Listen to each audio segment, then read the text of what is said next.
Tune in to nostalgia. Tune in to now. Golden Radio Hour. From out of the West comes Red Ryder, America's famous fighting cowboy.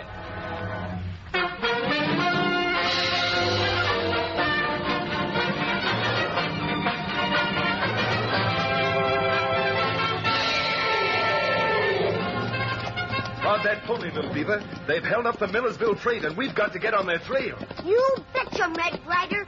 Get along. Get him up. Get.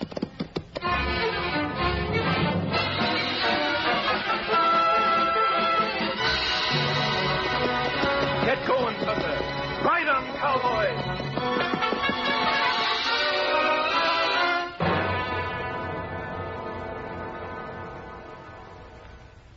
Now for a brief message.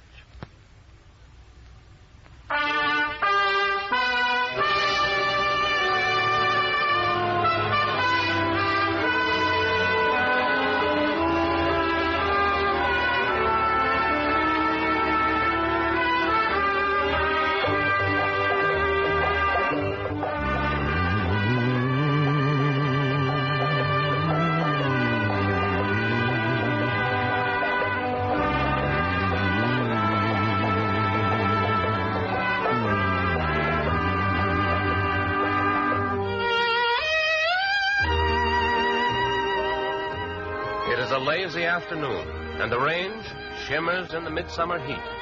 Red Ryder has been leisurely cantering along with Jane Bruce, the schoolteacher of Painted Valley. And now their horses mount a rise, the better to see the gorgeous landscape before them.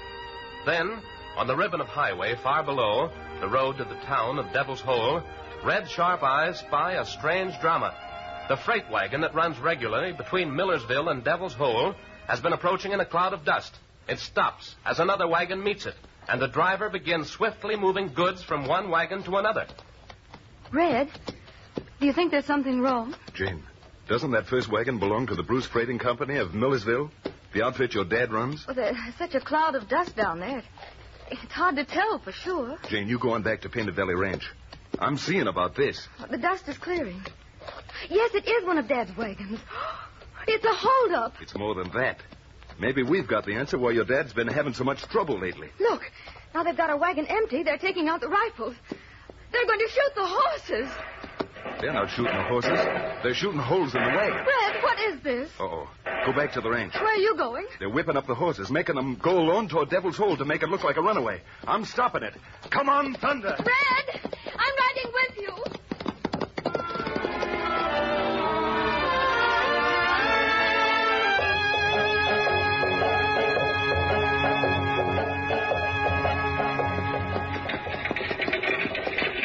Take it, Thunder, old boy.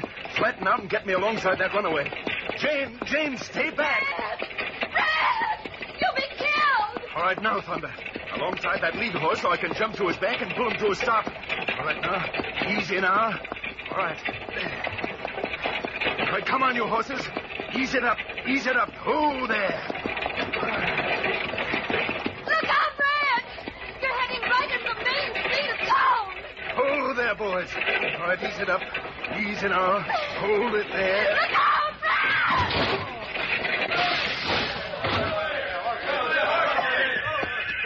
He's under those horses. Get him out. Red Ryder.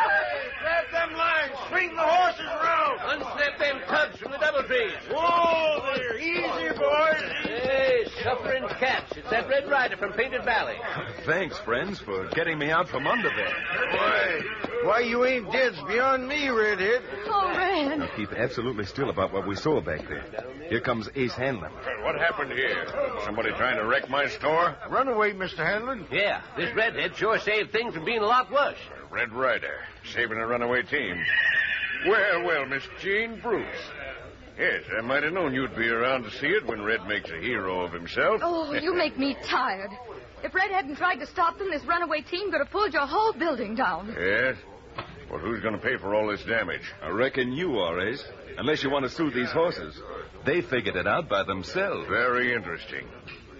Isn't that a wagon belonging to the Bruce Freighting Company of Millersville? I reckon it is, Hanlon. Your dad's company, Miss Bruce. Well, what if it is? If you could have seen what Hold we it, Jane. Hey, look at what's limping up the street.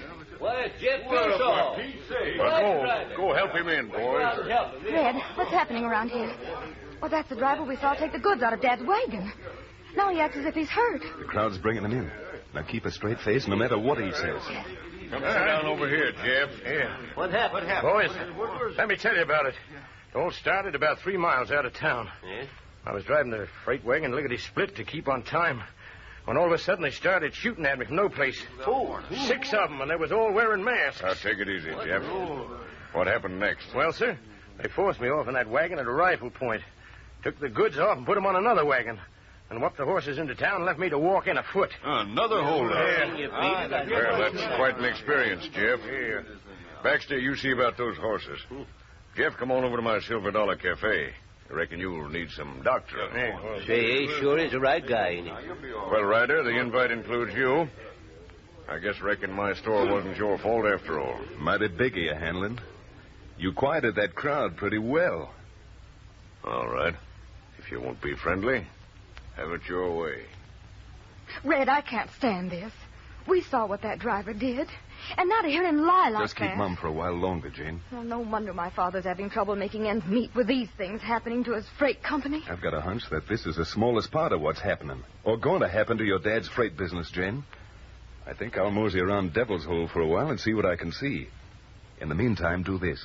You go on and see your dad at Millersville. But we were supposed to be back at the ranch tonight. Never mind that now. The Duchess won't mind. Ride to Millersville. Tell your dad what you saw, but ask him not to say anything for a while. But, Red, what are you going to do? Now, Jane, don't ask any questions. Because I'm not too sure of just what I'm looking for myself. Unless it's to pin something on Ace Hanlon. I'm willing to bet a plug dollar that there's some tie-up between him and that driver, Jeff. And if I find out what it is, some of your dad's troubles might disappear. Will you be in Millersville later? You'll see me when the time comes.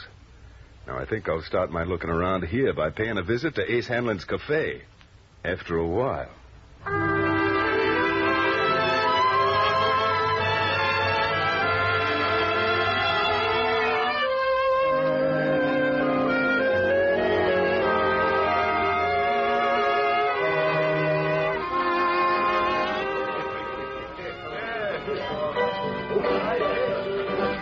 Hey, Jeff.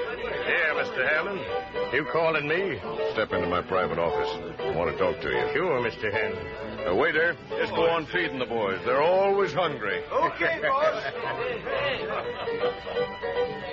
All right, step in, Jeff.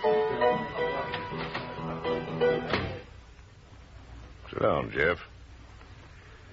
Want to compliment you on a good job. Thanks, boss. Your story was airtight. You sure made it look like a holdup. What about the other boys? They get away with the stuff out of that wagon? Sure did. I did like you said. Threw it all over the cliff. Mm-hmm. Well, then here's your pay. $100. And just keep on as before, driving freight for the Bruce Company. Later on, I might... What's the trouble, boss? See something? Thought I saw a shadow at the window. Somebody getting IDs. I don't know.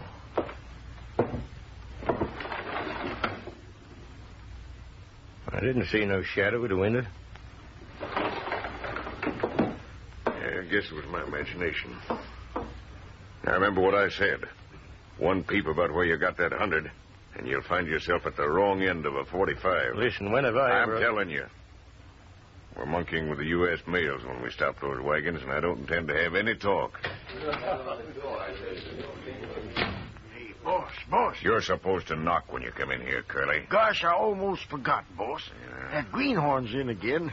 The one who's been bragging that he's just come out west with $3,000 to get into a business. Good. Well, I'll be out to meet him.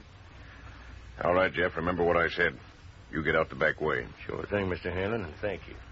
Open the door, Curly. Curly?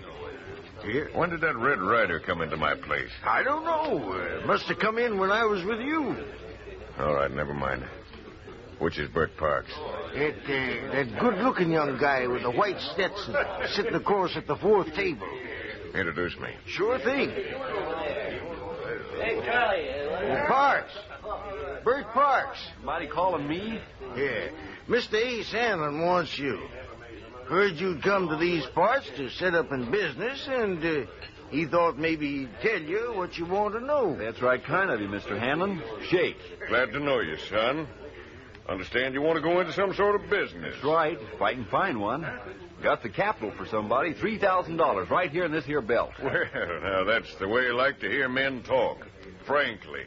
Shows confidence. That's what I figured. Talk frank and people will like you. Well, I'll be glad to give you all the lowdown I can on the matchless business opportunities for forward-looking young men who wish to make Devil's Hole their future home, Mr. Parks. Sure what I'd like to have, Mr. Hanlon. I'll be with you in just a moment. Smokey, see that Mr. Parks has his eats on the house, and keep things moving. Sure thing. I'll be waiting, Mr. Hanlon. Well, if it's not Red Ryder in our midst. Howdy, Hanlon. Decided to get friendly after all and come have a gander at my establishment? Oh, I was just curious, that's all. Curious? Yes. As to why a holdup out of town and some mighty valuable freight stolen calls for a celebration. Just what do you want in here, Ryder? Do I have to want anything? Go on, play with your marbles. I don't need any statistics on chances of opening a new business in Devil's Hole. Now listen, Ryder. Skip it. Don't let me spoil your fun. As if you could ever spoil anything for me. Even at dinner. Well, what's the matter with everybody? Stir it up. Have a good time. Hey, Professor, get back to that piano with some lively music. Come on. Come on. Curly. Yeah, boss? Over here. Yeah? What is it, boss? I want you and Smokey to have a stud game ready for that Bert Parks. Well, that's what we figured. Now, here's the angle. That Red Ryder is sure to edge up to the table and watch what we do. He's that nosy. Well, I'm sick and tired of having him always there staring at me when I got work to do. I want some trouble to develop. When we're working on that Bert Parks, the minute it does, I want you to do something. I don't want you to miss. Get Red Ryder.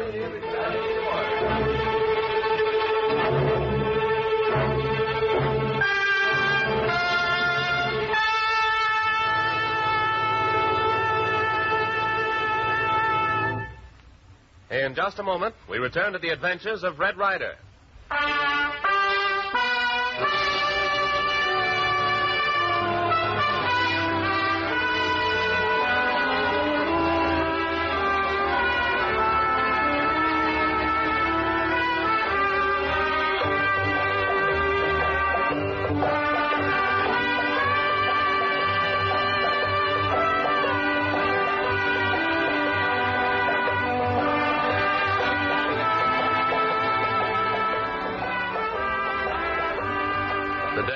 Crowded with trouble for Red Ryder. First, he and Jane Bruce saw an act of robbery on Jane's father's wagon freight line. And now Red's in Ace Hanlon's Silver Dollar Cafe, standing with a crowd about a gaming table, at which Ace himself and a couple of his better card sharps are about to take $3,000 from a young greenhorn who had just arrived in Devil's Hole and has talked too freely about his having $3,000 in cash. Red doesn't know it, but he is in extreme danger of his life. 6. Jack. 10. Queen. Queen high. You bet, Mr. Parks. In with the blue chip. Stay. Stay. All in, gentlemen. 9. 7. Jack. Well, Smokey, a king. Bet 5 blue chips. Just a minute there, Mr. Hanlon. Yes, Mr. Parks. You see right where you are, hands and all. That king came out in your sleeve. Do you know what you're saying, youngster? I guess some guys ain't no better out west than they are back home. I saw that king come from your sleeve. Why, you... No, you don't. Pretty obvious there, Ace. Never thought a man as smart as you'd ever pull a trick so raw. Now, what are you planning on, deliberately starting trouble? That shot was meant for me, not Bert Parks. Now, Parks, take my advice and slip out of here. Get him, boys. I say you're on the way. I'll shoot the lights out and you skin for the front door. Hey, kerosene from the lamps. Stick by me.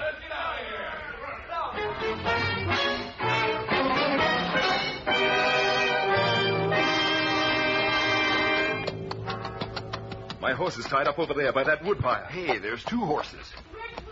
Little Beaver, how did you know where I'd be? Me find 'em thunder. Stay 'em close. Know 'em you come. Oh, what a lifesaver you are. Here, you get on Thunder with me. Bert, you take that pinto and let it go. Just follow that creek to some cottonwoods 3 miles down, and I'll meet you there. All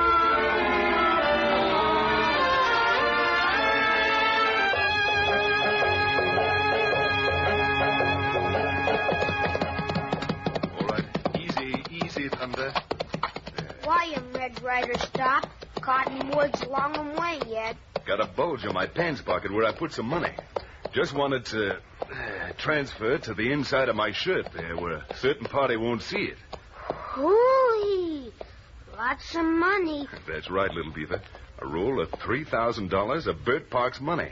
Ace Hanlon was going to relieve him of it, and I just managed to scoop it up before we said goodbye to his place. Red Ryder keep 'em for a while? Yes, for a while, but I'll give it back to him later. I'm afraid that Bert Parks is pretty easy pickings for these parts. By the way, I thought I'd left you at the ranch at Painted Valley this afternoon. Little Beaver no want 'em stay. I told you I'd be back before sundown. Red Ryder go riding with Jane Bruce. Squad trouble. She look 'em you like 'em sick calf. Me no like 'em. Red Ryder always get 'em into trouble. So you figured that whenever I go riding with a girl, I get into trouble. Well, you may be right. Well, let's go on and find Bert. Get going, Thunder.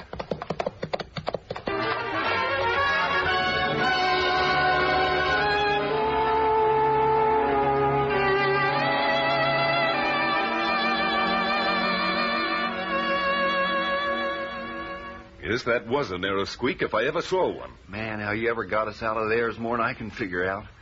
Never knew there could be so much trouble in one place. Well, it's all over now and nobody's hurt. Except me. Guess I'll never see the $3,000 left on that gambling table again. I don't want to preach any, Bert, but next time you ought to think twice before talking free as you did around those boys in Devil's Hole. Yeah. Guess I'm new to this country. Well, there goes my chances of ever investing in a business like I hoped. Say, tell me about yourself. Where you from and what kind of business did you hope for? You'll think me pretty green if I tell you the truth. Come from Missouri. When an uncle left me that $3,000, I figured on the West being a good place to find excitement. Guess it's about right. Want a job? You know where I can find one? Well, I was kind of figuring on riding down to Millersville, 40 miles south. Think I know where there is one. Yeah, with my money, I got to go back and get it. Don't you go near that bunch again. Your money isn't there now anyway. And you shouldn't have been gambling in the first place. Say, think you could drive a freight wagon? Could I? Drove a stage once all summer. Well, there's a freighting outfit in Millersville I know of that needs an honest driver. And about all that's wrong with you, as I can see it, is that maybe you're a little too honest. Oh, gee, Red, if you could get me a job, oh, man, would I be grateful. Well, then let's make a camp here tonight and start for Millersville at daybreak. That meet with your approval, little beaver? If Red Ryder no get 'em in squad trouble, you betch'em.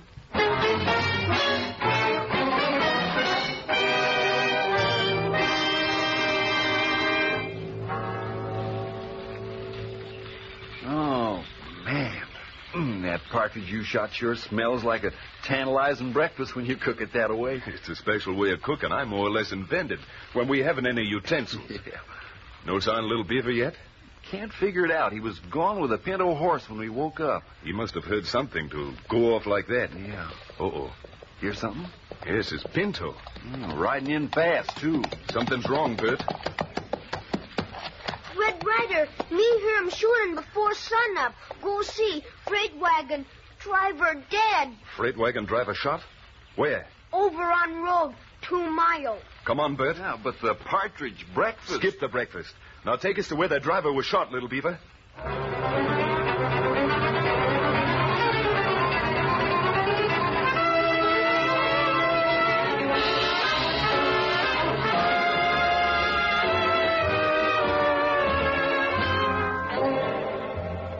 He dead? Yes. A rifle bullet. Never knew what hit him. Did you see it happen, little beaver? No. Me only hear 'em. Come quick. See 'em only wagon. Hey, this wagon says on the side, Bruce Freighting Company, Millersville. That the outfit you mentioned? It is. And the wagon's empty of freight, too. Now, Bert, you said you could drive one of these wagons. You take it in on to Millersville. And Little Beaver, you ride with him. I'll go on ahead on horseback and talk to the Bruces. And drive with this here body right in the wagon? Yes, I know that driver. He's Dave Small. Above all, bring him in.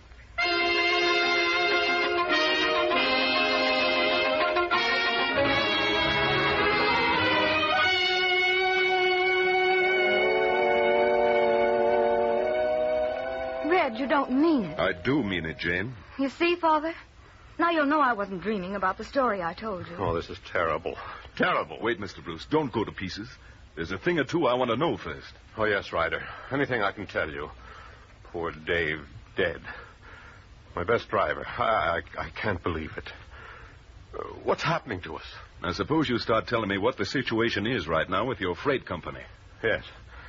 Well, for years I've kept the Bruce freight lines running between here and the Devil's Hole and other towns, hoping for a day when the territory would really open up and it would pay off. But now, well, it looks as if somebody's after me. You think that, too? What other explanation is there?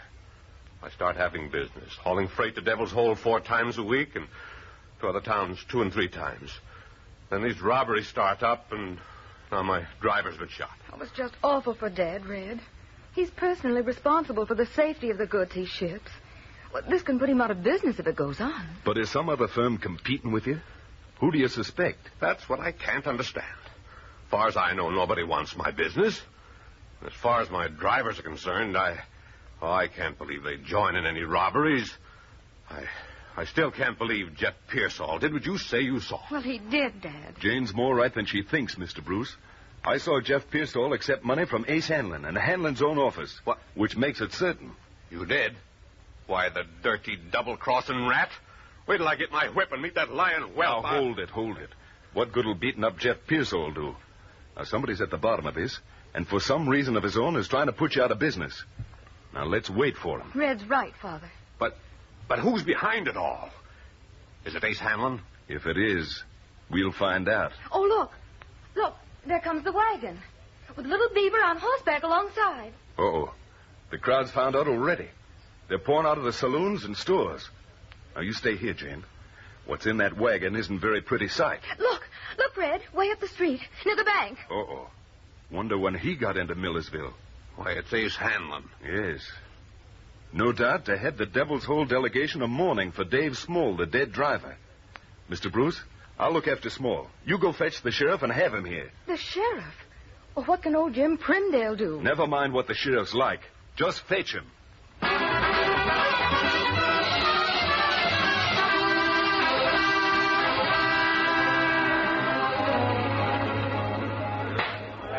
Quiet.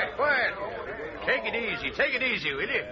I'm the sheriff here, and I'll ask the questions. Now, you say that this Red Ryder here then told you to drive the wagon on into Millersville. That's right. We found the body and... What part does Indian Kid got in all of this? Me get him help for Red Ryder. Me protect. Quiet. All right, Bruce. What time did you send this freight wagon out yesterday with this Dave Small driving horses? Why, it was about 1 o'clock, Sheriff Primdale. 1 o'clock, eh? Yeah. And you, cowboy, you say you didn't find the wagon and the driver till sunup this morning. That's right. You folks, you gotta keep still. We can't hear ourselves think. Clear out of here, all of you. I'm busy with these folks here. Yes, sir, we've had enough of you fussing around getting no place with all the lawlessness and the shooting of the driver, Dave Small. Hey, can you do a better job? I sure can, with some help. And here's the help. Here we are. We know who shot Dave Small because he was seen. Then bring the witness in here and let him testify. It's one man with 2 friends, and there he stands right there, Red Ryder. Say, just who are you and where are you from? Never mind who I am. I could be a witness, can't I? Yeah. Red Ryder was the one that bushwhacked Dave Small in the head with a rifle and took the stuff out of the Bruce Freight and Company wagon. And we aim to see that justice is done. You're crazy. Yeah? Yes. Crazy, am I? I suppose he fooled you, too. Cut all that talk. Just stand back. Stand back. Red Ryder's my friend. He pulled me out of a bad hole once already. By jings, I'll pull him out in return if it means to die myself. Oh, Greenhorn looking for trouble, huh? Look at them guns a-trembling in his hands. Think I wouldn't shoot to kill, do you? Then stand back, you, because... Hold it, Bet. Huh? I said hold it. Well, hombre, I'll give a guess and say you've got a reception committee outside, all from Devil's Hole. Have you? We sure have, and if you'll come peaceful, you'll have a fair trial. I'm sheriff of this here county, and I ain't... Hold it, Sheriff. All right, hombre. I'll come. Just open that door. Well, I can't think of anything that would suit me better. Quite a reception committee. Red. Oh, Red, they'll kill you. You'll never get out. Don't walk out there. I've only got one thing to say, Jane. You and your father and everybody else in this room better duck in just about 30 seconds, because it won't be peaceable. I'm going out there, and I'm going out fighting.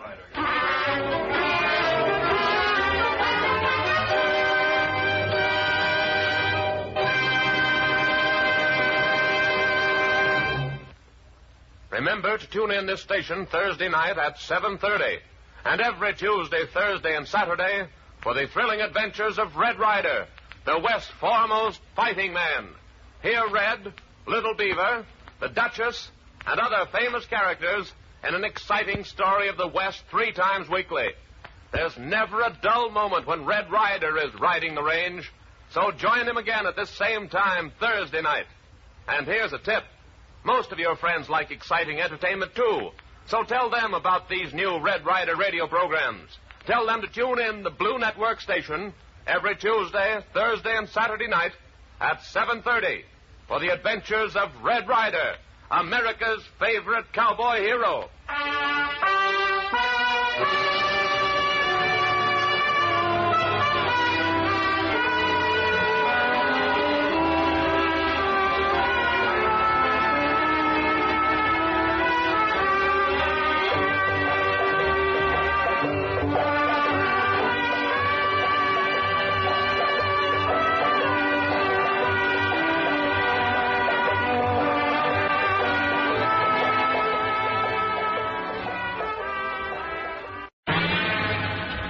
Out of the West comes Red Ryder, America's famous fighting cowboy.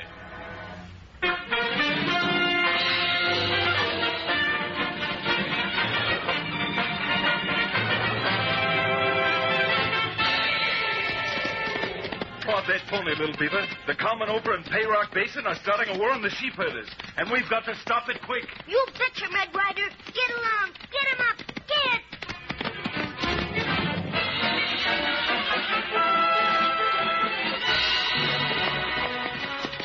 Come on, Thunder. Ride on, cowboy!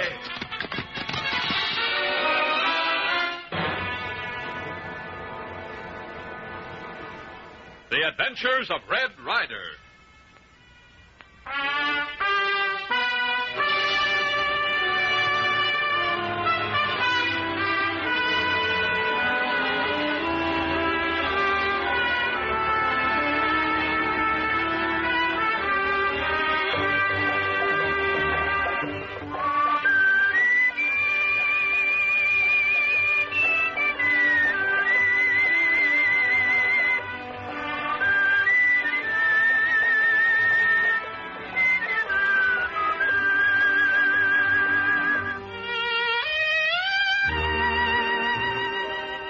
At the Painted Valley Ranch of his aunt, the Duchess, vague rumors have come to Red Ryder of an impending range war in which sheep herders, traditional enemies of the cowmen, have been invading the range. Now Red Ryder on Thunder and Little Beaver on Papoose are riding hard across country to try and discover the cause of the trouble.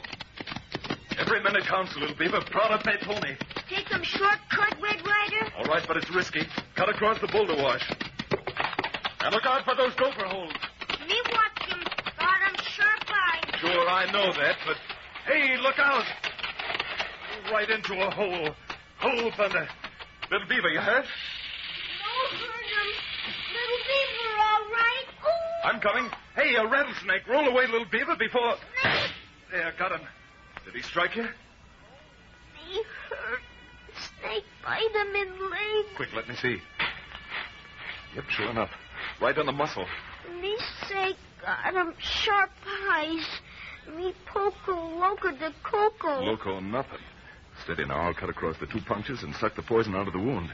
Easy now. Oh. Little Beaver. Hey, Little Beaver. I gotta get you home. I better use this belt for a tourniquet. Knot it tight. There. Now, back to Painted Valley.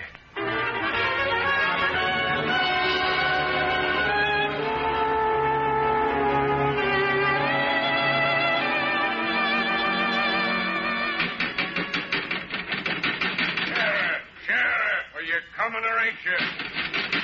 You're coming or ain't you? Hold your horses, Hanlon. I'm a-coming just a minute. Well, it's about time. You got my message, didn't you? Why, sure I got it. But look here, Ace. I can't do anything like you said. Why, say, if I let you out of this here jail the way you want me to, Marshal would be on my neck. And if you don't, I will. Now, listen to me, Sheriff.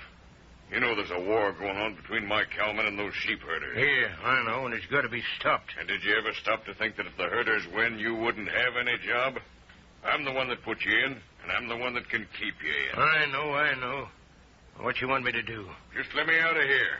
Oh, on bail, of course, all nice and legal.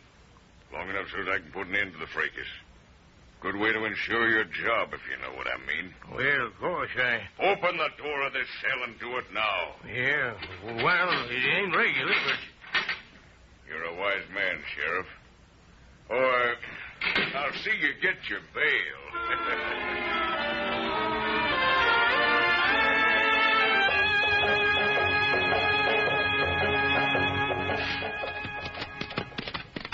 Come on, Thunder. How do you feel now, little Beaver? I still look bad. Here's all around. Oh, yes, I'm sorry. Well, we're back at the ranch now, so take it easy. Oh, there, Thunder. Hey there, Red Ryder. Why, say, why you carrying little Beaver that way? Now what? Well, rattlesnake bit him, Duchess. I'll put him over here on the bed. Jumping Jehoshaphat.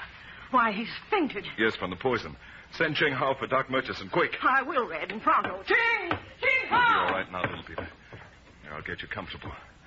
Gosh, still out. Maybe I didn't get enough of the poison. Yes, I know. Ching has gone for the doctor, Red. And here's J.Q.'s boy. Says he's got to see you. Duchess, get your smelling salts. Red Ryder, well, Pap sent me to tell you. Ace Hanlon's cowhands and Ashaberry's sheepmen had a fight in our ranch. Set fire to all our hay and burned down the barn. Pap says for you to come quick and we'll raise a posse. Can't do it now. I can't leave Little Beaver yet. Oh, Little Beaver, hold it, little partner. You'll be all right. Just hold on. There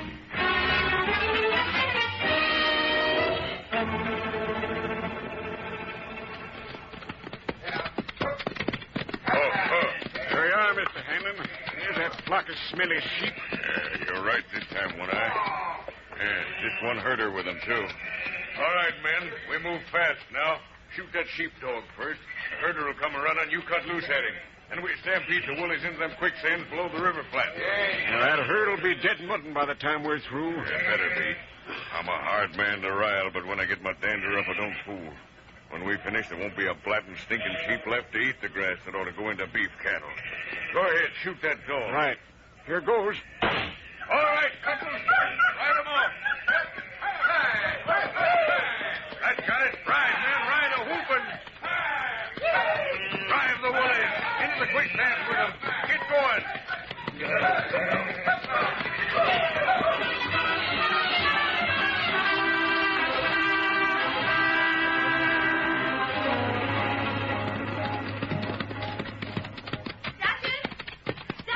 Why, Jane Bruce, what brings you here in such a rush? Justice, where's Red Ryder? I've got to see him. He's inside here. I'll go in. Try to open your eyes. Red. Try. Red. Yes, Jane. Red, Dad and I were riding along the Devil's Hole Road. We saw Ace Hanlon's cowhands stampede one of Ashaberry's sheep herds. The herder got away, but the cowman drove the sheep into the quicksands. Dad says you better come right away. Can't leave here now, Jane. Oh. Little Beaver's pretty bit off. Snake bit him. Red, little Beaver's a tough little citizen. He'll be a-getting up presently. Shucks, I bet the rattler that bit him died instanter. Why hasn't the doctor come? Red, I know you hate to leave, but Dad stopped hauling freight for fear he'll have drivers and mules killed in the gunfighting. You gotta stop it. I can't leave Little Beaver. But can't you see? Things are getting worse and worse. Those sheep herders will be out for revenge. There'll be innocent people hurt, and... Oh, you're not even listening to me. I am, but I've got to stay right here. When Little Beaver's better, I'll settle the range war somehow.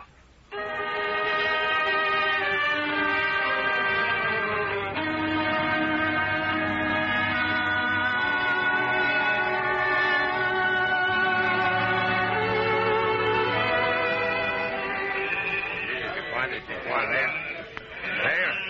You see, Ashaberry, the sheep I was standing on stampeded into the quicksand. Dead mutton they make out of my soup. Enrique, we hit back. We hit back hard. Listen, all of you. Ace Hanlon keeps his remuda of horses in a big corral on Barley Flat. It is not far. It is guarded. We will handle the guards. And when we have taken care of the guards, we will open the corral gates. We will drive this Ace Hanlon's horses north into Skull Canyon, into that meadow full of poison larkspur and dead kama. Ace Hanlon makes dead mutton of my sheep. Very well. I will make buzzard bait. This cow foliage. Come. All of you. Thank you very. There is Hanlon's corral. And he's full of horse, too. But it is so dark we cannot see the guards. There is one. By the campfire, see? Gosh. I would give much money if that man is Hanlon. But Hanlon leaves other men in danger and takes care of his own skin. Come. We will crawl up to him. Carefully. See. The guard. He seems to be off his sleep. Be better for us. Come. Hey! Who's that? Who's there? No, we rush him. Stop! Stop, or I shoot! Who are you? I get him. Careful. Do not let him see you. Good work, Enrique. Now, open the corral bars. He will not soon be conscious. But we must hurry. If there are any more guards. I know. All right, men. Mount and ride them off. Head for Skull Canyon. You know what to do. Enrique. You will ride to Beef Junction. See my brother Guito, and tell him to bring my other brother and our cousins here with guns. Ace Hanlon thinks sheep herders will not stand up to bullets, eh? We will show them, man for man, gun for gun. We fight him to the finish.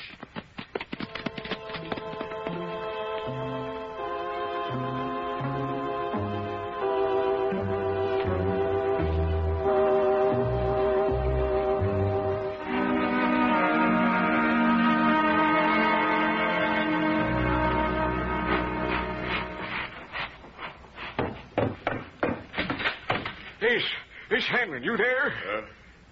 That you, will I? Yeah. Can't a man get no sleep? Yes. Them sheep herders got all our best horses. What? Get your breath, man. You ain't making sense.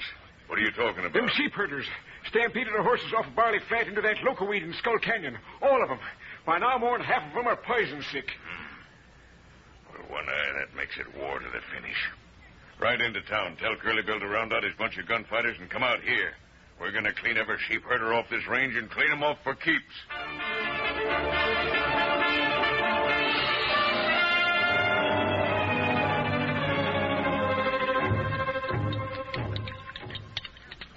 Here, Red. Try to get Little Beaver to drink this. Wait, Duchess. He's opening his eyes. Listen, Little Beaver. It's Red Ryder and the Duchess. All night we've been sitting here. How do you feel? He can't talk. Yeah, I know. He's looking right at us, but he can't talk. Seems like he isn't seeing us at all. Maybe he's just feeling too weak. He's shutting his eyes again. Kind of slumping back. Wait, Red. I hear somebody outside. Must be Doc Murchison. I'll go and see. Yes, it's him, all right. Well, hurry up, Doc. You sure took a long time of getting here. The way I feel, if there was another doctor in the county, I'd ask him for treatment from me. I've been working all night. Doc, Little Beaver. Move over and let me see the youngster, Ed. Snake bite, huh? That's bad. I'd have been here sooner. Only I've been so busy pulling lead slugs out of a couple of Asia sheep herders. Red, you got to stop this range war. Why, those sheep herders cut the drift fences. Take care of Little Beaver, Doc. Yes, all right. And they cut the fences alongside of Gold Gulch. And Luke Moffat's fine Morgan horses just eased in there and fell into those old mine holes. Ace Hanlon and Asia ain't just going to wipe each other off the map. They're dragging every rancher and businessman in this district down to stark ruination, that's what. Red, you got to get your horse. You ride... I'm not leaving here while Little Beaver's like this. Now tend to him, Doc. Sure, Red, yes. But just let's hope I'm not too late. And you're not either.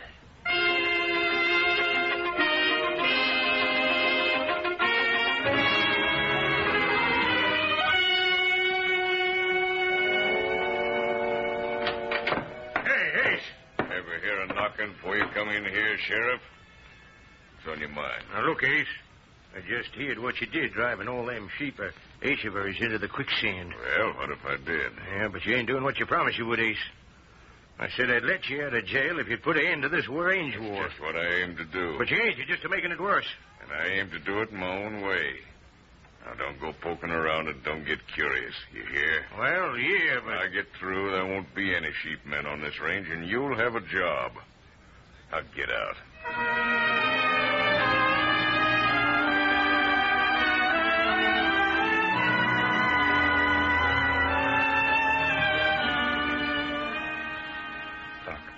Little Beaver's opening his eyes.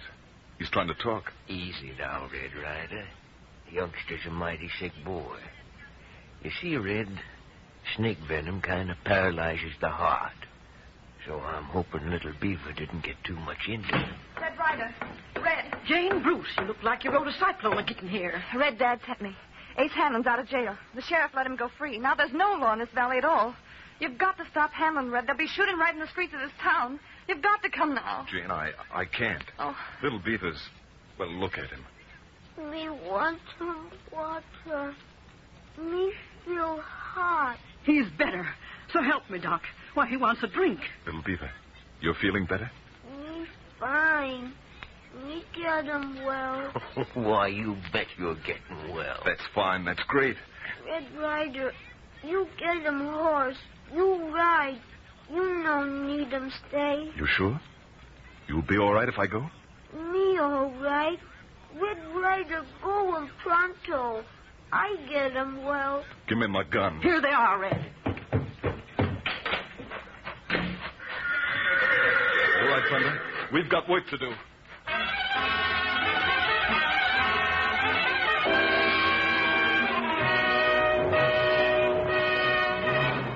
We return to the adventures of Red Ryder in just a moment.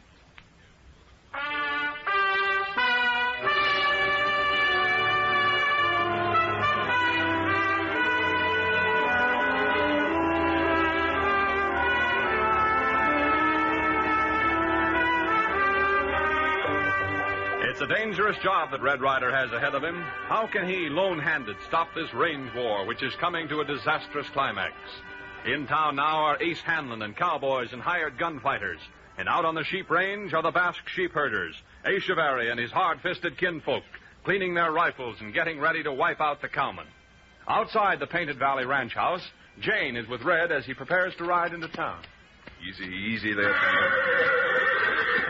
Red, I don't understand. What are you going to do? Well, I don't quite know yet, Jane. There's so many of them, and you're alone. Well, when you get to fighting two tomcats and they're pestering you, you put them in a gunny sack. The same gunny sack.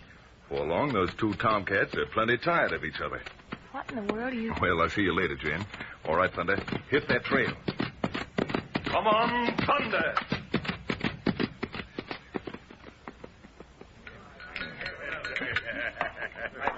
When you work for Ace Hanlon, you get good pay and good grub. You said it. Had enough to eat, boys?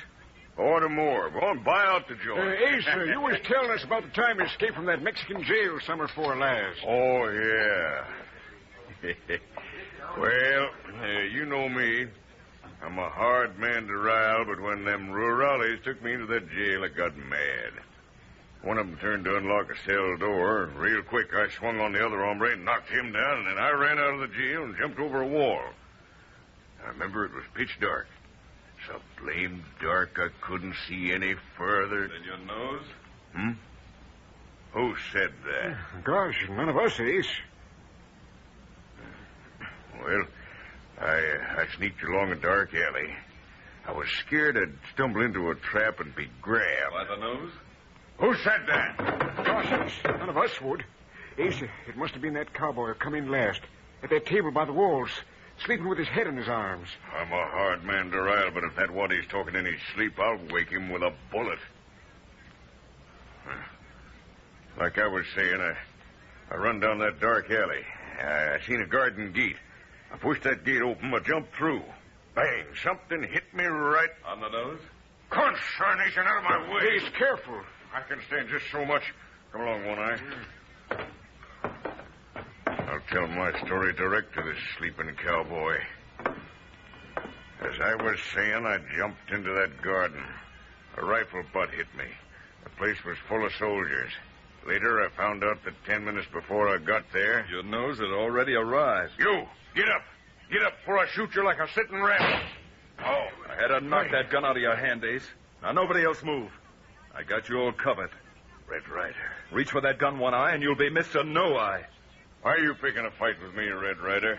I've come from that sheep man, Aishaver, to bring you a message, H. Yeah? What kind of a message? Well, first he wants me to tell you his opinion of you and your outfit. He said that each and every one of you is a sidewinder, a flea-bitten maverick, a blowhard, a scorpion, a hairy tarantula. You're vermin, you're crawling pests, you're a 7-year itch on the face of the earth. He won't dare say that to my face. He will if you've got the nerve to meet him. We'll meet nose him. to nose. We'll meet him. Aishaver says if you've got the courage for it, his outfit will meet your outfit in Antelope Notch tomorrow at noon sharp. Man for man, gun for gun. Have you got the courage for it? Go ahead, Ryder. Do my dirty work for me. Get them all together, and I'll be there to wipe them out. And be there yourself. There might be a little lead flying your way. Don't worry, Hanlon. I'll be there.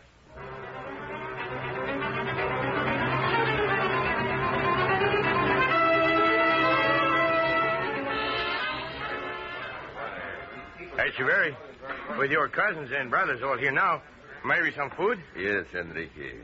Throw wood on the fire and warm the shack up. See? And serve hot coffee and food to my kinsmen. Oh, it is good to see you, Gito. And you, Diego, and Marin. Welcome all. Tomorrow we ride out to fight the cowmen. But tonight we visit. We play cards and drink a little wine, no? Aishaver, I hear footsteps outside. Up with your hands, all of you. You're covered. A cowman. You come for trouble. My name's Red Ryder. Reach for a gun again, you and back, and next time I won't just pare your fingernails. Now lay your pistols on the table, all of you, quick. No, we will not.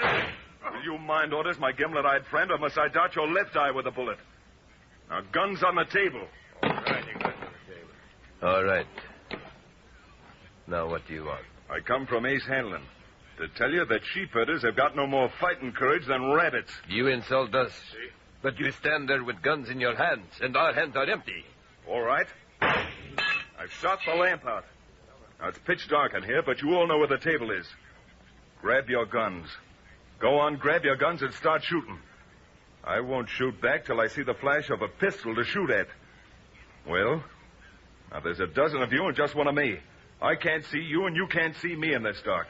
Now grab your guns and shoot. I'm waiting. Come on, grab your gun. No, you got me, Aishaver. Let go. I'm waiting. Well, what do you want, Red Ryder? To tell you this. Ace Hanlon says you're each and every one of you a flea-bitten coyote, a low-flung camp robber. And Hanlon says if you sheep men have got the nerve to stand up and fight, come to Antelope Notch tomorrow. Bring your whole outfit to the Notch at noon tomorrow. And if you're not afraid of a man-to-man fight... We'll be there, Ryder. We fight. Man for man, gun for gun. Good. Now sit here, all of you, till you hear my horse run. Well, that's the second tomcat in the gunny sack.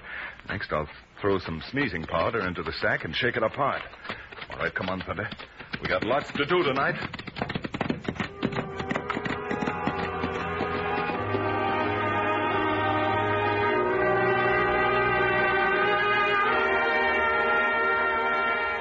Now, let's move into the shade, Thunder. That sun's hot. Well, it's almost noon. Say, that's a dust cloud rising to the north of the Notch there. Ace Hanlon's bringing his cowhands. Red! With Jane Bruce. What are you doing here at Antelope Notch? Mr. Bean of the mining supply company told me I'd find you here. Little Beaver sent me to tell you he's lots better. That's fine. Also, I thought maybe I could be company for you. No place for a woman, but it's too late now. Crouch down behind this rim rock with me.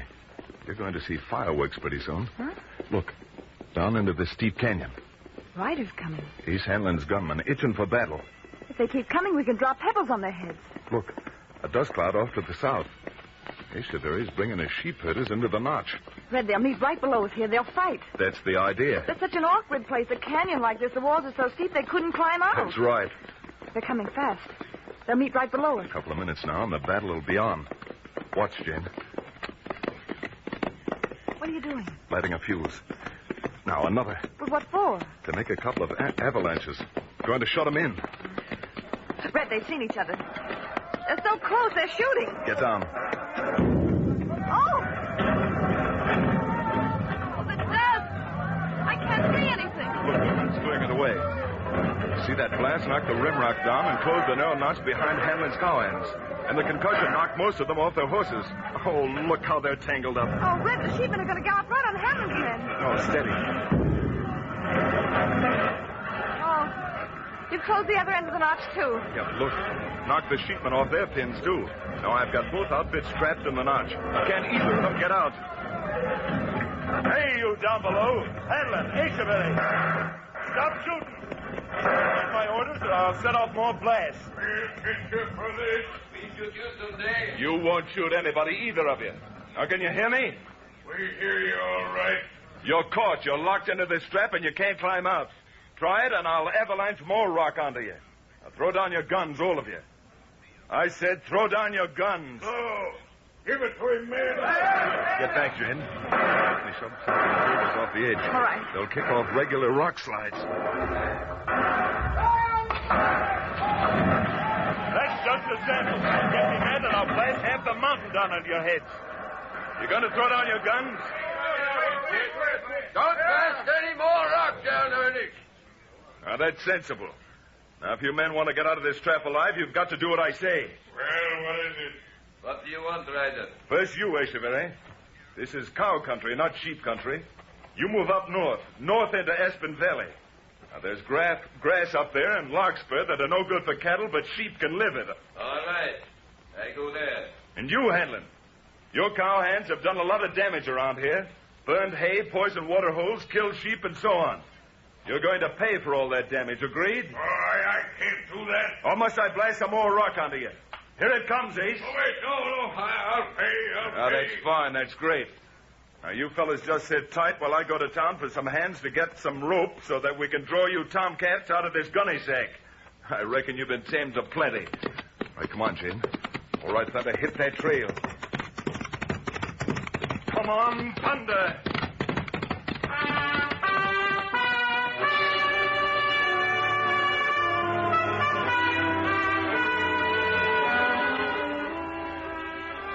His adventure of the range war over and his old enemy, Ace Hanlon, for the moment tamed, Red has returned to Painted Valley. But what will happen when next we join him on the trail through hazardous Indian territory? With the Paiutes on the warpath, Red faces his most dangerous adventure.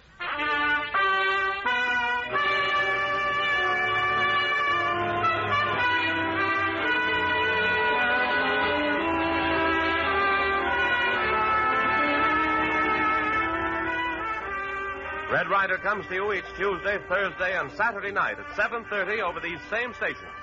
Tune in Tuesday and hear the next exciting adventures of Red Ryder and Little Beaver.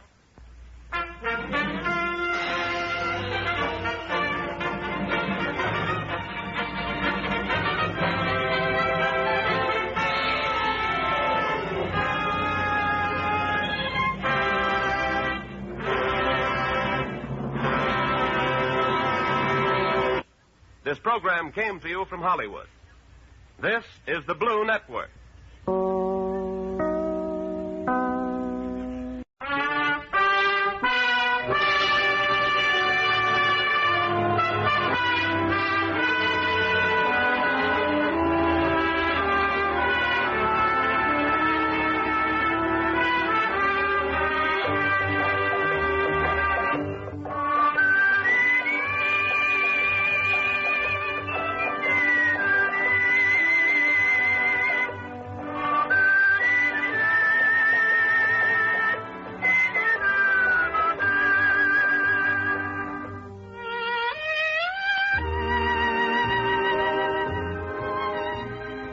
His adventure at Bullion Bend finished, Red Ryder is pushing on tonight through the Great Plains country in search of his archenemy, Ace Hanlon. For word has reached Red that Hanlon, defeated in his last attempt at lawlessness, has come in this direction seeking new fields of profit. With his inseparable companion, Little Beaver, the fighting cowboy rides to the top of a ridge and looks down at the scene below. Oh, Thunder. Well, Little Beaver, quite a little town down there. What you calling that place, Red Ryder? Well, right now it's known as Iron Horse Junction. It wasn't there 2 weeks ago, and it won't be there 2 more weeks. Ghost town, huh? No, nothing like that, little partner. You see, the men who live there are building a railroad, pushing it across the plains. Wherever the end of the rails happen to be, that's their hometown. They get 'em food there, too, huh, Red Ryder? Yes, and I get the hint all right, too. With all those paddies working on the tracks, they need to have plenty of food. Where'll we go get 'em supper? Well, you see that long train that lies along the track down there? See 'em. All lit up like Indian and war paint. That's right. These traveling towns are pretty wild sometimes when the paddies get going.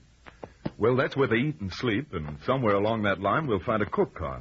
Make 'em mouth water. All right, little beaver. We're both tired and hungry after that long ride over the plains. Come on, let's head for the grub.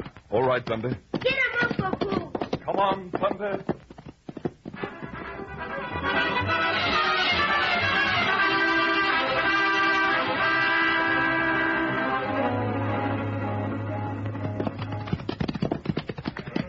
Well, here we are, little beaver. Hit it right on the nose. Here's the cook car. Come on. We'll leave the horses here. Why men make 'em big talk, Red Ryder? I don't know. They act pretty mad about something, don't they? All make 'em circle around one man. He'd tell 'em something. Well, these paddies are always shouting for some reason or other. All right, into the car. Up you go. Well, a lady cook, huh?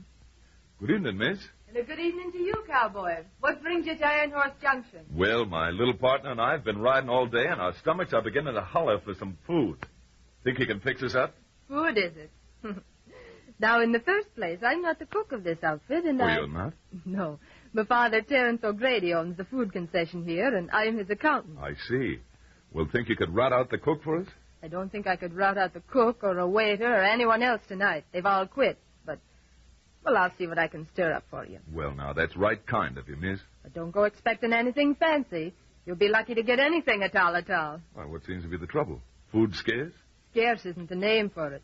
There hasn't been a freight wagon in here with supplies for a week. And to make matters worse, the buffalo hunters haven't brought back any beef. We're about at our wits' end.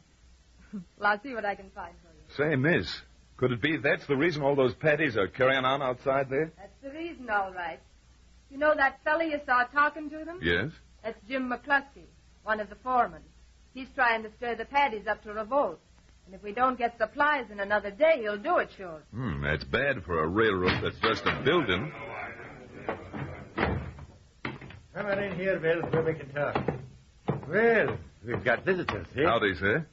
I guess you're Torrance O'Grady? That's right, sir. My name's Red Ryder, and this is my partner, Little Beaver. Yeah, glad to know you, Ryder. And this gentleman here is Bill Bundy. Prairie Bill Bundy. Best buffalo hunter in these parts. Howdy, Ryder. Well, say, it's a real honor to meet you, Prairie Bill. I didn't think I'd I ever... managed to strip. Oh, you're back, Father. And Mr. Bundy. Yes, Molly, we're back. Bill just came in. Yeah. And did you... Same luck again today, Molly. Didn't bring in a single buffalo. Seem to be having your troubles, Mr. O'Grady. Trouble? Sure, and you don't know what we're up against. There must be plenty of buffalo herds in these parts, and with a great hunter like Prairie Bill... Bill could get 'em if any man could. If there wasn't a deal of dirty work going on. Dirty work? How's that? Well, you see, Ryder, the Pawnees have been stampeding herd after herd before we could reach 'em, driving 'em up north. Bill could handle them Injuns all right. But it's worse than that. They've been put up to it by the white men. Father's got an idea who's starting all the trouble, but he can't catch 'em at it. Yes, that's right. You see, there's a fellow named Ace Hanlon been hanging around. Ace Hanlon? That's right. You know the gent? I certainly do. Might have known if there was some kind of crooked business going on. Hanlon would be in the vicinity. We stay in here, huh, Red Ryder? Catch a Mace Hanlon. You're right, Little Beaver. If that hombre's in town... Hey, okay. Well, what's the matter now, McCluskey? I hear tell the South Prairie Bill came back without any meat again today. That's so? Well, yes, that's right, McCluskey. That's all I want to know. Hey, man! Bundy came back again without any buffalo. What are you going to do about it? You want to stay here in this forsaken place and starve? Or will you fight? Father, what's going to happen? They'll wreck the car. We've got to stop those men. Come on, I'll help. And, Little Beaver, you stay right where you are. Don't go outside, Father. Mr. Ryder. I'll deal with that, Jim McCluskey. He's to blame. Hey, McCluskey! Well, what do you want?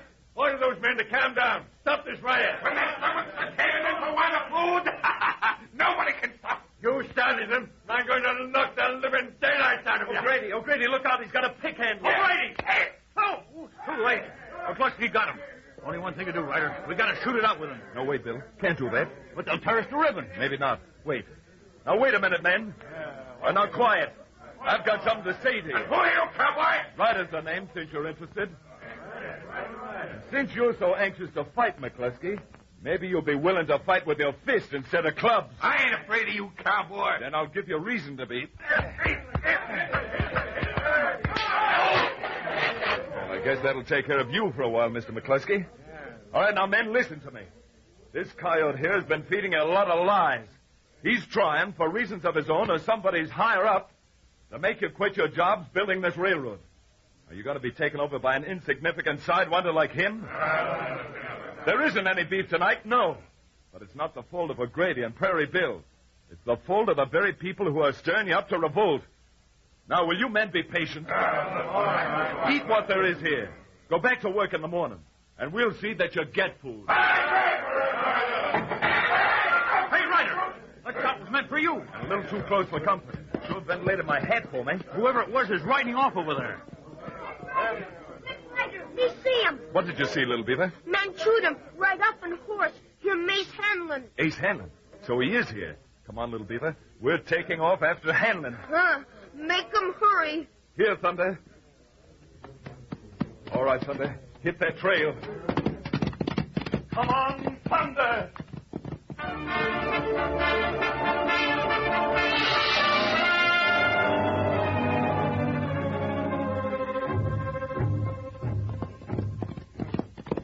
Hanlon rode this way, little beaver. I'm certain of it. Look him, Red Ryder. Look him. What?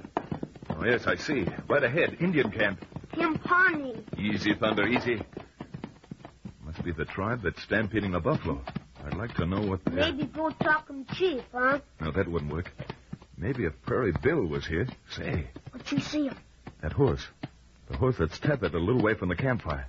Look familiar to you? That a Mace Hanlon horse. It sure is. And that means Hanlon's the one who's stirring up these Indians. Maybe we catch him now, huh? No, wait.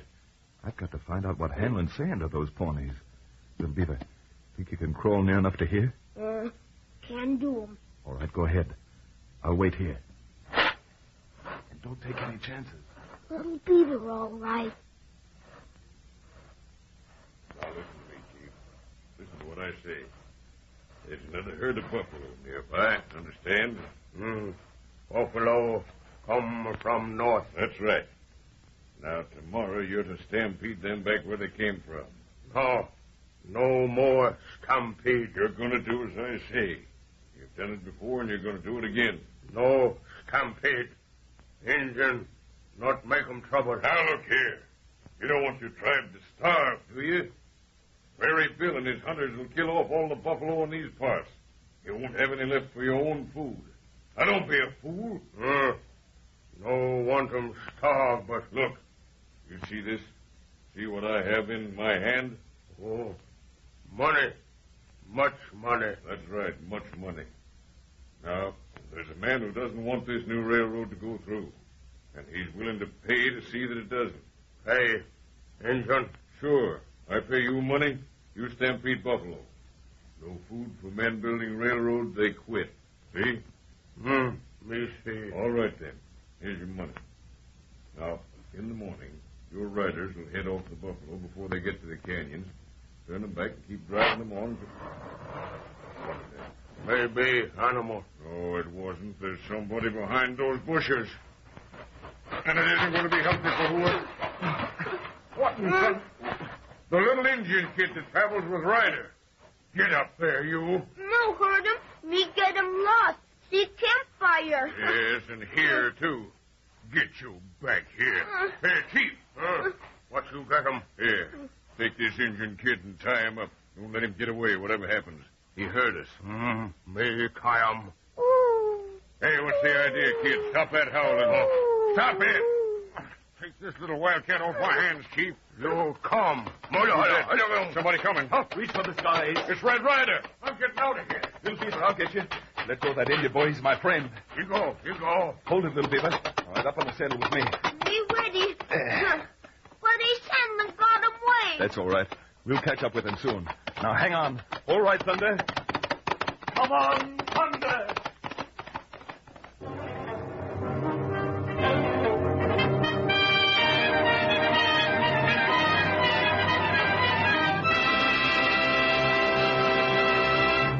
We return to the adventures of Red Ryder in just a moment.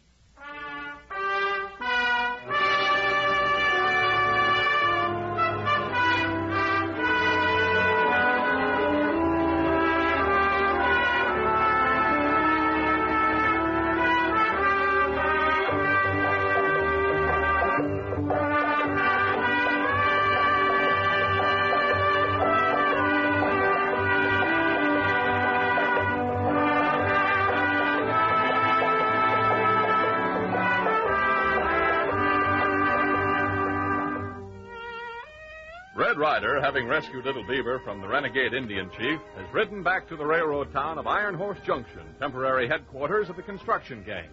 And now, seated at the counter, he is in conversation with Prairie Bill, who is beginning to devise a plan for the morning stampede. So you see, Prairie Bill, there's no question they're going to stampede tomorrow morning. We've got to find some way to stop them. Well, stopping a buffalo stampede isn't as easy as that, Ryder. But maybe there's another way. What's that? I know this country around here like a book. And from what Little Beaver heard at the Indian camp, I can tell just about where these bison are grazing. Yes, Will. Well, down along the edge of that plain are 3 box canyons. That means we've got 3 chances. Chances to head them off into one of those box canyons, eh? That's it. We'll keep under cover until those Indians start the stampede. Then we'll ride out near the head of the herd. Where the leaders go, the others will follow Mr. if we're lucky. I've got you. Oh, Mr. Ryder, I didn't know you were back. I'm back, all right. With some news that may give you the buffalo meat you need. Sure, and that's wonderful, Mr. Ryder. Well, we're not sure yet, Molly. But you can pretty nearly bet you can feed your paddies proper tomorrow, thanks to the help of Red Ryder. You'll never know what you're doing for us, Mr. Ryder. Don't let's worry about that now, ma'am. Right now, if you can find us a place to lie down, though, we'd better get a little rest. Why, of course. We get him sleep, then ride him. Not you, Little Beaver. I can't let you get mixed up in a stampede like this is going to be. You'll stay here and wait for us. No going with Red Ryder? No, this is one time I'll have to leave you behind. Good night, Miss Molly. We'll be seeing you tomorrow.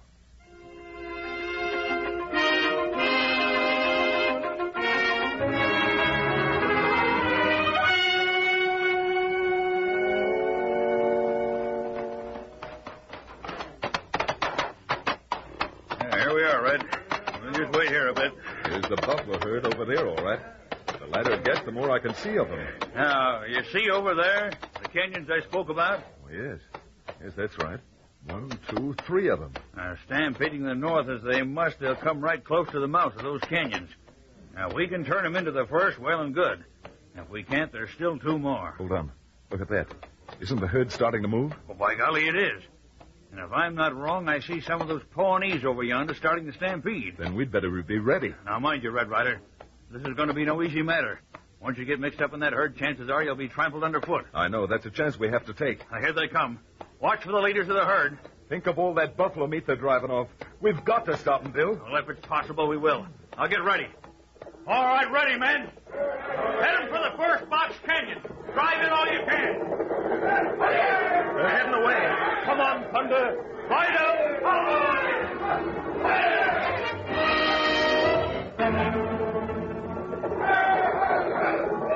Watch it, Red. Don't get so close to that herd. They won't turn. Can't make them turn into the canyon. There's still 2 more ahead. You gotta make one of them. Get over there, you ornery critters. Red, look out!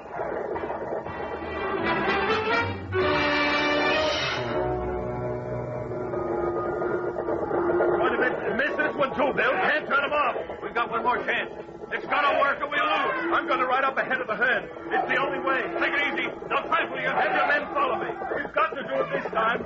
Come on,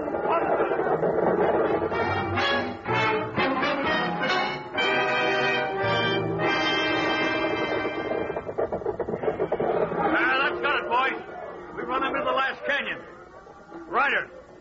Red Ryder. Where are you? Here I am, Bill. I lost sight of you in this cloud of dust they're kicking up. I thought you'd gone down. They almost got me once, but I managed to ride off in time. You did a good job there, Red Ryder. That took a lot of nerve to do what you did. It's worth it as long as we won. Say, no other way out of that canyon, is there? No, it's a perfect box. And now I'll get my skinners busy. We'll have plenty of meat to take back to that railroad camp. And it'll be right welcome, too, I reckon. I wonder what Ace Hanlon will think of that.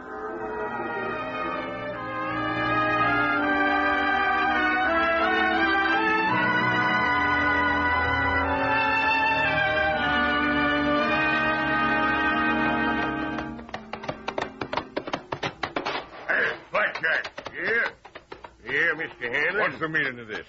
Those bison are all heading into the canyon over there. The Indians had orders to stampede them north.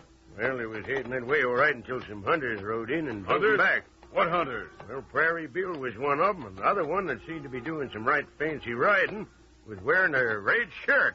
Red Ryder. Who? Red Ryder, that's who it was. They'll get plenty of beef now, and those patties will go on working. Well, it's too late to do anything about it now, Mr. Too late? Hanlon. No, it isn't. O'Grady don't know they got their beef, and the patties don't know it. By the time they get back to Iron Horse Junction, there won't be any such place. Here, what are you going to do? I'm going to pound the dirt into that railroad camp as fast as this cayuse will carry me. And when I get through, there won't be a patty that'll stay in these parts.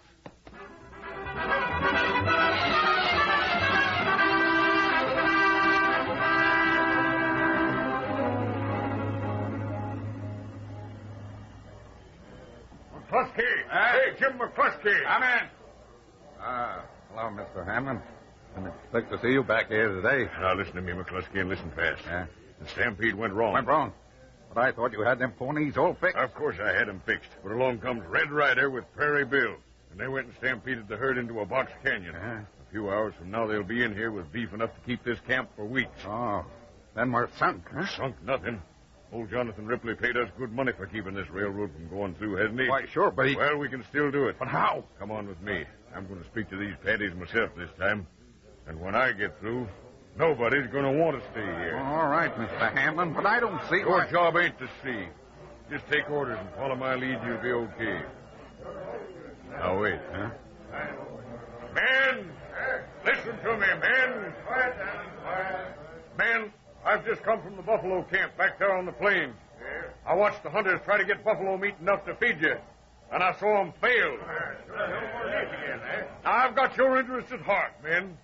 I know this country better than you do. If you stay here, you'll starve. You want to do that? No, of course you don't. You want to get back where you can at least fill your aching stomachs. So why don't you do it? Why don't you take over this train here and run it back someplace where you won't die like dogs? Now, wait a minute, Hanlon. We'll get food for the men. Don't worry about that. Oh, you think so, O'Grady? Well, I know different. Now, get out while you can, men. Get out, Father, what is it? What's happening? Oh, it's that Hanlon. He's stirring the paddies up to take over the train and head back. But what can we do? There's nothing we can do, Molly.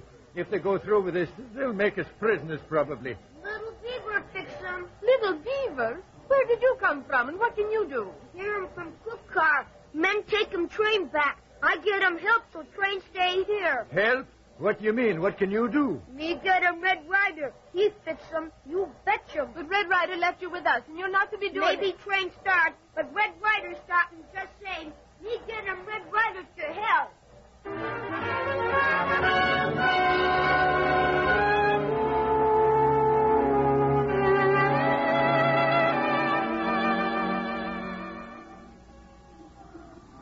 Well, that looks like a good day's work. The way your skinners have been working, we'll have plenty of meat to take back to the railroad camp. And lots more after that, too, Red. I'll post a guard at the mouth of this canyon, and we'll keep the rest of the buffalo here till we want them. I guess that'll fix Mr. Ace Hanlon and his schemes. Sure will. Even if that ornery polecat is being paid off by the president of this rival line as you suspect, you can't argue those patties out of some good fresh meat. Bill, wait. Who's this? What's Little Beaver? Oh, the Indian kid. Looks like he's in a hurry, too. He sure is. Little Beaver, what in the world? Red Ryder, you come quick. Help Mr. O'Grady and Miss Molly. Train going back. Nothing left. Now, wait a minute, Little Beaver. What are you trying to say? You mean the work train at Iron Horse Junction has gone back? Go back. Ace Hammond tell them you no get buffalo meat. They headed back, go with big choo-choo. What about O'Grady and Miss Molly? Are they all right? No savvy. They tie up and cook car. So that's Hanlon's game, is it? Oh, Bill. Yeah, Red. You get that meat together and have your boys bring it down the line until you see the train. I'll ride on ahead and try to stop them. No, but look here, Red. You can't stop that train all by yourself. Remember what you said about those buffalo? Head off the leader and you've got the whole herd. That's what I'm going to do. Now come as fast as you can. We'll be ready for you. All right, Thunder. Hit that trail. Come on, Thunder.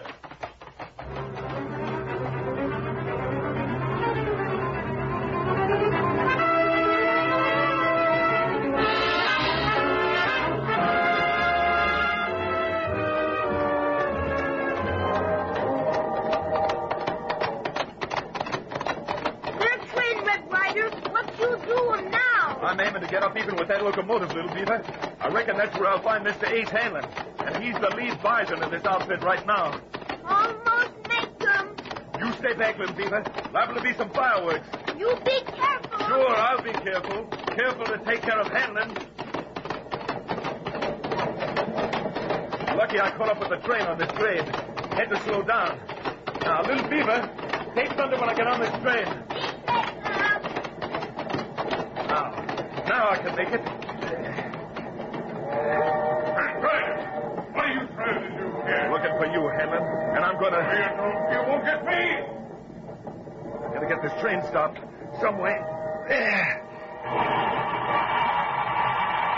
Now for Hanlon. Look, Ryder, he's Hanlon back there. Get him on horse on flat car. I see him, little beaver. Hold it, Hanlon. I haven't finished with you. Ryder, you're going to get it. Better draw faster than that, Hanlon. He jumped him off, Red Ryder. You shoot him. No, there are other ways of getting Hanlon than by shooting. Got to get down to this cook car and see about Mr. O'Grady and Molly. Red Ryder. Ryder, how did you know? Untie us, will you? Sure.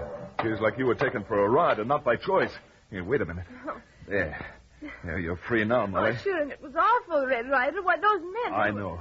Now you, Mr. O'Grady. There. All right?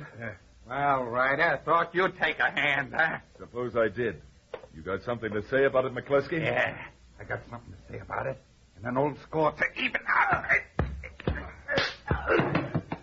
What's that? Who's outside there? That's something Mr. McCluskey is going to be very disappointed to see, Miss Molly, if he can get up and see. I don't think you will, McCluskey, because there's a law in this part of the country about inciting a riot, and I think we'll make use of that law.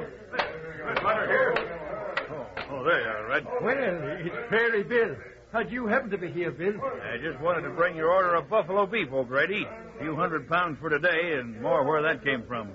And you can give part of your thanks to Red Ryder. Oh, Mr. Ryder, you helped save some of the buffalo. Well, that was nothing, Miss Molly. Red Ryder, he's Hanlon go. No time to lose. Say, that's right. I've got a job to do. See you later, folks. Say, wait a minute, Ryder. No time now. Enjoy that beef. Well, how about it, little beaver? Feel like hitting the trail of Ace Hanlon again? You betcha. All right, then. What are we waiting for? Go, Thunder. Hit that trail. Come on, Thunder!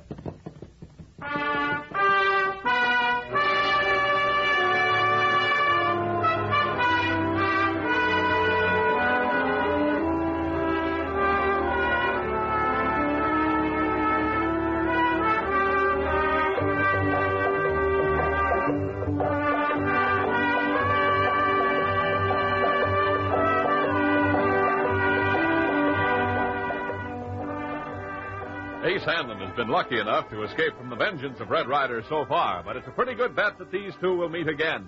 And then it may be another story. Leaving the railroad construction work going along smoothly, Red Ryder and Little Beaver start out to break up one of the greatest rustling schemes the West has ever known, down in the famous roaring Pecos Valley. Join them again for another thrilling adventure.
the West comes Red Ryder, America's famous fighting cowboy.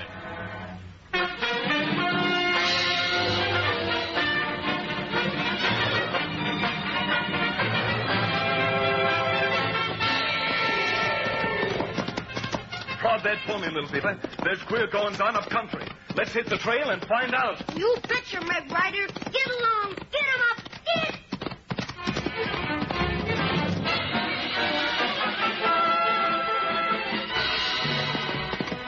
All right, Thunder. Hit that trail. Come on, Thunder!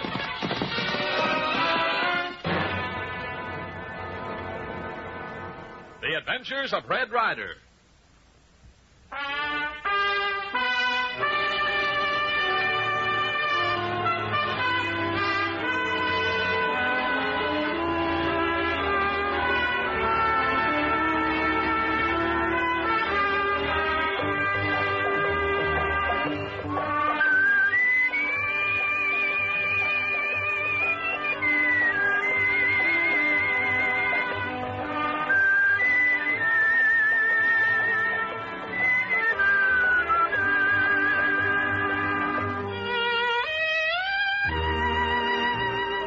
Through the strange, mysterious human telegraph of the range, word has come to Red Ryder that somewhere up around the Pecos Valley cattle country, queer things have been happening.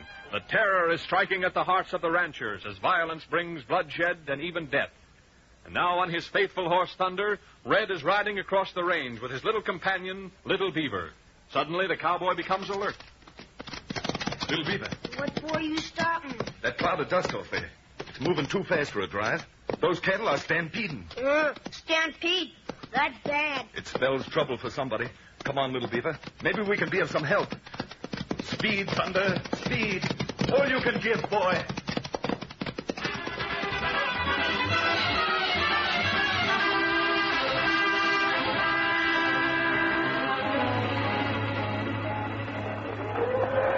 Look at those critters come, Little Beaver. Must be 500 head and all scared plumb loco. And great guns are heading straight for that deep gorge off to the left of us. If we can't head them off, they'll all break their full necks. We can't start them stampede, Red Ryder. Maybe we can turn them, Little Beaver. That is, maybe I can turn them. I'm not letting you ride in front of that tornado. They're almost on top of us. Get in there, Thunder. Turn those cattle. Stretch them, Thunder, boy. Turn to the right, you crazy galoots. Can't you see you're heading for cow heaven? Guess I'll have to shoot to scare off the lead cows. Hit it, Thunder. Well, they scared some of them. Get over there. Turn over there, you critters. There they go. And the others are turning. They're swinging to the right. Oh, we did it, Thunder. We did it. That's very good, Red Ryder. Why, you doggone little rascal, you. I thought I told you to drop behind. Ho, Thunder, ho, boy. Now, how come you didn't obey my orders?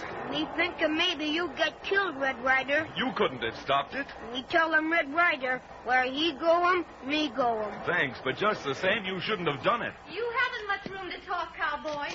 That was about as foolhardy a thing as I've ever seen done. Gosh, ma'am, you gave me a start. I didn't even hear you ride up. Oh, I'm not over it yet. Why, when I saw you race out in front of those low-coat animals, I wouldn't have given a plug nickel for your chances. Well, I couldn't see a fine herd like that break their crazy necks without trying to stop them. I'd call them sweet-looking cattle, ma'am. The best in this country. Say, what's the matter with the chump who owns this outfit? There wasn't a single cowhand trying to stop that stampede. Doesn't he know that cattle like those don't grow on sagebrush? Or has he too much dinero to care? You're looking at the chump who owns them. You, ma'am? Well, gee. Well, excuse me for talking that way about you. That's quite all right. Mr. My name's Ryder, ma'am. Not Red Ryder. That's right. Oh, my name is Ruth Rankin. Glad to know you, ma'am. My sidekick here is Little Beaver. How are you, little beaver? Me skookum. That means in Injun language, plenty good. You know, I reckon I owe you an apology for those cracks I made. You know, I'm always picking the wrong time to sort of talk out of turn. Oh, forget it. I owe you thanks for saving my cattle. Well, I'm sorry I had to do so much shooting, but it was the only way I could stop them, ma'am. Where in tarnation are all your hands? It don't look to me like they were on the job. My hands have all quit me, Mr. Ryder. I've only my foreman left, and he's out fixing fences. The hands quit you with the spring drive coming up? What kind of hombres did you have on this spread? They quit me because they're afraid. Afraid of what? It's just something rather mysterious to scare us all out of our wits. 6 times it's struck. And 6 times it's caused me to lose one of my best hands. But who's behind it? That's just it. I don't know. I've no idea. Everything that's happened so far seems to be accidental. Accidental? Well, 2 of my boys riding the line fences at night were wounded by their own guns. One was badly burned in his sleep when a mysterious fire destroyed a line camp. Another was killed when an overhanging ledge of rock crumbled as he rode beneath it. 2 were poisoned drinking water from a spring. And the last was accidentally shot by my foreman when he mistook him for a prowler. How long has all this been going on, Miss Rankin? Well, it began about a month ago. The last accident occurred on Monday of this week. The next day, the rest of my hands pulled out. Well, what do you know? And other strange things have happened, too. Things for which there just seemed to be no explanation. Like which? Well, like that stampede, for instance. What frightened those cattle? Cows don't go on a rampage like that without some reason. Been any shooting or cattle killed here today? You know, sometimes the smell of freshly slaughtered beef fills them with fear. We haven't butchered here for 2 weeks. Well, say, it looks to me like you need some help around here. Oh, if you only knew how much I need it. Well, if you're not too fussy, ma'am, you've got yourself a couple of hands right now. How about it, little Beaver? This place bad medicine, Red Ryder. But if you stay in here, me stay in here, too. Then it's all settled. Oh, this is almost too good to be true. Come on up to the ranch house with me. I'll make you acquainted with the layout.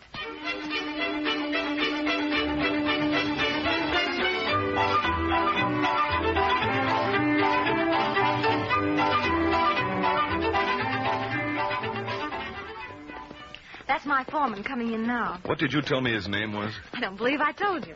However, it's Bagley. Bert Bagley. Bagley. Oh, yeah, Bagley. Used to be straw boss on Ace Hanlon spreads. I don't know anything about that, but I do know he's a very capable man. Bert's been a big help to me through all this trouble. He must have changed a lot since I knew about him. What do you mean by that, Red Ryder? Oh, nothing. Just talking out of turn again, I guess. Well, you meant something. If he's your friend, he's all right with me. Oh, dear. Oh. Hey, that was a slick piece of work, stranger. I seen it from the top of Bald Hill. That horse of yours is something. Why didn't you try to stop them, Bert? Well, I was busy fixing fence, Miss Ruth, and I didn't notice what they was up to until it was too late to reach 'em. When I seen 'em making for that bluff, I thought the whole herd was goners. And they would have been, but for the quick thinking and courage of Red Ryder here. Did you say Red Ryder? That's right. And incidentally, Bert, Red Ryder is signed on. He's working for the Crossbar H. Well, that's fine. Shake hands with my foreman, Bert Bagley, Mr. Ryder. How are you, Bert? Well, we're mighty glad to have you with us, Red. Thanks. I suppose Miss Ruth told you about the trouble we've been having. She told me there was a hoodoo on the place, if that's what you mean. It's worse than a hoodoo, Ryder. There's something evil at work here. I don't go in much for superstition myself. I've found that when there's something evil around, it's usually found inside a human being. Well, if you two would excuse me, I'll go in and get supper started. Hoodoo or no hoodoo, we've got to eat. Listen, Red. I don't want to worry you none, but you're making a mistake in signing on here. Am I? Don't mean nothing but trouble for a man. I know. I've been through it. Now, if it's just work you're looking for, there's a big ranch adjoining this one. I'm much obliged, Bert, but I'm staying on here. You're liable to be sorry, Ryder. You're liable to be mighty sorry.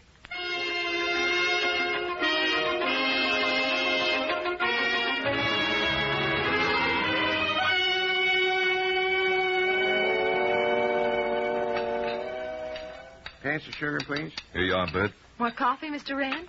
I've had plenty, thanks. Say, who owns the adjoining property, Miss Rankin? Well, with the exception of the land that adjoins our west line, it all belongs to T.H. Campbell. A good neighbor?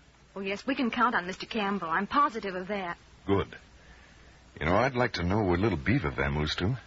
It ain't like him to skin out without saying something. Perhaps he's woman shy. My guess is that he's looking the ground over around here.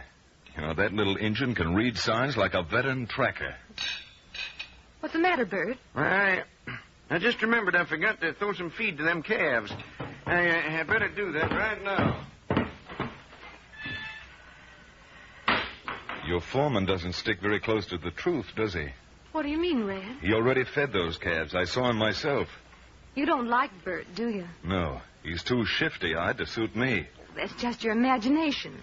Bert's all right. I'm sure of it. And I'm just as sure that he knows a whole lot more about what's going on around here than he lets on. Now, if you'll excuse me, Miss Ruth, I'm going to hunt up Little Beaver. With what's been happening on this ranch, we can't be too careful. Red. Those were rifle shots. If anybody's hurt Little Beaver, they're going to have me to reckon with. Oh, wait, Red. I'm going with you.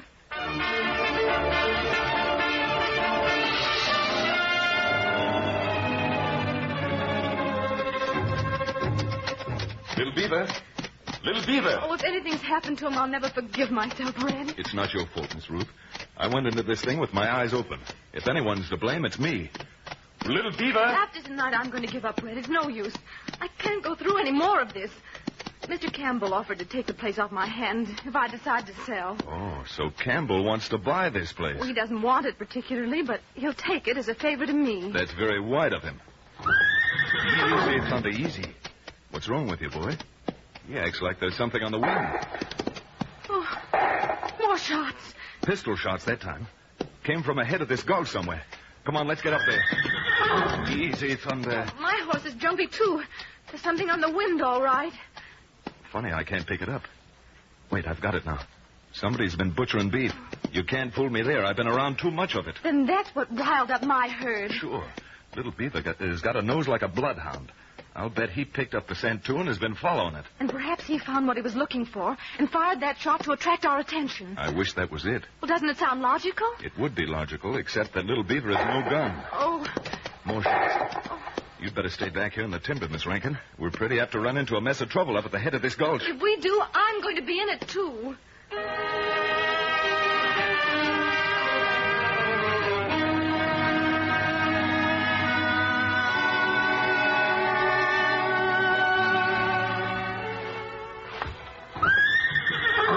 Doggone it, Thunder. I was afraid you'd do that. That's you, Red Ryder? Little Beaver, where are you? Me near him by line fence. Are you all right?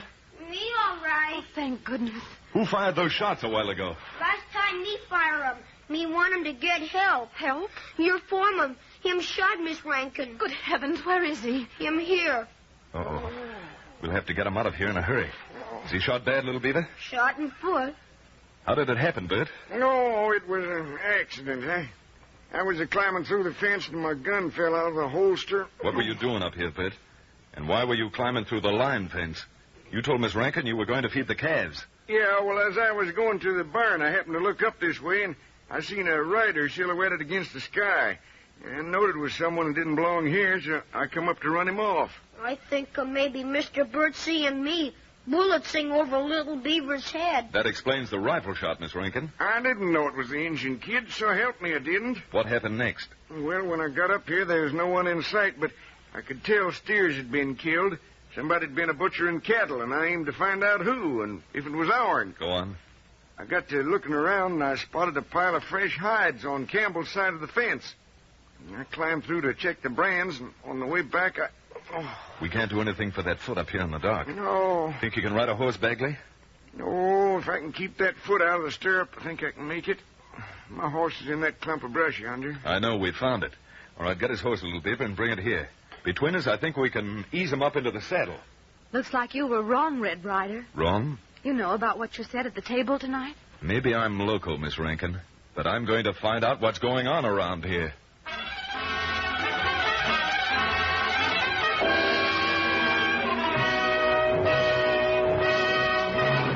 We return to the adventures of Red Ryder in just a moment.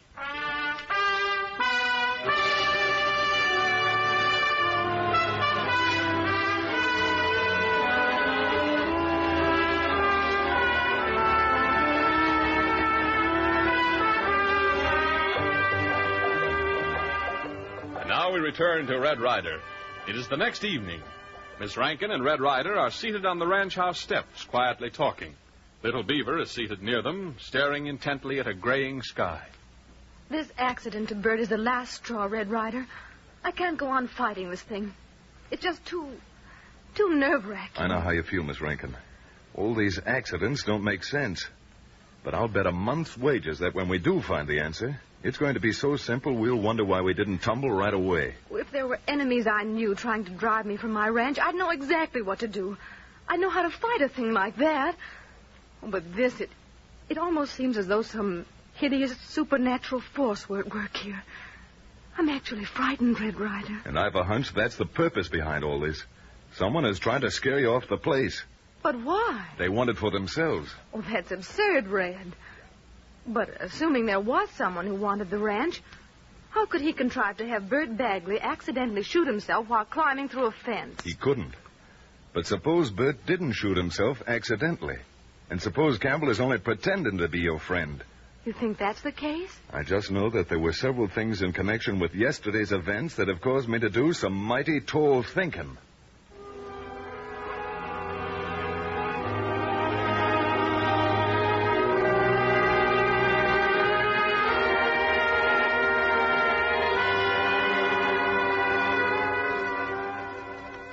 Hello. Looks like you've got yourself some company, Miss Ruth. Well, that's odd. Who'd be coming by at this hour? Well, since you're having a caller, I expect that Little Beaver and I'd better vamoose. Oh, no, don't go, please. Okay. Why, it's Mr. Campbell. Hello there. Good evening, Miss Rankin. I hope you forgive me bothering you at this late hour. You're always welcome here. Thank you. I just learned tonight that the carelessness of some of my hands caused your cattle to stampede yesterday. I was so upset about it, I had to come right over. I just can't understand them boys doing a trick like that. Well, they just didn't think, Mr. Campbell. But they're supposed to think. Why, it might have cost you your entire herd, Miss Rankin. But it didn't, so you mustn't feel too badly about it. But I do. And now I've made up my mind it's high time you got off this ranch, Miss Rankin. Got so it ain't safe. Something might happen to you next. Well, yes, I suppose so. I told you I'd take the place off your hands, and now I'm prepared to do it. I'll go into town and arrange about the deed at the bank tomorrow morning, if that's agreeable. Yes, I suppose it's best. You're a very brave young woman to stay as long as you have. Don't know how you've managed to keep up your courage through all this. She just doesn't scare very easy. Oh, I beg your pardon. I didn't notice there was someone with you, Miss Rankin. It's so dark tonight. I'd like to make you acquainted with Red Ryder. This is Mr. Campbell, my neighbor, Red. Red Ryder. Well, this is an unexpected pleasure. Very proud to know you, Ryder. Glad to know you.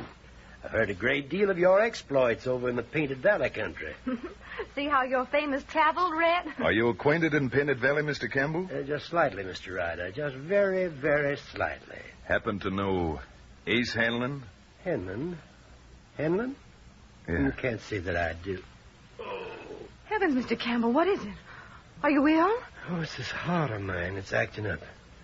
The doctors have warned me time and again, but it's mighty hard for a man who's been riding broncs all his life to settle down in a rocking chair. You certainly look husky enough. That's what makes it so difficult to bear. I've always been such an active person. Oh, Red, you'd better ride back with Mr. Campbell. He might become ill on the way, and, that would be awful, out on that trail alone at night. Why, sure. To tell you the truth, I shall feel much better if he does. I'll throw a saddle on Thunder and be ready in a jiffy. Me going, too. No, Little Beaver, I want you to stay here and look after Miss Rankin. With Bert laid up in the bunkhouse, she'll be practically alone. Yes. Yes, I heard about that unfortunate occurrence. Too bad. Too bad. Now that you have Red Ryder on the place, Miss Rankin, I'm sure your troubles will soon be over.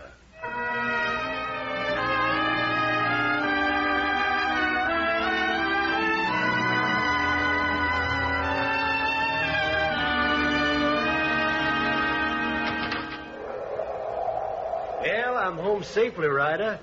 Thanks to you. Go right in, my boy. I'd better get along back. Nonsense. You can come in long enough to get warmed up a little. Well, all right, but only for a minute. You have a match, Ryder? Match? Yes, I've got a match. I wonder if you'd be so kind as to light the lamp for me. I still feel a bit shaky. Why, sure. It's on that big table in the center of the room. I found it. Now, just a second. That took you by surprise, huh, Ryder? But don't worry, my boy. Your troubles will soon be over, too.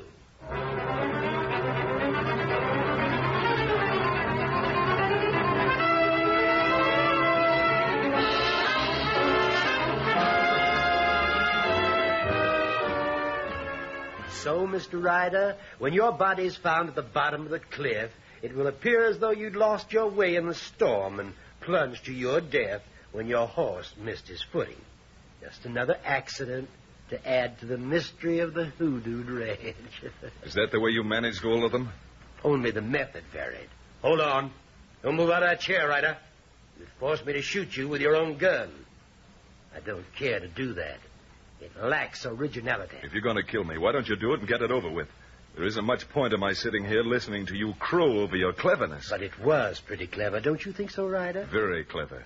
If your man Bert Bagley hadn't bungled on his part, I might never have figured it out. That was careless of him. Just shows you how the little things will trip a man up. Yes, and Bagley paid for his forgetfulness. Next time it won't be in the foot. Now, who the devil... Here you are, Ryder. And no tricks, or I'll let you have it. Who's there? Who's out there, I say? Me, Little Beaver. Want to see him, Red Ryder. Why, sure. Sure. You can see him. I'll let you ride in. You'll never harm that kid, Kemp. Red Ryder! Come on, Little Beaver. Those fire tongs did the trick. He's out colder than a mackerel. Come quick, Red Ryder. Men come take lady away. She plenty afraid. Someone took Miss Rankin away. Me think I'm going to make lady plenty dead. Then we've got to get going, Little Beaver. I'll tie this coyote up so he can't get away. Then we'll hit the trail.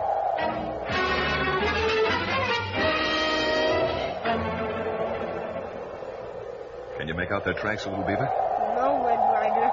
No tracks. Try, son. You've got to try. You hold them lantern close to ground. Oh, that good now. It looks pretty hopeless to me. No. Right here, soft ground. See tracks? Not smooth like other places. Horses walk here maybe hour ago. Then we must be on their trail. Hurry, Little Beaver, hurry.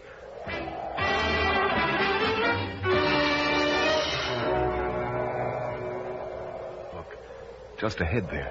A pinpoint of light. See it? Me see him. Think it may be line camp. Anyway, it's a cabin with a light inside. Whoever's in there hung a blanket or something on the window. That spot of light is shining through a hole in it. I'll put out the lantern and we'll slip up there quietly. I've got a hunch the people we're looking for are in that shack. What we doing, Red Ryder? Well, when you're trying to rout out a mess of pests, you usually smoke 'em out. That's what we'll do. No savvy. There must be some burlap sacks around the shack. We'll search 'em out. Douse 'em with coal oil from this lantern, stick the whole thing under the cabin. Then I'll get 'em one at a time when they come out. Let's get busy.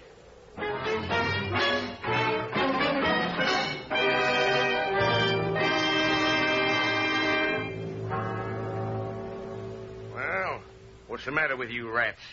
You turned yellow or something? You wasn't so all-fired squeamish when we wiped out the rest of them. Yeah, but look, Cash, killing men is one thing, and killing women is something else again. And I tell you, I ain't having any part of it. Oh, yes, you are. You're obeying orders. If you don't, it's going to be just too bad for you, Leary. I agree with Leary, Cash. I don't hanker for this job none. And the same goes for you, too, Slim. We'll both do as you're told. This Rankin girl ain't never done nothing to us, or to Campbell, for that matter. Well, who said she had? She's in the way, that's all. You think Campbell wants to pay full price for that ranch when he can get it dirt cheap at a sheriff's sale? Well, what's the plan, Cash? If we, Hey, I smell smoke. That's just one. Yeah. Well, I smell it, too. It's pouring up through the floor. The cabin's on fire. Come on, get out of here, quick. Wait, look. What about the girl? Leave her in there. It's a good way to any in it. Now, come on, both of you. We're coming. You sheep-killing coyote. Hey, you! Cash, what'd you say? No, for the next one. Thought I heard you call to You're me. next. Little Beaver, get in the shack and get Miss Ruth. She must be tied up in there. Me get Cash, Slim, where'd you go? And you're number 3. Red Ryder, what are you doing here? Give you 3 guesses. I reckon that does it. Now, don't move, any of you, or you'll be creased up with hot lead. Hey, what? What hit me?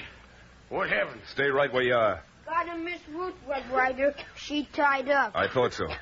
Are you all right, Miss Ruth? Yes, I'm all right, Red. And now that I know what I'm fighting, I'm not afraid anymore. That's the talk. And believe me, I got enough on Campbell and his outfit to send them all to the Hooskow. Hooskow? Where that, Red Ryder? That's the jail, Little Beaver. Here, Thunder. Oh, me know 'em. That place where send them bad boys. Come on, Miss Ruth. I'll take you with me on Thunder. Little Beaver, you follow on Papoose. We'll get Campbell and then come back for the rest. All right, Thunder. Hit that trail. Come on, Thunder!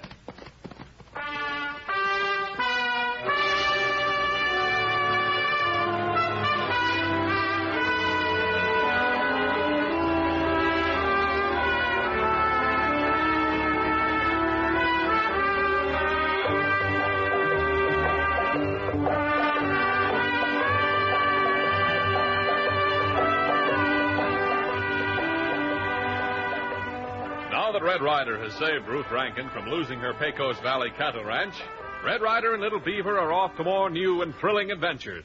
When next we meet them, they'll be heading down along the Pecos River toward Dobie Town, a place where hard-riding, two-fisted men are never too anxious to meet strangers.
From out of the West comes Red Ryder, America's famous fighting cowboy.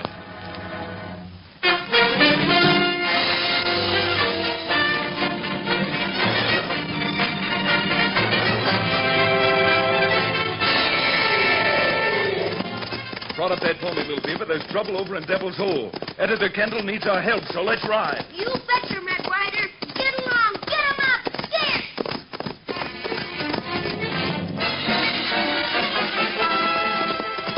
Get going, Thunder. Hit that trail. Come on, Thunder.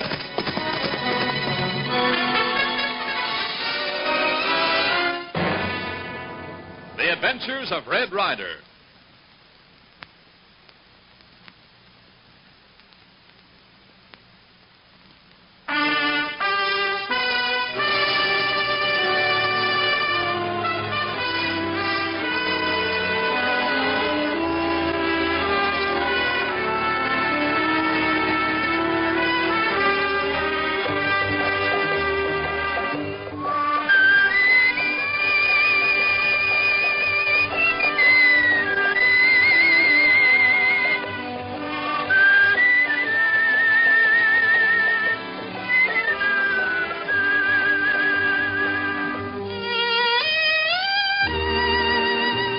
Having put an end to the blazing career of the killer Duke Gregg, Red Ryder has returned with Little Beaver to Painted Valley, only to learn that in his absence, the nearby town of Devil's Hole has turned into a roaring river of frontier lawlessness, centering around Ace Hanlon's Silver Dollar Cafe.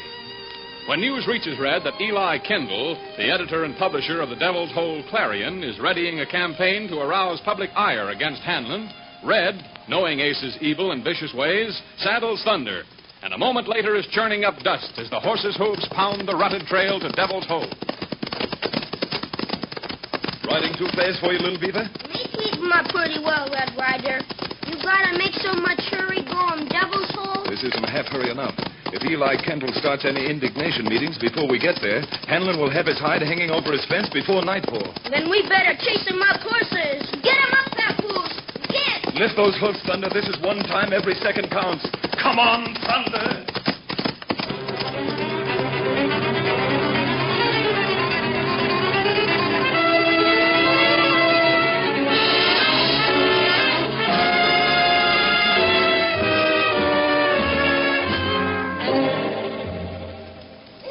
Ride quick, Dad. Here comes that gang of ruffians. They've no right to ride into our town shooting and killing.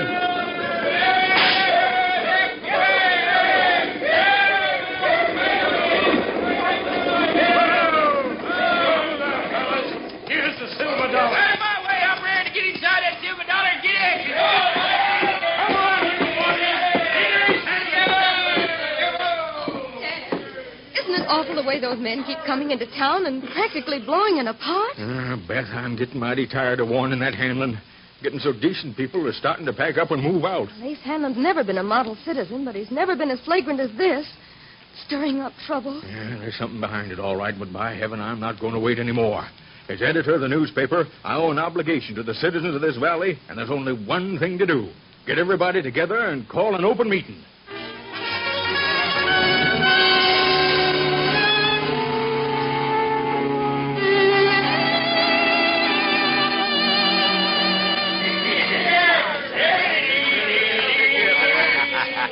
Why, sure thing, cowpoke. Just enjoy yourself. Your credit's good up to $500. Well, thank you, Mr. Hanlon. Thanks. You're all right, Hanlon. East. Yeah, Gringo, what's up? I just come from across the street. Kendall, that newspaper fella's got a crowd together in front of his place, and he's making them a speech. What kind of speech? No kind you'd like to hear. Well, in that case, maybe we better go over. Us? Over there? Sure. A guy like you might even show an editor where he's wrong. Huh? You can put the punctuation in the right place. Come on, Gringo, and keep your hand right on your gun butt.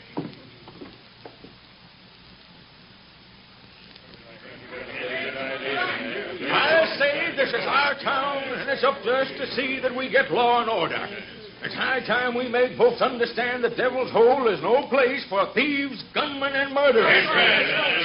Just a minute, Kendall. Yes, Hanlon? What is it? You talk mighty pretty, but just who would you say was one of those thieves and murderers? I ain't seen none. No? Then your eyesight must be mighty bad, Ace. Dad, be careful. I'm handling this, Beth. My eyesight's pretty good. But since you're so sure it ain't, supposing you start naming names. All right. One of the men we've got no room for around here is right next to you. And his name's Gringo Jordan. Why, you're calling me a murderer, Kendall. Fill your hand. Dad, please. All right, Gringo, you don't scare me none. Why, you cheap tin-horn scribbler, you are. Oh, my hand. Who did that? I did that, mister. Any objections? Ryder.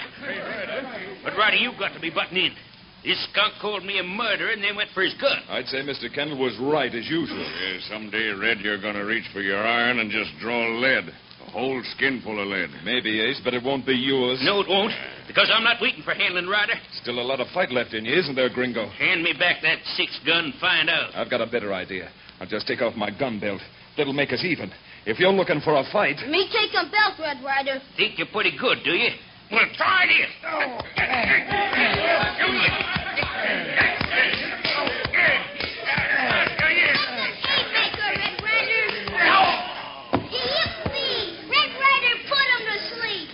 When he comes to, Hanlon, you might tell him if I see him in town again, I'm going over him once more, but good. Yeah? What if he's not interested? Suppose we wait and find out. It might surprise both of you. Hello, Mr. Kendall. Oh, howdy, Red. I don't know how to thank you for Forget it. Can we mosey inside? I'd like to have a little talk with you. Why, of course. Come right along. You too, Beth. I'm sure Ryder can help us all. Come on, little beaver. You can practice your spelling by playing with the type.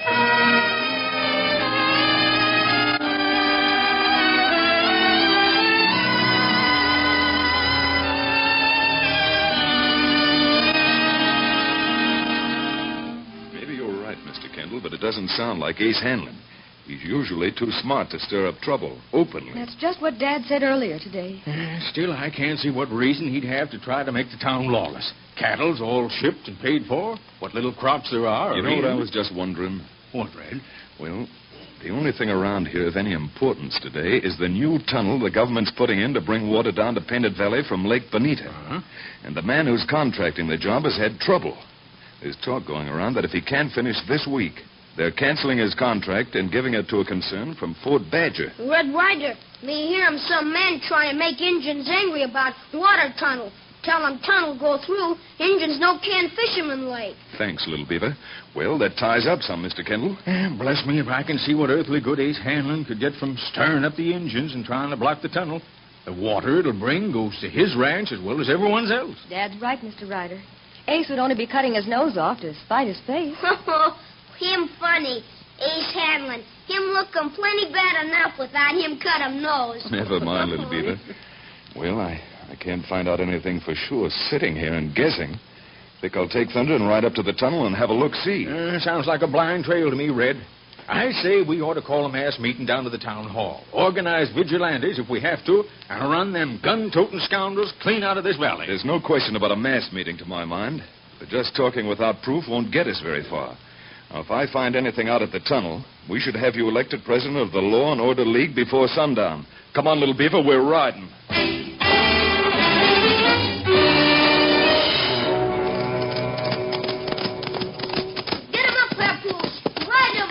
Come on, boy, this is a long trail. Come on, Thunder. Red Ryder. Oh, Thunder. You saying this trail him shortcut? Yes, it cuts about 3 miles off the regular road to the hills. Why? Well, you look him a trail. See? Plenty fresh hoof marks and dirt. 3 men going through here not many minutes ago. Little beaver, you're about the biggest help a man ever had. Here I ride along looking at the sky when I should be watching the trail. We see him hoof prints, but maybe hoof prints mean nothing. No can't tell if made by Ace Hanlon horse. You sure can't. But if it is Hanlon's trail, we better rattle these bridles and shake up our ponies. The sooner you get to trouble, the sooner it's over. You betcha. Get him up, Papoose. Get him up fast. Pound that dirt, fella. We're closing in. Come on, Thunder.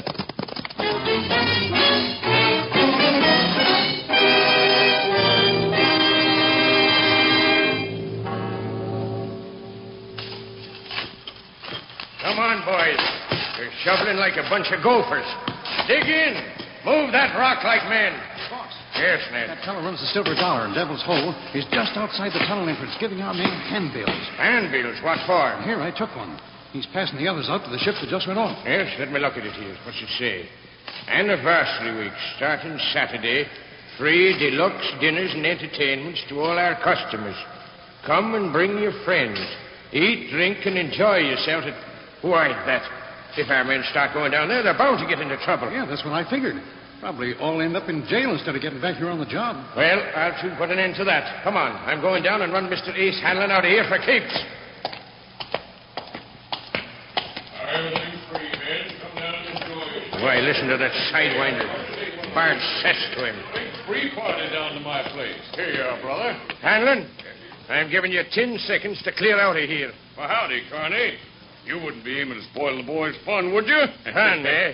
Get them down there gambling and... Ah, calm down, friend. I'm just celebrating, and a man can't celebrate very well unless he has folks around. 5 seconds of that 10 is gone, Hanlon. Yeah, but I'll still be here when 10 minutes are gone. 10 hours, for that matter. I doubt that, Hanlon. Red Ryder.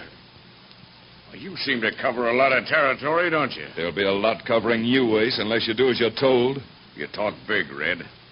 Bigger than you can ever deliver. Mr. Carney told you to clear out of here. Well, I'm waiting. Now, let's get a few things straight, Ryder. And getting things straight might be new for you at that. I don't know, Ace. I generally shoot straight. Yeah, if you tried it this time, you'd be wrong. Dead wrong. Maybe you gents forget this tunnel's state property and nobody's ordering me off. I didn't say anything about ordering you off. I said you're getting off. Now, start walking. I've taken a lot from you, Ryder. Maybe now's as good a time as any for me to finish what you've started. Red Ryder, watch him. He go for gun. Yeah, that's right. I go for gun, only this time I got it.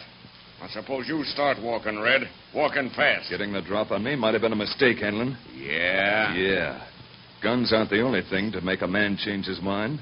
For example, a shovel isn't bad. Why, you... Knock the gun out of my hand. Red Ryder. That's right, little beaver. A shovel's a mighty handy tool to have when a polecat like Hanlon's around. It's good for spanking and just perfect for digging. Digging graves. Smart, ain't you, Ryder? Very smart. Put that shovel down and I'll show you how smart you really are. I'm putting the shovel down, Ace, but not where you want.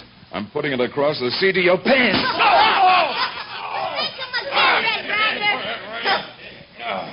Ryder, where I'm going to get you won't be by your britches, it'll be by your neck. I think you're wrong, Ace. Awfully wrong. Now, suppose you apologize to Mr. Carney here for taking up his men's time and then start moving. I'll be hamstrung before I'll apologize. Yeah? No! I said apologize. Now get started, or I'll warm your pants again. Oh, I apologize. I'm sorry. Ryder, I'll pay this back with interest. Ryder, you sure taught that Jesper a lesson. I don't think he'll be back here bothering us again. Don't be too sure about that, Mr. Conley. Hanlon's just like the snake he is. The more you cut at him, the more pieces there are to strike back. Maybe so, Red Ryder. But Hanlon no warn him by making rattle. I know, little beaver.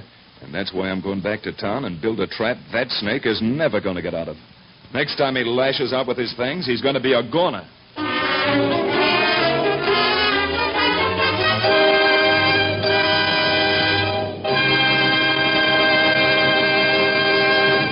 We return to the adventures of Red Ryder in just a moment.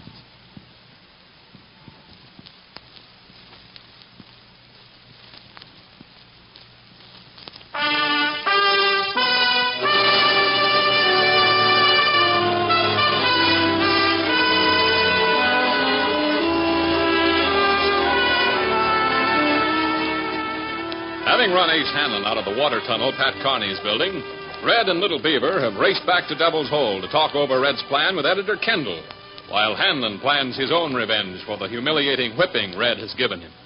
Hanlon is talking to Gringo, his gun-toting lieutenant, in his office back of the Silver Dollar. Well, you can bet on this, Gringo. If it's the last thing I do, I'm going to get Red Ryder planted on the top side of Boot Hill once and for all. I wish you'd leave some for me. That side. Yeah?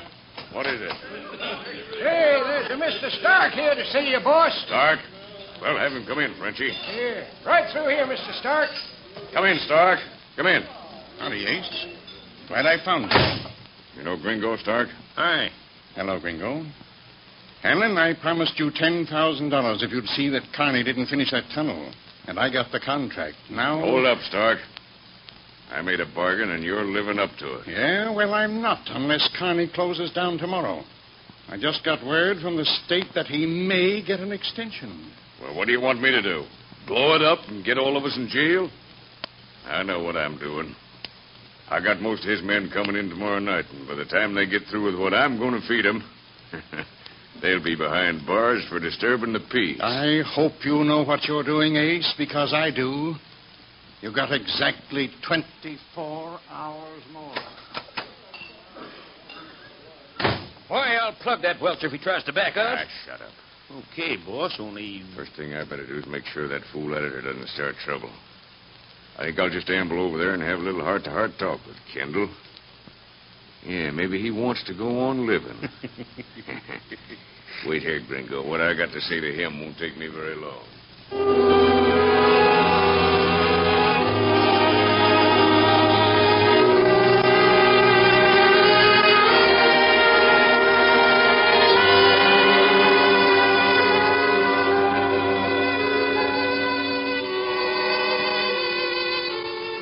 Mr. Ryder, stirring up Ace Hanlon like you did is only going to make it worse. You're right. Me tell him, Red Ryder, same thing. Now, wait, if you'll only let me finish.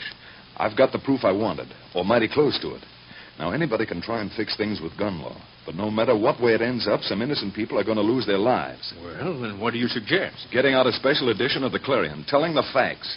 Telling every citizen in Painted Valley that Hanlon's trying to stop Pat Carney from finishing that water tunnel. I agree with that. Public sentiment is a lot better than hot lead. But how can I print anything I'm not absolutely sure of, Red? Don't you see that... Oh, well, come. Here come Hanlon now. And he walking toward this office. Why, that... Oh, wait. You three get in the back. Yeah. Go into the press room and stay there.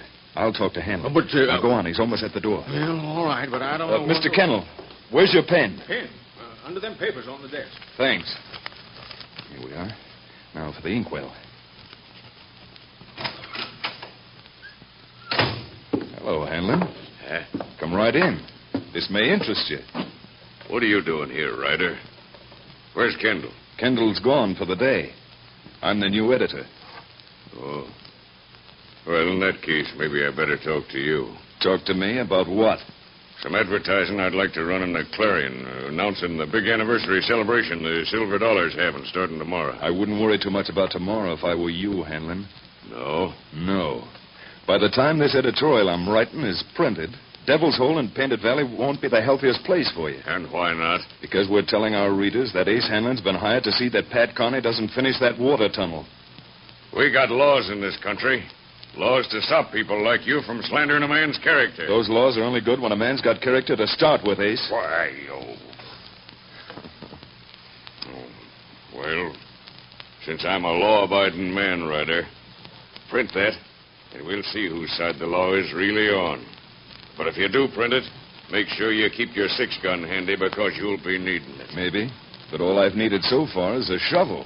When I get through with you, you'll be needing a shovel and flowers. So long, Ace, and be sure to get the extra edition of tonight's Clarion. Your name will be all over it. Red, what are you up to? What sort of trouble are you getting me into with Hanlon? Me hear him through door and printing press room.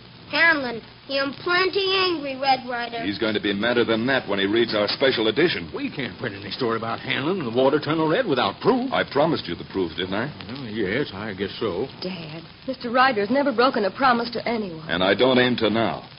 Now, how soon can you print a paper, Mr. Kendall? Well, Judd, that's my printer. He's gone home for supper. Probably could set it up and run it out tonight. Good. Then let's all go over to Mrs. Patton's lunchroom for a bite to eat and get back here after dinner. Maybe Ace Hanlon doesn't recognize laws, but this time he's going to feel the power of the press.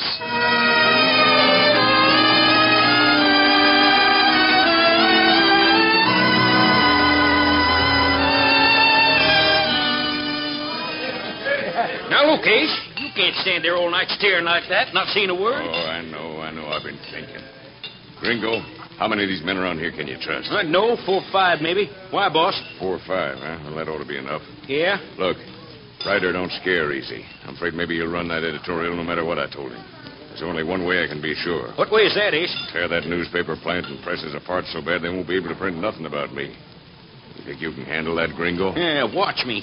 It isn't every day I get a chance to pick up 10,000 greenbacks that easy. It sure ain't. All right, get yourself some boys you can depend on. It's dark now. Go over to that office. I know, Ace. By the time we get through with it, there won't be a Clarion printed in Devil's Hole for the next 6 months.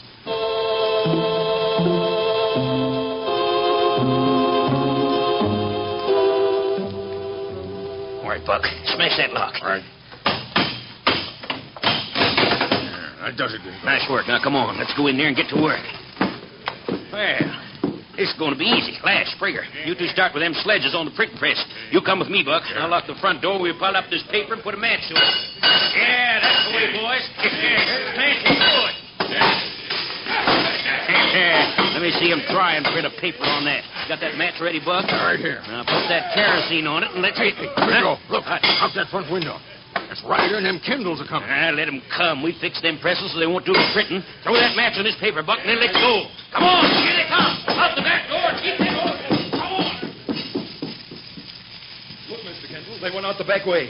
Little Beaver, put out that fire. Me put him on fire, Red Ryder. Oh, Dad, everything's been smashed to bits. They got away up the back alley. Yeah, there's no question about this. This is Hanlon's work, all right.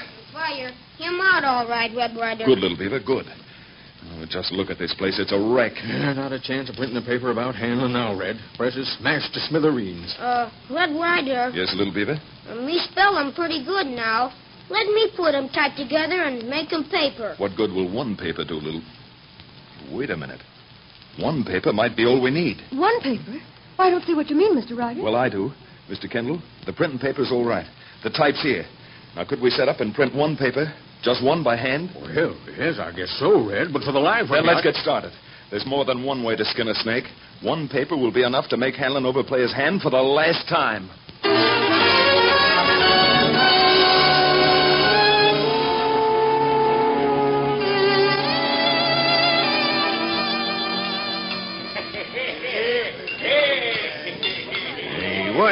What are you doing in here, Injun? Me looking for Mr. Ace Hanlon. Hey, the boss, eh? Hey, that's him down to the end of the counter. Anything you want, Gringo. It's all on the house. Little Beaver. Huh? What are you doing in my place? Me got a new job, Mr. Hanlon. Me make him delivery Mr. Kendall paper. Clarion. You want buy him? The Clarion? What? How did they manage? Why, sure, Injun. I never turned down a kid in my life. Here. Me think you enjoy read 'em Clarion, Mr. Hanlon. Good night. Maybe see you by and by. Ace, how could they print that paper? That's what I'd like to know. Here, let me read it. All right. Ace Hanlon involved in plot to ruin water tunnel. What? Mass meeting in town hall at noon. Crime must be abolished in Devil's Hole. Well, we'll see about that. Ace, what are we going to do? They'll get to holding that meeting. It's goodbye to that 10,000 smack. Yeah, well, before they do, it'll be goodbye to that tunnel. Round up the boys and get plenty of explosive. We're blowing up that water tunnel tonight.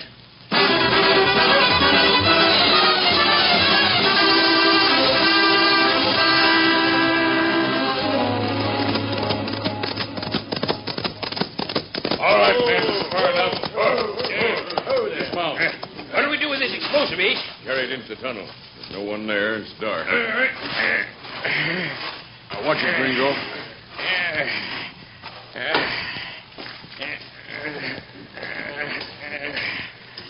All right, hold it, Gringo. That should be far enough. All right. Now, set those fuses and be quick about it. We got to get back to town before Don't worry, Hanlon. You are going back to town. Red Ryder, where are you? Confound this dark. I see it, boss. Johnny, get after him.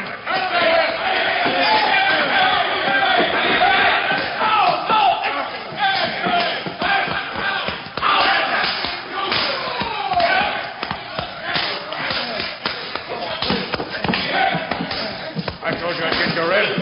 I've got you right where I... Got me, have you? All right, grab his gun, little beaver. We got him, Henlon's gun. Good. Then I'll give him this instead. There.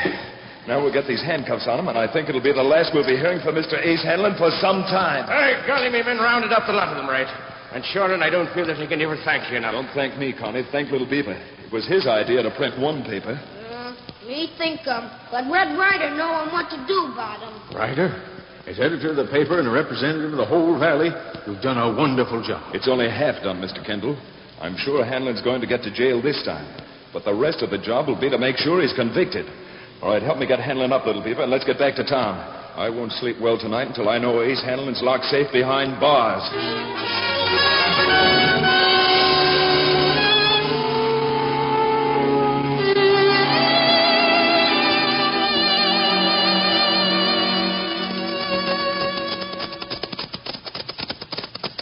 Cold air woke you up, huh, Ace? Yeah, someday I'm going to wake you up, Ryder.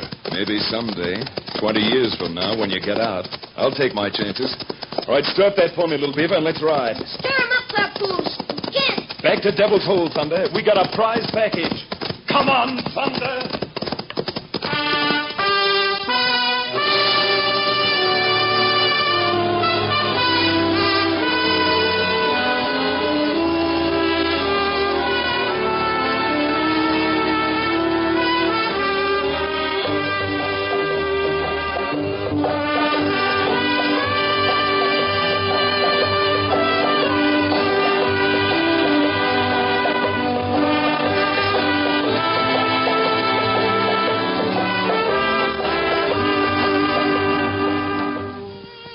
Well, folks, it seems like this puts the finishing touches on Mr. Ace Hanlon. Red Ryder has succeeded in placing his archenemy and gun-toting henchman into the hands of the law. And now America's famous fighting cowboy and his little Indian pal are once more headed for the wide open spaces. Listen in next time when Red Ryder and Little Beaver ride to the Barton Ranch, where they'll be pitted against Stoney Carson and his tough pack of gunslingers.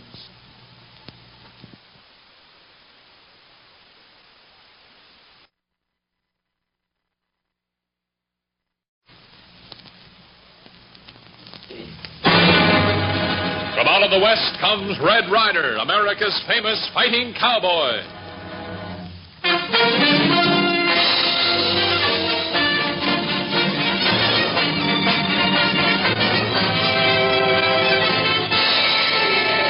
Caught up that pony, little beaver. There's trouble in Roaring River. Let's hit the trail and find out what's up now. You betcha, Red Ryder. Get along. Get him up.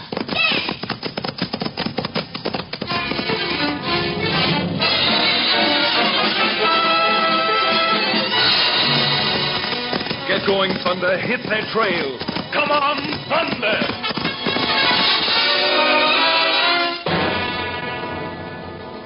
The Adventures of Red Ryder.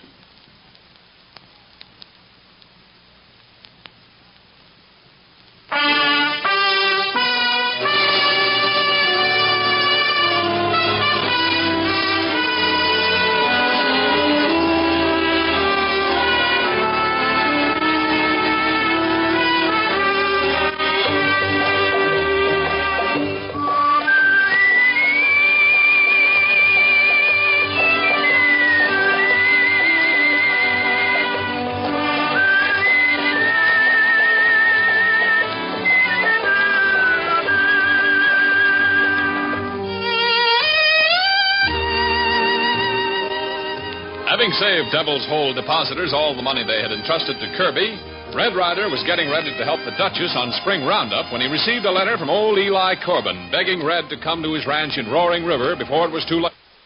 Thus, as we join Red Ryder, we find him galloping along on the indomitable Thunder with Little Beaver racing his pinto close by his side. We got a much further to go yet, Red Ryder. 10, 12 miles, I should judge, Little Beaver. Corbin's spread lies just over that far ridge. We think a mighty funny Mr. Corbin no ride and say just what kind of trouble he expecting. When a man doesn't write it down, you can bet it's the kind of trouble he doesn't like to think about. Trouble like gun feuds. Gun feud?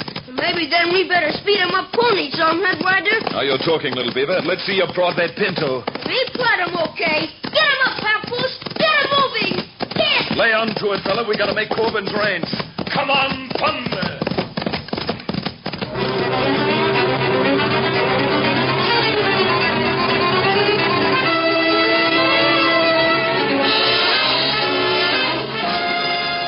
Dixie, I'm in no mood for arguing with a gal, even though she is my daughter. Oh, but, Dad, Red Ryder should be here soon. Of course Red will be here. I sent for him, didn't I?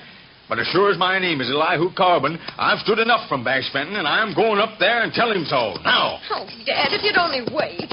Take someone with you. Oh, I'm through waiting, Dixie. From now on, it's going to be Fenton's way of doing things or mine. Come on, now, let's go with that horse. If you do go, promise me you'll not lose your temper. You're a fine one to talk, Dixie Corbin. Why, you got more temper than 50 ordinary gals put together. Now, stand away. I'm leaving. And if Ryder comes, why, you make him to home. Get up, Dan. Come on, get. Oh, Dad. Dad, please be careful.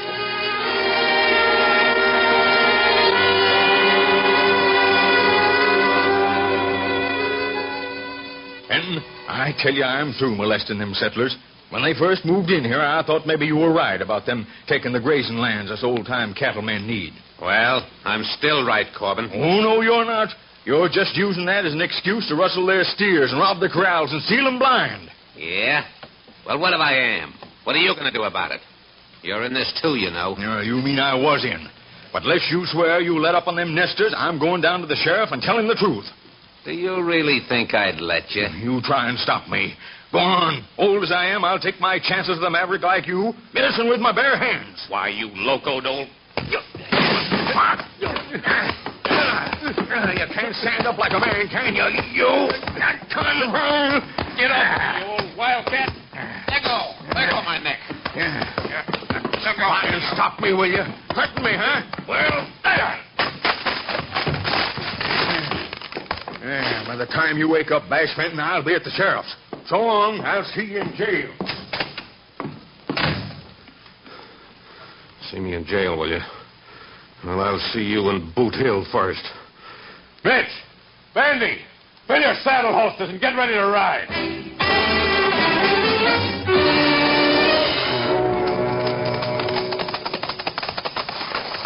Whoa! Hold it, boys. This'll be far enough. You think the old coot's really heading for the sheriff, Bash? Yeah. Corbin don't change his mind once it's made up. But heading for the sheriff and getting there is two different things. This is a good spot. We can see the road, and he can't see a thing through them rocks. Get your rifles ready. Corbin should be coming along soon on his last ride to town.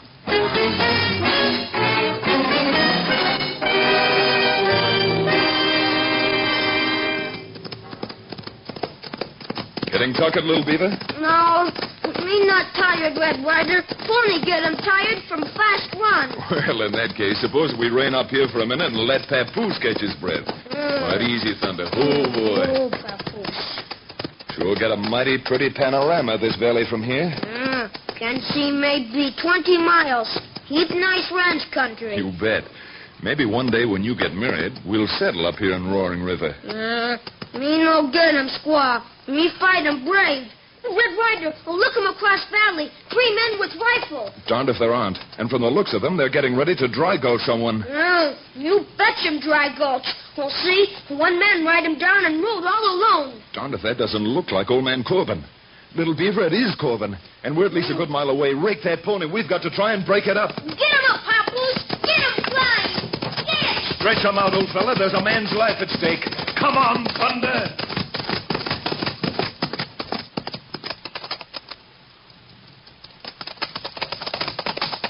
How's that dirt, partner? Stretch those legs. Come on, Thunder. Red Ryder! Red Ryder! Bushwhackers say you must. Look! Blast those murders. They're ready to shoot. Corbin! Eli Corbin, watch out! Shoot him, Mr. Corbin, right in back. Those low-down rascals. Come on!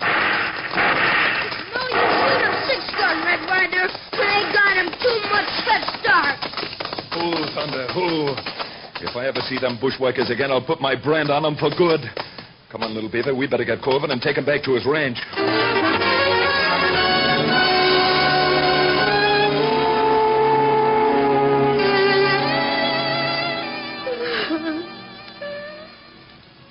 There, now, I know there isn't much to say, Miss Dixie, but crying won't bring your dad back.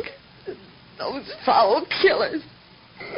I'll pay him back bullet for bullet. 10 lives for one. Now, just going out and starting a gun feud, miss, is no cure for trouble. They started it. I knew they would. I told Dad. Who started it? You mean you know? Oh, who else could it have been but Bash Fenton and those gun hands of his? We'd not know him, Bash Fenton. That'll be enough, little beaver. Fenton's the man who got the ranchers together when the homesteaders moved in. First off, we thought he was right, but later Dad found out Fenton was only using the honest ranchers as a front so he could steal everything the settlers had. That sounds reasonable. I've known critters like Fenton before. But can you prove it? Prove it? We know it. Isn't that enough? I'm afraid not. Judges want evidence, not guesswork. Who said anything about judges? No, Corbin never needed a judge when he knew he was right. And if you think I'm going to sit here and let Fenton do any more killing, you're on the wrong ranch, Mr. Ryder. I never argue, Miss Dixie, especially with a lady. So now, how about you going inside now and resting a bit? Maybe we can talk more later. I will go in now, but don't you ever think you can talk me out of what I've decided on. And if you're not man enough to help me, then perhaps you better go back where you come from. That Missy, she got him temple like bonfire. She sure has. And like with a bonfire, if the wind's blowing against her, she's almost certain to get burned. Well, let's go up on the porch, little beaver. I got some tall thinking to do.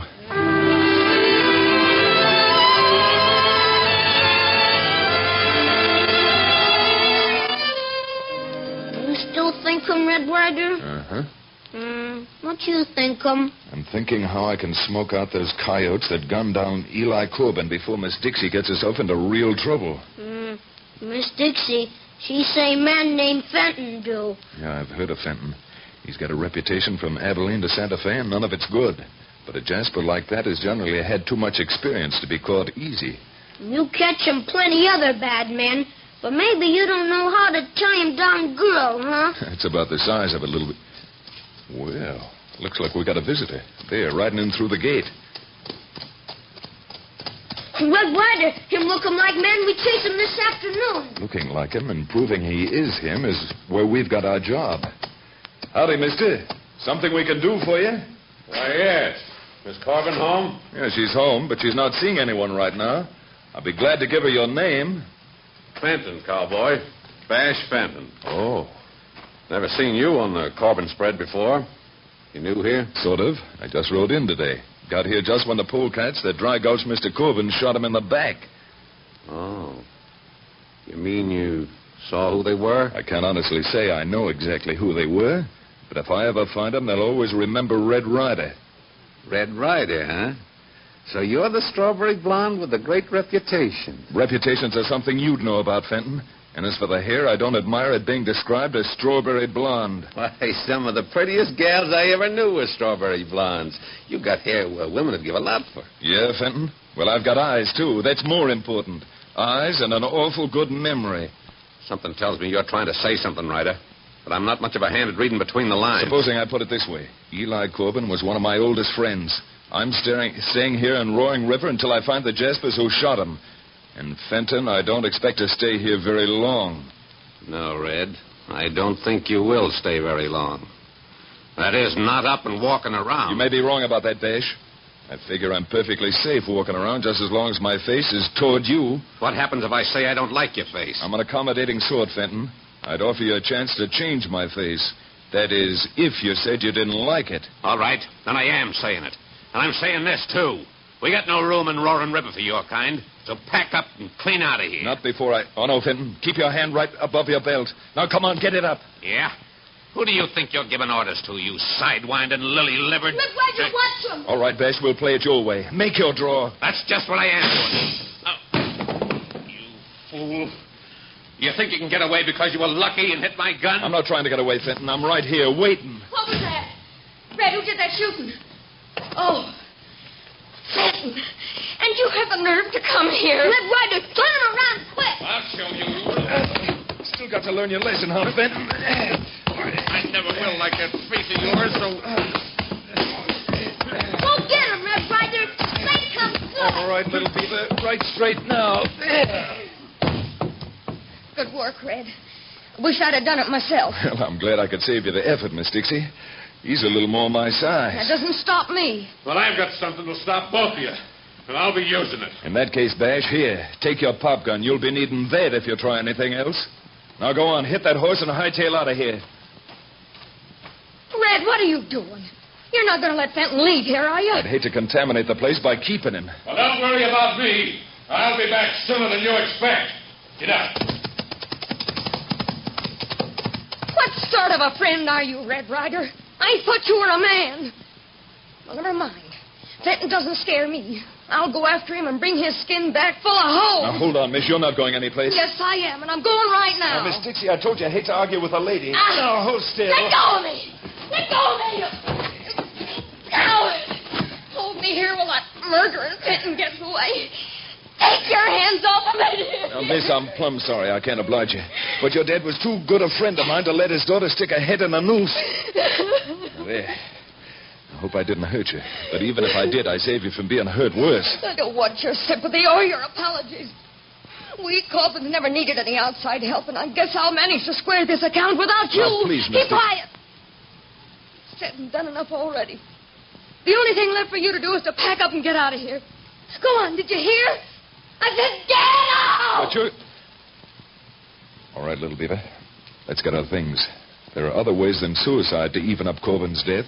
And I hope we can do it before what's left of his family is wiped out.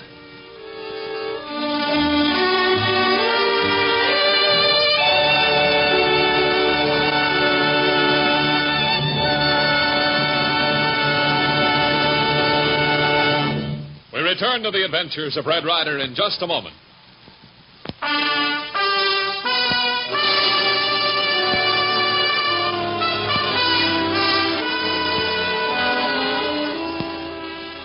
Rejoining Red Ryder and Little Beaver, we find them camping out in Indian Meadows after being ordered off the Corbin Ranch by Corbin's hot-headed daughter, Dixie. More bacon, Little Beaver? No, thank you, Red Ryder. Me eat 'em plenty. Hey, now, is that you? Since when did you ever have enough to eat? No have enough. But while we sit here, eat supper, maybe Miss Dixie, she gets herself into trouble. Right you are, Little Beaver. The thing for us to do is pack up and start riding. No telling what Fenton is up to now.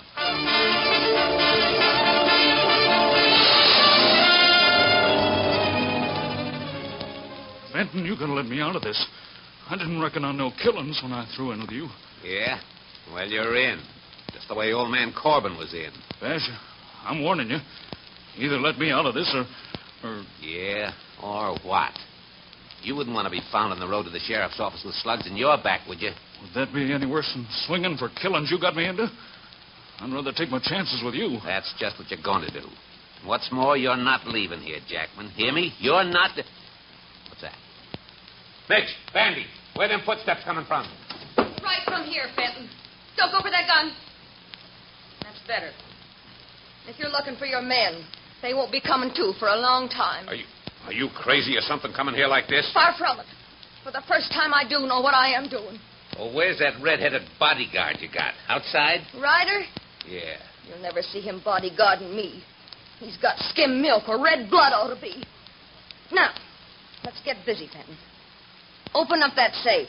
Safe? Oh, so that's what you've turned into. Old man Corbin's daughter, nothing but a stick-up outlaw. Bash, if I ever hear my father's name in your mouth again, so help me, they'll be your last words. You understand? All right, now get that safe open. I'm getting enough money from you to get out and start over again. Because I know Roaring River would never be safe with the two of us here. Now get. All right. But remember, we got laws in this country. The only laws you know are those you break. You stand there, Mr. Jackman. Nice and still. Sure, Dixie. Sure. Here you are. Everything that was in the safe. I'd say thank you, Fenton, if I didn't know the money never was yours. Now, look. If I was you, I'd stay right there, nice and comfortable, till you're sure I've made my getaway. I still have the feeling, Fenton, that you'd be better off dead. Jackman, come on. Don't stand there, you fool. Jackman, you lighting out after that gal with me? No, Bash. I told you I'm through. Yeah? Well, I was wondering how I could take care of you without having a trace to me, but now I know. What do you mean, Ben? When the folks in town want to know who shot Jackman, I'm telling them Dixie Corbin did it. That's right. I'm saying you were a hero. Tried to save my money, and she shot you for your trouble. Bash! Bash, no! Now, Miss Corbin, let me see you get out of this one.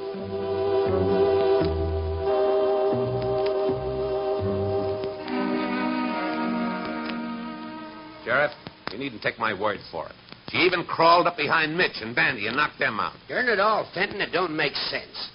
Dixie Corbin's got a hot temper, but she's no killer. Sheriff, if you're hankering to keep your job, you'll find Dixie Corbin. When it comes to proving what she did, I'll be there with witnesses. I don't doubt that, Fenton. Ryder. And your witnesses will lie almost as bad as you. Ryder, I've been itching to square a few things with you. Ryder, watch him. He's grabbed a crowbar. Try again, Fenton. Maybe places will help your aim. Now I've got you just what I want you, Ryder. Oh, gouge my eyes, will you? That ain't half what I'm going to do to you. Ryder, try and turn around. I can't get him off of you the way you're laying. Oh, well, me can do him, Sheriff. Me can fix him, Benton. Give me Sheriff. Turn him a little more, Red Ryder. Little Beaver, stay out of this. Oh, no. Me and him now is good. What? Wee! Me knock him out. Doggone you, Little Beaver. You were mighty kind hitting him with that chair, but I didn't need your help. Me know him, Red Ryder. You beat him, okay? Only me hits him confident anyhow. Him really snake. Fine thing. Attacked right in the sheriff's office. Well, Sheriff, what are you going to do? What'd you like me to do, Fenton? Lock Ryder and this singeing grasshopper up on a charge of with intent to kill, that's what. And while you're about it, Sheriff, make it assault and battery twice. I whaled Mr. Fenton a little this afternoon. All right, Fenton.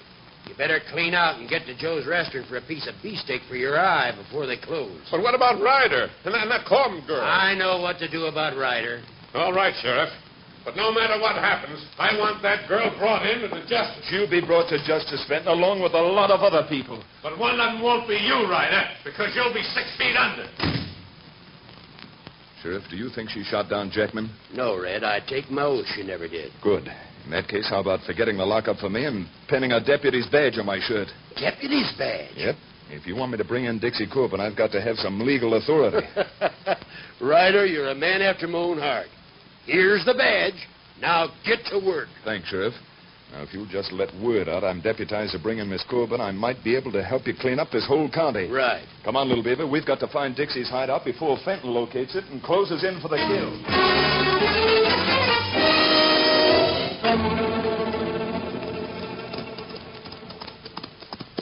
All right, you, Rich. It's me, Miss Dixie. Larry. Oh. What'd you find out in town, Larry? Plenty. You know what? A red-headed cowboy got himself made deputy, and he's out looking for you. Red Ryder. Boy, that's smart. Oh, that I'm kind of glad. They give me a chance to pay him back for the way he manhandled me when I wanted to go after Fenton this afternoon. You say the word, miss, and me or any of the other waddies who work for you will fatten Ryder up with lead. No, I don't want that unless I can't help it. But if it means choosing between me being taken back on that trumped-up murder charge or Mr. Ryder, well, you know what to do. Yes, miss. Then do it now, son, because I'm right behind you. Red, how did you get here? Sorry, miss, this is no social call. I'm here as an officer of the law. Oh. So it'll save being noisy if you and your puncher just unbuckle those belts and drop them to the ground. And you had the nerve to call yourself a friend of my father's. That's better. Now, Little Beaver, ride ahead on that artillery. Me do him, Red Ryder. Dixie, if I were your brother, know what I'd do? I'd just reach over and pin your ears back. If I had a brother, he'd have yours back and Fenton and Boot Hill, too. Now, look, you've gotten yourself in a mess playing your own hand. Now, let me try and help you. You help me. Why should I? You're wearing that tin badge. I know what you want. Drat you, Dixie. I'm doing what I'm doing because Eli Corbin was... Well, he meant almost as much to me as he did to you. If you listen instead of talking, I think I know how we can get you out of this and Fenton where he belongs. Well, keep talking. With you hiding out, Fenton's happy. He can gun you down and nothing could be said about it. But if you were caught and brought into town, he'd be through. How do you figure? Now, look, if we get word to Fenton that I've caught you and I'm bringing you in, he'll try and stop us before we get to town, just to save his own hide. And if he does, that's all the chance I want. All right. Hope you know what you're doing. Now you're talking. Little Beaver? Yes, Red Ryder. Hit that pinto of yours and head for town. I want Fenton to find out that I'm bringing Miss Dixie in on the Sawmill Road. Me Ryder, Red Ryder, and me be back in time to give you plenty help. Good boy. Get him up, Papoose. Get along.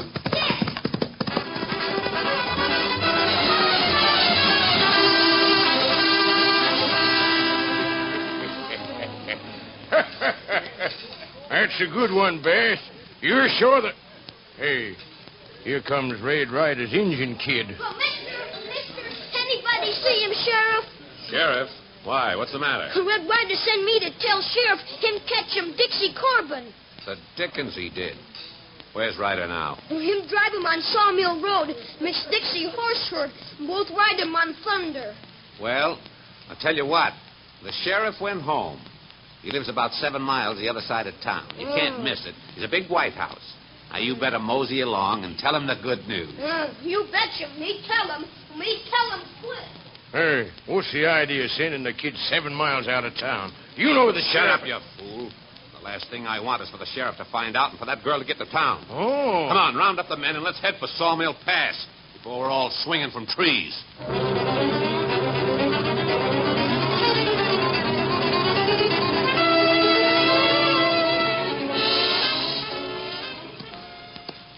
Bash, look. That must be him now. Down there. Fella in a gale riding double on a horse. Yeah. Well, the only thing that horse will be carrying back to town is his saddle. Come on, men. Ride him down.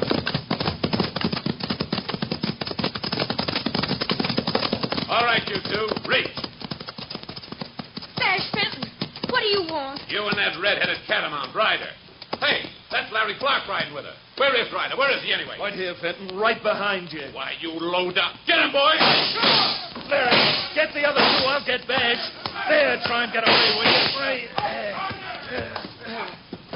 Got enough, Fenton, or do you want more? No, I've got enough. I quit, Ryder. I'm through. And you'll tell who killed Jackman and Eli Corbin? Sure. I'm licked. I did. All right. I got them both. All right. Let's tie them all up and head for town. The jail's been swept out and it's ready. Red. Dixie, this job's not done yet. We've got to lock them up and turn the money you took over to the state. Get my horse, little Beaver. We've got to ride.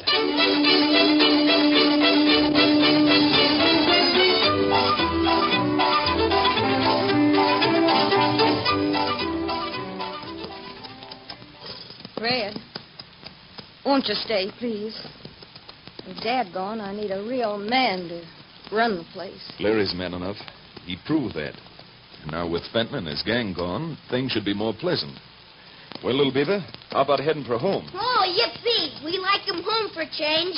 Get him up, Papoose. Get! So long, everyone. Come on, boys, start running. Come on, Thunder!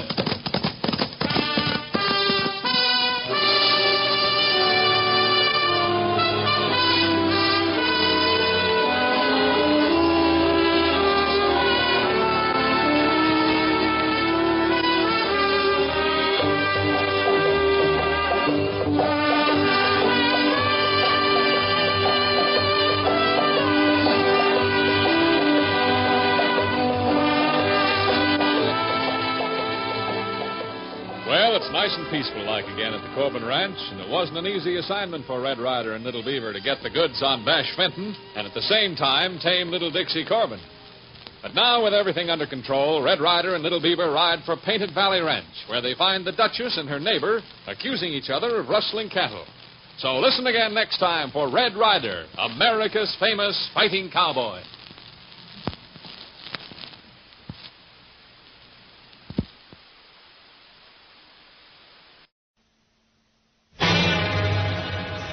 From out of the West comes Red Ryder, America's famous fighting cowboy.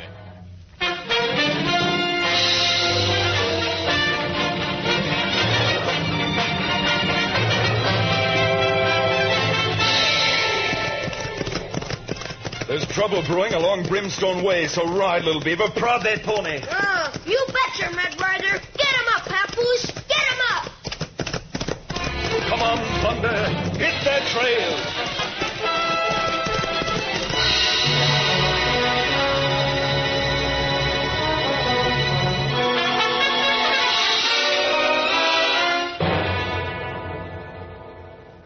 The Adventures of Red Ryder.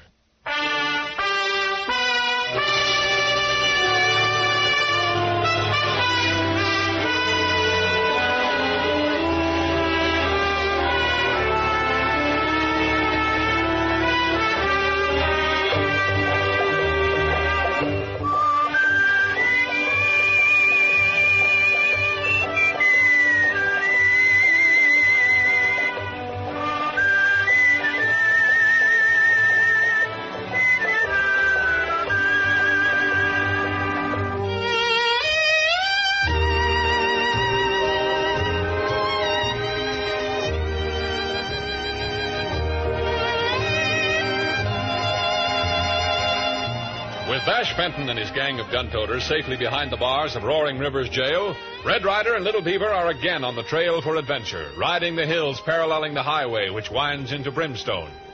As they jog along under a friendly western sun, a stagecoach approaches and rattles by, stirring up eddying trumpets of alkali dust.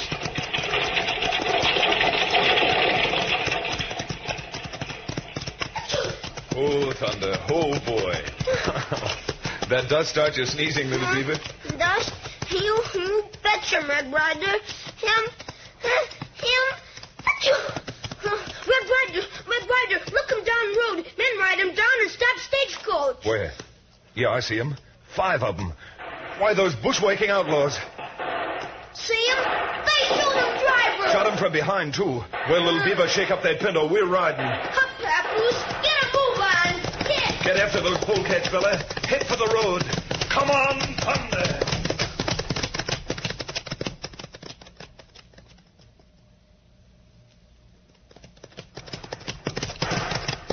Drop behind, little beaver. I'm going to toss some lead after those gents. That's pretty far now, Red Ryder. Steady, Thunder. We got to make those shots count. You hit one, Red Ryder. Only one, and just in the arm. Come on, little beaver. With that coach driver unconscious, the team's starting to run away. Me come 'em. Pound 'em hooves, Papoose. Get. Just a little more, Thunder. We've got to save that driver. Come on, Thunder. Gunman, get him away, Red Ryder. Never mind the gunman. That coach is heading for the cliff past the next turn. We ride him up close. Maybe you can pull driver from seat. Right. That's just what I'm aiming to do. Come on, Thunder. Stay behind, little beaver. I've got to get alongside and see if I can swing that driver down before it's too late. All right, easy now, Thunder. Easy. Steady, boy. All right, we're alongside. Now, there we are. We've got you now, old-timer. Let's hold, Thunder. Hold up, little beaver. Lucky thing you catch him, driver, but look, go school him over a cliff. Tarnation. Losing that coach and team that way. One man only got 2 hands, Red Ryder. And you save him, driver, okay? Me help put him down on ground? Good idea. Yeah. Now, just hold his legs steady a minute. That's it. Now, I'll get down and help you. Red Ryder, see him? Driver, start open eyes. Now, it's all right, old fella. You're with friends. What happened to... Who are you? Where'd you come from? Oh, now, take it slow and easy. Some Jaspers shot you from behind, and the coach went over that cliff. Over the cliff? Well, I guess that's the finish all right for Miss Sheila and her stagecoach line. Miss Sheila? Yeah, Sheila Randall. Dave Randall was her pappy. But these gunmen got him about a month back. You mean there have been systematic attacks on these coaches right along? Yep, for about 2 months now. With the coach I was driving gone, there's only one left. Oh, poor kid. Miss Sheila tried her best to fight it out. Fight it out with who, driver? Well, I wish I knew. Whoever it is after her franchise. Say, do you think this Miss Sheila might welcome a little help? Well, women are funny critters, but if you'd like to try... That shoulder of yours good enough to ride double on this pony till we get to town? Mister, I don't hanker to walk it, shoulder or no shoulder. Well, come on, then. All right, now hang on. Up you go. We ride him for Brimstone, Red Ryder? You betch 'em, little beaver. We ride 'em, and we're not wasting any time. Knock on that pony, son. Shake him up, Papoose. Get it! Head for Brimstone, fella. Hit that trail. Come on, Thunder.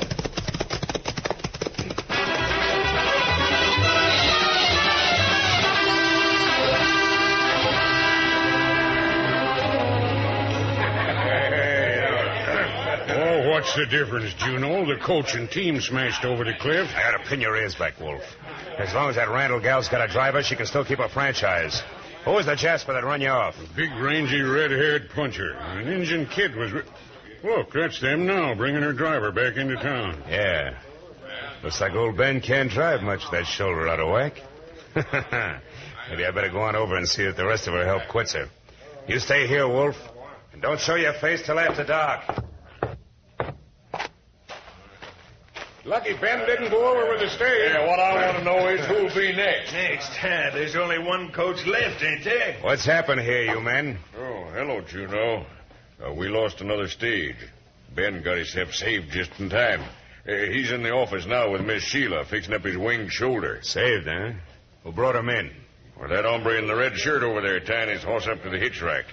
Well, you know, I think you men who work for Miss Randall are being too loyal. Too loyal for your good and also for hers. What's that mean? I don't get you, Juno. I mean, she's just fighting to keep our stagecoach line in business. Now, after all, stagecoaching ain't a woman's business. And it's you men who are taking all the chances while she pockets the cash. Yeah. Maybe you're right. Maybe? You know darn well I'm right. You men are just making targets of yourselves driving for her. And before you know it, you'll all be shut up, and so will she. Well, that makes sense. Sure. Right. Shall I get him inside now, Juno, and quit? Yeah, Rance, don't waste no time. Well, I don't know about the rest of you boys, but I'm going in and tell Sheila Randall I'm through.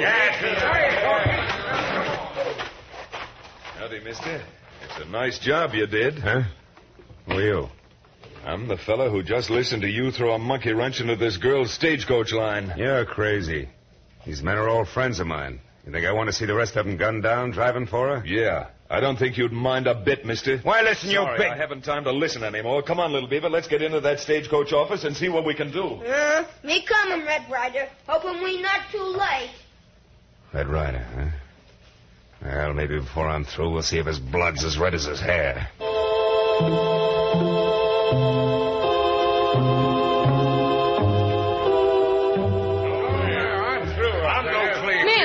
Ben, please listen. You know my franchise only has another 3 days. If you walk out now, I'm licked. Sure, you're licked, but what about us, Miss Sheila? What are we supposed to do? Sit up on them seats till we're buzzard bait? Yeah, I know you're taking chances, but I'll pay you for it. If they renew my franchise, I'll give each one of you $100 bonus. That's just enough for a high-class funeral. No, ma'am, I'm quitting. You look just like the kind who would quit. Huh? Who said that? Who are you? I'm the fella who just said you look like a quitter. Nobody invited you in here. Now suppose you turn around and get out. Squawk talk 'em like firecrackers. Never mind, little beaver. Now, miss, I didn't mean to butt in, but I was hoping I might help. I don't need your help. Now get out. Now, will I? I thought I heard Miss Randall say for you to get out. Now move. Come on, vamoose. Interfering red. Here, stop that fight. Do you hear? I'm sorry, miss, but I didn't start this. But I'm sure I'm going to finish it. Red Ryder, him grab waiting bench. Watch him. Oh, your fists aren't enough, huh? Well, mine are. Now, suppose you get up and get out of here.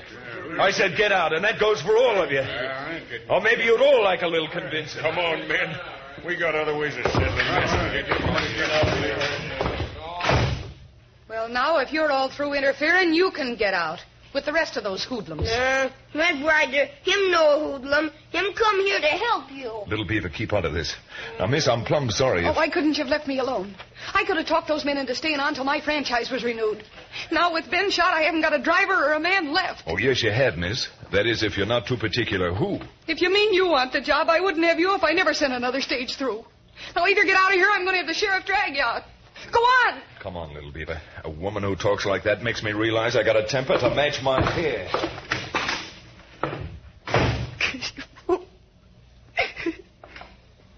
Hey, what in tarnation's going on in here, Miss Sheila? Oh, Ben, is your shoulder bandaged all right? Oh, yeah, Miss Sheila, but who was you yelling at when I was walking over from the stables? Oh, some big red-headed cowboy who had interfered. Red-headed? Well, that must have been Ryder, the feller who saved me. What did he want? Rance and all the other men quit, and he wanted a job. Well, miss, if that's the case, you sure better get him back. That hombre's 10 ton of dynamite. All right, Ben, if you say so. You see if you can find him and bring him back with you.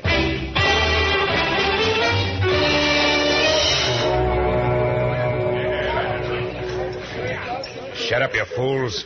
Don't you see what'll probably happen? She'll take Ryder on as a driver, and then where we'd be 2 days from now when that franchise comes up. Yeah, maybe you're right. Maybe boss. nothing. Now, you two run Ryder down. Pick a scrap with him, and this time don't trust your fists. Use shooting irons. Well, anything you say, Juno's all right with me. Hey, there he is across the street. Ben's taking him back into the stagecoach office. What'd I tell you? Now, get out of here and wait for him. When he sets foot out of that door, you know what to do. I want to have the pleasure of being the chief mourner at Ryder's funeral. Tomorrow.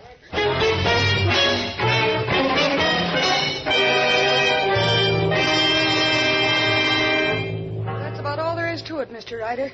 The man from the state made it very clear. The next stage that doesn't get through and deliver its express on schedule, well, I'm out of business. When's the next one due to leave, Miss Sheila? This afternoon at 3. You get me about 6 rifles and shotguns, and I promise you that stage will get through and back. Me promising too, Miss Sheila. That's fine, little Beaver. Now, come on. If we're going to work this afternoon, we've got to get some dinner. I'm sorry, old-timer, but I didn't see you there. Yeah, well, why don't you look where you're going, you frog-eared... Oh, watch him. Another man behind door. Go for gun. Trying to jockey me into a frame-up, huh? Well... Oh, you long-haired coyote, I'll show you. Get him, boy. Let them quick, Red Ryder. Me hungry and want of dinner. You betcha, little Beaver. How's this? Oh! There. And the next time you two tin horns want to start anything, don't wait to speak first, because my hand will be full and smoking.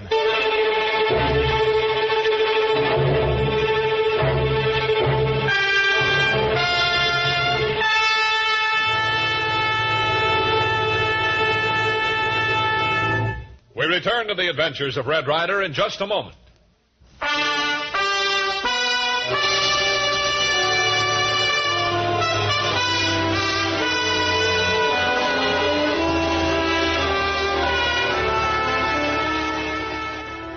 With Juno Nixon determined to get Sheila Randall's stagecoach franchise and Red Ryder having blocked him thus far, Juno has his gun hands in his office planning to liquidate the franchise and Red Ryder all at one time. Now, Ryder leaves here at 3 o'clock with that stage. Just make sure you have enough men in Graveyard Canyon and we'll celebrate tonight. Don't you worry. Just leave Ryder to me. I got plenty to get square about with that hombre.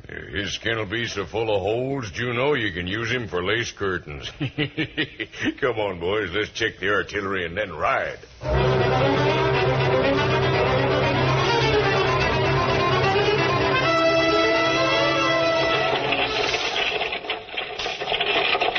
Get along, boys. Shake 'em up. You all right up and box, Red Ryder? So far, little Beaver. But you keep your head in before we're spotted. That's Graveyard Canyon about a mile ahead. All right, come on, you horses. Hi there. Get in.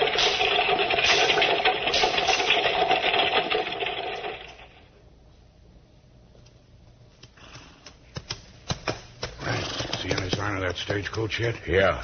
She's rolling into the canyon now. All right, pull those handkerchiefs up and get them 6 guns ready. Okay, I'm set. Now, when I give the word, ride out with your guns barking. Now, go get them.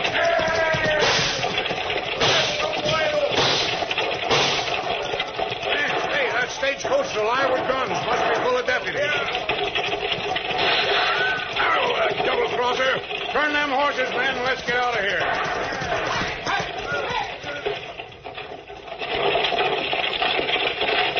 Oh, Sundown, Easy, Biscuit.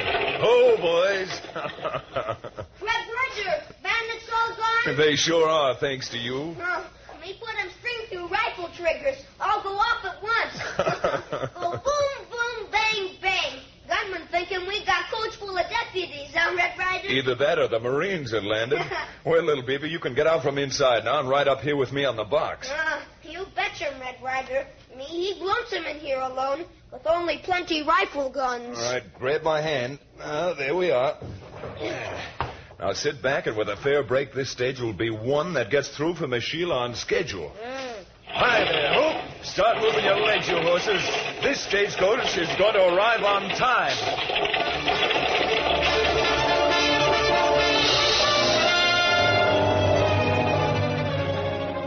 Mr. Ryder, I still don't know how to thank you. Better save your thanks until the job's done and the franchise is renewed, Miss Sheila. Well, you only got one more run to make, Red, to complete the whole franchise. If you do it as successful as you did this afternoon, well, we're not worried. Well, thanks, Ben. I only hope you're right. So let's save the celebrating until tomorrow night. Why we no celebrate him now, Red Ryder? Little Beaver, him plenty hungry. A poor little fellow we've been forgetting. He's only a child. So, Ben, if you'll go around and make sure that the stable's all locked up, we'll all ride up to my house, and I'll fix you all a good home-cooked dinner. Yes, Miss Sheila. Home cook 'em. Him sound plenty good. Well, if you can button up your hungry mouth long enough to get to Miss Sheila's, we'll see that you get enough chow to keep you quiet for the rest of the evening. All right, come on. I'm about ready for a 10-course dinner and an evening of relaxing.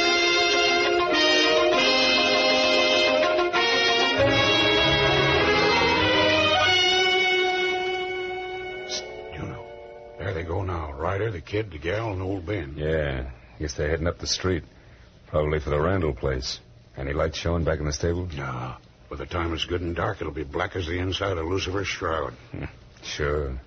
But it won't be black long. That hay and stagecoach in there will make the prettiest bonfire the town of Brimstone ever saw. And if I ever saw a Jasper I wanted to choke with my bare hands, it's that smart aleck Ryder. They just turned the corner, Juno. All right. Get Rance and the other boys and let's get started. By the time we're through, there'll be nothing left of that girl's outfit but embers and ashes.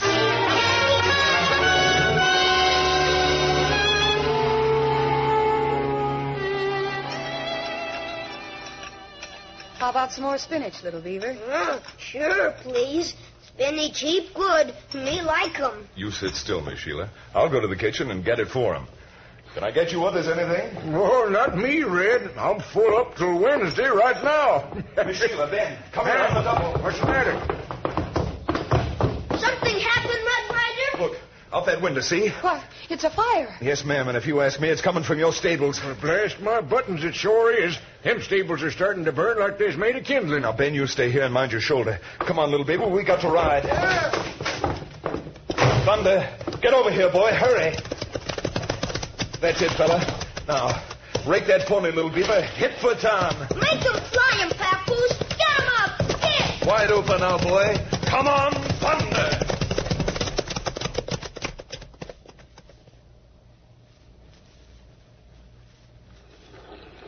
What a blaze, Juno. That place can't last 10 minutes. That's great. Now let's get out of here. Boss, look up the street. It's Red Ryder and that Injun kid. Why, that... No, I'll get him later.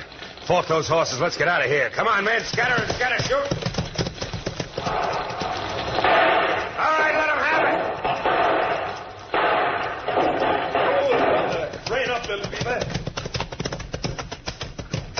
We don't chase 'em, Red Ryder? What for?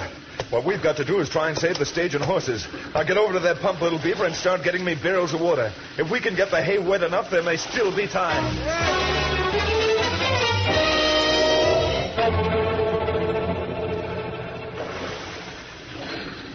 Want some more water, Red Ryder? Oh, thanks, little beaver. This about does it. The stable's ashes, but we got the stage and stock all out all right. Watch those embers underfoot, Miss Sheila. Mr. Ryder, if you hadn't gone into that kitchen when you did... I hate contradicting a lady, but I never should have left here. I shouldn't have been at your place at all. Just one look at that Juno Nixon and his two... And you really think it's Juno? I reckon I do, although I'd like to find some way of proving it. But if it is Nixon, now that we've saved the horses and stagecoach, he'll just try all the harder tomorrow. And that's the one day we can't fail. Him last day on old franchise, huh? Oh, too bad such a thing as a franchise was ever invented. Say, tell me, Miss Sheila, anything in it that says you have to deliver the express by stagecoach? No, it just says deliver. But obviously, since it is a stagecoach franchise, it must mean by stagecoach. Well, trying to run that express shipment tomorrow may mean whoever drives it will be killed. Well, it might, but don't tell me at this stage of the game that you're afraid, Mr. Ryder. Can't say that I'm afraid, but I can't say either that I hanker after being shot in the back. Well, if that's the case... Now, hold on. All you have to do is answer a straightforward yes or no. Will you or will you not drive that run for me tomorrow? Sure we drive them. Now, keep quiet, little beaver. Well, since that's the way you ask it, Miss Randall, there's nothing for me to do but answer with a no. No thanks, but... Never mind the excuses. If you're afraid to drive that stage tomorrow, well, I'm not. But, Miss Sheila, if you'd only... Good night, Mr. Ryder. Now perhaps Juno Nixon will pay you off, too. He'll have plenty of money to do it with if he gets that franchise. If... Okay, little beaver, let's wander. Sometimes you've got to do things for people in spite of themselves.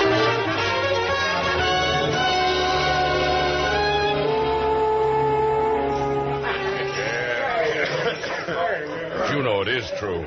Clem Hopkins was passing by and heard him arguing. She practically threw him off the police. Well, if it is true that Ryder quit 6 months from now with that stagecoach franchise and the rates we'll charge, we'll be owning every store and most of the ranches around Brimstone. Well, that's for me. I'm tired of working. I want a little easy money. Don't get spending it till we get it. Well, you two have handled everything else. Wouldn't surprise me none if even with a gal driving that coach tomorrow, I got the Prescott and back. Look, Juno, with Ryder out of the way, we won't slip up. I'll say you won't. Because tomorrow when we raid that stage and take the express boot, I'm going right with you.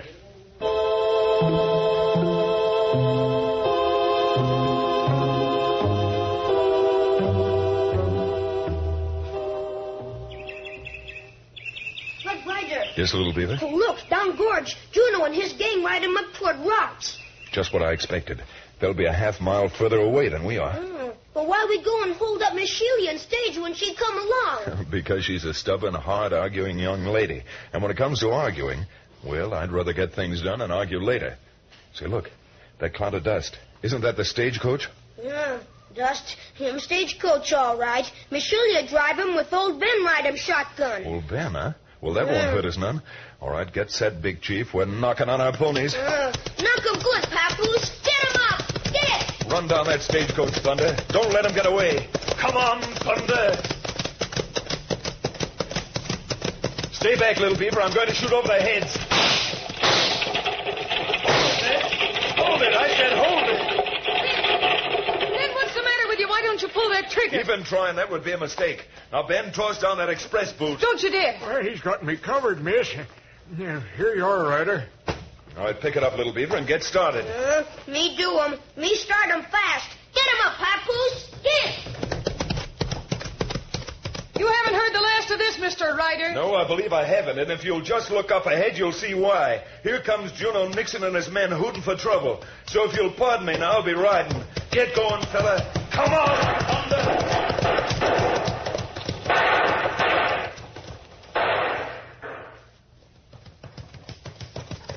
Red Ryder, me here. Good. Now look, little beaver. Keep hold of that express sack and make tracks for Prescott. Don't you stop till you've delivered to the express company and gotten a receipt in Miss Randall's name. Me do 'em, but what you do now? Well, I'm going to empty my gun of these blanks and get ready to wrestle with Juno Nixon and his bunch of cutthroats. Start that horse, little beaver. Get him up, Papoose. Hit that trail. Hit. Now to get real lead in these chambers.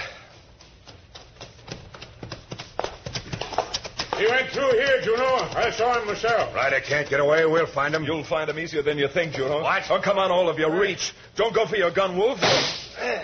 And next time I'll aim for your yellow heart. Now get down. You first, Juno. Why, sure. Sure, Ryder. Just like this. You fool, when I say down, I mean down like this. Now, who else wants to debate this thing? You, Rance? No, not me, Ryder. Well, I do. Suppose you get him up, Ryder. Don't mind, so long as you keep those other Jaspers covered. All right. Now, where's my express? Oh, that. Well, Little Beaver's delivering it to Prescott and getting you a receipt. He should be back in time for another of your home-cooked dinners. A dinner celebrating renewing your franchise. Renewing my franchise? I don't understand. Remember? I asked if it said how the express had to be delivered. Yeah, but then you held me up. Only to beat Juno to it. You were going to rob the stage, weren't you, Rance? What? No, of course weren't you, not. Rance? Now talk. Okay. Okay, I'll tell you all about it. Don't tell me. Just save it for the sheriff.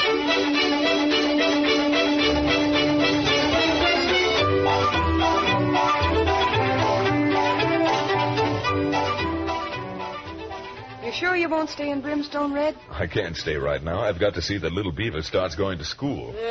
Me hate school. School for little girls. You go to school, little beaver. Then when I see your report card, I'm going to make you another pumpkin pie.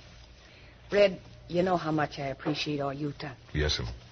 And I'll be back for some of that pie, too. All right, let's head for home, little beaver. Let's go. Get him up, Papoose. Get him home. Get! Hit the Painted Valley Trail, big fella. Hit for home. Come on, thunder!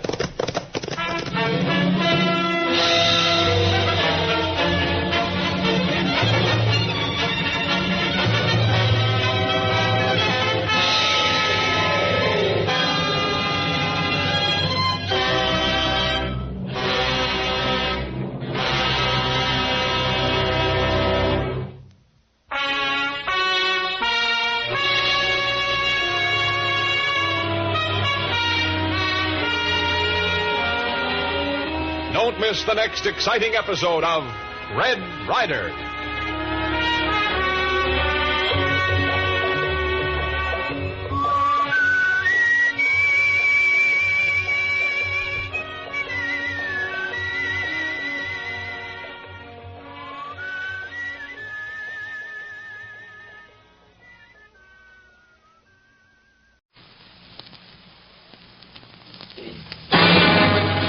From out of the West comes Red Ryder, America's famous fighting cowboy.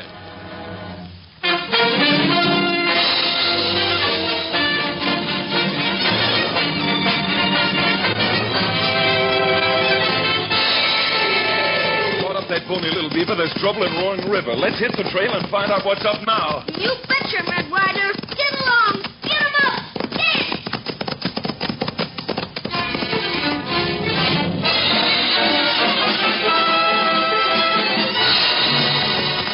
Get going, Thunder. Hit that trail. Come on, Thunder!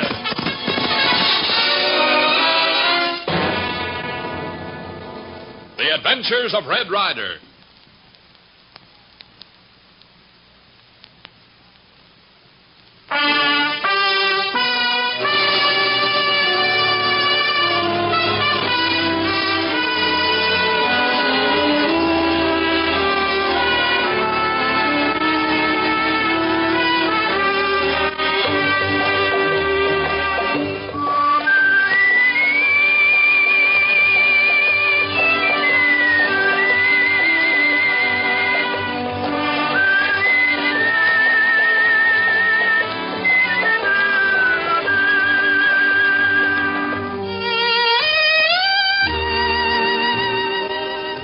Having saved Devil's Hole depositors all the money they had entrusted to Kirby, Red Ryder was getting ready to help the Duchess on spring roundup when he received a letter from old Eli Corbin begging Red to come to his ranch in Roaring River before it was too late. Thus, as we join Red Ryder, we find him galloping along on the indomitable Thunder with Little Beaver racing his pinto close by his side. We got him much further to go yet, Red Ryder. 10, 12 miles, I should judge, little beaver. Corbin's spread lies just over that far ridge. We think him mighty funny, Mr. Corbin. No ride and say just what kind of trouble he expecting. When a man doesn't write it down, you can bet it's the kind of trouble he doesn't like to think about. Trouble like gun feuds. Gun feud? Maybe then we better speed him up pony some, Red Ryder. Now you're talking, little beaver. Let's see you prod that pinto. We pled him okay. Get him up, Papoose. Get him moving. Get! Lay on to it, fella. We gotta make Corbin's ranch. Come on, Thunder!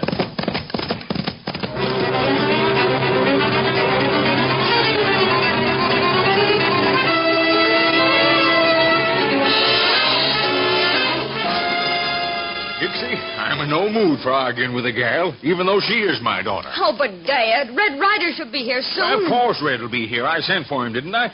But as sure as my name is Elihu Corbin, I've stood enough from Bash Fenton, and I'm going up there and tell him so. Now. Oh, Dad, if you'd only wait.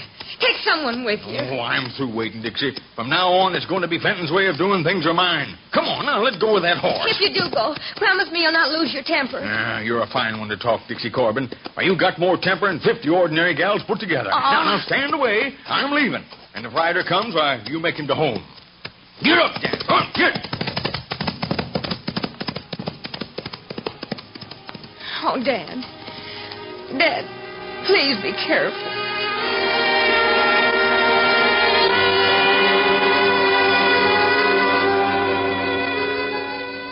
Fenton, I tell you, I'm through molesting them settlers.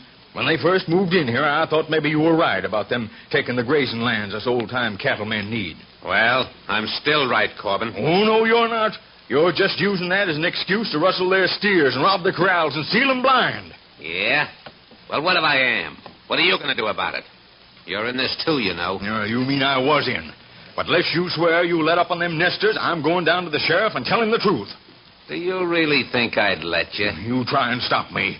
Go on. Old as I am, I'll take my chances with a maverick like you, medicine with my bare hands. Why, you locoed old...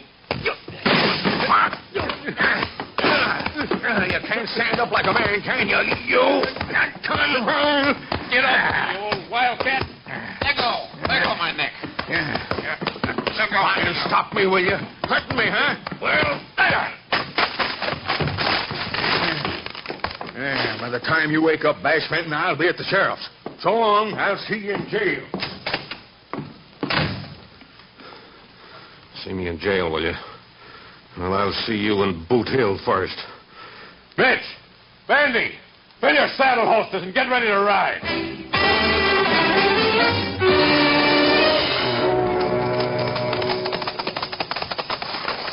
Whoa! Hold it, boys. This'll be far enough. You think the old coot's really heading for the sheriff, Bash? Yeah. Corbin don't change his mind once it's made up. But heading for the sheriff and getting there is two different things. This is a good spot. We can see the road, and he can't see a thing through them rocks. Get your rifles ready. Corbin should be coming along soon on his last ride to town.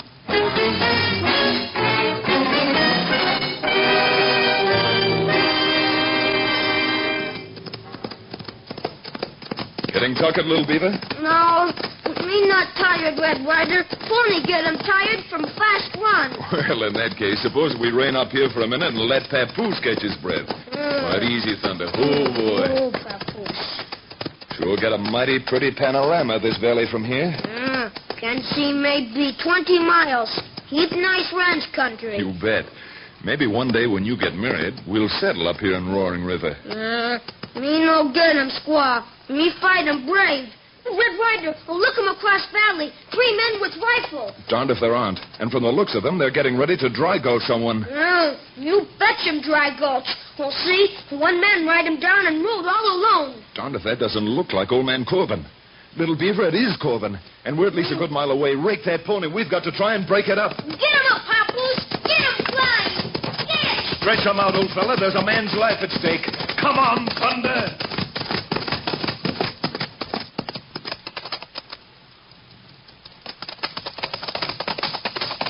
Good partner. Stretch those legs. Come on, Thunder. Red Ryder, bushwhackers say him much. Look. Blast those murders. They're ready to shoot. Corbin. Eli Corbin, watch out. Shoot him, Mr. Corbin, right in back. Those low-down rascals. Come on. No, you shoot him 6-gun, Red Ryder. They got him too much head start. Oh, Thunder, oh. If I ever see them bushwhackers again, I'll put my brand on them for good. Come on, little beaver. We better get Corbin and take him back to his ranch.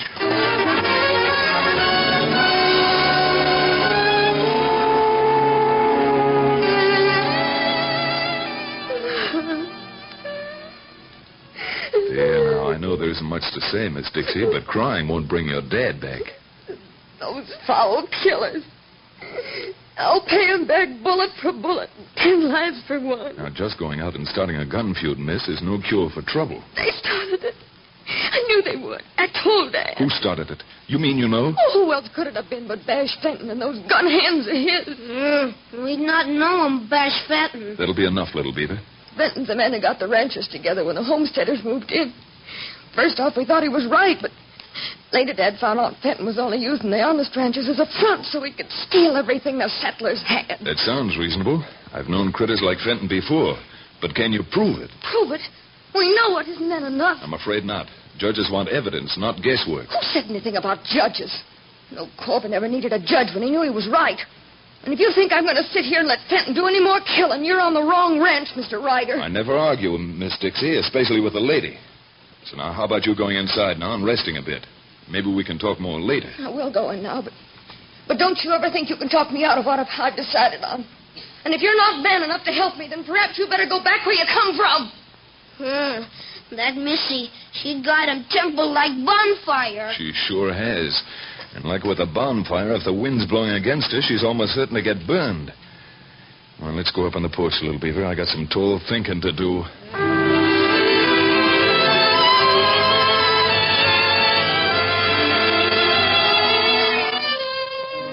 You still think him, Red Ryder? Uh-huh. What you think him? I'm thinking how I can smoke out those coyotes that gunned down Eli Corbin before Miss Dixie gets herself into real trouble. Miss Dixie, she say man named Fenton do. Yeah, I've heard of Fenton. He's got a reputation from Abilene to Santa Fe, and none of it's good. But a jasper like that has generally had too much experience to be caught easy. You catch him plenty other bad men, but maybe you don't know how to tie him down girl, huh? It's about the size of a little bit. Well, looks like we got a visitor. There, riding in through the gate. Red Ryder, him looking like man we chased him this afternoon. Looking like him and proving he is him is where we've got our job. Howdy, mister. Something we can do for you? Why, yes. Miss Corbin home? Yeah, she's home, but she's not seeing anyone right now. I'll be glad to give her your name. Fenton, cowboy. Bash Fenton. Oh. Never seen you on the Corbin spread before. You new here? Sort of. I just rode in today. Got here just when the polecats that dry gulched Mr. Corbin shot him in the back. Oh. You mean you saw who they were? I can't honestly say I know exactly who they were, but if I ever find them, they'll always remember Red Ryder. Red Ryder, huh? So you're the strawberry blonde with the great reputation. Reputations are something you'd know about, Fenton. And as for the hair, I don't admire it being described as strawberry blonde. Why, some of the prettiest gals I ever knew were strawberry blondes. You got hair women would give a lot for. Yeah, Fenton? Well, I've got eyes, too. That's more important. Eyes and an awful good memory. Something tells me you're trying to say something, Ryder. But I'm not much of a hand at reading between the lines. Supposing I put it this way. Eli Corbin was one of my oldest friends. I'm staying here in Roaring River until I find the Jaspers who shot him. And, Fenton, I don't expect to stay here very long. No, Red. I don't think you will stay very long. That is, not up and walking around. You may be wrong about that, Bash. I figure I'm perfectly safe walking around just as long as my face is toward you. What happens if I say I don't like your face? I'm an accommodating sort, Fenton. I'd offer you a chance to change my face. That is, if you said you didn't like it. All right. Then I am saying it. And I'm saying this, too. We got no room in Roaring River for your kind. So pack up and clean out of here. Not before I... Oh, no, Fenton. Keep your hand right above your belt. Now, come on, get it up. Yeah? Who do you think you're giving orders to, you sidewinding, lily-livered... Red Ryder, watch him. All right, Bash, we'll play it your way. Make your draw. That's just what I am doing. Oh. You fool. You think you can get away because you were lucky and hit my gun? I'm not trying to get away, Fenton. I'm right here, waiting. What was that? Red, who did that shooting? Oh. Fenton. And you have the nerve to come here. Red Ryder, turn him around quick. I'll show you. Still got to learn your lesson, huh, Fenton? I never will like that face of yours, so... Go get him, Red Ryder. They come good. All right, little beaver. Right straight now. Good work, Red. I wish I'd have done it myself. Well, I'm glad I could save you the effort, Miss Dixie. He's a little more my size. That doesn't stop me. Well, I've got something to stop both of you. And I'll be using it. In that case, Bash, here, take your pop gun. You'll be needing that if you try anything else. Now go on, hit that horse and hightail out of here. Red, what are you doing? You're not going to let Fenton leave here, are you? I'd hate to contaminate the place by keeping him. Well, don't worry about me. I'll be back sooner than you expect. Get out. What sort of a friend are you, Red Ryder? I thought you were a man. Well, never mind. Fenton doesn't scare me. I'll go after him and bring his skin back full of holes. Now, hold on, miss. You're not going anyplace. Yes, I am, and I'm going right now. Now, Miss Dixie, I told you I hate to argue with a lady. No, hold still. Let go of me. Let go of me. Ow. Hold me here while that murdering Fenton gets away. Take your hands off of me. Now, miss, I'm plumb sorry. I can't oblige you. But your dad was too good a friend of mine to let his daughter stick her head in a noose. There. hope I didn't hurt you. But even if I did, I saved you from being hurt worse. I don't want your sympathy or your apologies. We Corbins never needed any outside help, and I guess I'll manage to square this account without you. Now, please, Keep Mister- quiet. Said and done enough already. The only thing left for you to do is to pack up and get out of here. Go on, did you hear? I said get out! But you're... All right, little beaver. Let's get our things. There are other ways than suicide to even up Corbin's death, and I hope we can do it before what's left of his family is wiped out.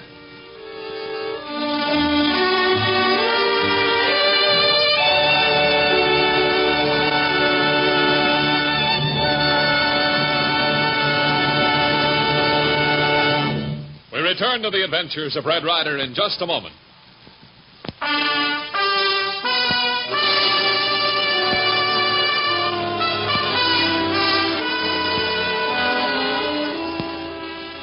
Rejoining Red Ryder and Little Beaver, we find them camping out in Indian Meadows after being ordered off the Corbin Ranch by Corbin's hot-headed daughter, Dixie. More bacon, little beaver? No, thank you, Red Ryder.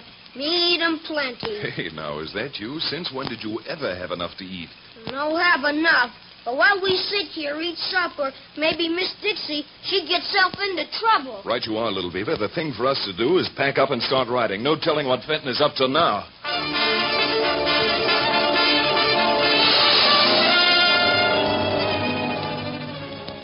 Fenton, you gotta let me out of this. I didn't reckon on no killings when I threw in with you. Yeah? Well, you're in. Just the way old man Corbin was in. Bash, I'm warning you. Either let me out of this or... Yeah? Or what? You wouldn't want to be found on the road to the sheriff's office with slugs in your back, would you? Would that be any worse than swinging for killings you got me into?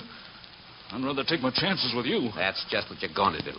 What's more, you're not leaving here, Jackman. Hear me? You're not... What's that? Mitch, Bandy, where them footsteps coming from? Right from here, Fenton. Don't go for that gun. That's better. If you're looking for your men, they won't be coming to for a long time. Are you crazy or something coming here like this? Far from it. For the first time, I do know what I am doing.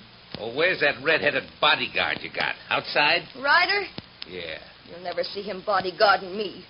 He's got skim milk or red blood ought to be. Now, let's get busy, Fenton. Open up that safe.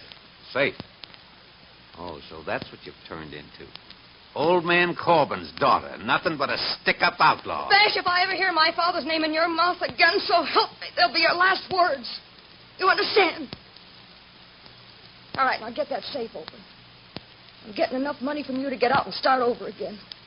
Because I know Roaring River would never be safe with the two of us here. Now get. All right. But remember, we got laws in this country. The only laws you know, those you break. You stand there, Mr. Jackman. Nice and still. Sure, Dixie. Sure. Here you are. Everything that was in the safe. I'd say thank you, Fenton, if I didn't know the money never was yours. Now, look. If I was you, I'd stay right there, nice and comfortable, until you're sure I've made my getaway. I still have the feeling, Fenton, that you'd be better off dead. Jackman, come on. Don't stand there, you fool. Jackman, you lighting out after that gal with me? No, Bash. I told you I'm through. Yeah? Well, I was wondering how I could take care of you without having it traced to me, but now I know. What do you mean, Fenton? When the folks in town want to know who shot Jackman, I'm telling them Dixie Corbin did it. That's right. I'm saying you were a hero. Tried to save my money, and she shot you for your trouble. Bash! Bash, no! Now, Miss Corbin, let me see you get out of this one.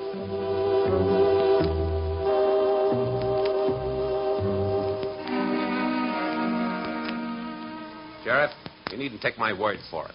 She even crawled up behind Mitch and Bandy and knocked them out. Darn it all, Fenton, it don't make sense. Dixie Corbin's got a hot temper, but she's no killer. Sheriff, if you're hankering to keep your job, you'll find Dixie Corbin. When it comes to proving what she did, I'll be there with witnesses. I don't doubt that, Fenton. Ryder. And your witnesses will lie almost as bad as you. Ryder, I've been itching to square a few things with you. Ryder, watch him. He's grabbed a crowbar. Try again, Fenton. Maybe practice will help your aim. Now I've got you just where I want you, Ryder. Oh, gouge my eyes, will you? That ain't half what I'm going to do to you. Ryder, try and turn around. I can't get him off of you the way you're laying. Well, me can do 'em, Sheriff. Me can fix 'em, Benton. Give me Sheriff. Turn 'em a little more, Red Ryder. Little Beaver, stay out of this. Oh, no. Me in them now is good. What? Whee! Me knock 'em out. Doggone you, Little Beaver. You were mighty kind hitting him with that chair, but I didn't need your help. Me know him, Red Ryder. You beat him, okay? Only me hits him conk Benton anyhow. Him really snake. Fine thing. Attacked right in the sheriff's office. Well, Sheriff, what are you going to do? What'd you like me to do, Fenton? Lock Ryder and this Injun grasshopper up on a charge of with intent to kill, that's what. And while you're about it, Sheriff, make it assault and battery twice. I whaled Mr. Fenton a little this afternoon. All right, Fenton. You better clean out and get to Joe's restaurant for a piece of beefsteak for your eye before they close. But what about Ryder and that Corbin girl? I know what to do about Ryder. All right, Sheriff. But no matter what happens, I want that girl brought in to justice. She'll be brought to justice, Fenton, along with a lot of other people. But one of them won't be you, Ryder, because you'll be 6 feet under. Sheriff, do you think she shot down Jackman? No, Red. I take my oath she never did. Good. In that case, how about forgetting the lockup for me and pinning a deputy's badge on my shirt? Deputy's badge? Yep. If you want me to bring in Dixie Corbin, I've got to have some legal authority.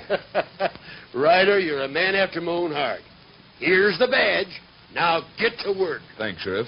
Now, if you'll just let word out I'm deputized to bring in Miss Corbin, I might be able to help you clean up this whole county. Right. Come on, little Beaver. We've got to find Dixie's hideout before Fenton locates it and closes in for the kill.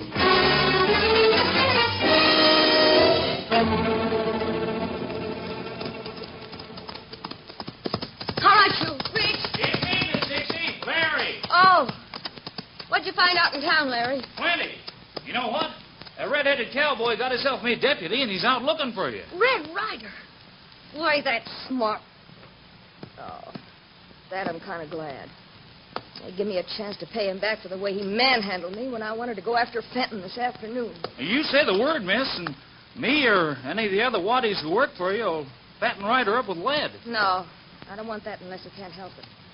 But if it means choosing between me being taken back on that trumped-up murder charge or Mr. Ryder, well, you know what to do. Yes, miss. Then do it now, son, because I'm right behind you. Say, Edward, how did you get here? Sorry, miss, this is no social call. I'm here as an officer of the law. Oh.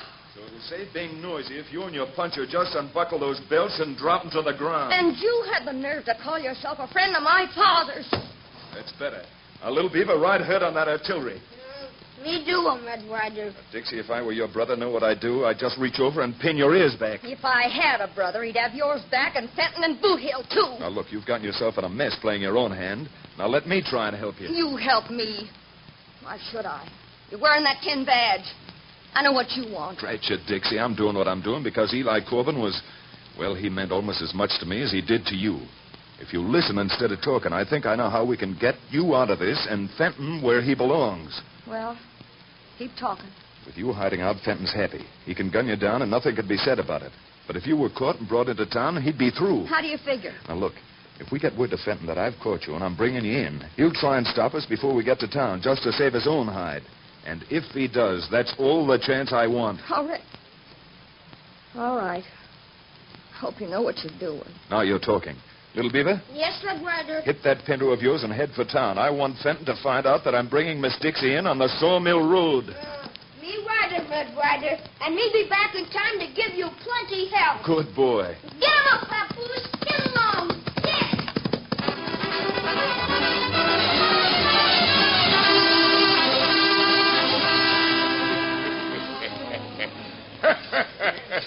That's a good one, Bass. You're sure that... Hey, here comes Red Ryder's Injun kid. Well, mister, anybody see him, Sheriff? Sheriff? Why? What's the matter? Red Ryder sent me to tell Sheriff him catch him Dixie Corbin. The dickens he did. Where's Ryder now? Him drive him on Sawmill Road. Miss Dixie horse herd. Both ride him on Thunder. Well, I'll tell you what. The sheriff went home.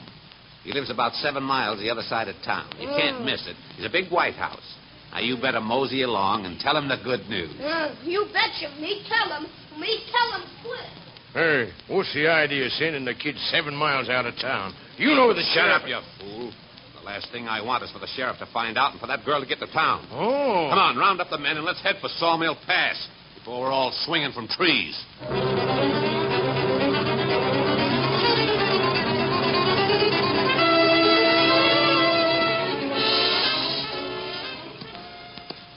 Bash, look. That must be him now. Down there. Fell in a gale riding double on a horse. Yeah. Well, the only thing that horse will be carrying back to town is his saddle. Come on, men. Ride him down.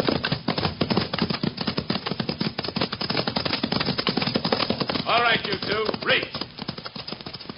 Bash Fenton, what do you want? You and that red-headed catamount, Ryder. Hey, that's Larry Clark riding with her. Where is Ryder? Where is he anyway? Right here, Fenton. Right behind you. Why, you load up. Get him, boys. Larry, get the other two. I'll get Badge. There, try and get away with it. Got enough, Fenton, or do you want more? No. I've got enough. I quit, Ryder. I'm through. And you'll tell who killed Jackman and Eli Corbin? Sure. I'm licked. I did. All right. I got them both. All right. Let's tie them all up and head for town. The jail's been swept out and it's ready. Red. Dixie, this job's not done yet. We've got to lock them up and turn the money you took over to the state. Get my horse, little baby. We've got to ride.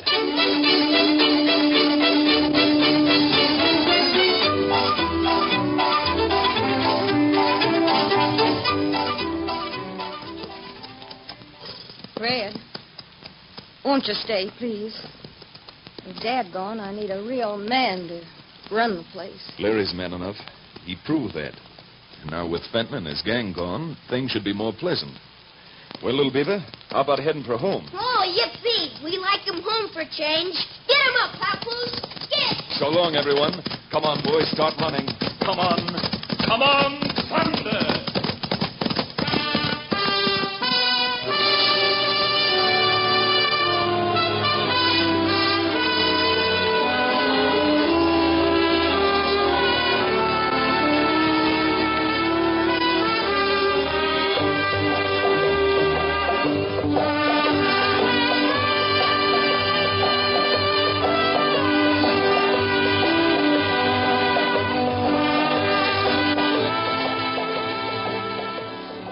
Nice and peaceful-like again at the Corbin Ranch, and it wasn't an easy assignment for Red Ryder and Little Beaver to get the goods on Bash Fenton and at the same time tame Little Dixie Corbin. But now, with everything under control, Red Ryder and Little Beaver ride for Painted Valley Ranch, where they find the Duchess and her neighbor accusing each other of rustling cattle. So listen again next time for Red Ryder, America's famous fighting cowboy.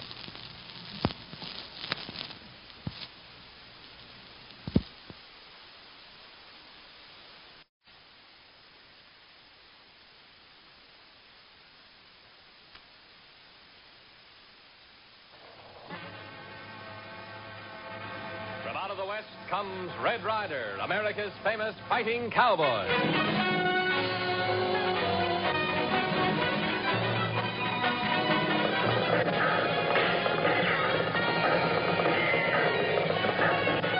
There's trouble brewing on the St. Fresh Way, so Ryder, Beaver, front and forward. You betcha.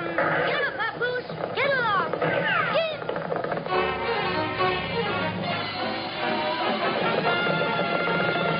Come on, Thunder, hit that trail.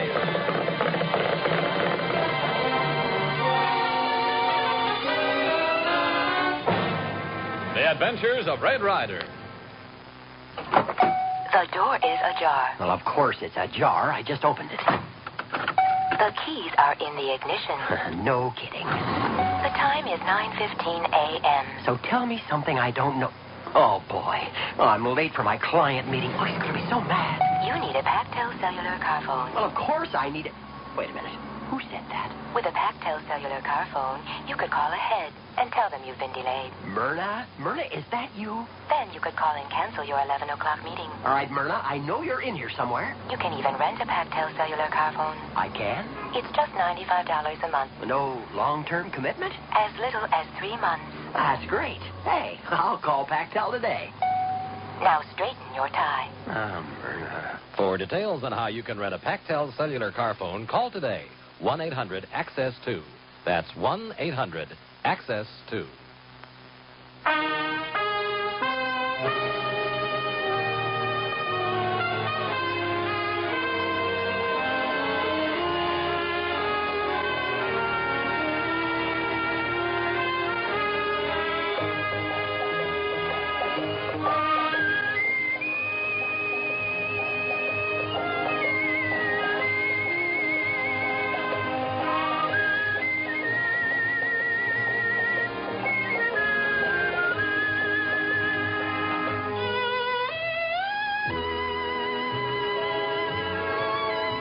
It's certainly quiet these days on the rich rolling Painted Valley spread now that Roland Rawlinson has been called back to Providence because of his brother's serious illness.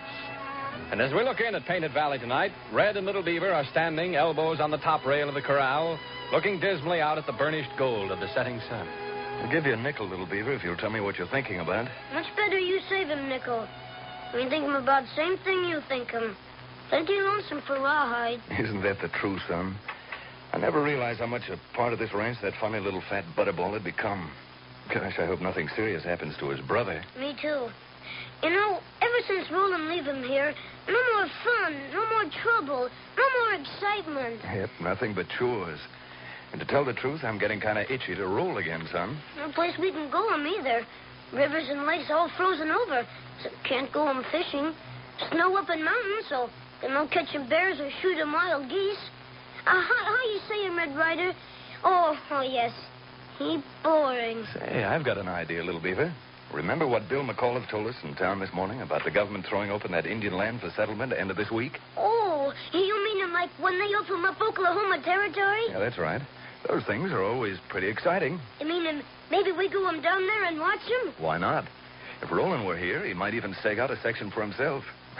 Well, son, how about it? Do we pack up and ride? No, betch him. Throw on blanket rolls on horses, and then you can hear me yell, "Get him up, Papoose! Get along! Get!"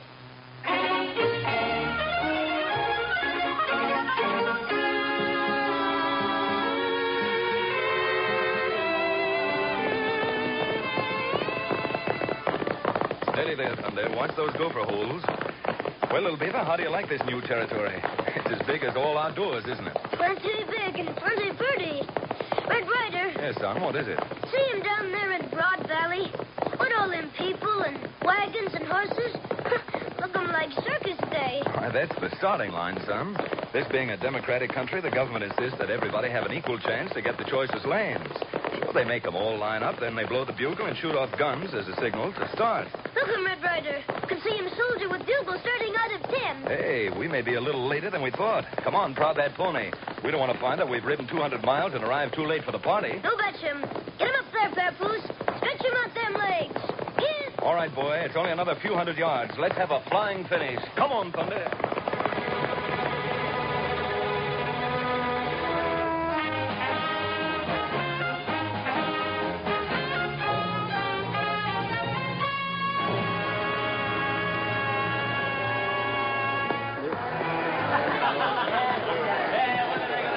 Well, darling, excited? Oh, Leo. This is a sight I'll never forget as long as I live. These thousands of people stretching out as far as I can see. Oh, look over there, that funny little old woman with those two tiny children and that... Well, what would you call that thing they're riding in? Blamed if I know, Molly. Looks like something she's patched together out of the original one-horse shay and a couple of doll buggies. Well, no matter how you look at it, this is a first-hand view of the greatest country in the world in the making. You're still sorry we left Cleveland? Oh, I have my moments. I guess I'm just a farm girl at heart.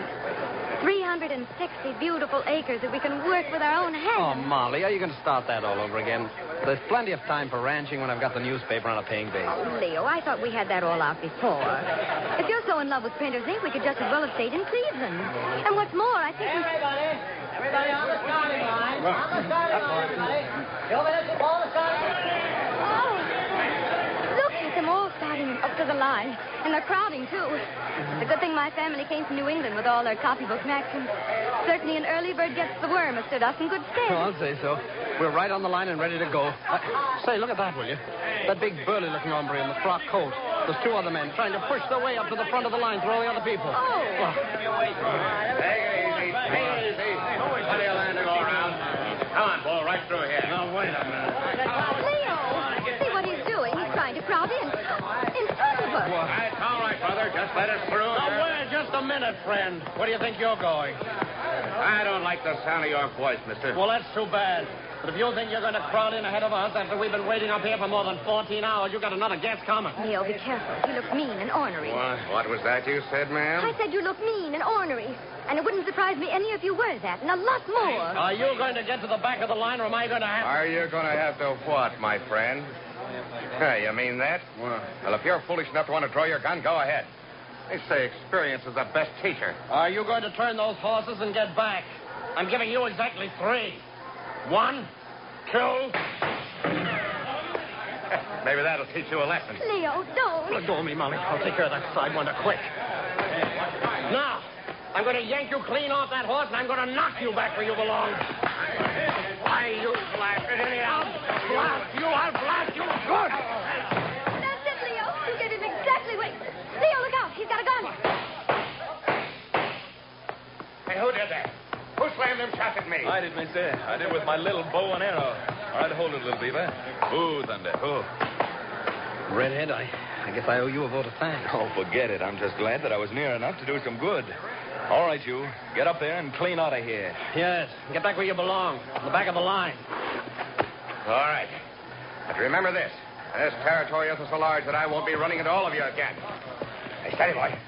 All right, Bull, let's go. Okay, boss. Well, that's that. Now I think I'll just be getting at the end of the line myself. Oh, you going into the territory? Oh, yes, I was planning on it. Well, you stay right here. You can get ahead of us. That's the least we can do. But that's not fair to other people. Well, no one's going to object after what you and your partner did for us. Besides, there comes the bugler now up to the front of the line. Mister, you better swing back up on your horse and get ready, because here we go.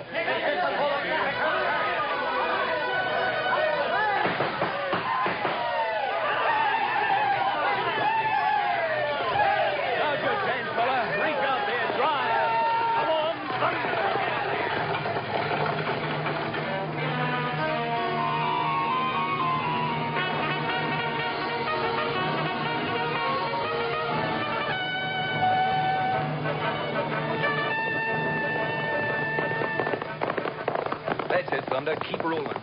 How you doing, little beaver? Ah, doing fine. And catching bloody excitement. Not quite as exciting now that the crowd is thinning. Hey, Ryder, they're up there in Ross bushwhackers. There's nothing I hate worse than a dry gulcher. I'll fix them.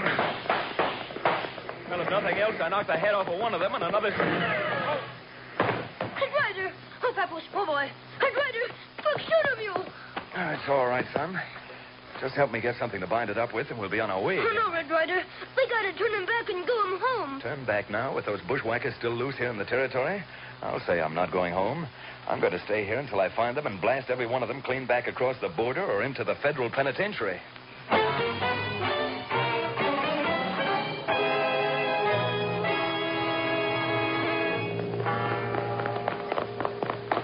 You get him along all right, Red Ryder? Oh, I'm fine, son, just as long as I don't overdo it.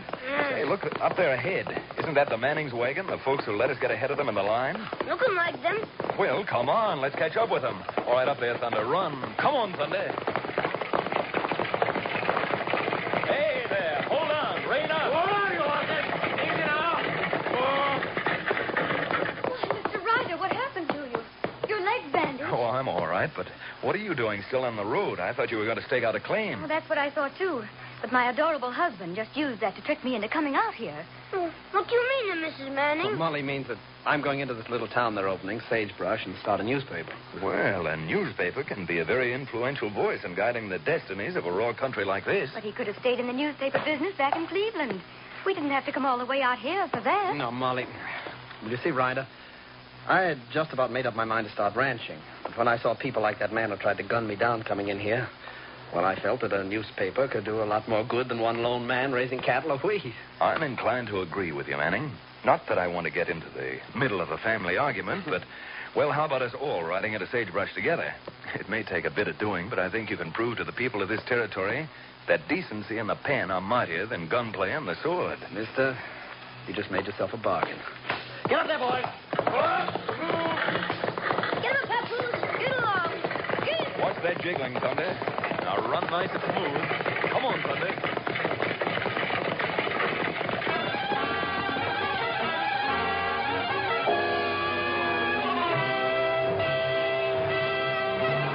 We return to the adventures of Red Ryder in just a moment. With a bilingual education, children learn quickly in their native language, then transfer that knowledge to English and develop skills to lead productive lives. The capital of California is Sacramento. I'm right. 4 times 2 days. This is Carmen Zapata asking that you support the California Association for Bilingual Education. For information, call 714-497-6919. That's 714-497-6919. You are listening to the news station, KNX Los Angeles.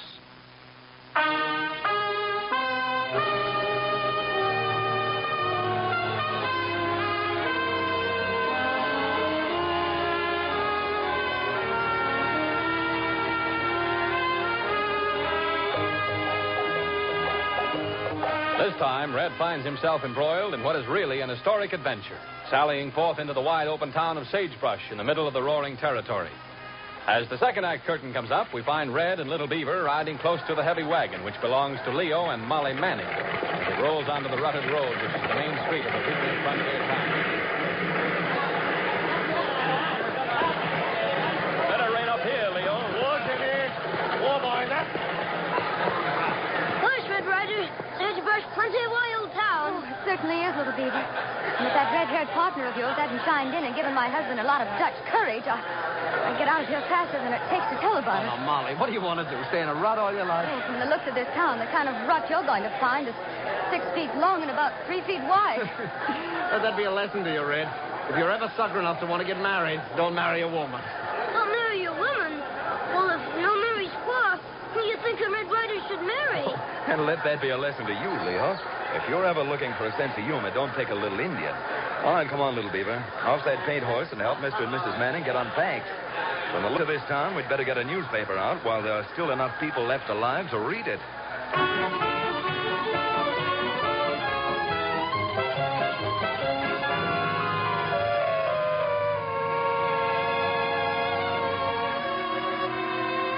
Read that back to me again, will you, darling? Oh, did you ever hear of a person like that, Red?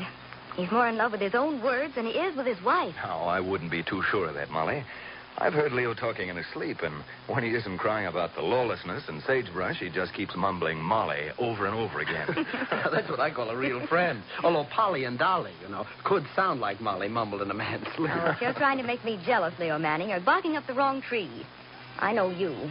The only rival I have here is a sagebrush sentinel. Well, in that case, how about going back into the press room and starting to set it up? All right, you slave driver. You two big he-men just sit there and tell each other how wonderful you are, while a woman does all your work. Me hoping you don't think me fresh, Mr. Manning. But you got him plenty skookum wise. And that goes double for me, Leo. Say, how do you think Jingo Jasper is going to like your front page editorial tomorrow morning about the vice and crime he's encouraging and that cafe of his? Uh-oh. Look him. Talk about the devil. Here come Jasper now, and him heading right for here. Why, that crook. Easy, Leo. Don't go flying off the handle.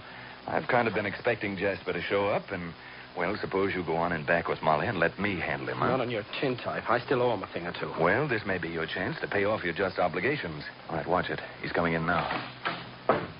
Morning, man. Certainly a likely-looking day, isn't it? What do you want, Jingo? Well, the way you say that, a man would think you weren't glad to see me. You must be a mind reader, Jasper.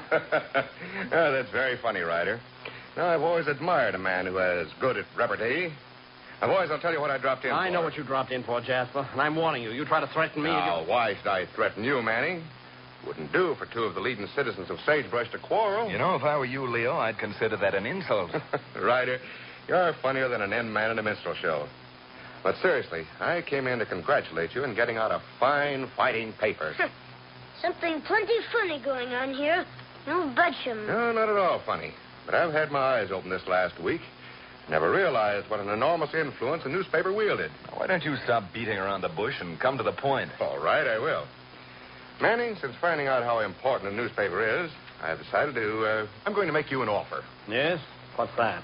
Well, I'm going to make you an offer to buy you out. Good liberal offer. One I don't think you'll refuse. And if I do refuse, what then? What then? Well, I can't make you sell out. You're darn tootin' right you can't. But on the other hand, I don't think you're going to refuse. I think you're smart, Manning.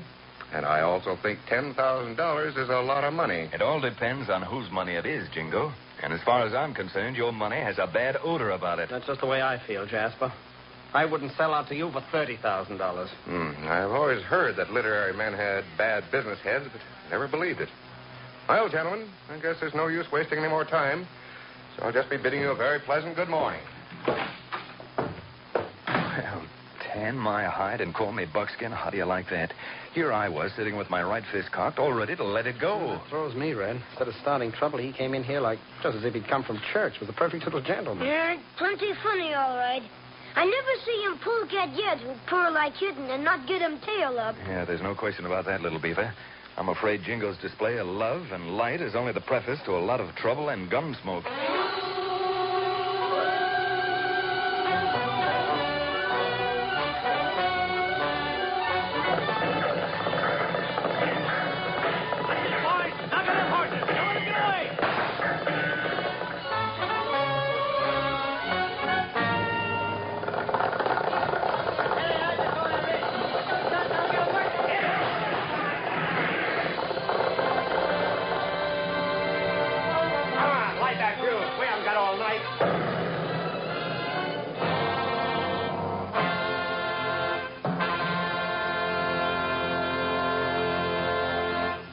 Doggone it, Red.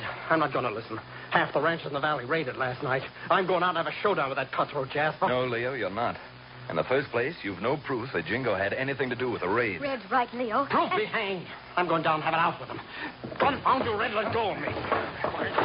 Leo, will you stop flying off the handle? Going down to his cafe is just like committing suicide. Red, are you going to let go of me? No, I'm not. Well, then I'll show. Why, you local loon. But if that's your lucky you chose me and not Jasper, at least this will only hurt temporarily. Leo!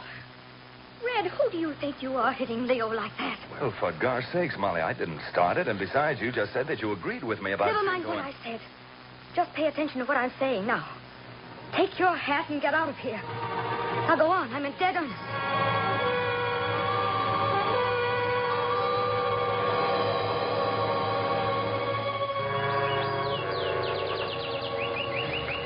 Why don't we just pack him up and go on back to Painted Valley, Red Ryder? What? Leave here on the outs with Leo Manning and with Jingo Jasper still riding high and mighty? Nope, nothing doing, son. But what can you do about it now, Red Ryder? Well, that's what I'm sitting here thinking about, trying to find some way of getting the goods on Jasper and proving to Leo and Molly that I was right. You got him as much chance as Snowball on barbecue pit. Oh, is that so? Well, I'm going to show you that you're wrong.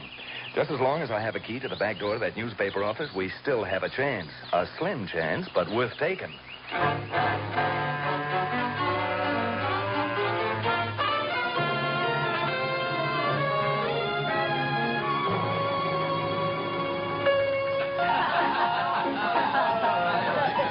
Well, Jingo, in spite of what that newspaper printed, we got a bigger crowd in here tonight than we've ever had. Yeah, we certainly have, Bo. Hey, here comes that redhead's Indian kid. Wonder what he wants. Anybody know of a man called him Bull? I'm Bull, Sonny. What is it? Well, me got a message for you. Mr. Manning want him to see you in newspaper office. Manning wants to see me? Hey, I've got an idea that he's up to something, Bull. Probably figuring to pull a double cross on me. Go on down and find out what it's all about. If he starts an argument, I don't think anybody would feel too bad if that loudmouth editor was shot. In self-defense. I got you, boss. Come on, kid. I'll go along with you.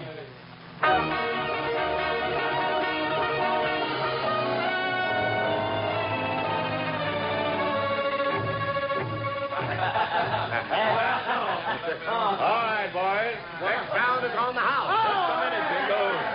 I've got something here that might interest you. Yeah, Ryder, what is it? A copy of tomorrow morning's Sentinel, just off the press. Here. Why, that good for nothing It does look pretty bad in print, doesn't it? Confederate's confession implicates cafe owner in raids and holdups. Looks like you're all washed up, Jingo. I don't believe it. You're lying. They're trying to run a shandy on me. Oh, am I? Then why not walk down to the Sentinel office and face Bull? Not afraid, are you? No. Why should I be afraid? Sure, I'll go with you. Now you're talking. And let me tell you something, Ryder. I'm going to have you and that crummy newspaper editor in court. We still got libel laws in this country, and by hickory, I'm going... I knew it. You sneaking double dealer... Hey, Bull. Bull, come over here. That's for you, Ryder. Stay right where you are. Hey, boss, that Indian kid must have been crazy. I waited down at that office over an hour. Did you tell Manning I engineered those raids? Well, do you think I'm loco? Why should I give you away like that? Oh, yes, Jingo. Why should he give you away? Why, what are you talking about? Why, nothing. Nothing at all, except that what your hoodlum just said in front of 30 people is a complete confession of your complicity in the crimes. Hey, Marshal. Marshal? Why, you no good crook. Come on, you wish you could get your right arm loose and use that gun. I'll get it loose, and when I do... too close for comfort, but I'll see if I can't make my aim a little better. All right, Bull. Stand right where you are. Why, you sidewinding liar. Now, Bull, if you don't want a dose of what your boss just got, take it easy. You and I are going into a very personal little conference.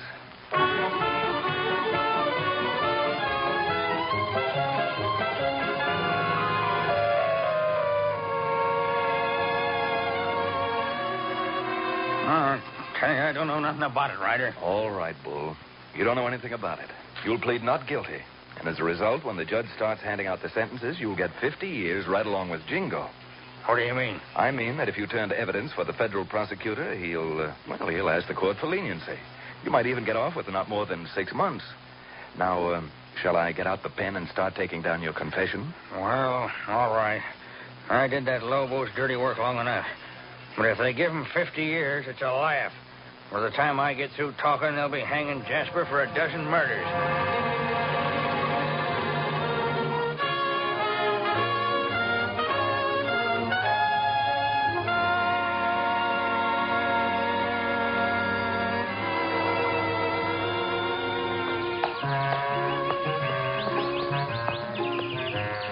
But, Red, even printing up the paper as you did with the fraudulent headlines, they still might both have denied it. Yes, I know it now.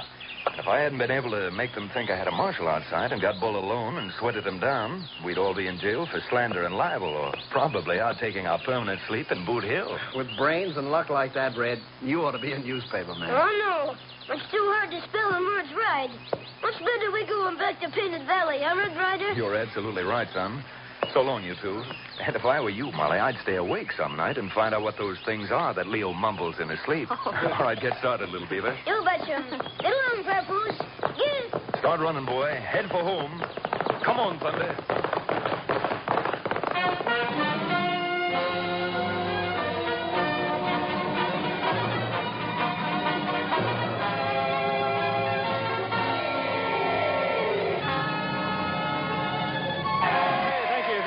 Federated here announcing Federated's gigantic after-Christmas clearance sale. Thank you so much. We've bashed, battered, crashed, and smashed prices on home entertainment. No, we did. Watch this. There goes one now. You know, we've given the people freedom of choice in the finest in audio, video, TV, and tape, and now we're throwing the doors open wide in auditorium-sized superstores with an after-Christmas clearance the likes of which has never been seen by modern man.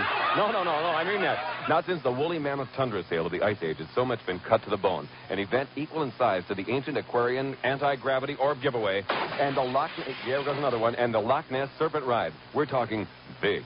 It's kind of like Halley's Comet. You know, this is something that comes around once in a lifetime. That's just how big it is. How big? Well, I'll start the savings with a TX Dolby cassette deck. Features Dolby B&C and it's metal capable. Yours for just $99.42. You heard right, just $99.42. No, I mean that. $99.42. Now at Federated, the big after Christmas clearance sale right now. Get there before you don't for the time of your life.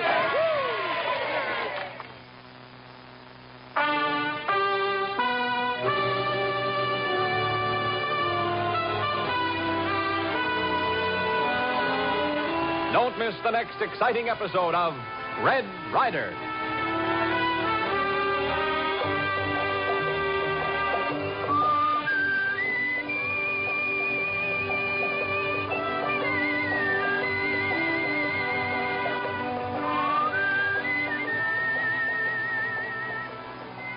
Safeway's ringing in the new year with some wonderful news. All food barns are now Safeway food barns. What makes that such great news for smart shoppers is that Safeway's great quality and friendly service, including bagging your groceries for you, are now...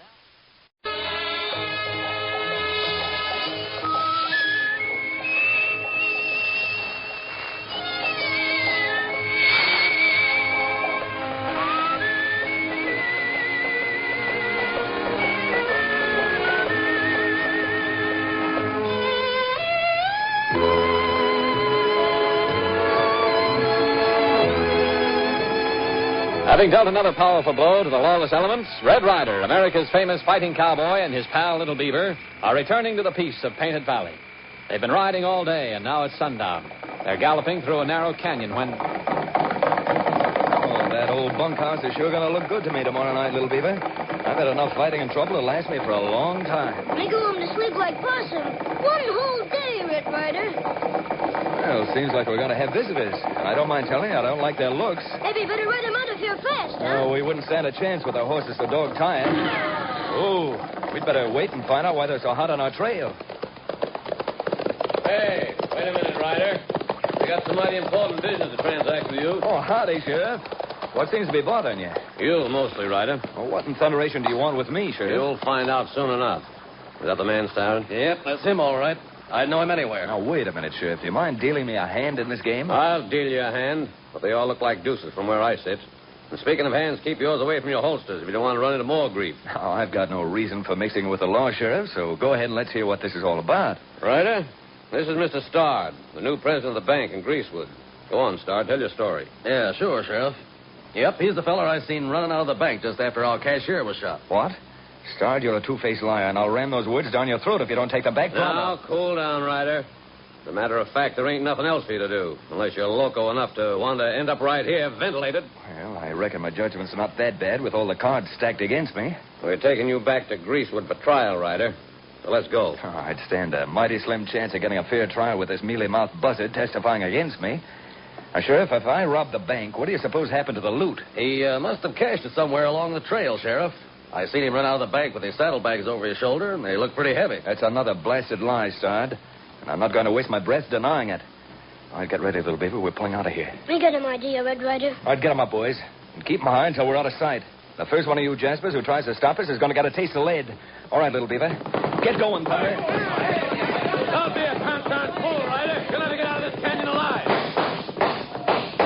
All right, Sheriff. You've got us corralled, I guess. Plenty bad luck this time. You betcha. Throw your irons down, Ryder. Sure. That's better. Now, tie 'em up, boys. And, Ryder, if you'll take my advice, you'll stop acting like a smoke-crazy coyote and come along with us peaceful. If you don't, you'll sure end up full of slugs.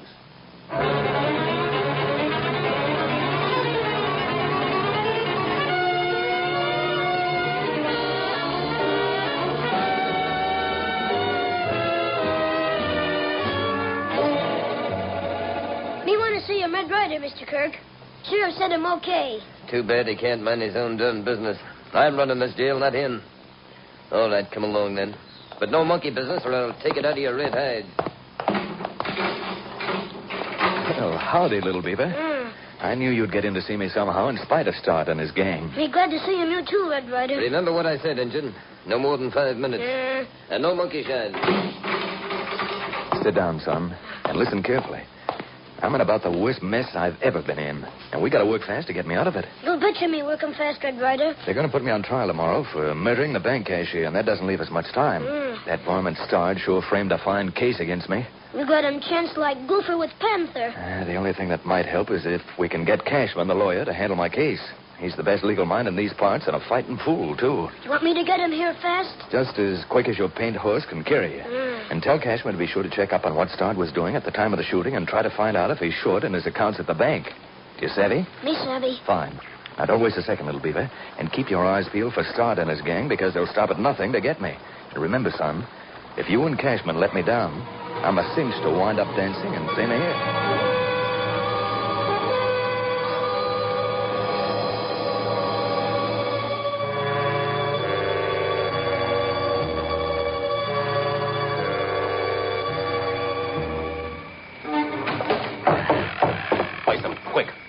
Figure squeezes easy. Gosh, take it easy, Stud. It's me, Kurt. Oh, you stone-headed fool. What do you mean skulking around my house like a coyote? You're lucky I didn't blast you to kingdom come. Close that door and come on in here. I had to see you, Stud. About Ryder. Listen, anytime you got to talk to me, come to the bank like you was a customer. All right, all right. Ain't no need for getting so riled. I got something important to tell you. Well, go ahead. That Injun kid, Little Beaver, got to talk to Ryder a few minutes ago. Didn't I tell you to keep that brat out of there? Of course you did, Stud, but I couldn't stop him. The sheriff said it was all right for him to see Ryder, and, well, I couldn't do nothing about it. Well, the sheriff did he? If he ain't careful, this town will need a new sheriff. Now, go on. What else happened? Well, Ryder told the kid to get Abe Cashman to handle this case. Cashman's a clever lawyer. Might start punching holes in our case. You just say the word, and I'll pump that old coot so full of slugs he'll wish he'd never studied law. Oh, I got a better idea. Nobody will be able to trace it to me. Yeah? What's that? You go around the cafes and start hitting the sheriff is going to sneak Ryder out of the county to have him stand trial at Ballard. Make it sound like Ryder has paid the sheriff off. Savvy? Sure. Anything else? No, I just want the citizens of Greasewood to get so fighting mad that they'll bust right into jail and take Ryder and the law into their own hands.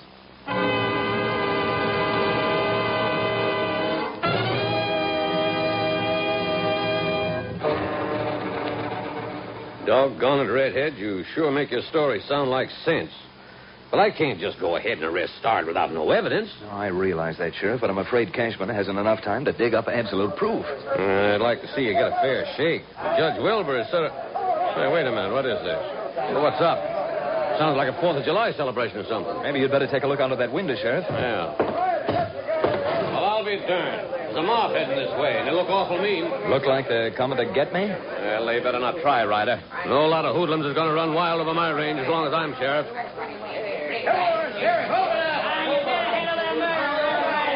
Hey, them varmints mean business, Ryder. Guess I'd better bar the door, just in case. Hey, you outside! Quiet, you hear me? Break up that mob quick, or I'll lock up the lot of you. Well, you ain't gonna get him. I ain't so sure he's a murderer. Anyway, he ain't until the court decides that tomorrow. Give him up if you don't want no trouble around here. You heard what I said, by Jupiter. Stop acting up and move along before I start feeding you with a lead spoon. Sheriff, if you try to stop us, you're sure going to get messed up. Sheriff, let me out of the cell and give me a gun. Between us, we can make a stab at standing off these buzzards. All right, Redhead. But give me your word, you won't make a break for it. You've got it, Sheriff. Here, take this 6 gun. And you better do some clean and fancy shooting if they start busting through that door. Thanks, Sheriff. Now, let those polecats come on. Listen, you men. This is your last chance. The first sidewinder who shows his face through that door is going to end up in Boot Hill. Blast them, Ryder. They're breaking through. We can't hold off for long, Ryder. Well, I'd a lot rather... Say, something's happening, Sheriff. What? See out the window. They're running away. What's that? Why, sure enough. Look. Boy, there's some of my deputies out there, just in the nick of time. There's Little Beaver with them, right up in front. Yeah. He must have rounded them up. Hi, Little Beaver. You sure came through when we needed you most. A few more minutes, and that mob would have torn us to pieces.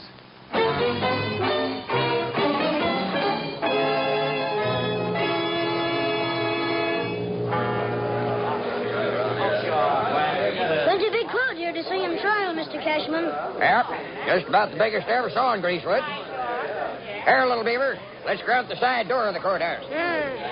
What chance Red Ryder really got to get him free, Mr. Cashman? Well, looks a lot better than it did a few hours ago. I just found out that Hey, who do you think you are trying to push me around as if you owned the whole boardwalk? I didn't push you. Stepped right in my way. Oh, one of them tough hombres, eh? Just burning for trouble. No, I'm not burning for trouble. You deliberately walked into me. Now get out of my way. Why, you stupid old goat. No man is going to call Buck Slot a liar and keep on living. Yes, you think not, do you? You kill him! Kill him, Mr. Cashman! Sure, I killed him. I killed him in self-defense. But I got witnesses right here to prove that he drawed his gun first.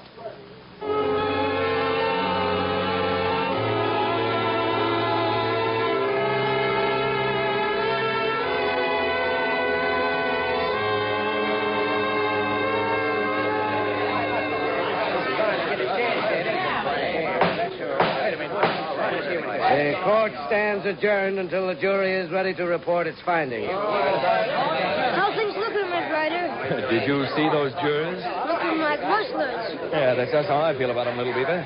Start packed that jury box. I might have stood a chance with Cashman defending me with, but... Well, he's dead, and I'm in the tightest spot I've ever been in. But I got an idea.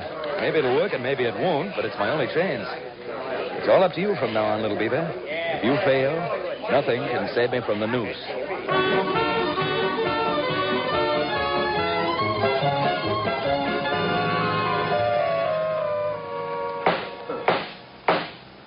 Gentlemen of the jury, have you reached a verdict? We have, Your Honor. We find the defendant guilty of murder as charged. All right, now. Out of my way. Stop him! Stop, Ryder! Don't let that murder get through that window! Get out of my way, you sidewinders. Anybody who tries to stop me is going to get this chair bent over his head. Ryder, you blasted fool! Hold it or I'll let you have. Well, I'll be jigger. Red jumped clean through that window and landed right on his horse. Look at that redhead go. Well, ain't nobody going to catch him now.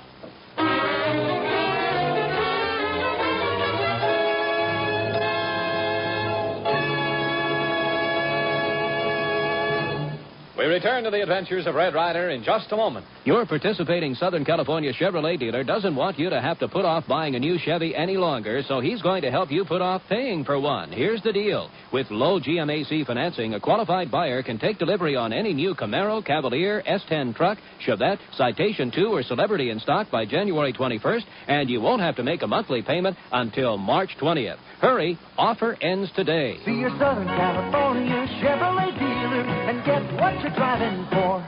This is KNX Los Angeles, the station that does the best job of covering the news.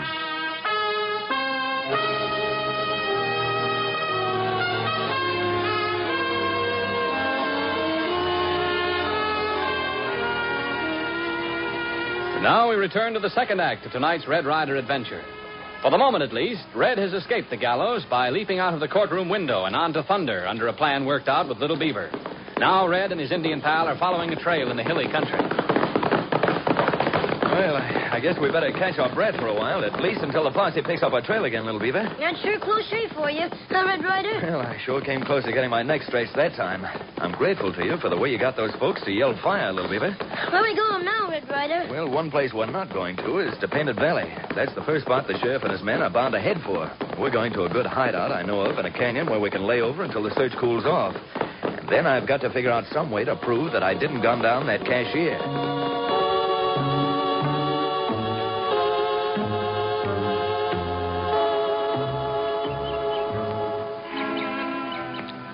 Well, that's the last of the coffee, Little Beaver. Brook water tasting better anyhow, Red Ryder. Yes, for a little lad like you, but, well, worse than that, all our other supplies are about gone, too. Me sneak 'em into Grease wouldn't get 'em supplies, Red Ryder. I'm afraid that wouldn't work, son. We're starting as cutthroats overrunning the town, not to mention the sheriff's men. It would be too risky. Oh, Little Beaver not afraid? Could slip 'em in Saturday night, and nobody see 'em in big crowds. Hey, maybe you could get away with it at that. Yes, I guess it's the only play left for us unless we want to starve. All right, go ahead, Little Beaver, but be mighty careful. If Start and his coyotes get their hands on you, they'll treat you plenty rough.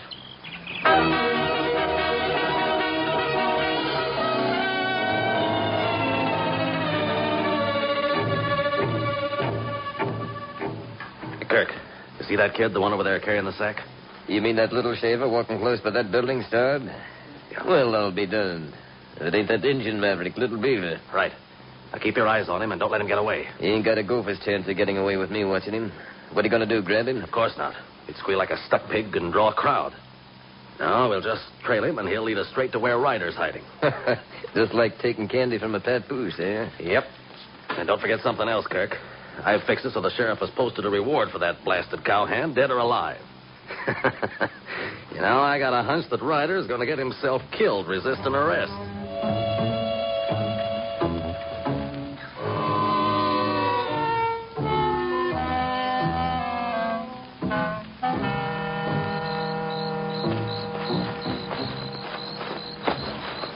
Quiet, boys. Sound like a herd of buffaloes on the rampage. There they are, down in the hollow.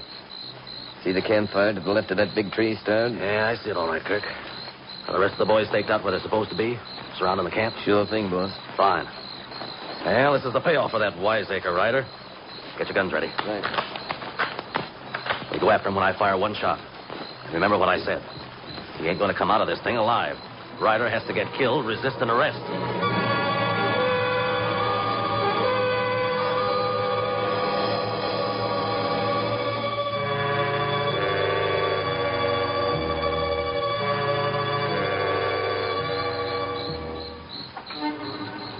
What was that, Little Beaver? Did you hear it? No hearing anything, Red Ryder. Maybe just coyote looking for supper, that's all. I only hope it was a four-legged coyote. Listen. Better get close to your pinto, Little Beaver. We may have to get out of here on the double. Get going, Little Beaver. Those varmints are coming after us. Here, Thunder. Steady now. They get him away fast. You betcha him. Put on your eyes, Ryder. We got you surrounded. Here's your answer, the kind you understand best, right from my heart to yours. Hurry, Little Beaver. They've almost got him. All right, jump to him, Thunder. Come on. Hey, he's out of the way. Yes, he's getting away, you sidewinders, but he's coming back to settle accounts with you. All right, pound that dust, Thunder. Come on, Thunder. Well, that was a close shave, Little Beaver. Little Beaver, where are you? Good grief, the youngster's missing.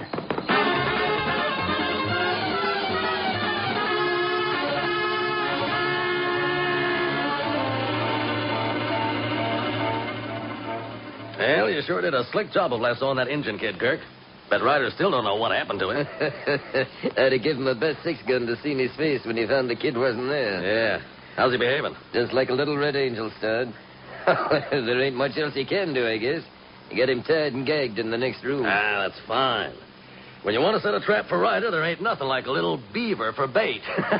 You mean you figure that Ryder's going to try to blast his way into your house to get the kid, eh? If I know that cowhand, he'll come raring after Little Beaver. And when he does, he's playing right into our hands.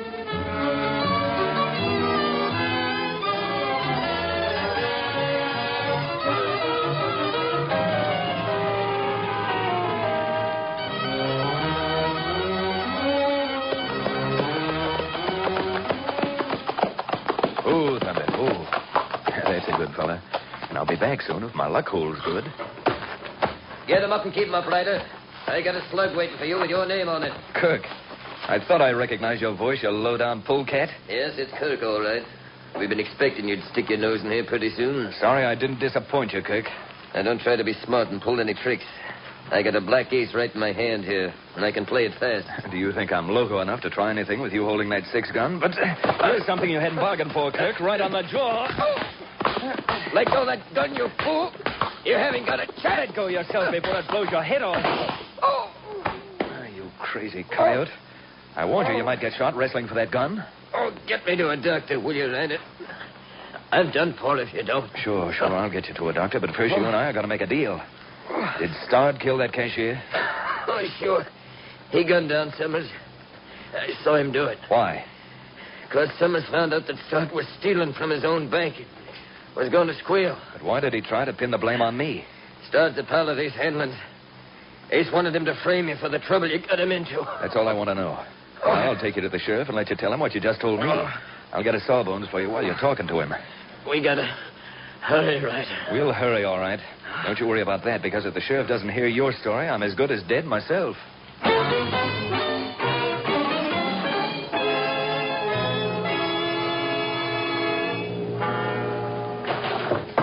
Reach for the ceiling, Sheriff, and fast. Sorry to bust into your office this way, but I'm in a hurry. Ryder, you with a price on your head walking right into jail? Sheriff, we haven't any time to waste. I got Kirk outside, badly wounded. The double-crosser's been working for Stard undercover. What? He's going to tell you the truth. That Stard killed that cashier. Then I want you to round up your deputies as fast as you can. We're going to Stard's house to get him before he and his vultures kill Little Beaver.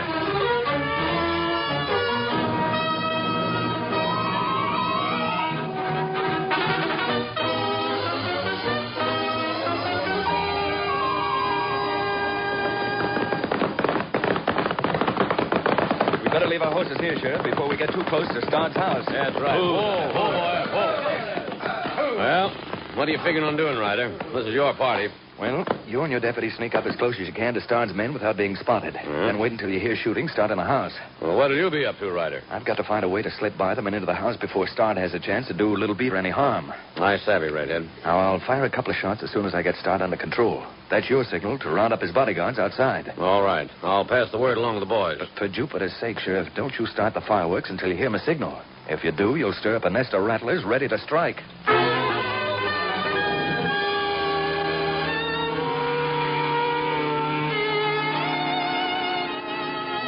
Well, Little Beaver, you're just about the nicest behaving little engine boy I ever did see.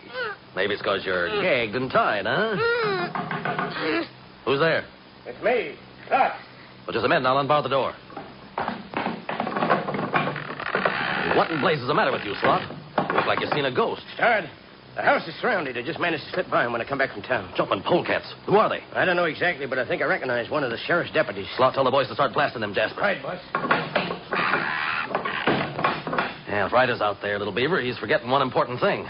I got an ace in the hole as long as I got this engine pal here. This is the sheriff, Stard. We corralled your gang of killers, and you haven't got a gopher's chance of escaping. It ain't going to be as easy as all that, Sheriff. I got something to stop you with.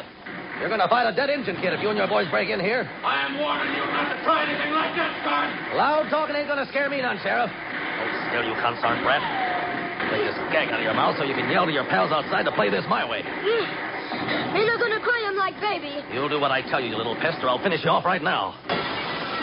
No, you won't, Scott. Keep your hands away from your irons and put them up high, or I'll empty my 6-gun into you. What's your gun, Red Ryder? Why, you red-headed buzzard, you're asking for this. Here's one that'll pin your ears back, you black-hearted buzzard. You knock him out cold, Red Ryder. His head will ache him for a long time now. Yes, and when he gets over this headache, the sheriff is going to give him one, a permanent one. Lucky for both of us, Stunt was so interested in all the excitement out in front, he didn't hear me crawl up to the window. All right, come on in, Sheriff. We got a candidate for the gallows waiting for you.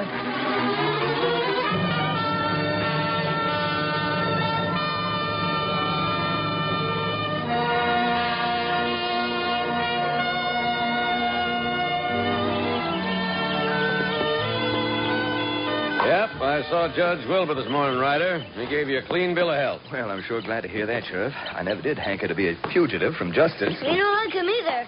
Rather go him hunting than be him hunted. You bet him. Well, then, how about it, son? Let's be on our way. Hurry back, Red. And good luck to both of you. Get him up, Papoose. Get along. Get. So long, Sheriff. See you soon. All right, get going, Thunder. Drive. Come on, Thunder.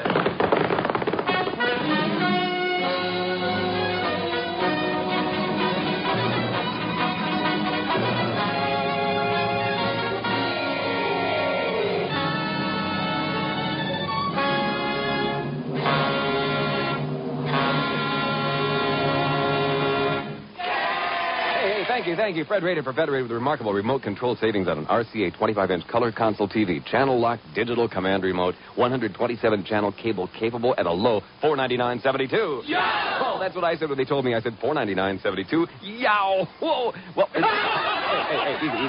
You know, I wish I could show you this set. It's so beautiful. It has knobs and everything, but this is radio. So you'll have to go to Federated, and then you won't have to sit around watching your radio anymore. You'll have been Federated. Hi. Still Fred, holy moly, rated with Federated and the best buy ever on an incredible complete Fisher system. Oh, you'll rush out in a foaming frenzy for Fisher with 100 watts per channel, integrated amp, 5-band graphic equalizer, direct drive turntable, double cassette deck with Dolby noise reduction and 3-way bass reflex speakers. Yes, it's sold in stores for $12.99. Now Federated pulverized the price $6.99. That's beautiful, huh? This system is completely smog-free, contains no MSG. At $6.99, you buy 2 of them, crank them up, and your ears will turn to jello. This is the news station, KNX 1070.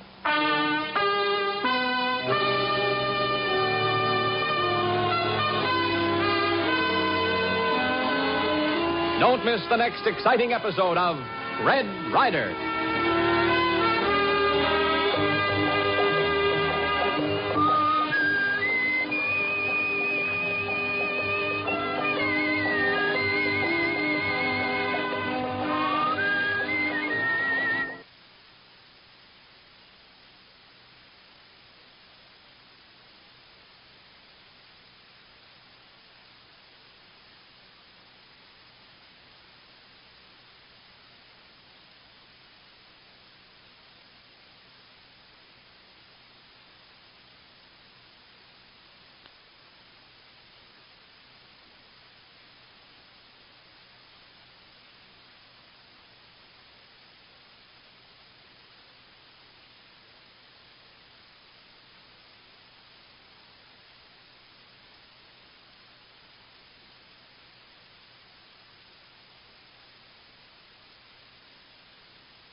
out of the West comes Red Ryder, America's famous fighting cowboy.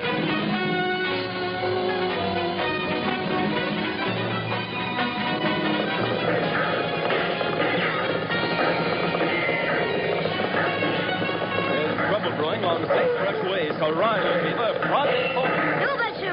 Get up, Papoose. Get along.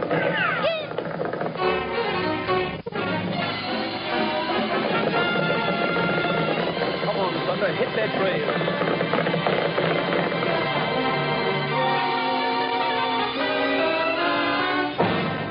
The Adventures of Red Ryder. Would you enjoy a singing tour of Russia with the William Hall Chorale? The chorale still has openings for singers and friends to join this summer's tour of the Soviet Union. William Hall, noted conductor, has just returned from a planning trip to the Soviet Union and invites you to a meeting on Tuesday evening, February 5th, at the Pasadena Presbyterian Church. For more information, call 818-244-8885 or write P.O. Box 10806, Glendale, California, 91209.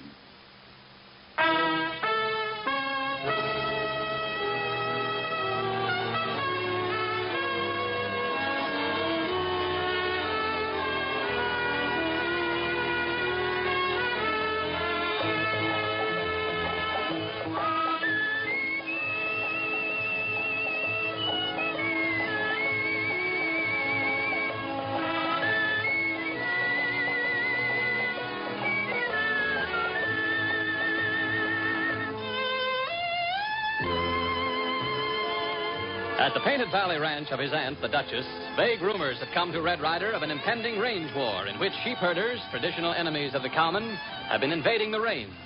Now, Red Ryder on Thunder and Little Beaver on Papoose are riding hard across country to try and discover the cause of the trouble. Every minute counts, Little Beaver. Proud of that pony. Take some shortcut, Red Ryder? All right, but it's risky. Cut across the boulder wash. And look out for those gopher holes. Me watch him. Got him sharp eyes. Sure, I know that, but... Hey, look out! Right into a hole. Hole, Thunder. Little Beaver, you hurt? No, hurt him. Little Beaver, all right? Ooh. I'm coming. Hey, a rattlesnake. Roll away, Little Beaver, before... There, got him. Did he strike you? Me hurt. Snake bite him in leg. Quick, let me see. Yep, sure enough. Right on the muscle. Me say got him sharp eyes. Me poco loco de coco. Loco, nothing. Steady now. I'll cut across the two punctures and suck the poison out of the wound. Easy now. Oh. Little Beaver. Hey, Little Beaver. I gotta get you home. I better use this belt for a tourniquet. Knot it tight. There. Now, back to Painted Valley.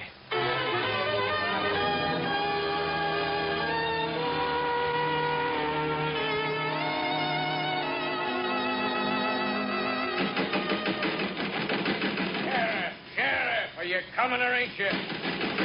You're coming or ain't you? Hold your horses, Hanlon.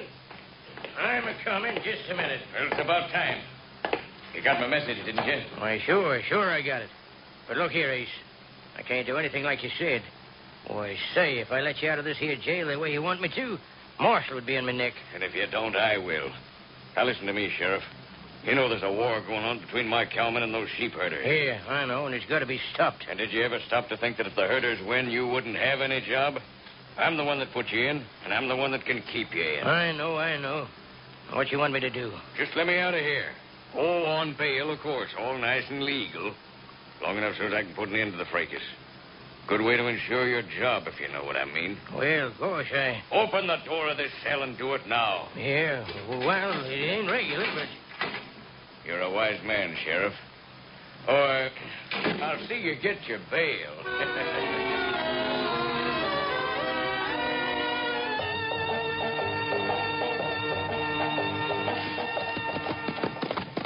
Come on, Thunder. How do you feel now, Little Beaver? I'm feeling bad. Head going around.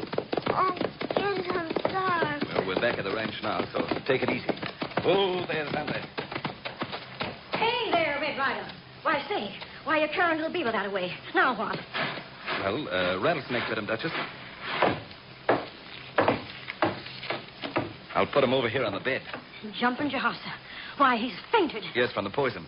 Send Ching Hao for Doc Murchison, quick. I will, Red, in pronto. Ching! You'll be all right now, Little Beaver. Here, I'll get you comfortable. Gosh, still out. Maybe I didn't get enough of the poison. Yes, I know. King has gone for the night bed. And here's J.Q.'s boy. Says he's got to see you. Duchess, get your smelling salts. But, Ryder, well, Pap sent me to tell you. Ace Hanlon's cowhands and Asia sheepmen had a fight in our ranch. Set fire to all our hay and burned down the barn. Pap says for you to come quick and we'll raise a posse. Can't do it now. I can't leave Little Beaver yet. Oh, Little Beaver, hold it, little partner. You'll be all right. Just hold on.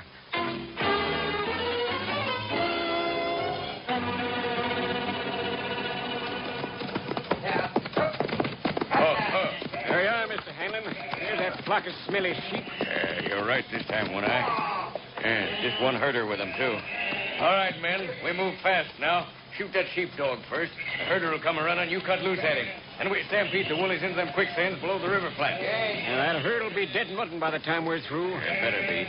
I'm a hard man to rile, but when I get my dander up, I don't fool. When we finish, there won't be a blatting, stinking sheep left to eat the grass that ought to go into beef cattle. Go ahead, shoot that dog. Right. Here goes. All right, cut loose. Ride him off. That's got it. Ride, men, ride a whooping.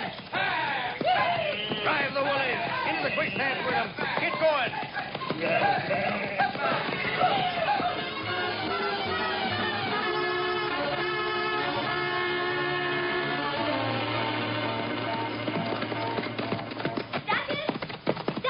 Why, Jane Bruce, what brings you here in such a rush?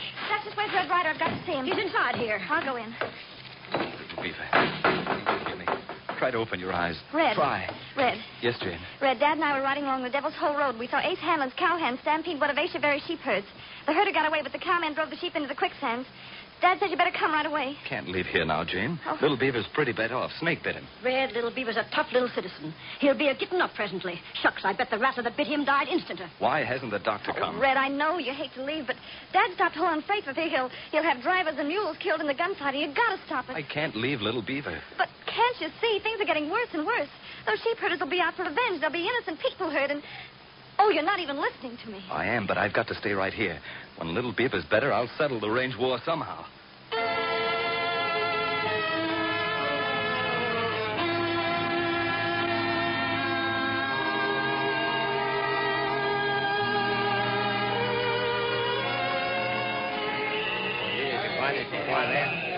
There. You see, Chevere. The she-boy was standing all stampeded into the quicksand. Dead mutton they make out of my sheep. Enrique, we hit back. We hit back hard. Listen, all of you. Ace Hanlon keeps his remuda of horses in a big corral on Barley Flat. It is not far. It is guarded. We will handle the guards. And when we have taken care of the guards, we will open the corral gates. We will drive this Ace Hanlon's horses north into Skull Canyon, into that meadow full of poison larkspur and death karma. Ace Hanlon makes dead mutton of my sheep. Very well. I will make buzzard baits, this cow forest. Come, all of you.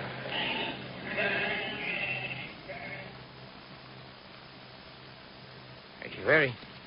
There is Hanlon's corral. And he's full of horse, too. But it is so dark we cannot see the guards. There is one. By the campfire, see? Gosh, I would give much money if that man is Hanlon. But Hanlon leaves other men in danger and takes care of his own skin. Come. We will crawl up to him. Carefully. See? The guard. He seems to be off his sleep. The better for us. Come. Hey! Who's that? Who's there? Now, we rush him. Stop! Stop, right, shoot! Who are you? I get him. Careful. Do not let him see you. Good work, Enrique. Now, open the corral bars. He will not soon be conscious. But we must hurry. If there are any more guards... I know. All right. All right, men. Mount and ride them up. Head for Skull Canyon. You know what to do. Enrique.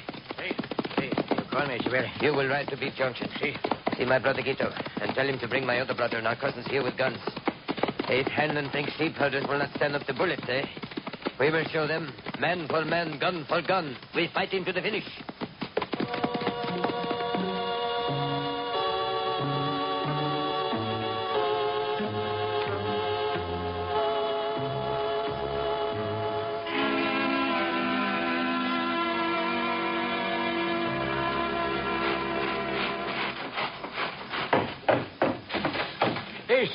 Hanlon, you there?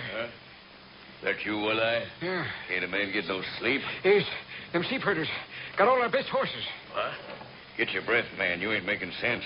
What are you talking about? Them sheep herders stampeded our horses off of Barley Flat into that loca weed in Skull Canyon. All of them.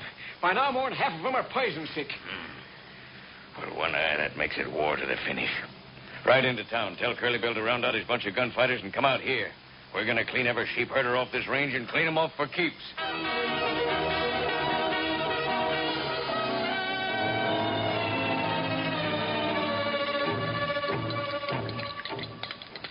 Here, Red. Try to get Little Beaver to drink this. Wait, Duchess. He's opening his eyes. Listen, Little Beaver. It's Red Ryder and the Duchess. All night we've been sitting here. How do you feel? He can't talk. Yeah, I know. He's looking right at us, but he can't talk.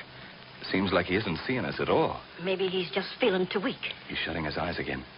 Kind of slumping back. Wait, Red. I hear somebody outside. Must be Doc Murchison. I'll go and see. Yes, it's him, all right. Hurry up, Doc. You sure took a long time of getting here. The way I feel, if there was another doctor in the county, I'd ask him for treatment from me. I've been working all night. Doc, Little Beaver. Move over and let me see the youngster, Ed. Snake bite, eh? That's bad. I'd have been here sooner. Only I've been so busy pulling lead slugs out of a couple of Asavari sheep herders. Red, you got to stop this range war. Why, those sheep herders cut the drift fences. Take care of Little Beaver, Doc. Yes, all right. And they cut the fences alongside of Gold Gulch. And Luke Moffat's fine Morgan horses just eased in there and fell into those old mine holes. Ace Hanlon and Asavari ain't just going to wipe each other off the map. They're dragging every rancher and businessman in this district down to stark ruination, that's what. Fred, you got to get your horse. You ride... I'm not leaving here while Little Beaver's like this. Now tend to him, Doc. Sure, Red, yes. But just let's hope I'm not too late. And you're not either.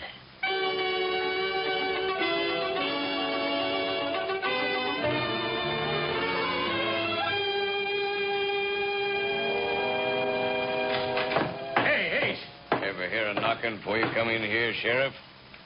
What's on your mind? Now, look, Ace. I just heard what you did driving all them sheep Asavarys into the quicksand. Well, what if I did? Yeah, but you ain't doing what you promised you would, Ace. I said I'd let you out of jail if you'd put an end to this range war. Just what I aim to do. But you ain't. You're just making it worse. And I aim to do it my own way. Now, don't go poking around and don't get curious. You hear? Well, yeah, but... When I get through, there won't be any sheepmen on this range, and you'll have a job. Now, get out.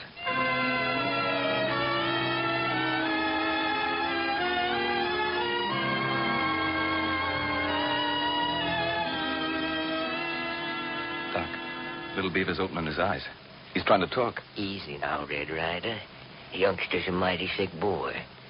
You see, Red, snake venom kind of paralyzes the heart.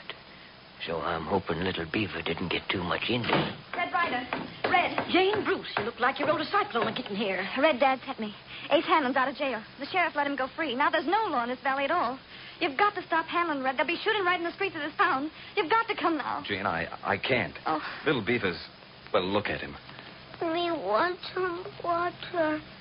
Me feel hot. He's better. So help me, Doc. Why, he wants a drink. Little Beaver, you're feeling better? Me fine. Me get him well. Why, you bet you're getting well. That's fine. That's great. Red Ryder, you get him horse.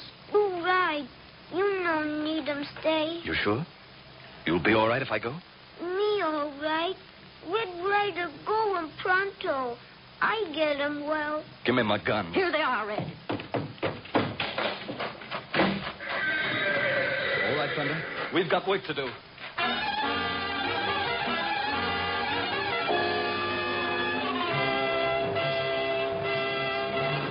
We return to the adventures of Red Ryder in just a moment.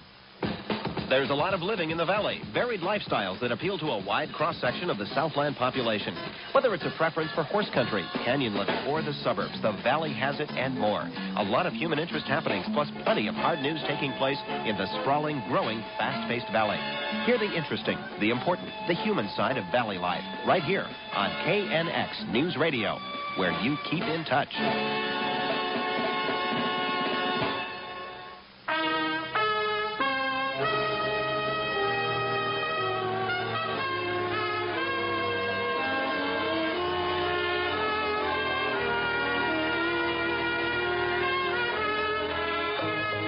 It's a dangerous job that Red Ryder has ahead of him. How can he, lone-handed, stop this range war, which is coming to a disastrous climax? In town now are Ace Hanlon and cowboys and hired gunfighters. And out on the sheep range are the Basque sheep herders, Echeverry and his hard-fisted kinfolk, cleaning their rifles and getting ready to wipe out the cowmen. Outside the Painted Valley ranch house, Jane is with Red as he prepares to ride into town. Easy there, Senor. Red, I don't understand. What are you going to do? Well, I don't quite know yet, Jane. There's so many of them, and you're alone. You'll... Well, when you get to fighting two tomcats and they're pestering you, you put them in a gunny sack, the same gunny sack. Before long, those two tomcats are plenty tired of each other. What in the world are you... Well, I'll see you later, Jane. All right, Thunder. Hit that trail. Come on, Thunder.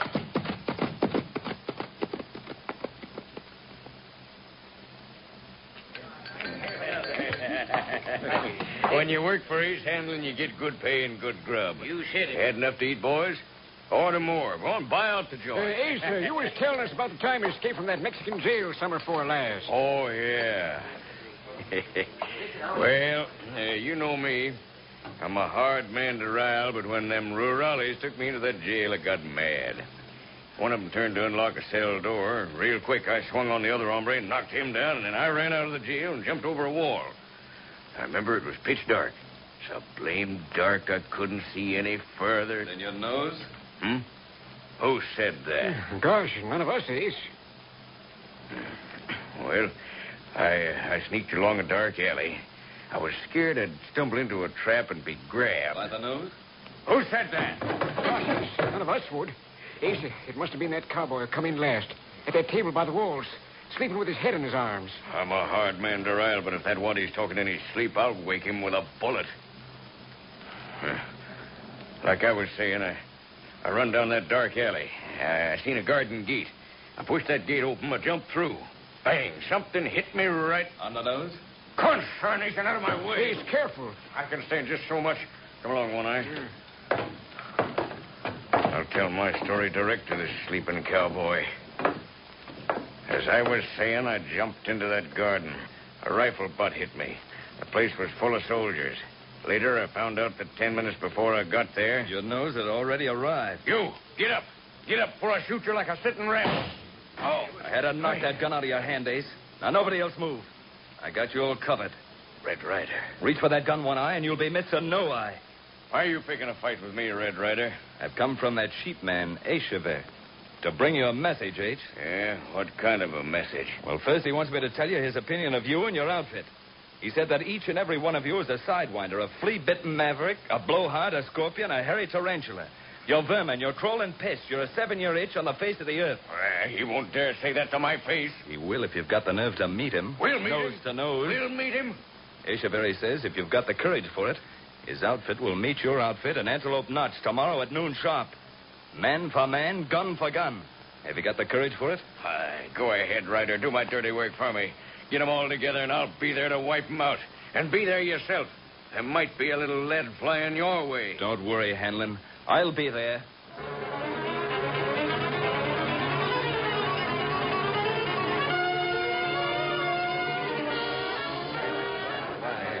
Echeverry, with your cousins and brothers all here now, maybe some food? Yes, Enrique. Throw wood on the fire and warm the shack up. See? And serve hot coffee and food to my kinsmen. Oh, it is good to see you, Guito, and you, Diego, and Marin. Welcome all. Tomorrow, we ride out to fight the cowmen. But tonight, we visit. We play cards and drink a little wine, no? Echeverry, I hear footsteps outside. Up with your hands, all of you. You're covered. A cowman, eh? You come for trouble. My name's Red Ryder. Reach for a gun again, you and back, and next time I won't just pare your fingernails. Now lay your pistols on the table, all of you, quick. No, we will not. Will you mind orders, my gimlet-eyed friend, or must I dart your left eye with a bullet? Now, guns on the table. All right, the guns on the table. All right. Now, what do you want? I come from Ace Hanlon to tell you that sheep herders have got no more fighting courage than rabbits. You insult us. See? But you stand there with guns in your hands, and our hands are empty. All right. I shot the lamp out. Now, it's pitch dark in here, but you all know where the table is. Grab your guns. Go on, grab your guns and start shooting.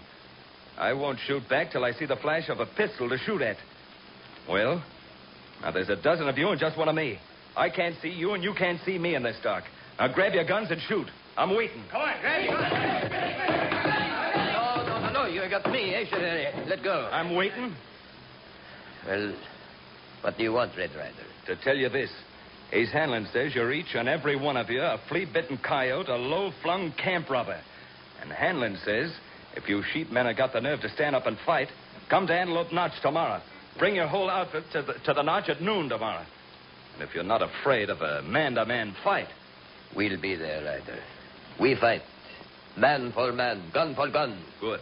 Now sit here, all of you, till you hear my horse run. Well, that's the second tomcat in the gunny sack. Next, I'll throw some sneezing powder into the sack and shake it apart. All right, come on, Thunder. We got lots to do tonight.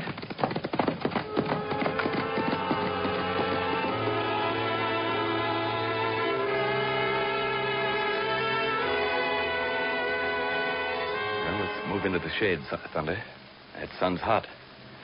Well, it's almost noon. Say, that's a dust cloud rising to the north of the Notch there. Ace Hanlon's bringing his cowhands. Red! Well, Jane Bruce, what are you doing here at Antelope Notch? Mr. Beam of the mining supply company told me I'd find you here. Little Beaver sent me to tell you he's lots better. That's fine. Also, I thought maybe I could be company for you. No place for a woman, but it's too late now. Crouch down behind this rim rock with me. You're going to see fireworks pretty soon. Huh? Look, down into this steep canyon. Ryder's coming. Ace Hanlon's gunmen itching for battle. If they keep coming, we can drop pebbles on their heads. Look, a dust cloud off to the south. Echeverry's bringing his sheep herders into the Notch.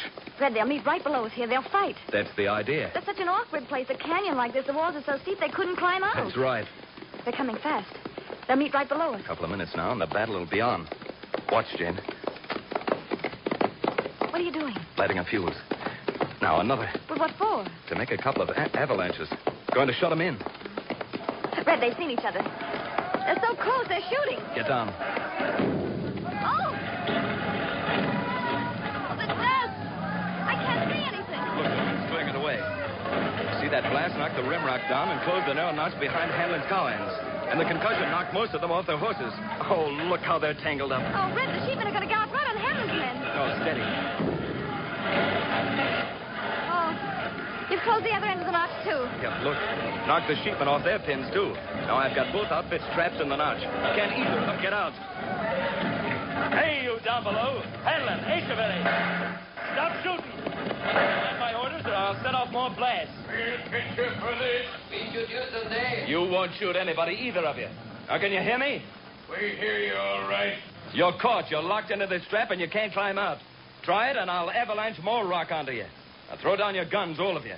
I said throw down your guns. Oh, give it to him, man. Get back, Jane. They shoved some boulders off the edge. All right. They'll kick off regular rock slides. That's just a sample. Get me mad and I'll blast half the mountain down on your heads. You going to throw down your guns? Don't blast any more rock down, Ernest. Now, that's sensible. Now, if you men want to get out of this trap alive, you've got to do what I say. Well, what is it? What do you want, Ryder? First you, Echeverry. This is cow country, not sheep country. You move up north into Aspen Valley. Now, there's grass up there and larkspur that are no good for cattle, but sheep can live in it. All right. I go there. And you, Hanlon, your cowhands have done a lot of damage around here. Burned hay, poisoned water holes, killed sheep, and so on. You're going to pay for all that damage, agreed? I can't do that. Or must I blast some more rock onto you? Here it comes, Ace. Oh, wait, no, I'll pay, Now, that's fine. That's great. Now, you fellas just sit tight while I go to town for some hands to get some rope so that we can draw you tomcats out of this gunny sack. I reckon you've been tamed to plenty. All right, come on, Jane. All right, Thunder, hit that trail. Come on, Thunder.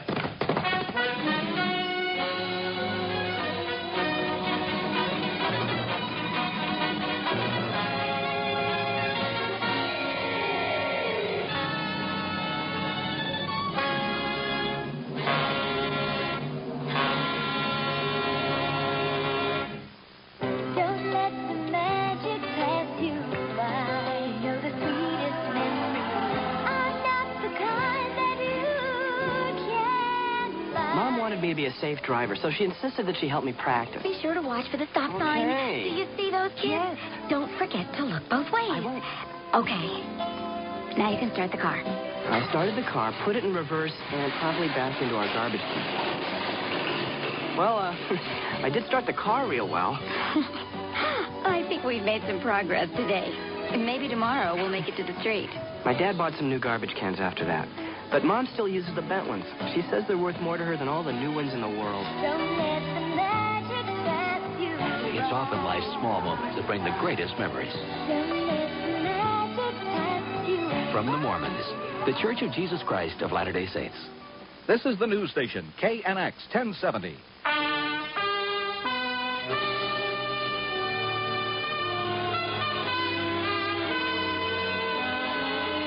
Don't miss the next exciting episode of Red Ryder.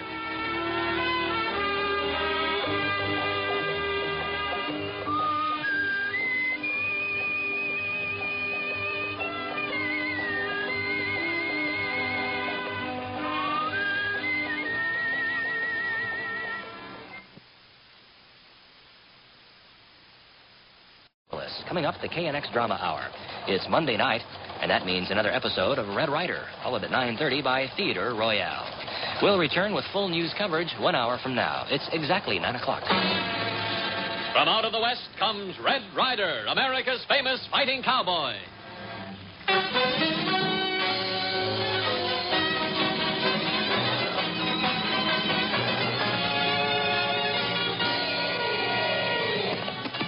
Rod that pony, little beaver. Ride fast and keep low. There's hot lead whistling and scorpion gulch tonight. You betcha, Red Ryder. Get along. Get him up. Get!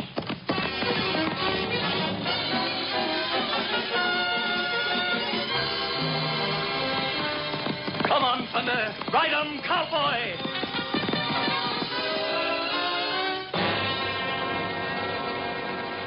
The Adventures of Red Ryder. Hello, M&M Beauty Parlor, stylist extraordinaire.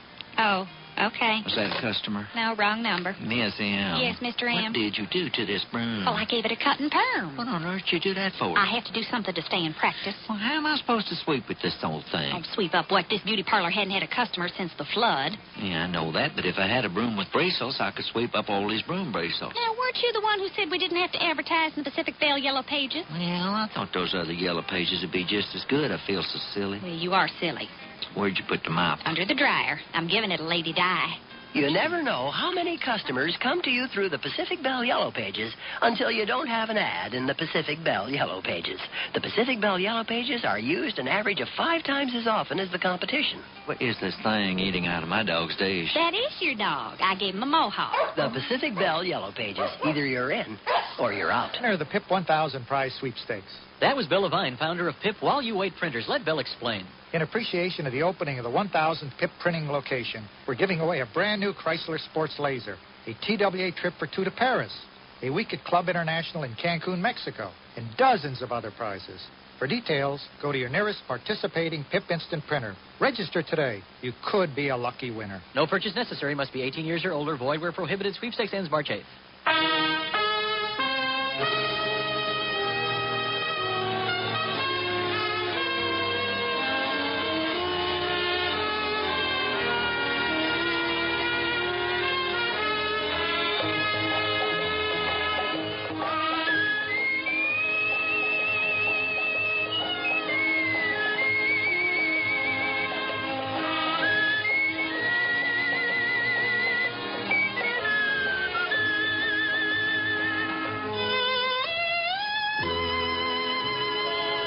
It is late afternoon in Painted Valley, and Ching Hao is out and back at the ranch house taking in clothes that have been drying on the line. He looks up in alarm as 2 horses approach at breakneck speed. Slightly in the lead and dodging like a jackrabbit is Little Beaver on his wiry pinto papoose. And close behind him is Red Ryder on Thunder, whirling his lasso and shouting, Hit him off, Ching Hao. Stop him. Look out! Oh, wash tub! Oh, ding it out, oh, wash the mother. Oh, you kicky over, wash it tub. Grab Little Beaver, grab him. No, Red Ryder! Oh, you knock it down clean sheet. Make it tell them. Look out, Ching Hao. I'm going to rope Little Beaver. Got him. Turn him loose, Red Ryder. Let him go. Oh, terrible cough. What make a bad smell? All the same like a skunk polecat. It's Little Beaver. He shot at a skunk with his bow and arrow. Skunk shoot at me first. I'll say he did, and he didn't miss. Oh, what's the matter, you little beaver? You smelly all the time. It's too bad now. Oh. Go away, long way. Now, never mind that, Ching. What we've got to do is give him a good bath and bury his clothes. No bathe them. Ching Hao make 'em water too hot. Make 'em soapy nice. Oh, me washy. Washy sock can do. Washy shirt can do. Washy plant can do, see? But no washy skunk. Ching Hao, go back China. Goodbye. Hey, Ching, come back here. Me no skunk 'em. You only say me skunk now, see? Goodbye. Get a tub of water, Ching. Oh, more better. We take a closey pin, hang little beaver up on a closey line. Let the wind blow on him for 2-3 weeks. No, more better. We put clothespins on our noses and go to work with plenty of strong soap and hot water. No, please, Red Ryder. No wash 'em too much. Pretty soon come 'em rain. Me smell 'em good. You betch 'em. I'm sorry, little partner, but say, whoever that is coming to see us is in a powerful hurry. That Mr. Bruce. Miss Jane, Papa. I believe you're right at that. You got mighty good eyes, little beaver. Oh, looky. Come, horse. More dirt, kick on a clean laundry. Howdy, Mr. Bruce. Something wrong? Yes, Red. I'm glad I found you. I've got to go back to Millersville in time to catch the midnight stage. Why, what's the trouble, sir? You look pale as a ghost. Listen, Ryder, not much time. I've got to get to the state capitol tomorrow morning. I want you to look after Jane. That is, when she comes back. When she comes back? Yes. Where is she? What's happened? It was this afternoon. I was in my office in Millersville, alone, when the door opened and a man walked in. You, Bruce? Yes. What can I do for you? Plenty. I'm a friend of Ace Hanlon's. Then you're not welcome here. Get out. Take it easy, Pop, and you'll live longer. Why, you... Keep away from that rifle. Shame to spoil your rifle, Pop. Now sit down and be a good little boy, or the next shot will spoil you. I said sit down. Guess I haven't any choice. All right. What money there is in the safe there. This ain't no stick-up, Pop. This is just a friendly little visit. What do you want? I just been talking to Ace Hanlon. Ace Hanlon's in jail? Yeah, that's where I saw him. Maybe you'll get the idea better if I tell you just what happened. You see, I went into the visitor's room and we You the one to see Hanlon? Yeah, here's my pass. Okay, sit over there. You got 5 minutes. You can talk to him through that wire grill. Let Hanlon in.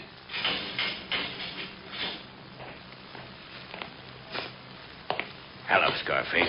I knew I could depend on you. Yeah, you can always depend on me, Ace. Yeah. We haven't much time. Listen, I'm getting out of this place, and you're getting $10,000 for getting me out. You got a plan? Certainly I got a plan. It's surefire and it's foolproof. Okay, let's have it. When you leave here, catch the first stage to Devil's Hole. Yeah. Go to the Silver Dollar Cafe. That's my joint. Yeah. Go to Smoky Link, the bartender. I've written him and he expects you. He'll introduce you to my gang and show you the hideout. Okay, but what's the plan? Well, I'm getting to that. There's a school teacher named Jane Bruce, daughter of the guy that had me put in here, and also the guy who's going to get me out. Yeah, but how? He's going to the governor and confess. Confess? Yeah. Confess that he framed me, that he's the one that committed all the crimes he accused me of. Then he comes in this dirty hole and I go out. That's simple enough, isn't it? Yeah. Only what's going to make this guy confess? Didn't I tell you he has a daughter? I ain't hurting no women. I don't want her hurt.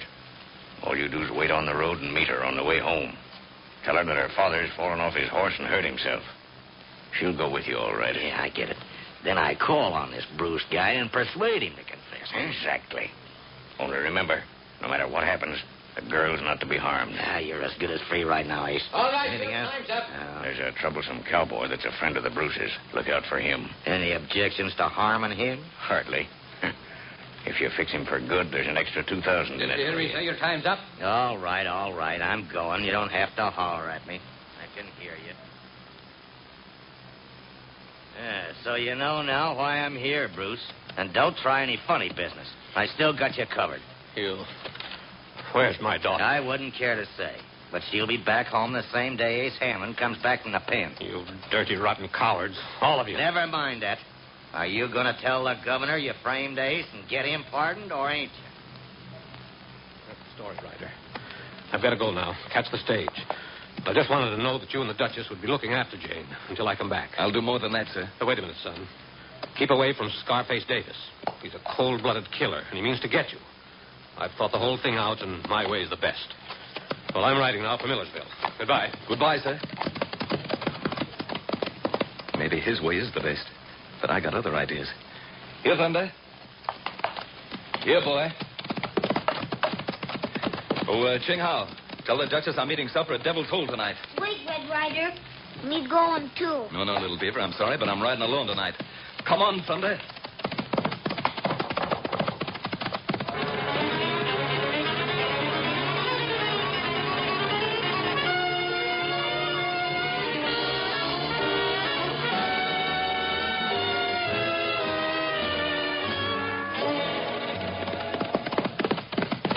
Stretch out, Thunder. We've got a long way to ride, boy.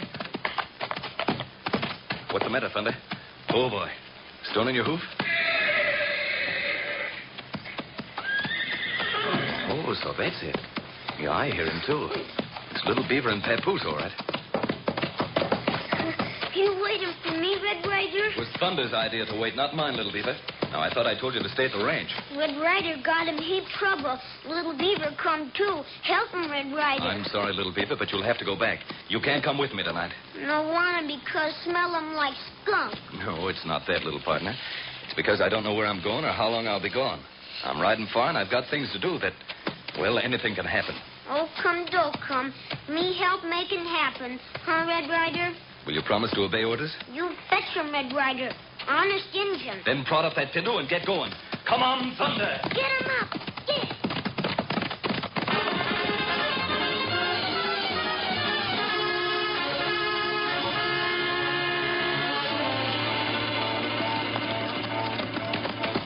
Well, here we are, Little Beaver. Devil's Hole. You fetch him. Behind Silver Dollar Cafe. That's right. And here's where we part company for a while. Now, you wait here with the hoses. Me do him, Red Ryder. Don't tie them. You stay on Papoose and hold Thunder's bridle. I might come out of there in a hurry and want to leave quick. Got it? You fetch him. Hush him. Easy, boy. Hush him.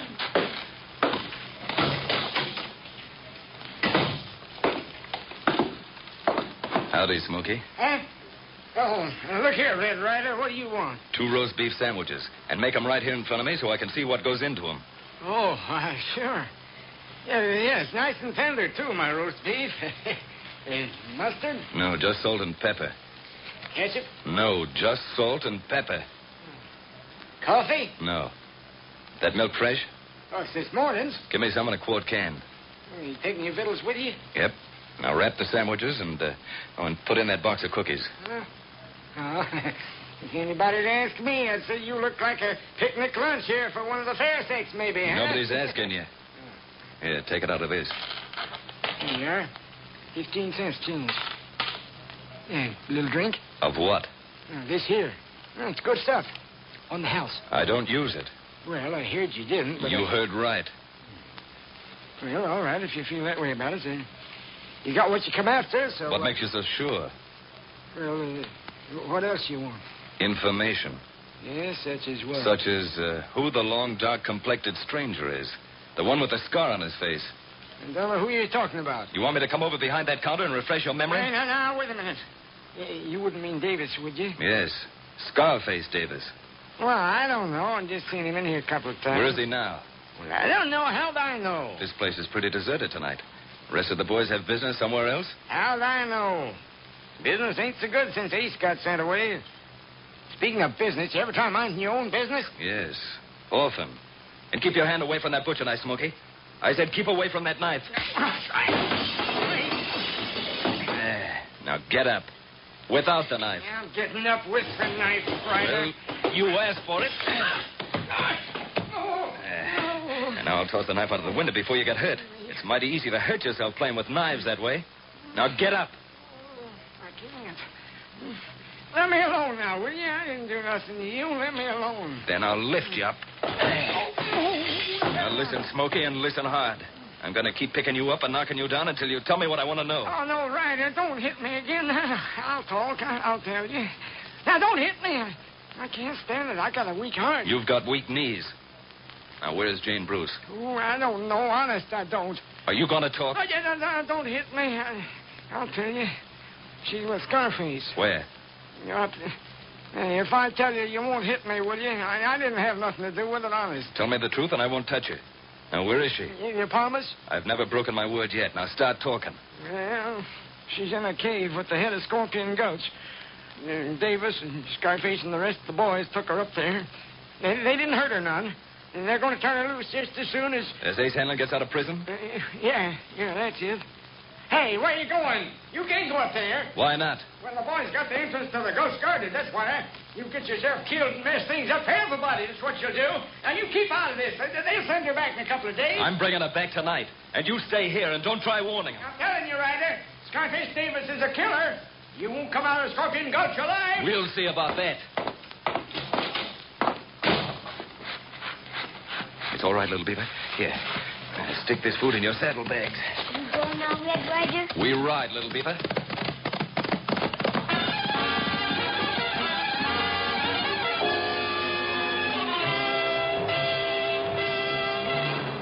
We return to the adventures of Red Ryder in just a moment. You own a trust deed. Are you tired of being the collector for that small monthly payment? Would you like to cash it in for one big lump sum check? Certified Financial Services pays top dollar for trustees with immediate funding. Sell your trust deed or borrow against it. For top dollar quotes, call Certified Financial, direct or collect, in Los Angeles, 818-990-9242. That's 818-990-9242. 818-990-9242. This is KNX Los Angeles, 1070 on your dial.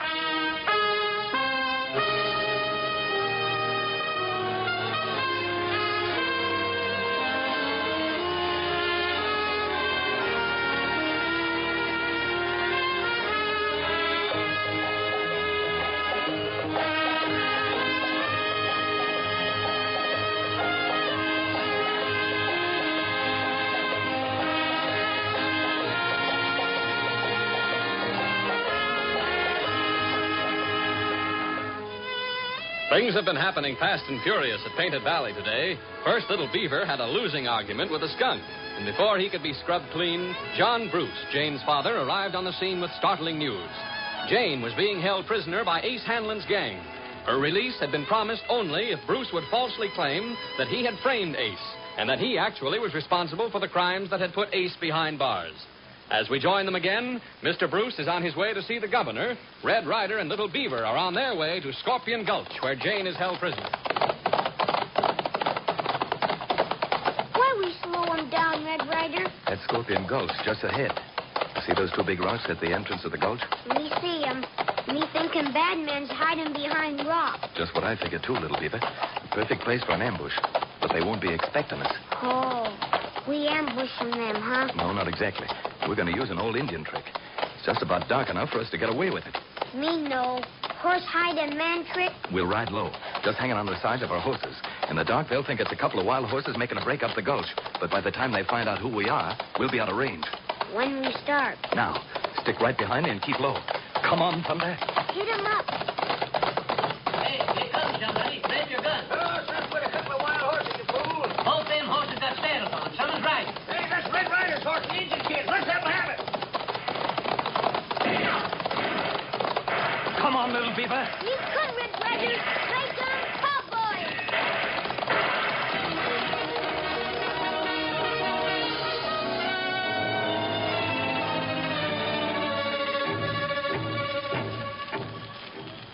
What we do him now, Red Ryder? Well, we're going to leave Thunder and Papoose here in this ravine and go the rest of the way on foot. We're close to the head of the gulch now. Thinking bad men's try follow up here? Not in this rough country. They'd be afraid we'd hide behind a rock and ambush them. Oh, bad men's big coward, huh? That's right, Little Beaver. Wherever you find a bad man or a thief, you're sure to find a coward. Wait, Red Ryder. Smell him smoke. Campfire. How you can smell anything is beyond me. Me used to skunk him smell now. Well, I'm not. And you still get that bath when we get back to the ranch. Uh-oh. You're right, little partner. There is a campfire up ahead. 3 mans sitting by fire. Yeah. And that's the cave about 20 yards behind them. Cave where keeping Missy Bruce? Must be. I don't see any others. How we got him close so bad men's not see us? Well, I've got a plan for that, Little Beaver. You see that ledge just above the campfire? Me see him. Well, there's some bushes growing along there. But they're not very big. Me not very big, too. Well, this is one time that's going to come in mighty handy. Now, you think you can slip up there and get past that campfire without them seeing you? You betcha. I'll be covering you from here. When you get there, see if you can hear what they're saying. And if this is where they've got Jane, you signal me with your coyote call. Me do 'em. Oh, wait a minute. Then get behind that big boulder up there and roll down a small stone. That'll attract their attention long enough for me to get in close to them. You betch 'em. And you stay behind that boulder till I call, understand? Sure. Me go now.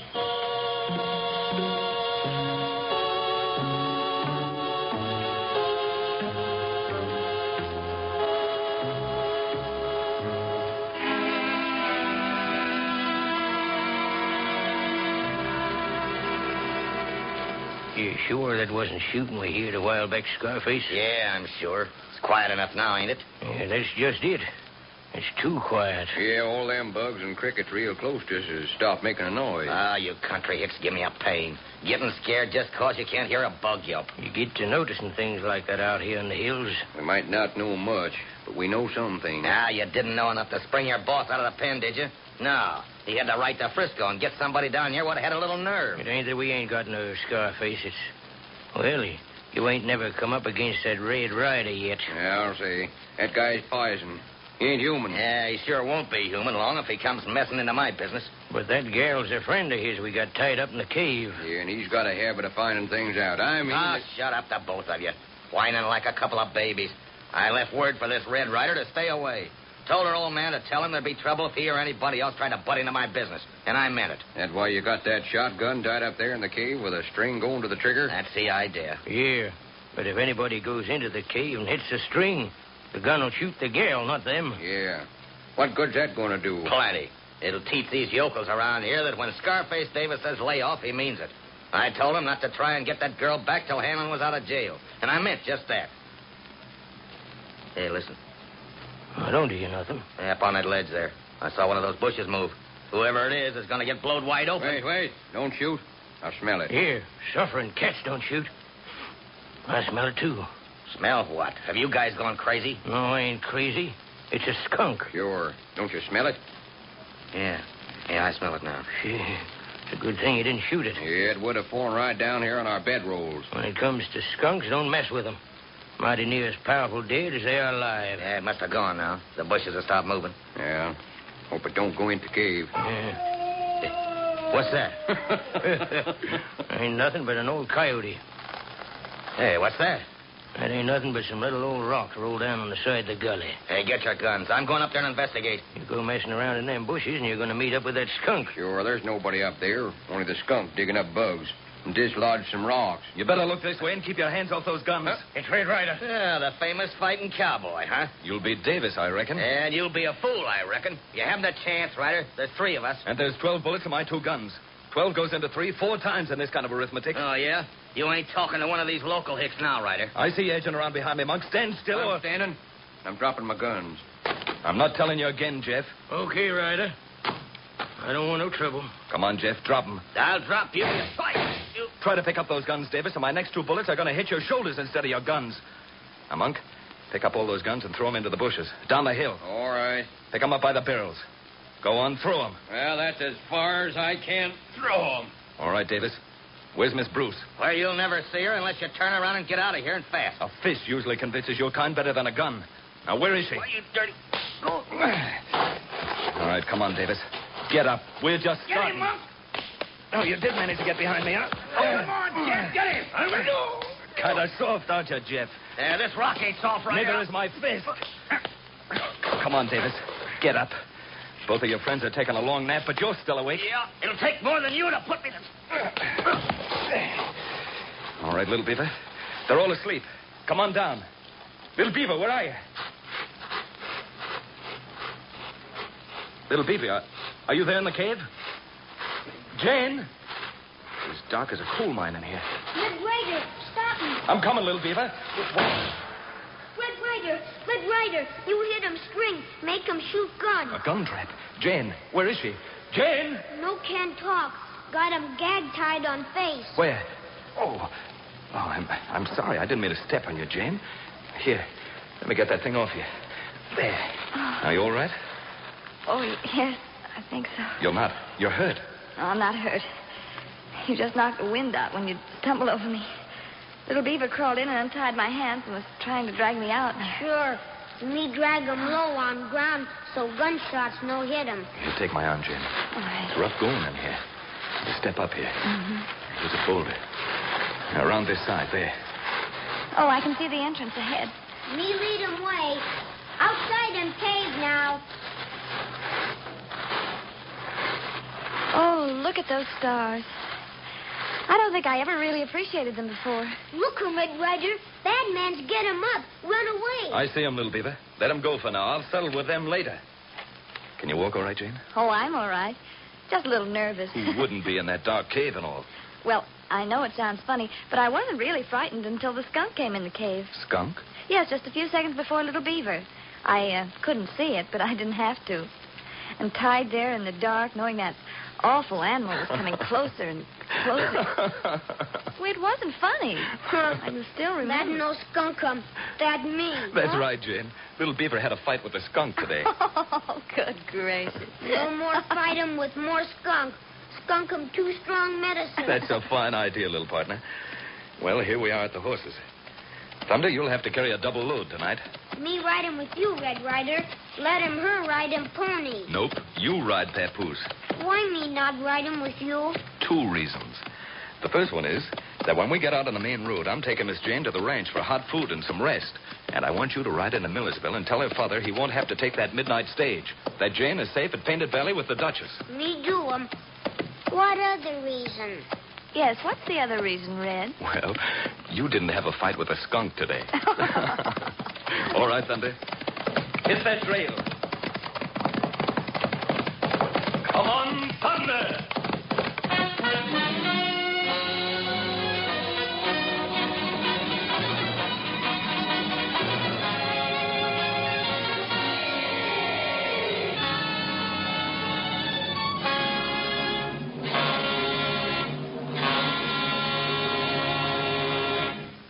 What if I told you you could give pearls this Valentine's Day for no more than the price of flowers or candy? Compare the cost of a dozen roses or fancy chocolates to these Murata Pearl Company specials through Valentine's Day. 14-karat gold pearl stud earrings for only $22.50. A beautiful cultured pearl pendant for only $49.50. Or 30% off any heart-shaped jewelry we have. Come in and let us prove you can easily afford something which lasts far longer than flowers or candy, costs no more, and has no calories. Pearls from Murata. In Glendale's Galleria, Thousand Oaks, Northridge Fashion Center, Del Amo, Ports O' Call in San Pedro, Redondo Beach Pier, Gardena Pacific Square, Olive Orange, Dana Point, La Jolla, and San Diego. Murata.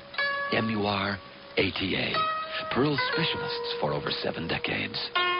This is KNX Los Angeles, the station that does the best job of covering the news.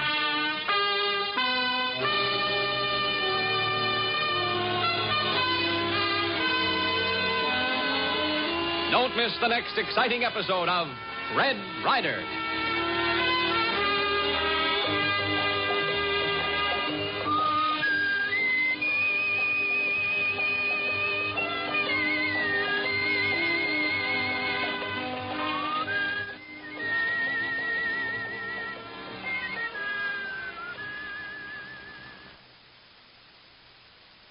At 9:30 by Theater Royale. We'll return with full news coverage an hour from now. It's 9 o'clock. From out of the West comes Red Ryder, America's famous fighting cowboy.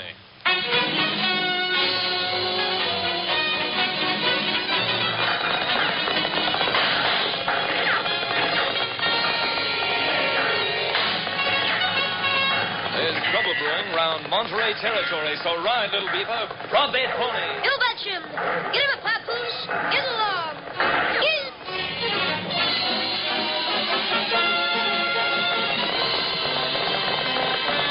Come on, Thunder, hit that trail. The Adventures of Red Ryder. If you're looking for a car, you have lots to choose from. You can get this one, this one, or even one like this. At California Federal, we think you should have the same variety of choice in your car loans as you do in the car you're going to buy. We have loans with terms up to 6 years, loans with no down payment. You can even finance the tax and license. We even have a loan that can cut your payments almost in half, or let you buy this car. for the same monthly payment as this one. Sound interesting? For more information about the full range of CalFed car loans plus current rates that are probably lower than your bank's, call or come into your nearby CalFed branch and do it today. California Federal, an equal opportunity lender. When it comes to car loans, it pays to check with us.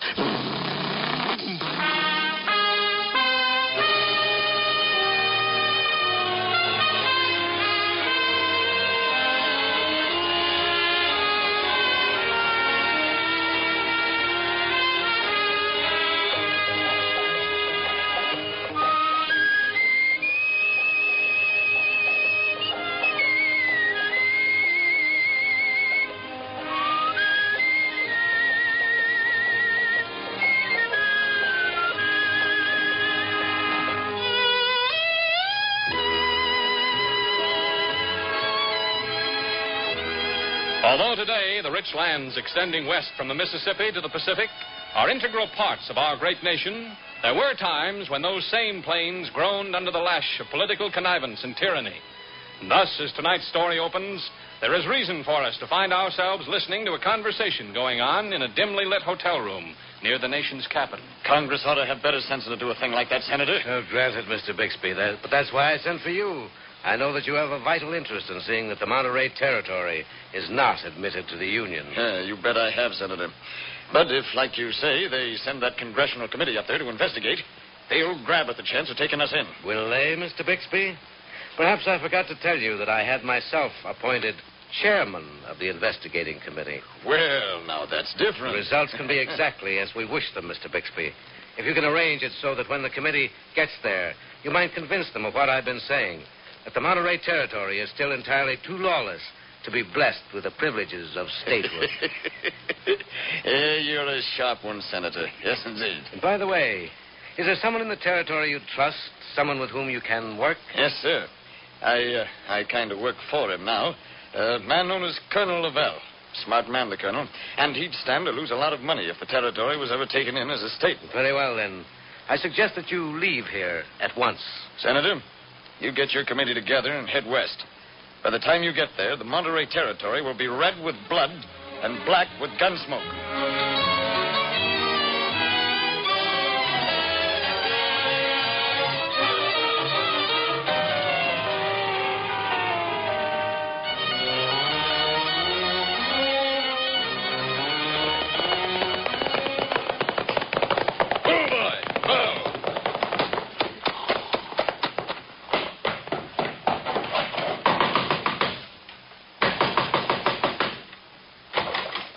Bixby. Thought you'd never get back. Come in, come in.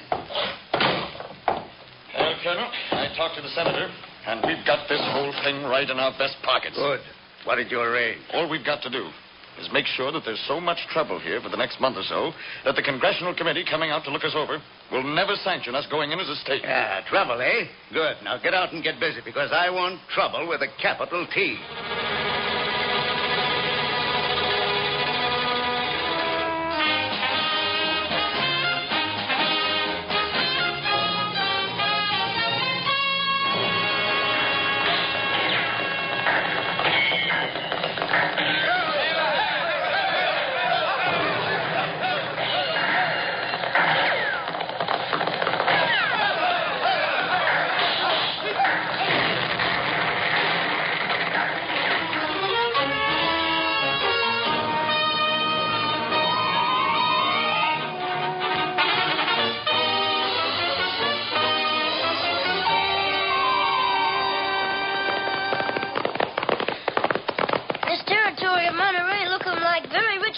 Ryder. Yes, sir. All they need down here is a Chamber of Commerce, Little Beaver. A Chamber of Commerce and a slogan, something like Monterey Territory, the best in the West.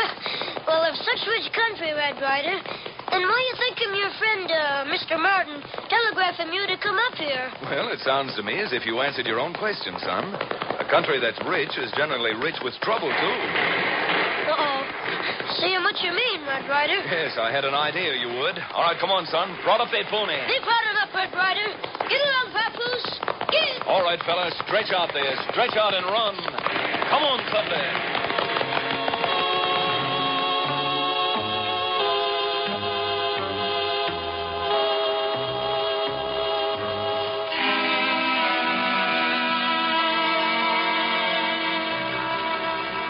Master Martin, you mean him to say that trouble go him on all the time like this? Does plenty shoot him up with no reason for it? That's right, little beaver. No reason, the best I can make out. That's why I sent for you and Red. Now, look here, Charlie. I'm a pretty innocent sort of an hombre, and I'm willing to believe almost anything. But you can't convince me that owl hooters pop out from behind rocks and start throwing shots just for target practice. Red, I tell you, there's no reason. Leastwise, not as far as I can figure out. Well, it's a cinch that whoever's making all this trouble isn't just doing it because they're healthy and need exercise. Well, all I can say is, Red, it's a bloomin' mystery to me, and everyone I've talked to seems to agree with me. As a matter of fact, all they're interested in is how soon we can stop being a territory and become a state. Uh-oh. Uh-oh? What do you mean, son? You better ask him, Red Ryder. Yes, now, we're getting someplace. Without knowing any more about it, I'd bet my Sunday Stetson there's someone who stands to profit by keeping you out of the Union. And if having Big Ranger are here, they make 'em bet, too. They bet you buckskin jacket. The Congress say him no want him you a state. But if you're both right about that, Red, what do you think we ought to do? How can you combat something you don't know, you can't see? Well, I'd say the first thing you've got to do is get as many neighbors as you can into a meeting hall someplace. And tell them that no matter what happens, they got to hold their tempers in check and not start shooting back. At least not until the bill to take you in has passed Congress. Well, I ask you to come here, Red, because I respect your advice. So if you say hold a meeting, we'll hold one before the sun comes up tomorrow morning. Yes, sir. We'll hold that meeting tonight.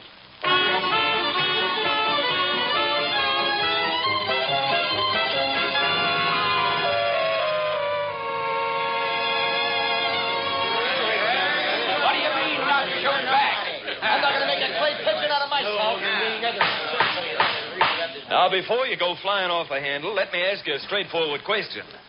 How many of you men want to see the Monterey Territory taken into the Union as a state? I do. All right, then. Is becoming a part of the United States worth enough to you to put a check line on your tempers and not to be stampeded into a range war that will assure as you're sitting here end whatever chances you have of becoming a state today? Gentleman's right. Absolutely right. Well, thank you. You're just the kind of a man who shouldn't be sitting out there in the audience, but who should be up here on the platform with me. Would you mind coming up? Well, all right, Ryder. Though I'm not certain that making speeches is going to change the minds of this crowd. Yes, that's it. Right up here. Now, I don't believe I know your name, sir. Laval, Ryder. Colonel Laval. Well, Colonel, would you like to tell your neighbors just why you agree with me about keeping the territory peaceable until after Congress has voted on your petition? Well, I don't know, Ryder. Seems you've told them every argument I can think of. What do you both want us to do? Stand up and let some sidewinders we can't even see take shots at us? And then just invite them back for more in case they missed the first time? Now, what's wrong with you? Do you want to go on forever being governmental orphans? A wide open, lawless territory without proper government and the privileges of a large democratic nation? Now you're talking. And if you'll just bear with me and not stir up a lot of unnecessary trouble until... See him outside the window? Shadow of man! Red, are you all right? Yes, but I wouldn't have been if Little Beaver hadn't warned me. All right, come on, all of you. Outside and let's get after that bushwhacking hyena. I'll say you will. Come on, all of you. Out the front door and onto your horses. Which way they go, Red? Did you see? I did, Martin. They ran the horses into the alley behind the hotel and headed out of town. All right, you men. Hit those horses and let's get after those yellow spines. Get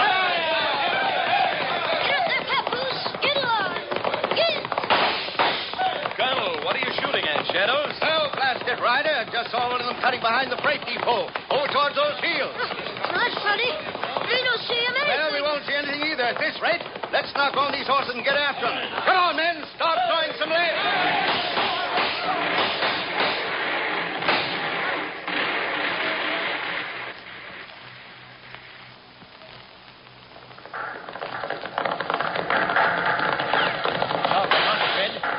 Seems to me that we're wasting a lot of good lead. Well, the colonel said he was sure he saw them come this way. I certainly thought I did. But we've ridden 5 miles now, and...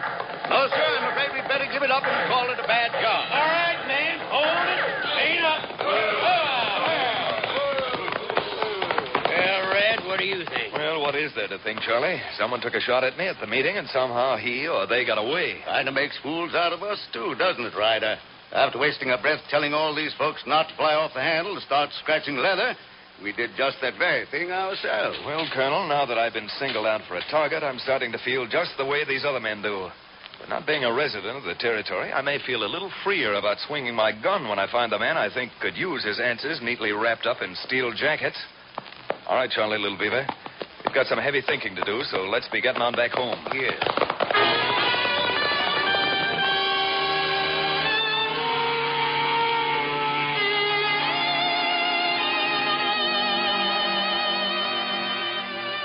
Well, we can sit here talking all night, Red, but I can't make head nor tail out of the whole thing. Well, frankly, neither can I. But there's one thing I am certain of. Those 2 shots thrown at me at the meeting weren't simply to provoke another outbreak of gunplay. How you know I'm that, Red Ryder? How? Well, just look here on the side of my neck. Well, I'll be darned. Red Ryder, look all bloody. Yes, that's right. A 1/16 of an inch closer, and those slugs would have stopped my talking, but permanently. And I think that's just what those shots were all about. You mean that someone didn't want you making any more speeches in the territory? What do you think, Charlie? I'd say offhand that someone figures they can stop the territory from becoming a state by putting an end to my career as an amateur orator. But if I find that, Jasper, I'm sure going to keep on trying. I've got a few oratorical gestures left that I'm going to use. 10 awfully hard-bone knuckles to punch home the points I'm going to make.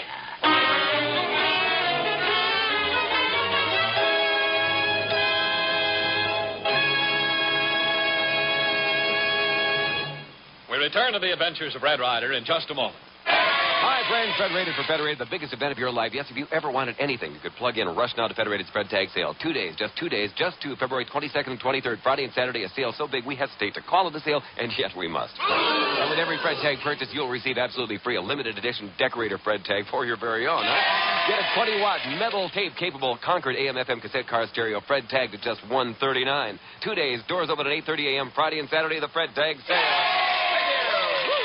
So, anyway, what happened? Federated said to me, Fred, you've got just 2 days to help change the world. I thought, heck, what can you do in 2 days? 2 days, and then it hit me like a 2-ton boulder.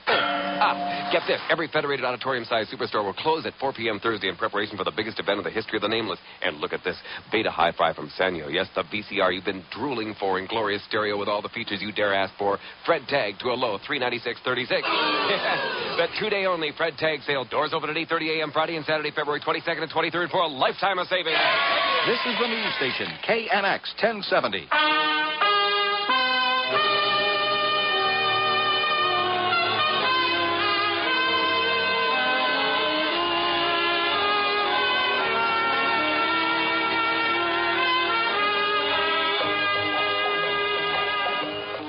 Now, as the second act curtain comes up, Red and Little Beaver are still in that rich patch of ground known as the Monterey Territory. Thunder and Papoose are kicking up their heels as our 2 friends jog along across the hills, heading for the town itself. You want to know what me thinking, Red Ryder? Not unless it'll throw some light on this blinking mystery. Oh, I sure would like to find out just who it was that tossed those 2 shots at me last night and then got away. They got him one idea, Red Ryder. You have? What's that, son? Me think him so last night, and still think him so. How come Colonel Lavelle see him bushwhackers ride him into alley, but nobody else see him? Son, if we were playing horseshoes, I'd say you just made a ringer. Oh, you think it maybe be getting pretty good, huh? Pretty good. Well, aside from that appetite of yours and the fact that you don't like to go to bed nights, I'm almost willing to say that you're perfect. Now, let's rattle up these ponies of ours and pay a call on Colonel Lavelle. There's some questions I can ask him which might prove mighty embarrassing. Okay, Papoose. Get him going. Get along. Get. Now you're running, old boy. Nice and easy. Come on, Thunder.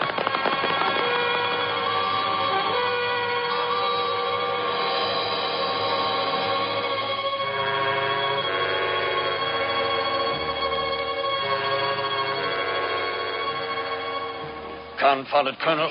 Why don't you do something for a change, instead of sitting around thinking of things for me to do? Bixby, are you going to do as you're told? Are you going out and putting 6 slugs into that nosy, red-headed troublemaker? No. By Jericho, I'm not going to do it. And if you think you can pull me into it... Yes. And if I think I can pull you into it, what then? But maybe my 44 can answer that question. Answer it for both of us. You're not scaring me none, Lavelle. You know plain well if you pull that trigger, you'd have half the town running in here to see what the trouble was. Sometimes, Bixby, you surprise me. You actually think. But I'm still not taking a chance on having Ryder stay here and go up all our plans. Am I making myself clear, Bixby? Confound you. I know what you're up to. You're trying to get me to Dry Gulch, Ryder, and then you'll turn around and... What's the matter, Bixby? See a ghost? Lavelle, quick. Look out at the hitch rack.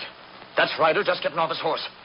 And I got an idea. He's heading this way. Well, now, that simplifies everything, doesn't it? What do you mean? Look, you don't want to take care of Ryder yourself, so I'm going to do it for you. I'm going to slip out through the back door. You stay here and talk to Ryder. Work him around so that his back's toward the alley window. And if you know what's good for you, you won't dare slip up. Oh, you crummy old coot. Someday you're going to... Good morning. Colonel Lavelle around? Why, no, not at the minute. I'm expecting him back. Do you mind if I wait? Oh, not at all.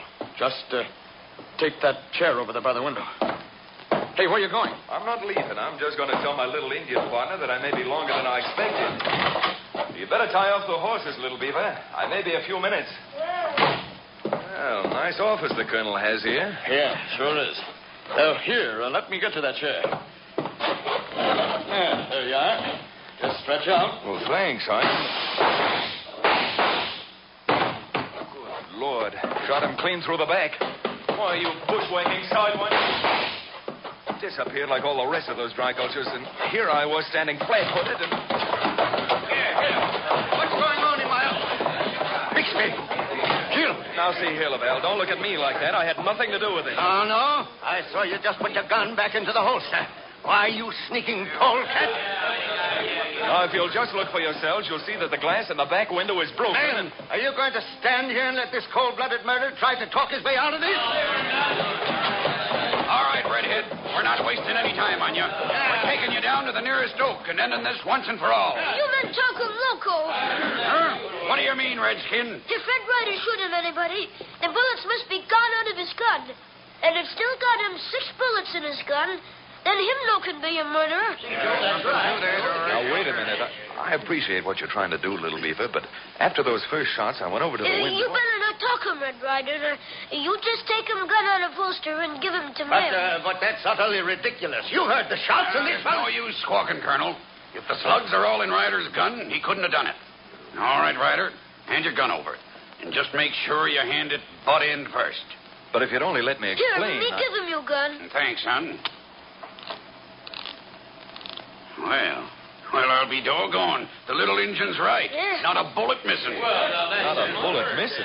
You see, Red Ryder?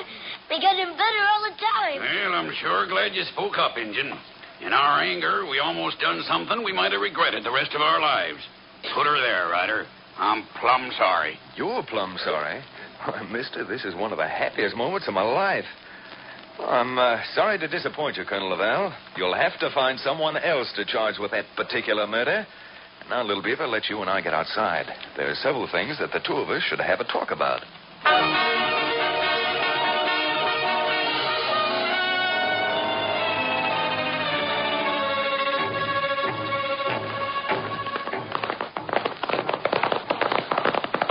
Well, son, those 2 tree stumps over there by that little brook look like a good place for a conference. So what do you say we rein up here and have this over with? Okay, Red Ryder. Oh, Papoose. Oh, boy. Oh. All right, son. Now, I know that there were 2 shells missing from my gun. I fired through the back window myself at the tail of a man's coat. Now, how come the 2 bullets got back into my gun when you handed it over to that rancher? Bullets no get him back into your gun, Red Ryder. Gun me hand him to man come him out of dead man's holster. What? Out of the dead man's holster? Yeah. But I saw you take it out of mine. Oh, sure. When the whole crowd rush him, you, me come in office and see him what happened. So while they too busy trying to drag him to the oak tree, and no pay him any attention to me switch him 2 guns. Well, I'll be jiggered. Not only are you turning into a quick thinker and a bodyguard, but you'll end up on the stage of Hanlon's Opera House doing a magic act. Yeah. Best magic me can think of right now, Red Ryder, is you and Little Beaver vanish from here before getting him in more trouble. Not on your tin type, son. I think that man being killed in Lavalle's office is a pretty good tip-off on who to look for. What you mean? Well, I think the man was in with Lavelle, and Lavelle wanted to get rid of him and me at the same time. So he killed him and tried to get the mob to do the same thing to me, to keep his own hands clean. You never can prove that now. Oh, you're right about that, son. What we've got to do is make it easy for Lavelle to pull another murder and just hope that we're lucky enough to stop him before he does.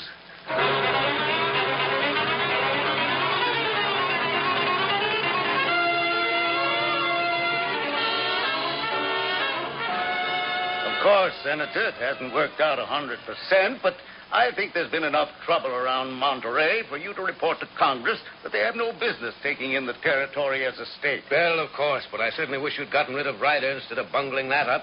He's been a troublemaker for our crowd out here in the West as long as I can. Ah, that's funny. Someone coming here this time of the night. Excuse me, Senator, while I open the door. Evening, Colonel. Mind if I come in? I am busy at the moment, Charlie. Couldn't you make it tomorrow? No, I'm afraid this is one thing that can't wait. Senator, this is Charlie Martin, a neighbor. Well, how do you do, Mr. Martin? Glad to know you, Senator. I hate to come in like this, but I'd like to talk to Colonel Lavelle alone. Oh, so? What about, Charlie? Well, I know who shot Bixby in your office today. What? Oh, really? How interesting. Senator's here to find out just who it is who's been stirring up all the trouble, so he'll be just as interested as I in finding out what you know. Now, wait a minute, Colonel, wait a minute. Are you sure you want me to tell who it was I saw? Why, certainly. We've got to bring that kind of sneaking buzzard to justice. You know the man's name? Well... Then perhaps you can describe him. Would you say he was about my build? Yes, I would. And would you say he looked anything like Colonel Lavelle? Yes, I'd say that, too. You see, I was coming down the other end of the alley when I saw the whole thing happen. Well, Senator? I'm afraid the gentleman is a little too frank to be trusted for long, Colonel. Yes, that's just what I was thinking. What were you intending to do, Martin? Blackmail me? Why, you confounded vulture. All that soft talk, and you're the one who's been trying to blow this territory to bits. You're right, Senator. He's not a man to be trusted, and he's a bigger fool than I thought, coming here and exposing himself. I'm sorry to have to do this, Charlie, but our game's gone a little too far to allow you to break it up. Well, go on, Lavelle. Stop that stalling. Get it over with. Precisely what I intend to do, right now. Charlie, get the other one. I want Lavelle for myself. That's it, Charlie. You laid him out beautifully. Didn't he, Colonel? Ryder, you got away from me once. Better save your breath, Lavelle. You're going to need it later. Gosh, Red, you doubled up Lavelle like a jackknife. What did you mean he was going to need his breath? I meant that we're going to give him a better chance than he gave us. We're going to give him a chance to tell his story before a jury. And maybe those 12 gentlemen will be indulgent enough not to hang him until after this territory he wanted to own becomes a state in the Union.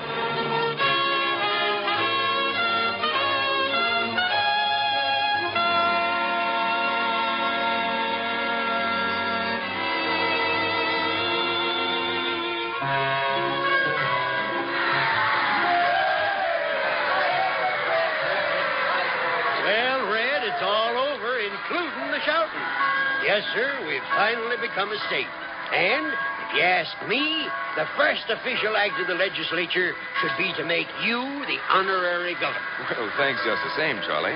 But to give credit where credit's due, they ought to put up a statue of Little Beaver in front of the State House. And as far as I'm concerned, not having any political aspirations, I'll settle if they just make me an honorary colonel. But there's got to be somebody around here to take the place of the lately deceased Colonel Lavelle. Oh, no. You don't want to be in Lavalle's place. Maybe Little Beaver better get you back to Peanut Valley before you make a mistake. Goodbye, Mr. Martin. Goodbye. Get up, Papoose. Get along. Get! Well, that's one redskin who won't vote for me, Charlie, so I'd better take him home and teach him a lesson. All right, how about it, Thunder? Let's head for Painted Valley. Come on, Thunder.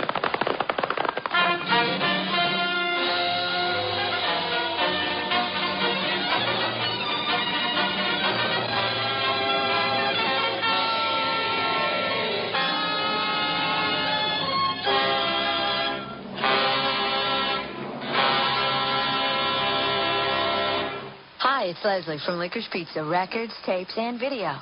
You know, these days, enjoying hit movies is as easy and convenient as your neighborhood Licorice Pizza. You'll find hundreds of box office favorites like All of Me, Tightrope, and Romancing the Stone. Music videos, film classics, Disney cartoons, and lots more. Each just $2 a day. Wherever you are, there's a Licorice Pizza close by. So tonight, take home movies the easy way when you rent them from Licorice Pizza. You'll find Licorice Pizza in Bellflower, West Covina, and Puente Hills East.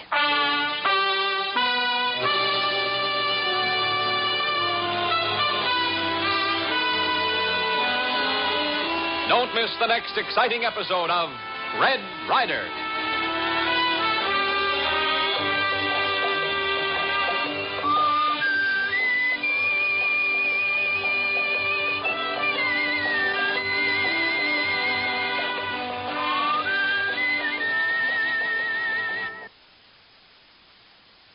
Los Angeles. Coming up, the KNX Drama Hour. It's Monday night. That means another episode of Red Ryder, followed at 9:30 by Theater Royale. We'll return with full news coverage 1 hour from now. It's 9 o'clock. From out of the West comes Red Ryder, America's famous fighting cowboy.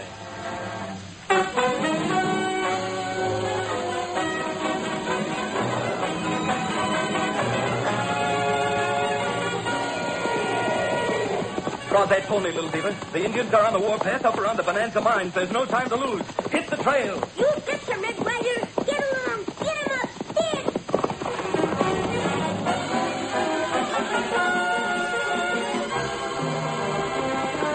Come on, Thunder.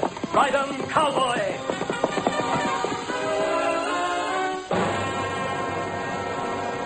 The Adventures of Red Ryder. Looking forward and working, California, you got what it takes. Whatever you're looking forward to, California, Security Pacific Bank can help you get it now. We've got over 40 different variations for financing cars or computers or cabins or college. You can get money to put in a pool, a patio, paneling, or porch. Money for a minibus, mobile home, or marble for the mansion. And now, through the end of April, we'll even wait 3 months for the first payment. So if you want it, we'll help you get it, one way or another. Or another. Or another. You got what it takes, and we're with you all the way. Security Pacific Bank, looking forward with you. It's working.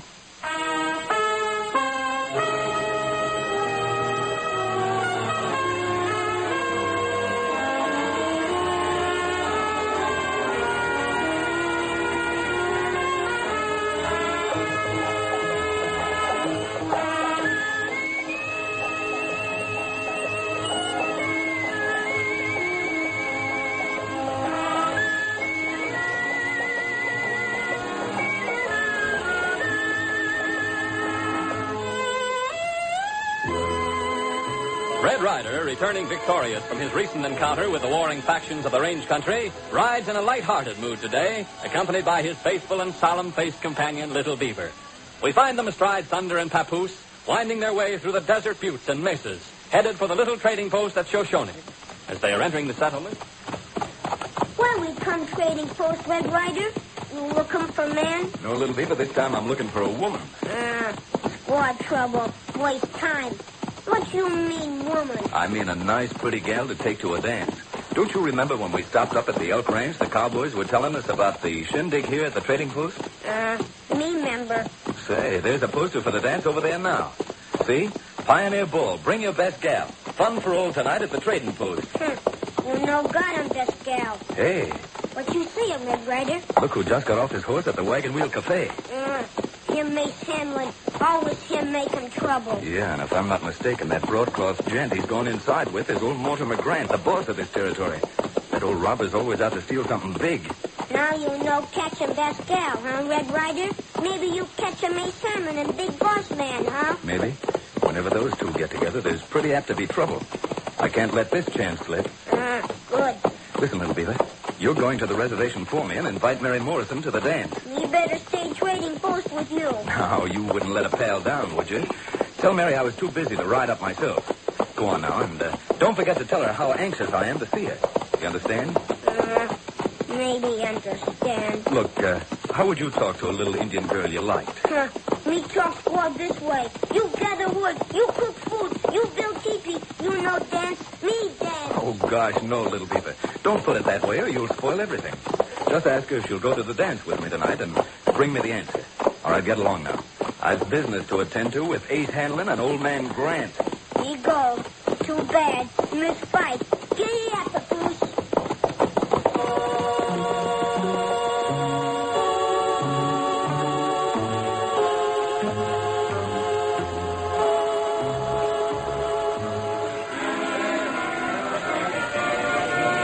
All right. Come on in the back office, Ace. We can talk better in there. Okay. Well, Grant, got the stuff for us? You'll find the boxes waiting for you at the freighting office. They're labeled tools and groceries. What do I get for selling the rifles to the Indians? You get all the cash from the sale. It ought to be a pretty tidy sum, Ace. I mean cash on the line, Grant. Now, look here, Ace. You're your head. You think I'd associate you with my enterprises if I didn't mean to reward you in a more substantial form than mere money? Yeah. Money talks loudest with me. You forget my influence, what I can do for you. I don't forget that I'm running all the risks. You'll have to raise the ante if you want me to do the job. Well, the truth is, Ace, I want those rich gold claims at the Bonanza.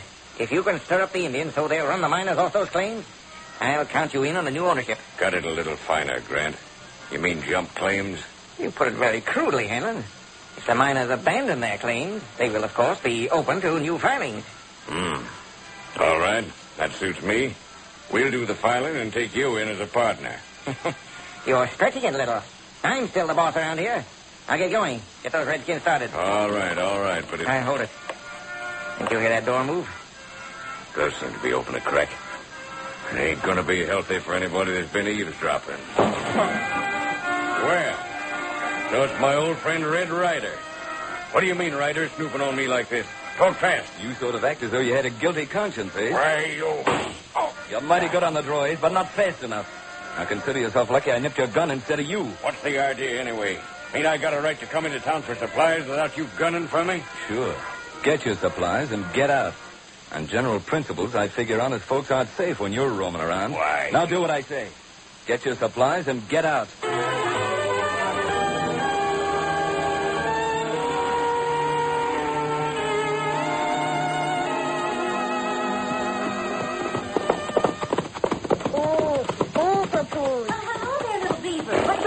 Reservation today. Oh, Miss Mary. Got a message from Red Ryder. Oh, you have? Well, how is your pal Red Ryder these days? Him busy. You bet him you like him come see you, huh? Why, well, of course, I'm always glad to see Mr. Ryder. Him no come. No time for girls. So me bring a message. For me? Him want you come dance in my trading post tonight. Oh. Well, if Mr. Ryder has no time to come and ask me himself, the answer's no. That's good. Me tell him. No, wait a minute, little beaver. What else did he say? Him say him too busy to come right now. Say you pretty girl. Want to see you very much. You bet him. He really said that? Well, that's different. Wait here, little beaver. I'll write my answer in a note. He might get the message all mixed up. Squad trouble. No good.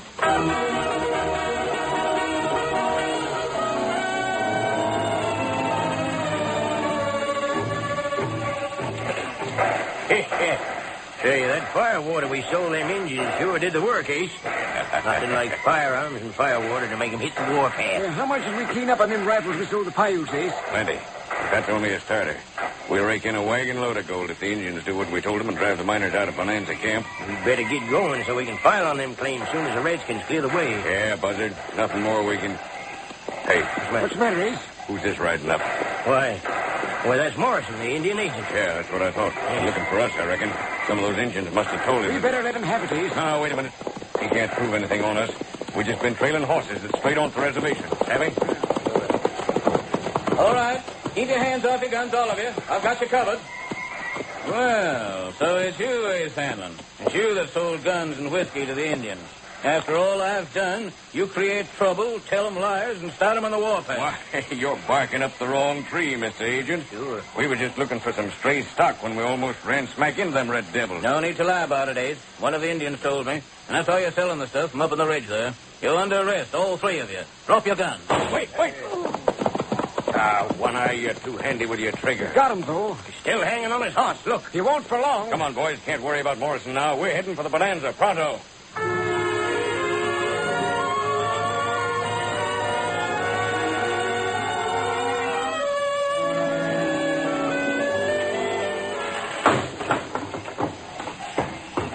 There, little beaver. You take this note to Red Ryder. Take him. And don't tell him I said no when I mean yes. Me tell him. That's good.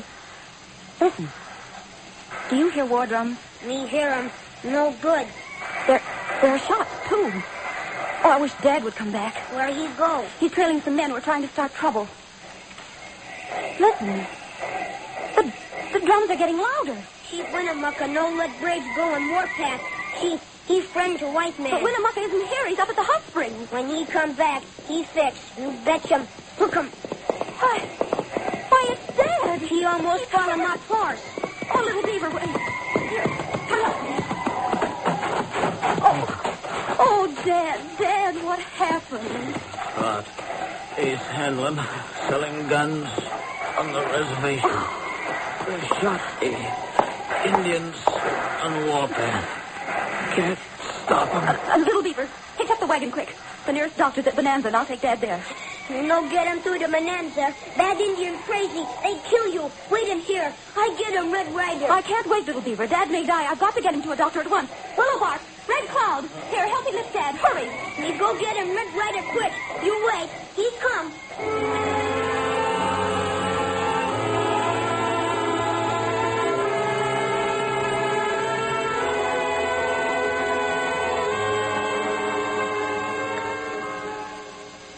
Say, they said I'd find Red Ryder here at the trading post. Hey, back there pitching horseshoes by now. Oh, yeah. Thanks. Good shot, Red. I'm pretty good today, boys, I have to admit. Hey, Red. Why, hello, Weezy. Where'd you come from? Now, Red, you know darn well I come from Painted Valley Ranch. It's on account of your aunt. Duchess has done a powerful lot of worrying about you, Red. It's just about time you was coming home. I can't come right now, Weezy. I just had a run-in with Ace Hanlon. And whenever he's around, I always expect trouble. Oh, shucks. You can always find trouble without looking for it. Besides, you got to help with the roundup. And besides that again, remember, now, the Duchess ain't as young as she was. She needs you, Red. Maybe you're right, Weezy. But I sure would like to find out what Ace Hanlon's up to before I go. A top straw boss like you can run the roundup. I got to keep my eye on Hanlon. But gosh, Red, All in all, I might go back to Painted Valley after the dance tonight. Oh, shucks. You ain't going to go to no dance, are you, Red? You ain't got no gal. Well, I will have if Little Beaver brings me the right answer. Well, speak of angels, here he comes now. He sure looks excited, too. Red Ryder. What's the matter, Little Beaver? Red Ryder, come quick. Ace Hanlon selling guns to bad Indians and shoot Mr. Morrison. Miss Mary tried to take him to Dr. Bonanza. Braves on warpath. Maybe it hurt him. Jumping crickets. I should have guessed these supplies of Ace Hanlon's were firearms. That means, Little Beaver, that the 3 Indian villages between here and Bonanza will cut loose. Cut him loose already. We've got to warn the Bonanza miners and save Mary and her dad on the way. We'll have a tough time getting through. Chief Winnemucca give him much medicine stick. Then can go through. Miss Mary say Winnemucca at Hot Springs. Then let's get going. We'll find the chief and get his medicine stick pronto. Hey, wait a minute, Red. The Duchess will skin me if you don't come back. Weezer, you stay right here and pitch horseshoes. I'll be back before you make 100 ringers. All right, let's go, Little Beaver. All right, Thunder, hit that trail. Come on, Thunder.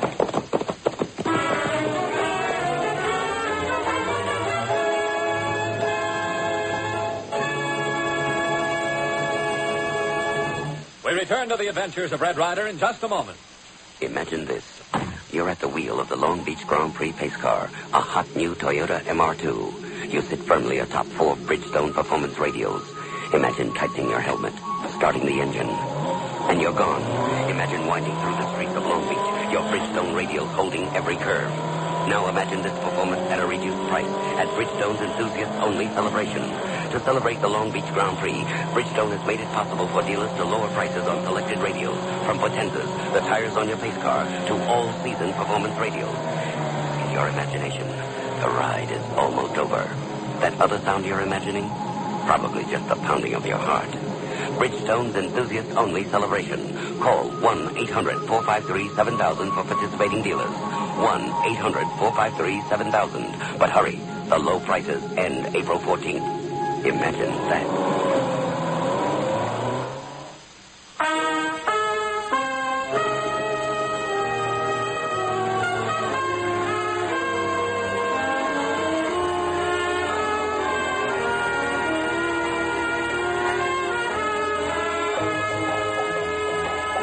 Red Ryder, having appealed to his old friend Chief Winnemucca, chief of the Paiutes, has received from him the magic password used by Indians at wartime.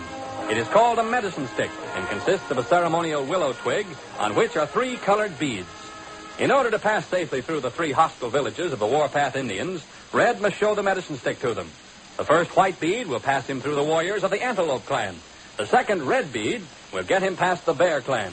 And the final black bead will give him safe passage through the Wolf clan. Now Red on Thunder and Little Beaver on his pinto papoose are racing across country to try and head off Mary and her father. Come on, Thunder. We've passed the reservation, Little Beaver. Now, by taking the shortcut, we can overtake Mary with a wagon. Ride him fast. Indians catch a wagon, maybe. We hope to get there first. Hey. You see him too, sir? Indians ahead. Yes, we'll have to deal with them before we can go any farther. In Paiute. Antelope clan. Yes, and they seen us coming. Easy, Thunder. Uh-oh, they're not going to be friendly. Looks like we're in for a fight. But Ryder forgot a medicine stick. You give him white bead for Antelope clan. Little Beaver, you're right. For a minute, I forgot all about Winnemucca's medicine stick. Let's see if it works.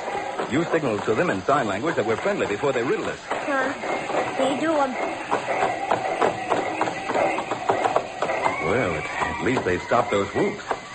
Say, what's that buck saying with his hands, Little Beaver? Wait 'em. He say, we got medicine stick, we live. No got medicine stick, we die. Well, we've got the medicine stick, all right. Give him the signal to step up and collect our ticket. Me do. How, Chief? We friend of Indian. You got a medicine stick? Yes, here it is. And there's the white bead for your Antelope clan. Good. Me get 'em white bead. You keep 'em scalp. Get up. Hurry up. Well, Little Beaver, the medicine stick worked like a charm that time, seeing our scalps are on straight. We've got no time to waste. Come on, Thunder.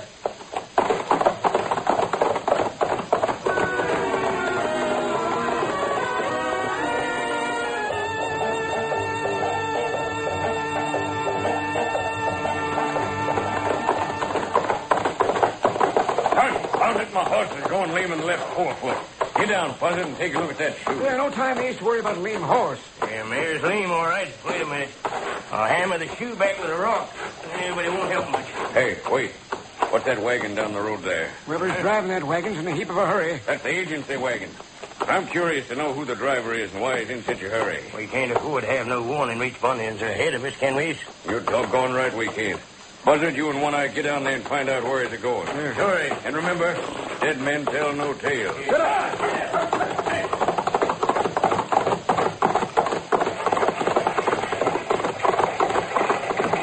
Hey, woman driving One-Eye. It don't look like there's no man with her. Yeah, see. Pull up there. Hey, pull up. Where you going? Where you going, miss? There's Indians on the warpath to get you. Oh, I'm so glad to see white men. On account of the Indians, I'm hurrying to friends at Pine Valley. Do you think I'll get through? Well, it's kind of risky, but if you got grit, you might do it. Say, you ain't got a man in the wagon with you, have you? Oh, no, of course not. I only wish I had. I'm all alone. But if you don't mind, I'd better hurry or I'll get caught by the Indians for sure. Yeah, sure. Okay, miss. You get going. Come on, Buzzer. You just dropped the Paiutes a tip about that wagon.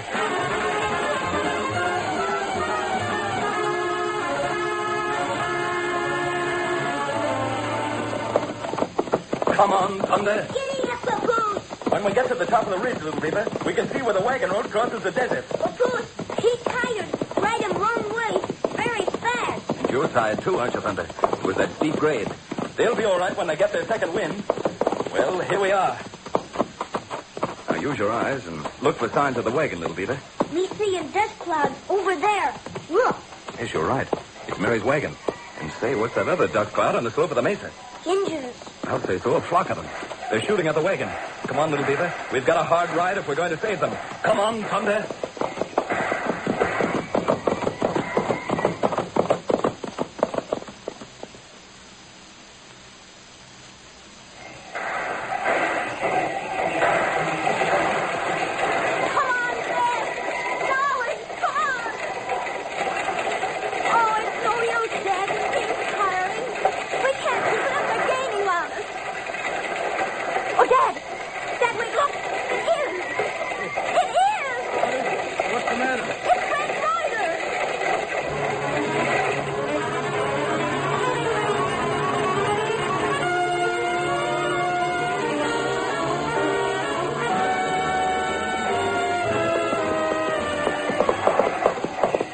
We've got to cut in between the Indians and the wagon. Look at Red Ryder. One inch in the head. He hurt a bit very. If you don't shoot quick. I'll have to wing him.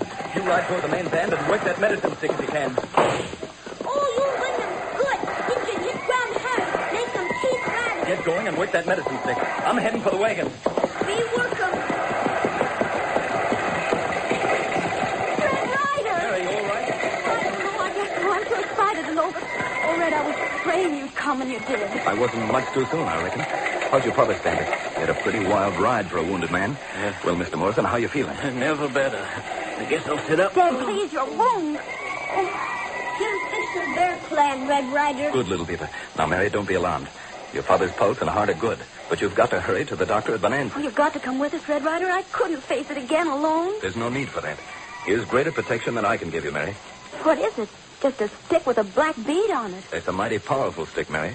That insignificant little black bead stands for the difference between life and death. Him medicine stick. Me just give red bead to bear clan. This black bead, he for wolf clan. Him next. Why, it seems unbelievable. But I noticed the Indians have completely vanished. I guess that's proof enough. Mary, you must hurry with your father.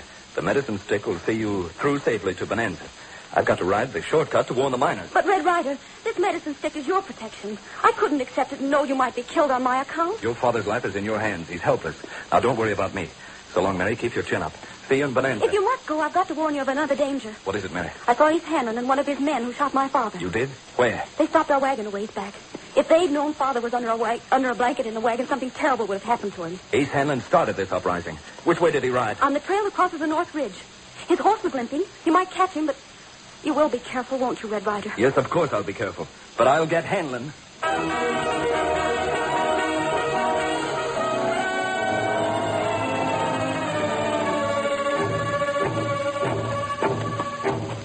Wait a minute, little bit.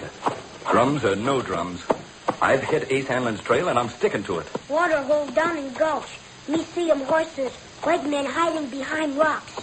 There's one of them standing up. It's Ace Hanlon. Indians close, Red Ryder. We see him now. Look, coyotes. And what's more, they see us. I'm not going to give up Ace Hanlon if there's a whole tribe of coyotes. Little Peter, you've got to get through to Bonanza and warn the miners. You know fighting Indians alone, Red Ryder. They killing you. I'm not going to fight him alone. I'm going to make Ace Hanlon help me fight him. Now, little Beaver, you get as fast as you can and don't stop till you get to Bonanza. Me get.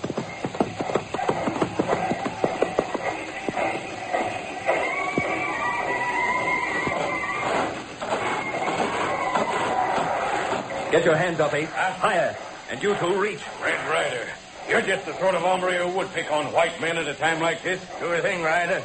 Here we getting set to fight our own lives against the Indians, and you throw down on us with your gun. That's exactly what I want to be sure of. That you're going to fight Indians. I don't like the way you said that, Ryder. He's right, Ace. Hold old quarrels aside. Me and him be in the same boat. No time to argue, boys. Here they come. No, you don't, Ace. The place of honor in front belongs to you. What's the matter? Don't you trust it? Seeing as how you sold the guns to these Indians, I don't trust you, no. Well, the laugh sure on us. Gonna be shot at with their own rifles. Shut up, you fool. I'm fighting because it seems I ain't got much choice. But if we get out of here alive, I'll make you pay for this, Red Ryder. That is, if you don't shoot me in the back first. I won't shoot you in the back, Ace, as long as you do your shooting in front at the Indians. All right, get ready. Here they come. Remember what good rifles you sold them, boys, and you'll fight harder. Let them have it. The bullets count, boys. You're shooting too low. Yeah, well, I got that one. Oh, fine. Being shot by your own rifle. It only creased your thick skull. Now get busy and keep your gun going. Whoopee! I got the red devil to hit me. Ain't you doing better shooting than I thought you would. It's your hard luck, Ryder. I'm saving one bullet for you. Give him another volley, boys. Make him think there's 100 of us. Hold it, all of you. They're riding off. We've turned them away. They've had enough. Doggone, we licked him. All right, relax, boys. The Redskins have given up the fight. Oh, gosh, I've still got my scalp, even if that bullet did take away a few hairs. Well, congratulations, boys. That's the first honest fight you ever won. Well, Red Ryder, that ought to make us quit. Oh, no, it don't. I'm going to take the three of you to the commissioner to stand trial for this whole uprising. Buzzard, one eye. Jump him now, then follow me. Hey, Ryder, don't hit me again. I've hit enough. Well, your ornery partner Ace got away, but I'll land him yet. Now, you two are going to the commissioner with me. Come on.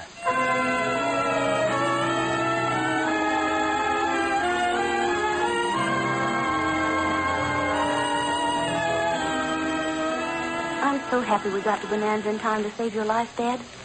The doctor said a few more minutes and you wouldn't have a chance. We can thank Red Ryder for that. Well, I'm glad you're safe.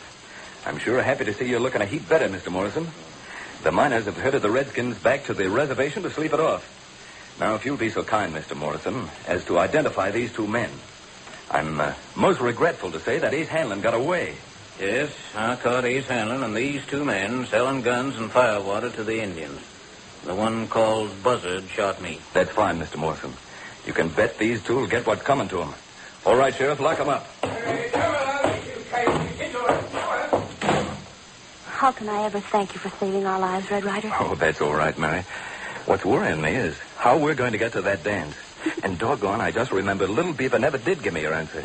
Was it yes? The answer was yes, but next time don't send Little Beaver as your messenger. I don't think he likes girls. Do you, Little Beaver? Red Ryder got him no time girls. He got him big job. Catch your Ace Hanlon. No, Little Beaver. First, I've got to pick up Weezer and go home to see the Duchess.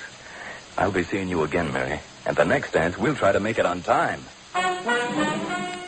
If you're self-employed and have tried to borrow money through a bank or similar financial institution, you may have encountered certain obstacles.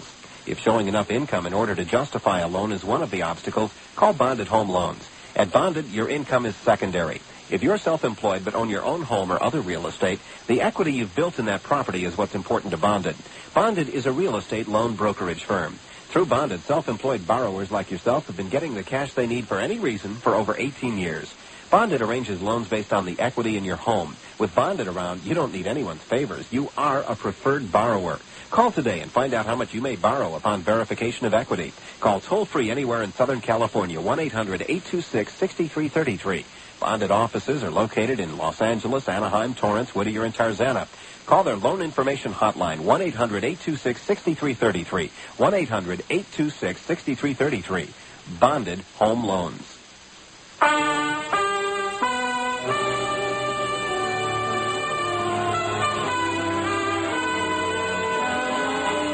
Don't miss the next exciting episode of Red Ryder.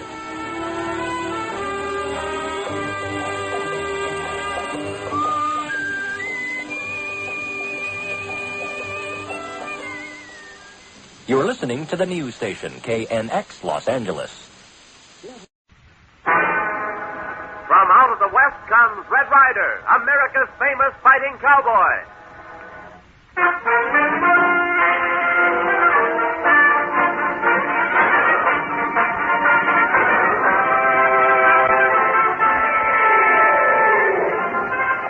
On that pony, Miss Beaver. They've held up the Millersville freight, and we've got to get on their trail. You betcha, Red Ryder. Get along. Get him up quick.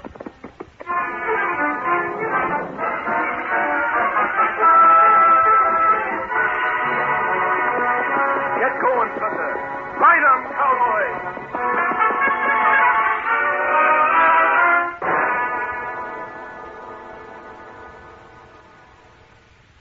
Now for a brief message.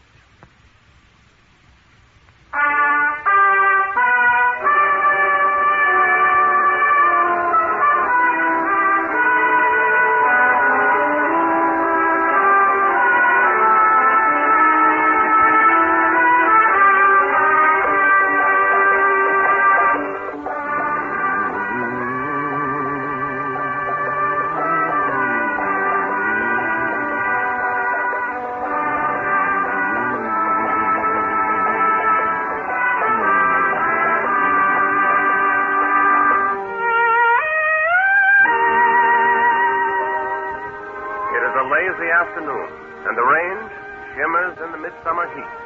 Red Ryder had been leisurely cantering along with Jane Bruce, the school teacher at Painted Valley. And now their horses mount a rise, the better to see the gorgeous landscape before them. Then, on the ribbon of highway far below, the road to the town of Devil's Hole, Red's sharp eyes spy a strange drama. The freight wagon that runs regularly between Millersville and Devil's Hole has been approaching in a cloud of dust. It stops as another wagon meets it, and the driver begins swiftly moving goods from one wagon to another. Red, do you think there's something wrong? Jane, doesn't that first wagon belong to the Bruce Freighting Company of Millersville? The outfit your dad runs? Well, there's such a cloud of dust down there. It's hard to tell for sure. Jane, you go on back to Painted Valley Ranch. I'm seeing about this. The dust is clearing. Yes, it is one of Dad's wagons. It's a holdup. It's more than that. Maybe we've got the answer why your dad's been having so much trouble lately. Look, now they've got a wagon empty. They're taking out the rifles. They're going to shoot the horses. They're not shooting the horses. They're shooting holes in the wagon. Red, what is this? Uh-oh. Go back to the range. Where are you going? They're whipping up the horses, making them go along toward Devil's Hole to make it look like a runaway. I'm stopping it. Come on, Thunder. Red, I'm riding with you.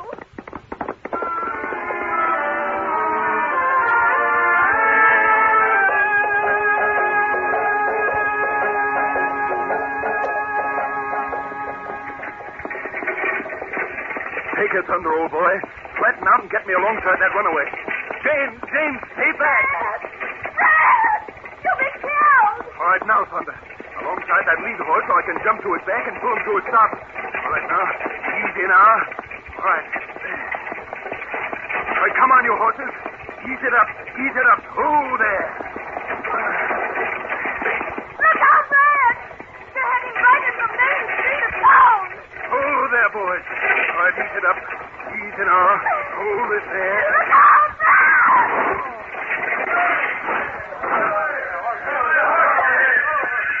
He's under those horses. Get him out. Red Ryder. There's them lines. Bring the horses around. Unsnap them tugs from the double tree. Whoa there. Easy, boys. Hey, suffering cats. It's that Red Ryder from Painted Valley. Thanks, friends, for getting me out from under there. Why, you ain't dead beyond me, Redhead. Oh, Red. Now keep absolutely still about what we saw back there. Here comes Ace Hanlon. What happened here? Somebody trying to wreck my store? Runaway, Mr. Hanlon. Yeah, this Redhead sure saved things from being a lot worse. Red Ryder, saving a runaway team. Well, Miss Jane Bruce. Yes, I might have known you'd be around to see it when Red makes a hero of himself. Oh, you make me tired. If Red hadn't tried to stop them, this runaway team could have pulled your whole building down. Yes? Well, who's going to pay for all this damage? I reckon you are, Ace. Unless you want to sue these horses. They figured it out by themselves. Very interesting. Isn't that a wagon belonging to the Bruce Freighting Company of Millersville? I reckon it is, Hanlon. Your dad's company, Miss Bruce. Well, what if it is? If you could have seen what Hold it, Jane. Hey! Look at what's limping up the street. Why, it's Jeff Go help him in, boys. Red, what's happening around here? Well, that's the driver we saw take the goods out of Dad's wagon. Now he acts as if he's hurt. The crowd's bringing him in. Now keep a straight face no matter what he says. Come sit down over here, Jeff. Yeah. What happened? Boys, let me tell you about it. It all started about 3 miles out of town. Yes? I was driving the freight wagon lickety split to keep on time. When all of a sudden they started shooting at me from no place. Oh. 6 of them, and they was all wearing masks. Now, take it easy, Jeff. What happened next? Well, sir, they forced me off in that wagon at a rifle point. Took the goods off and put them on another wagon. And whooped the horses into town and left me to walk in afoot. Another holdup. Yeah. Well, that's quite an experience, Jeff. Yeah. Baxter, you see about those horses. Jeff, come on over to my $Silver Cafe. I reckon you'll need some doctor. Say, Ace sure is the right guy. Well, Ryder, the invite includes you. I guess reckon my store wasn't your fault after all. Mighty big of you, Hanlon. You quieted that crowd pretty well. All right. If you won't be friendly, have it your way. Red, I can't stand this. We saw what that driver did. And now to hear him lie like Just that. keep mum for a while longer, Jane. Well, no wonder my father's having trouble making ends meet with these things happening to a freight company. I've got a hunch that this is the smallest part of what's happening. Or going to happen to your dad's freight business, Jane. I think I'll mosey around Devil's Hole for a while and see what I can see. In the meantime, do this. You go on and see your dad at Millersville. But we were supposed to be back at the ranch tonight. Never mind that now. The Duchess won't mind. Ride to Millersville. Tell your dad what you saw, but ask him not to say anything for a while. But, Red, what are you going to do? Now, Jane, don't ask any questions. Because I'm not too sure of just what I'm looking for myself. Unless it's to pin something on Ace Hanlon. I'm willing to bet a plug dollar that there's some tie-up between him and that driver, Jeff. And if I find out what it is, some of your dad's troubles might disappear. Will you be in Millersville later? You'll see me when the time comes. Now, I think I'll start my looking around here by paying a visit to Ace Hanlon's cafe. After a while.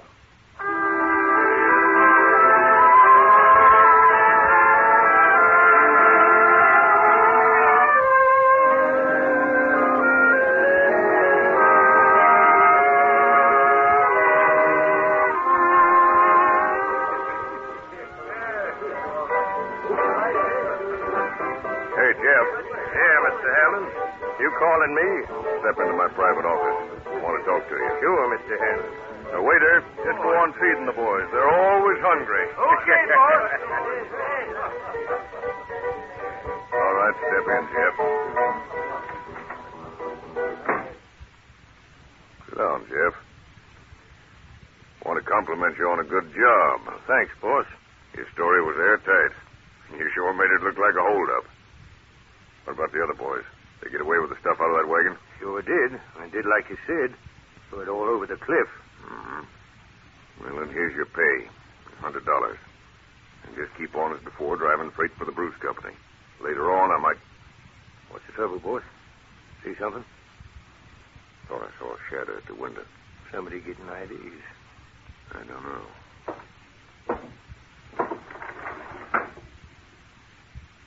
I didn't see no shadow at the window. Yeah, I guess it was my imagination. Now, remember what I said. One peep about where you got that 100, and you'll find yourself at the wrong end of a 45. Listen, when have I ever... I'm telling you. We're monkeying with the U.S. mails when we stop those wagons, and I don't intend to have any talk. Boss. You're supposed to knock when you come in here, Curly. Gosh, I almost forgot, boss. That greenhorn's in again. The one who's been bragging that he's just come out west with $3,000 to get into a business. Good. Well, I'll be out to meet him. All right, Jeff, remember what I said. You get out the back way. Sure thing, Mr. Hanlon, and thank you. Open the door, Curly. Curly? When did that Red Ryder come into my place? I don't know. Must have come in when I was with you. All right, never mind. Which is Brett Park? That good-looking young guy with the white Stetson sitting, of course, at the fourth table. Introduce me. Sure thing. Hey, Charlie. Park. Bert Park. Somebody calling me? Yeah. Mr. Ace Hanlon wants you. Heard you'd come to these parts to set up in business, and he thought maybe he'd tell you what you want to know. That's right kind of you, Mr. Hanlon. Jake. Glad to know you, son. Understand you want to go into some sort of business. That's right. If I can find one. Got the capital for somebody, $3,000 right here in this here belt. Well, now that's the way I like to hear men talk. Frankly. Shows confidence. That's what I figured. Talk frank and people will like you. Well, I'll be glad to give you all the lowdown I can on the matchless business opportunities for forward-looking young men who wish to make Devil's Hole their future home, Miss Parks. Sure what I'd like to have, Mr. Hanlon. I'll be with you in just a moment. Smokey, see that Mr. Parks has his eats on the house, and keep things moving. Sure thing. I'll be waiting, Mr. Hanlon. Well, if it's not Red Ryder in our midst. Howdy, Hanlon. Decided to get friendly after all and come have a gander at my establishment? Oh, I was just curious, that's all. Curious? Yes. As to why a holdup out of town and some mighty valuable freight stolen calls for a celebration. Just what do you want in here, Ryder? Do I have to want anything? Go on, play with your marbles. I don't need any statistics on chances of opening a new business in Devil's Hole. Now listen, Ryder. Skip it. Don't let me spoil your fun. As if you could ever spoil anything for me. Even a dinner. Well, what's the matter with everybody? Stir it up. Have a good time. Hey, Professor, get back to that piano with some lively music. Come on.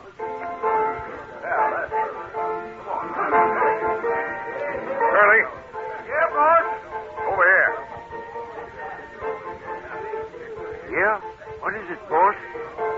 and Smokey to have a stud game ready for that Burt Park. That's what we figured. Now, here's the angle. That Red Ryder is sure to edge up to the table and watch what we do. He's that nosy. But I'm sick and tired of having him always there staring at me when I got work to do. I want some trouble to develop. When we're working on that Burt Park, the minute it does, I want you to do something. And I don't want you to miss. Get Red Ryder.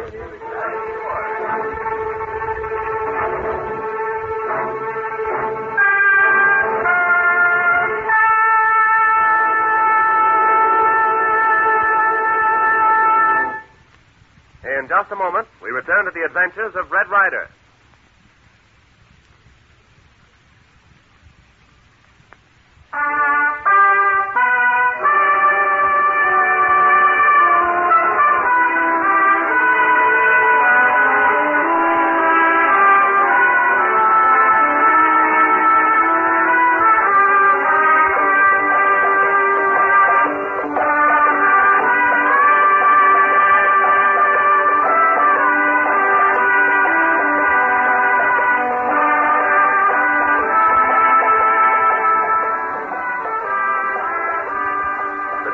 Crowded with trouble for Red Ryder.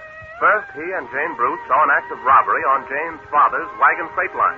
And now Red's in Ace Hanlon's Silver Dollar Cafe, standing with a crowd about a gaming table at which Ace himself and a couple of his better card sharps are about to take $3,000 from a young greenhorn who has just arrived in Devil's Hole and has talked too freely about his having $3,000 in cash. Red doesn't know it, but he is in extreme danger of his life. 6. Jack. 10. Queen. Queen high. You bet, Mr. Parks. In with the blue chip. Stay. Stay. Hold in, gentlemen. 9. 7. Jack. Well, Smokey, a king. Bet 5 blue chips. Just a minute there, Mr. Hanlon. Yes, Mr. Parks. You stay right where you are, hands and all. That king came out in your sleeve. Do you know what you're saying, youngster? Yes, some guys ain't no better out west than they are back home. I saw that king come from your sleeve. Why, you... No, you don't. Pretty obvious there, Ace. Never thought a man as smart as you'd ever pull a trick so raw. Now, what are you planning on? Deliberately starting trouble?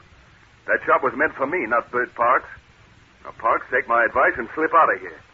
Get him, boys.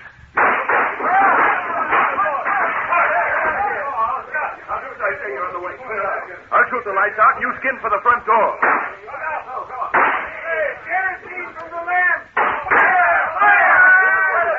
Stick by me.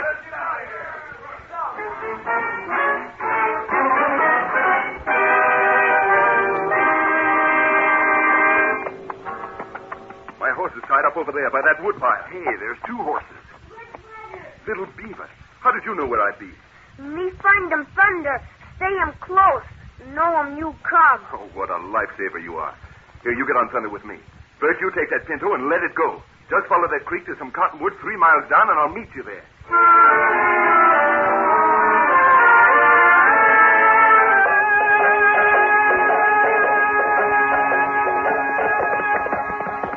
All right.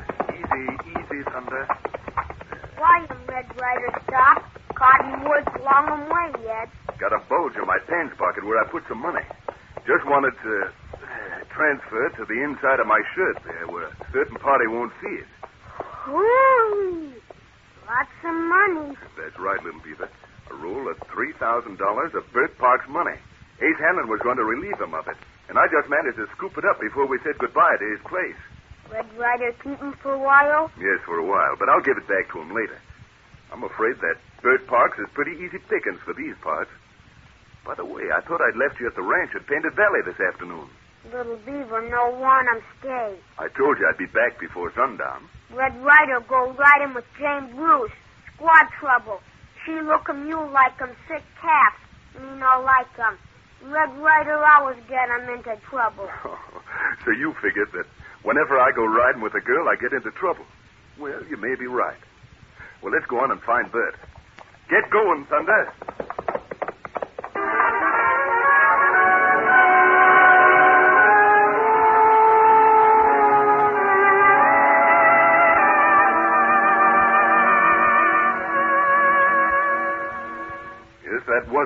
squeak if I ever saw one. Man, how you ever got us out of there is more than I can figure out. Never knew there could be so much trouble in one place. Well, it's all over now and nobody's hurt. Yeah, except me.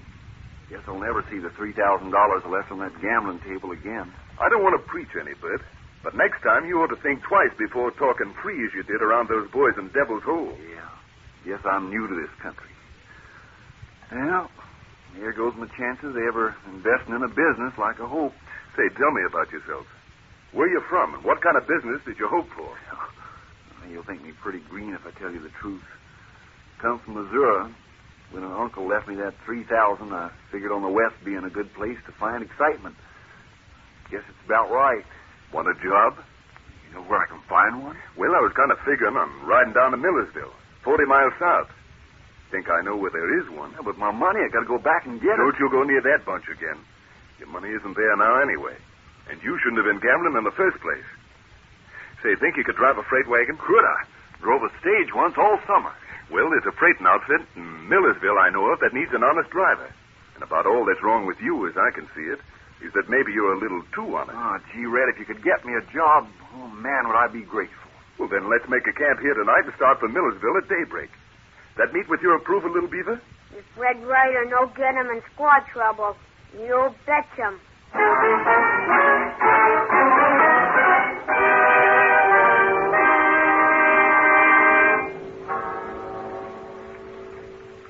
Oh, man. That partridge you shot sure smells like a tantalizing breakfast when you cook it that way. It's a special way of cooking I more or less invented when we haven't any utensils. Yeah.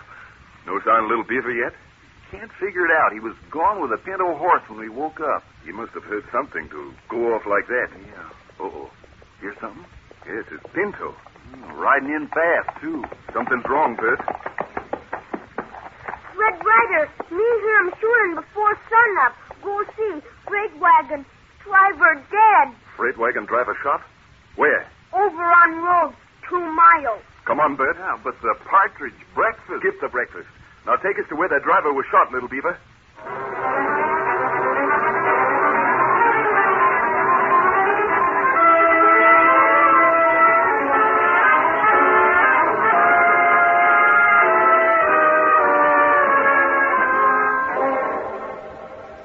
Dead? Yes. A rifle bullet. Never knew what hit him. Did you see it happen, little beaver? No. Me only hear him. Come quick. See him only wagon. Hey, this wagon says on the side, Bruce Freighting Company, Millersville. That's the outfit you mentioned? It is. And the wagon's empty of freight, too. Now, Bert, you said you could drive one of these wagons. You take it in on to Millersville. And little beaver, you ride with him. I'll go on ahead on horseback and talk to the Bruces. And drive with this here body right in the wagon? Yes, I know that driver. He's Dave Small. Above all, bring him in.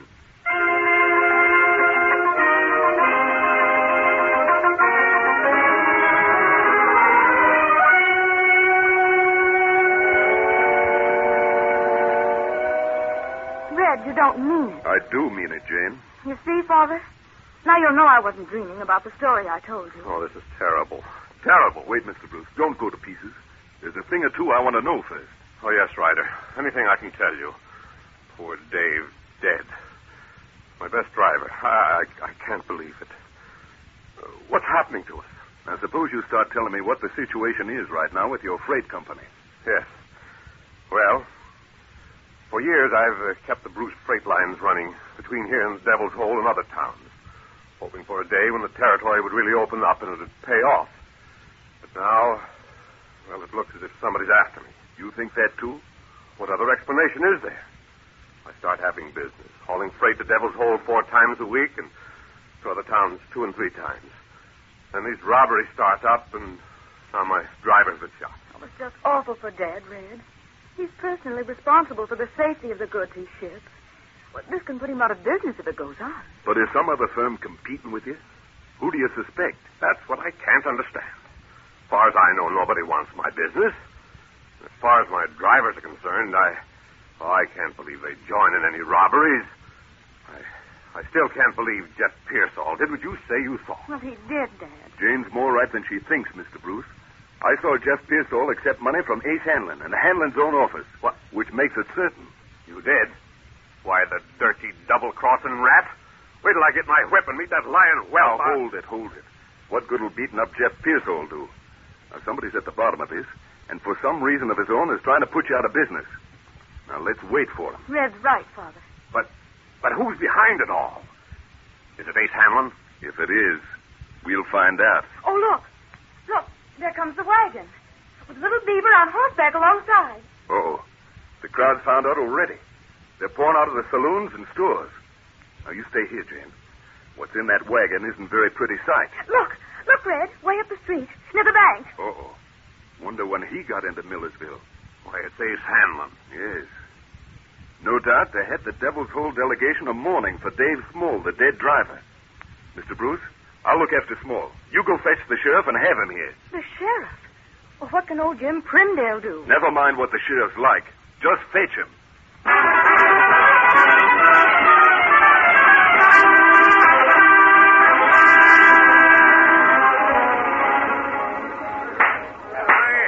Quiet. Take it easy, will you? I'm the sheriff here, and I'll ask the questions. Now, you say that this Red Ryder here then told you to drive the wagon on into Millersville. That's right. We found the body and What part does Indian Kid got in all of this? Me get him help for Red Ryder. Me protect. Quiet, will you? All right, Bruce. What time did you send this freight wagon out yesterday with this Dave Small riding horses? Why, it was about 1 o'clock, Sheriff Primdale. 1 o'clock, eh? Yeah. And you, cowboy, you say you didn't find the wagon and the driver till sun up this morning. That's right. Hey, you folks, you gotta keep still. We can't hear ourselves think. Clear out of here, all of you. I'm busy with these folks here. Yes, sir, we've had enough of you fussing around getting no place with all the lawlessness and the shooting of the driver, Dave Small. Hey, can you do a better job? I sure can, with some help. And here's the help. Here we are. We know who shot Dave Small because it was seen. Then bring the witness in here and let him testify. It's one man with two friends, and there he stands right there, Red Ryder. Say, just who are you and where are you from? Never mind who I am. I can be a witness, can't I? Yeah. Red Ryder was the one that bushwhacked Dave Small in the head with a rifle and took the stuff out of the Bruce Freight and Company wagon. And we aim to see that justice is done. You're crazy. Yeah? Yes. Crazy, am I? I suppose he fooled you, too. Cut all that talk. Just stand back. Stand back. Red Ryder's my friend. He pulled me out of a bad hole once already. By jings, I'll pull him out in return if it means to die myself. Oh, Greenhorn looking for trouble, huh? Look at them guns that's trembling in his hand. Think I wouldn't shoot and shoot to kill, do you? Didn't stand back to you because... Hold it, Bet. Huh? I said hold it. Well, hombre, I'll give a guess and say you've got a reception committee outside, all from Devil's Hole. Have you? We sure have, and if you'll come peaceful, you'll have a fair trial. I'm sheriff of this here county, and I ain't... Hold it, Sheriff. All right, hombre. I'll come. Just open that door. Well, I can't think of anything that would suit me better. What a reception committee. Red. Oh, Red, they'll kill you. You'll never get out. Don't walk out there. I've only got one thing to say, Jane. You and your father and everybody else in this room better duck in just about 30 seconds, because it won't be peaceable. I'm going out there, and I'm going out fighting.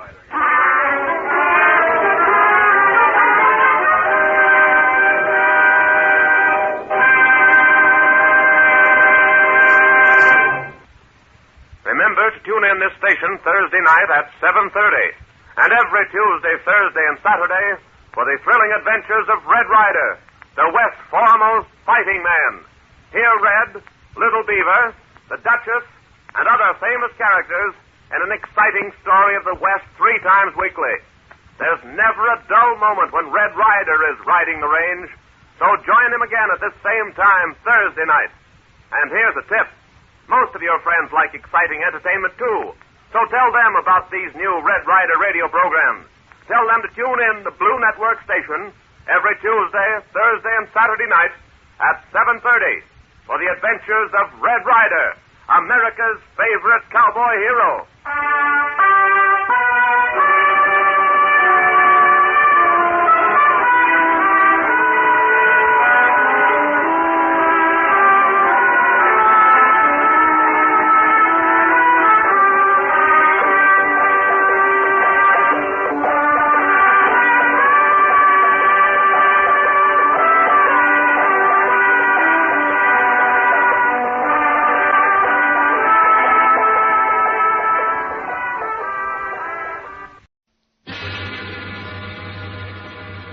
West comes Red Ryder, America's famous fighting cowboy.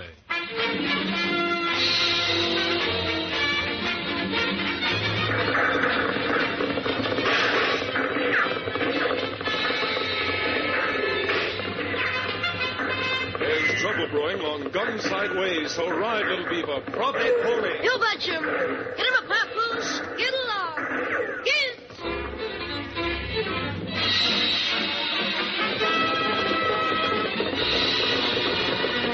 Come on, Thunder, hit that trail.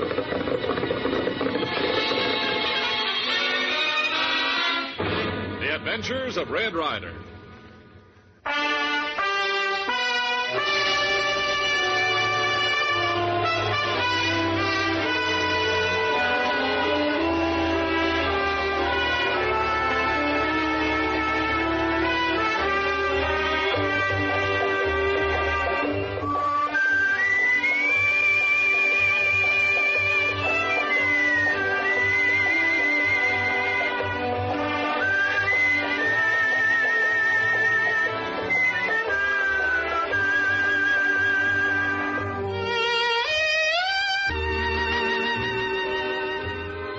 Still out on the trail, sniffing the winds for gun smoke and adventure, America's famous fighting cowboy and his indispensable Indian companion, Little Beaver, are approaching the rutted road which serves as a main street for the tiny cow town known as Gunsight.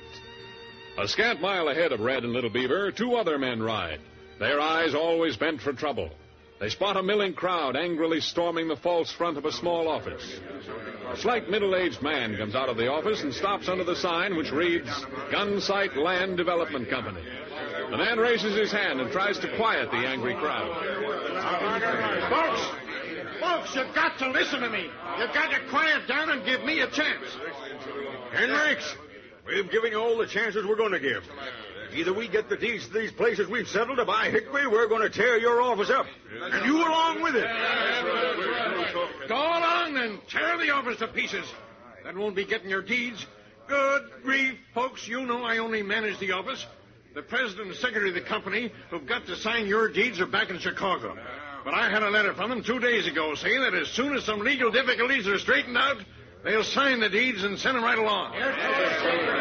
Oh, yeah, sure. That's the same story you've been handing us for the last 2 months. No, sir, Hendricks. I think you're up to something.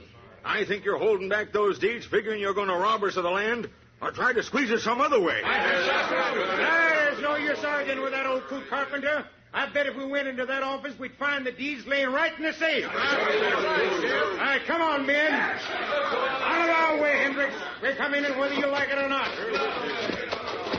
You fools! You blasted idiots! Hendricks, either you let us in or so help me. You men, loco, who in blazes threw them shots? I threw those shots because if I hadn't stopped you by shooting over your head, someone might have stopped the lot of you by shooting clean through you. Who are you, Redhead? You work for Hendricks? No, I never seen him before. But I'll tell you this much. He's the only man among you who seems to have any sense. Who are you, Redhead? What's your name? I don't see that my name has anything to do with it. His name, call him Red Ryder. Well, that's fine, Little Beaver. Thanks. Well, I'll be doggone. We've heard tell a lot about you, Ryder, and I'm sure plenty grateful for what you just done. Oh, don't listen to him, Ryder. The old skinflint's just trying to do us out of the deeds to our land. That's a lie, Carpenter. The deeds you got to come from Chicago, Yeah, Ryder. I heard your explanation just as I came up. All right, now go on, you men. Go on back to your ranches. If the deeds don't come when Mr. Hendricks said they would, that's time enough to think about other means of recourse. Well, all right, boys. I guess Ryder's right at that. Come on. Ryder, you were certainly a friend in need. Red Ryder all the time, friend in need. You betcha. Now, son, will you stop all that ballyhooing? Well, now that I seem to be mixed up in this, Mr. Hendricks, how about us going into your office and having you tell us the whole story from the beginning? Why, sure. I'd be mighty ungrateful if I turned down your help. Come on in. All right, come on, Little Beaver. It looks as if we may stay in Gunsight longer than we expected.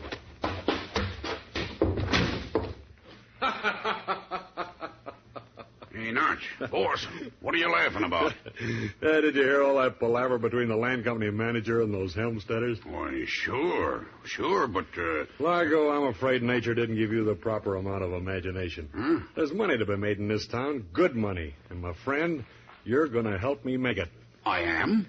How? Well, I'll tell you. As soon as that redhead who butted in gets through in there and leaves the office, I'm going inside myself.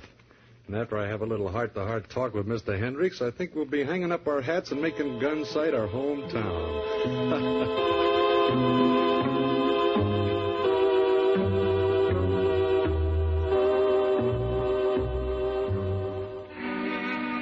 But, really, Mr. Bilson, I don't see why you want to know all these things. Well, I'll get around to that in just a minute, Mr. Hendricks. Now, let me be sure I got this thing straight. These settlers moved in here, picked out a plot of land your company was offering to sell them at $12 an acre, and then went right ahead building houses and planting crops, even though the deeds weren't ready? Yeah, that's right. As I've already explained to you, because my company was given this land as a subsidy by Congress, there's considerable red tape in clearing the title and getting the deeds ready. Mm-hmm. But I must ask you again, Mr. Bilson, just what your interest is in this matter. Oh, it's very simple, Mr. Hendricks. You're about to become a very wealthy man. What? What's that you say? Yes, sir. Now that those settlers have been fools enough to make that land really worth something, if they want to keep it, it's going to cost them, well, let's make it cheap. Let's say $65 an acre. Why, that's impossible. They've already contracted to buy the land at $12. Sure they have. They put themselves right over a nice fat barrel. No, sir, Hendricks, that land with the buildings on it is a bargain at $65 an acre, and that's just what they're going to pay us. Pay us? What do you mean us? In fact... I'll tell you what I mean by us, Hendricks. I mean you and me. We're in this together. Partners from now on. Well, you must be out of your head. What do you think you are coming in here? Well, you insult... Look, Hendricks, the sooner you learn to keep your mouth shut, the longer you're going to live. And you'd like to go on living, wouldn't you? Yes, of course. All right, then, we're partners. 50-50. 50-50? Why, you've got the nerve... Look, you old fossil, I'm going to make this very clear to you. So clear you'll never forget it. Now, you see those two glass ornaments on that hanging lamp over there? Yes? Well, then watch. There.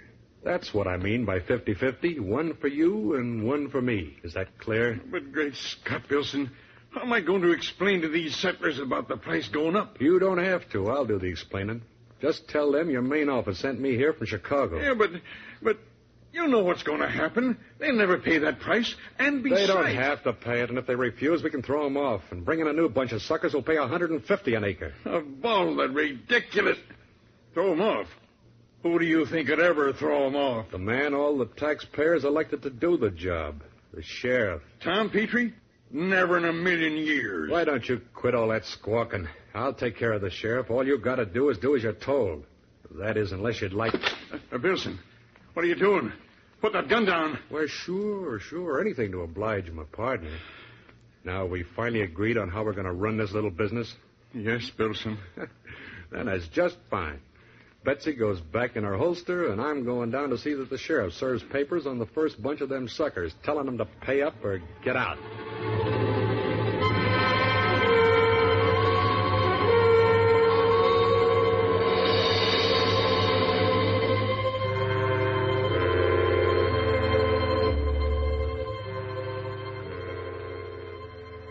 You hear what sheriff say, Red Ryder?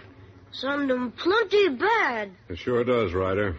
And the rotten part of it is that if Hendricks and this man from their eastern office want to sell Carpenter and those other settlers out, legally they can. What do you think I ought to do? Well, what can you do, Sheriff, but do your job? Oh, but what's going to happen, Ryder, if Ben Carpenter won't move? I don't want to have to shoot it out with a man as square as he is. I know just how you feel, Sheriff. But if the law is clear on the point, you haven't any choice. Now, if you'd like, I'll ride along with you. Like? Mister, you're as welcome as rain in the desert in the middle of August. Let's go.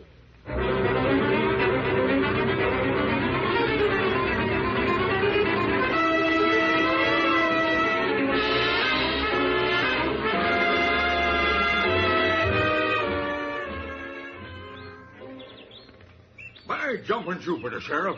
What are you doing?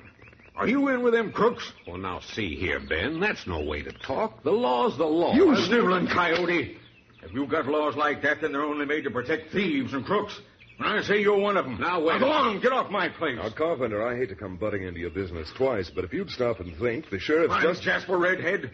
You say another word and I'll run you off here, too. Now go on, Sheriff. Run. Scat. Vamoose. Ben, I sure don't hanker to do this, but I've got to ask you to hand over that gun. Now, come on. You've got trouble enough without... Found you to blazes, Sheriff. I wasn't just talking to hear myself blow. I mean business. But, Ryder, I really mean it. I'm going to shoot Sheriff. Phew. Thanks, Red. Why, he really would have gunned me down. I sure would have gunned you down. And if you're still here when I pick my gun up off the floor... Don't worry, Ben. Don't worry. I won't be.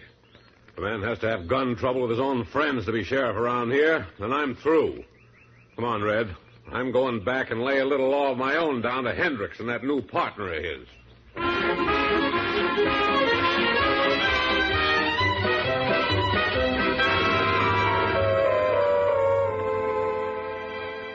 No, Sir Hendricks. Law or no law, I'm not going to serve them papers. I'd like to have a gunfight with one of my best friends.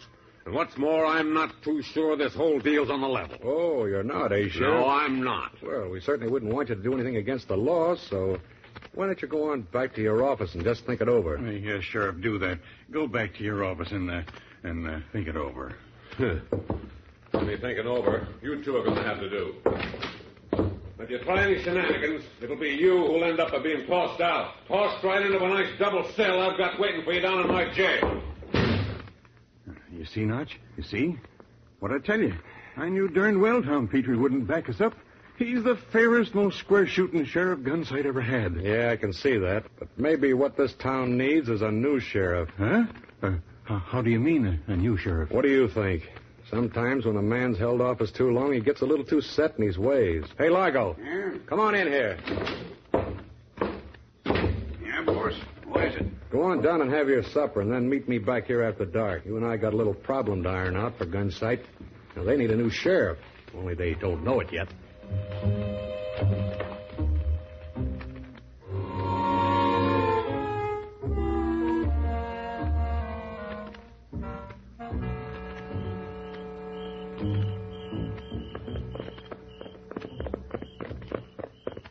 You better rein up here, Notch.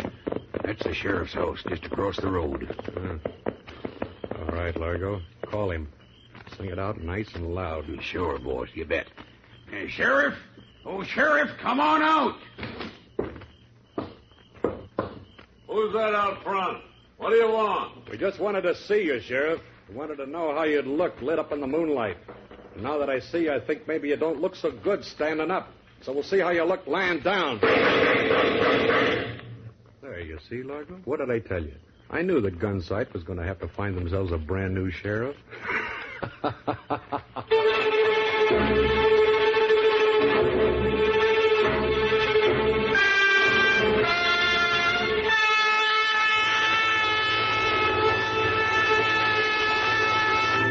We return to the adventures of Red Ryder in just a moment.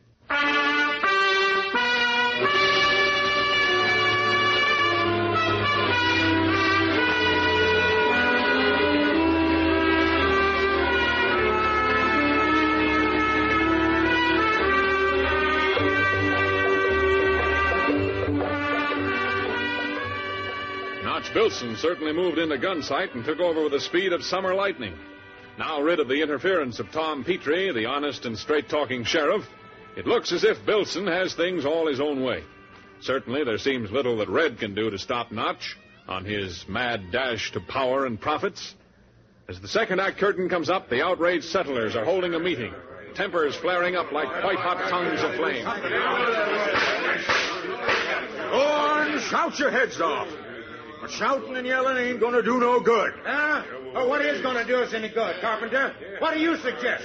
If we just let that land company get away with this and pay them $65 an acre? No, of course not.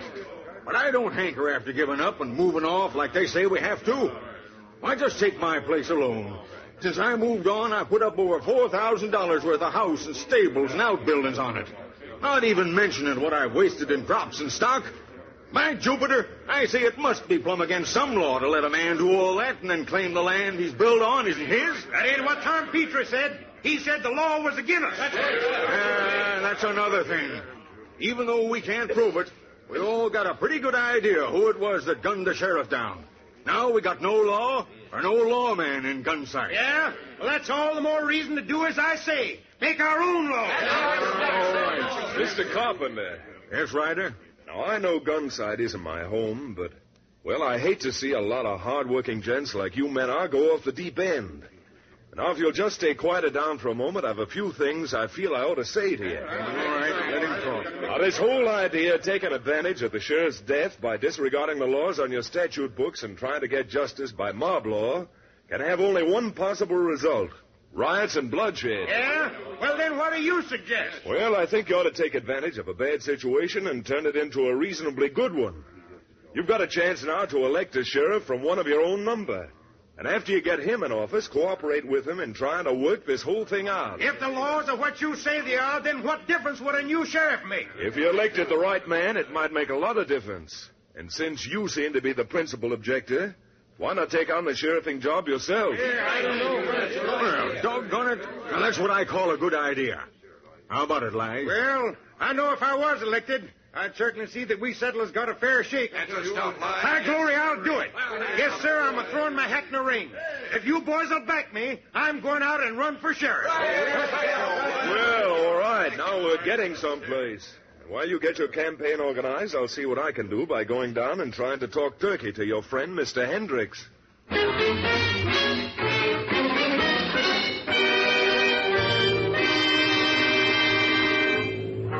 Look, Hendricks, I think I know men well enough to say right to your face that I think you're lying. Well, now see here, Ryder. You got no business to talk like that. Like I told you, I'm just an agent for the company. What do you want me to do? Tell them they can keep their land and I get thrown in jail myself for double-crossing the men who hired me? If that were true, Hendricks, I'd say you were right. But I think this whole matter of jacking up the prices of the land is something someone else hired you for. Confound you, Ryder. I've heard enough out of you. Now go on. Get out of here. But I'm not through yet, Hendricks. What I have to say is for your own good and for your own protection. Are you going to get out? Well, then, by ginger, I won't ask you again. Now, Ryder, get out of here or I'm using this gun. Why, you double-dealing old buzzard. Here I was thinking that you left all the gunplay to Bilson. All right, now, come on. Let go of that gun. Blast you, Ryder. You got no business coming in here and making me lose my temper. At the rate you're going, Hendricks, your temper's not the only thing you're going to lose. Next thing you know, it'll be your life. Bilson didn't have any hesitancy in bushwhacking the sheriff when he got in the way, did he? What do you mean, Bilson? Oh, I know we can't prove it, but I think you know about it. And I'm trying to make you realize that when you serve your purpose, your friend Notch will get you if someone else doesn't. And incidentally, the settlers are taking advantage of the sheriff being killed and are running one of their own men to fill the office. They are? Yes, and they've got a good chance of electing him, Hendricks. And if they do elect him, I've got a mighty good hunch where you'll end up. I'm just telling you all this because it's still not too late to think it over. Now, you take tonight thinking about the things I told you, and I'll be by tomorrow to get your answer. So long, Hendricks, and let your conscience be your guide.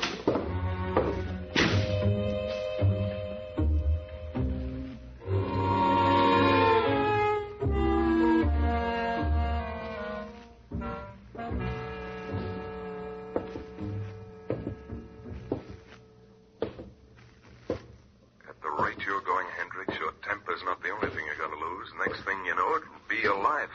Wilson didn't have any hesitancy in bushwhacking the sheriff when he got in the way, did he? I'm not going to do it. I'll fix that high-binding killer. By hickory, I will. I'll write a little note and tell them who killed the sheriff, then pack up and get out of here before Bilson finds out I've left.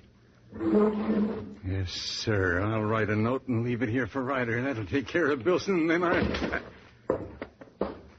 Notch. Notch, what are you doing here? What do you mean, sneaking in on me in the middle of... I always heard if a man talked to himself that it's a sign he's crazy. Now I know it. And you talked nice and loud, Hendricks.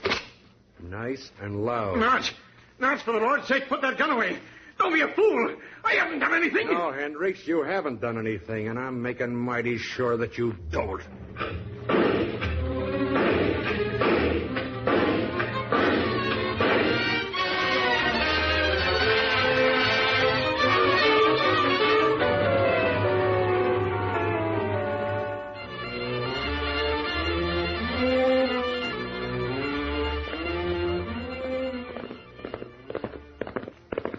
Red Ryder, why don't you tell me where we go? Because I'm not too sure myself, son.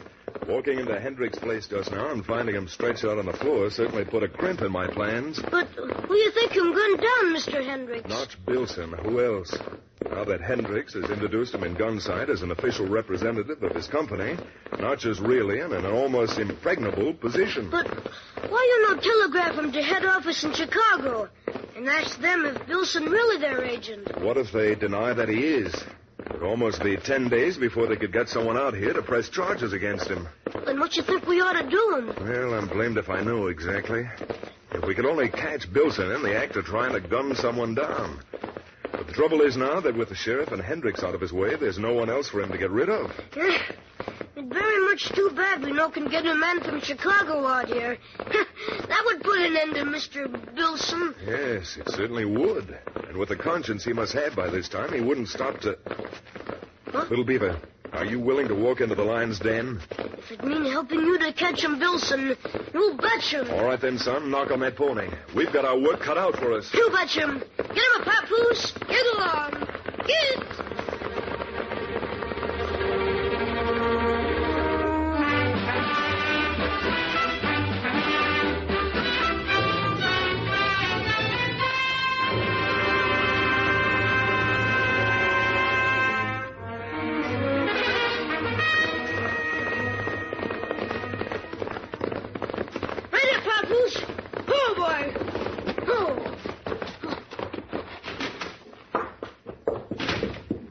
What do you want?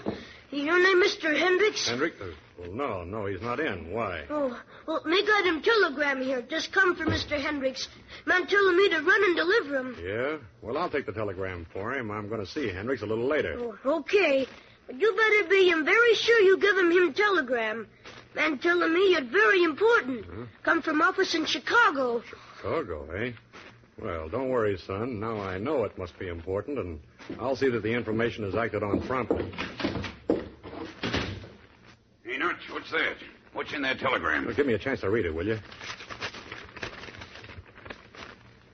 Good night. Good thing we found this telegram. Carter, the vice president of the company, is arriving in Gunsight with all the deeds on the 5 o'clock stage. Oh, jeepers, Notch. It's after 3 now. You and me better pack up and get out of here. Yeah, why? All we have to do is to yank Carter off that stagecoach and get our hands on the deeds, and there's no law in the land that can prove we aren't in the clear. Get the lead out, Largo. We got to oil up our guns and ride.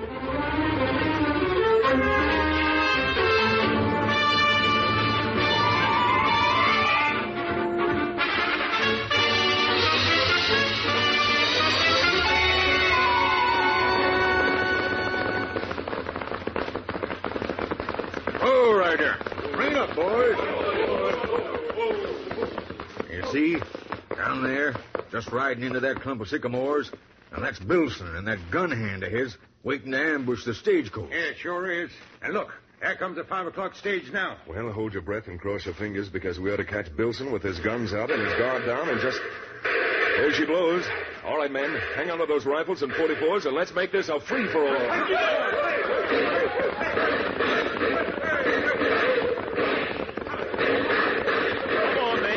We've got him on the run. Man out and bottle him up, because this time the only place that merciful killer is going is to make a fast trip to the gallows.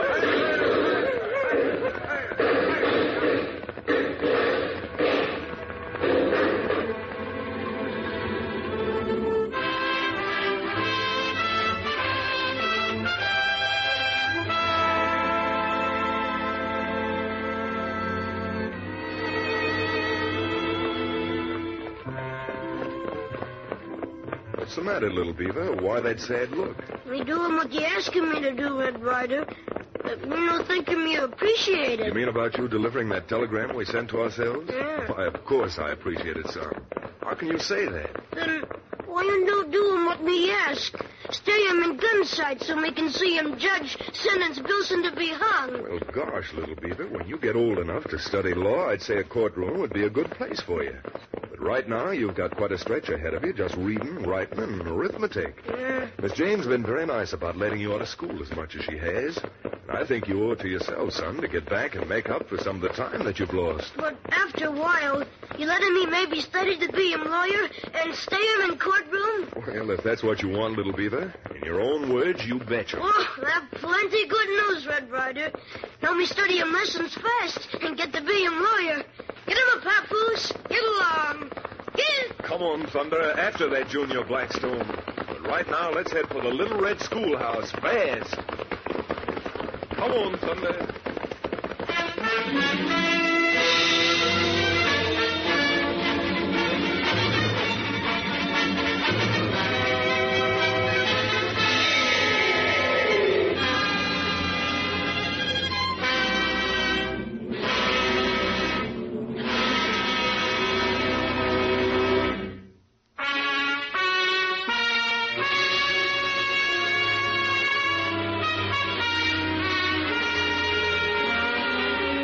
Don't miss the next exciting episode of Red Ryder.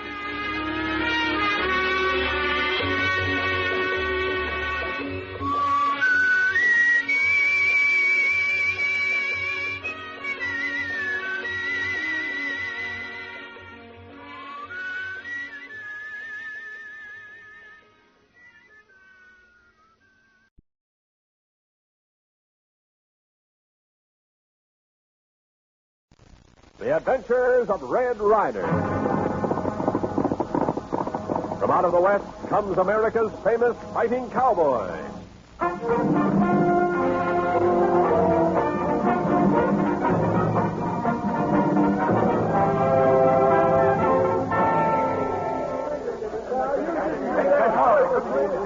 What's the idea of firing us, Ryder? Well, there's only one idea, cutting down overhead. So as much as I dislike to, 10 men are going to have to go. Well, you're not going to lay me off. The Duchess hired me herself most 14 years ago. And you or nobody else are going to kick me off this ranch like an old goose.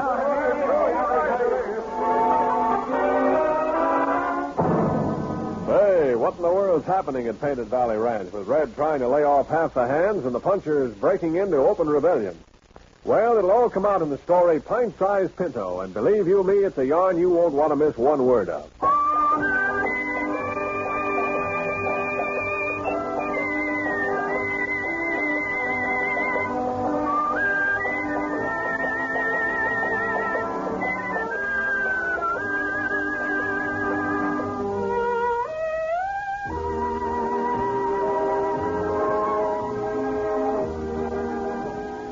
A lot of the fun and excitement in the Old West was in the breeding and exhibition of fine horses. You know, in these stories of the West that lives forever, we've all heard a lot about Red's coal-black stallion Thunder. But his little Indian sidekick has a pinto horse of which everyone on Painted Valley is plenty proud. As tonight's story opens, we find ourselves at Painted Valley Ranch. Buckskin, Little Beaver, the Duchess, and even Red Ryder all seem to be quite excited. Duchess, if you'd advance the $10 on my pay, I'll make a bet that the little Indian pinto pony is going to walk away with every prize at that horse show. Thank you, Buckskin. Well, you've certainly done a good job of currying and grooming your pony, son. Thank you, too, Red Ryder. Well, how about it, Duchess? You willing to give me a little advance on my hard-earned pay? Now, you look here, you old fogey. I've been through enough on account of you lately without having any more arguments. And if I paid you what you were worth, you'd owe me so much it'd make the national debt look rough-sized. But that's like rolling off in the law. And when I went... Oh, hold it, Buckskin. As much confidence as we all have in Papoose walking off with the honors at the horse show, betting's one thing we don't do around here. Look, Duchess, we've only got an hour to get into Devil's Hole for the rodeo and horse show, and you aren't even ready yet. You ain't even ready yet. Red, would it be all right with you if if I didn't go in with you? Oh, Duchess, you're not coming in the horse show? What's the matter, Duchess? I've noticed all morning you haven't been up to snuff. Your gout bothering you again? Oh, I'm all right, Red. It's just that I feel a little tired, I guess. I think we ought to send for the doctor. Doctor? That pill-rolling old sawbones couldn't doctor a muley cow. Just the same, I know you, Duchess. And if you're not going in to see Papoose shown in Devil's Hole, there's something mighty wrong with you. Now you're just wasting time standing here arguing. Don't worry about me. I'll go in and stretch out a bit, and I'll be all right for the time to get back home. But, Rabbits the rat raisers, if you don't telephone the doctor... Skip it, Buckskin. The Duchess is right. We've got to get to town, and no matter what's wrong with her, she's going to be much better off taking it easy than she will be with her on her feet arguing with us. Now, go on, Duchess. Go on, inside. Go on, up to your room. Okay, Red. Buckskin, haul out the flatbed wagon. We're going to load Papoose into that and drive him into that horseshoe just like a blue-blooded winner.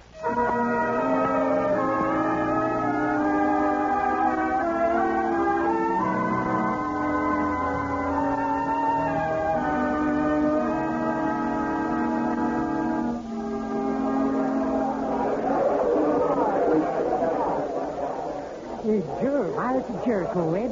These here fairgrounds couldn't hold another single person. Well, looks like everybody in the county turned out for the rodeo. I'm sure enjoying it. Wish I were. You're really worried about the Duchess now, ain't you? I guess I am. I've never seen her look so pale and drawn as she did this morning. Well, she's getting on in years, Buck. Well, look. Here come the judges to make the announcement for the winner in the pinto class. And look. That little beaver's a theory. Second on that opponent of his like he was the emperor of the world. Oh, doggone it. If you don't win, I'm just going to bust out a crying. Now, you leave your handkerchief in your pocket for a while, because here comes the announcement.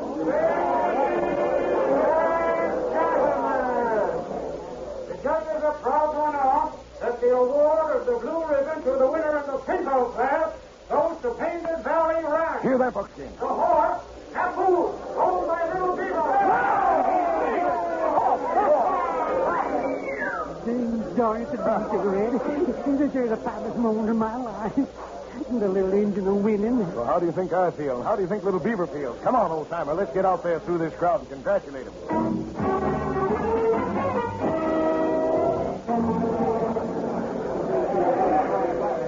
Now, Little Beaver, I want to tell you that you put Papoose through his paces and showed him off like the toughest top hand of any ranch in the country.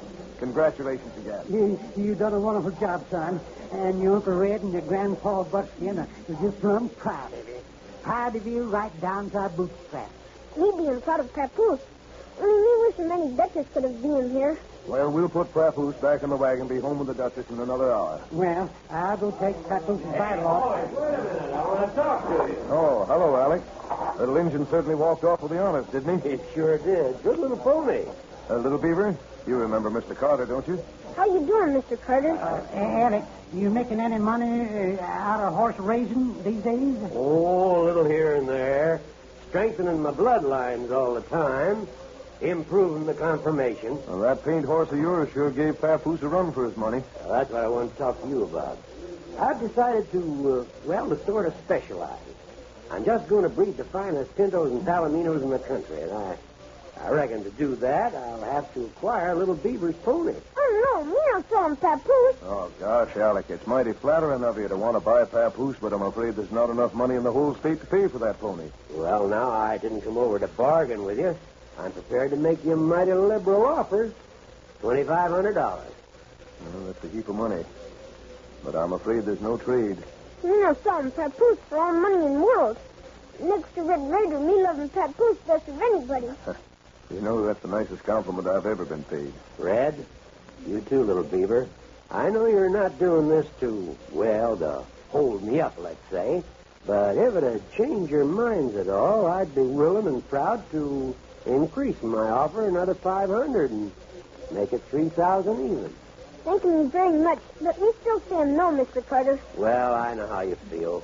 But should you ever change your mind, just load that pony onto a wagon and hightail it out the box BRA. Well, don't set up nice for waiting for us. Don't you worry, I won't. Congratulations, Little Beaver, and don't forget my offer. So long, boys. So long, Alec. So long, Alec. Well, son, I hate to hurry you, but honest, I'd feel a lot better right now if I were home with the Duchess. What do you say? Let's run Papoose up on that wagon and head for Painted Valley.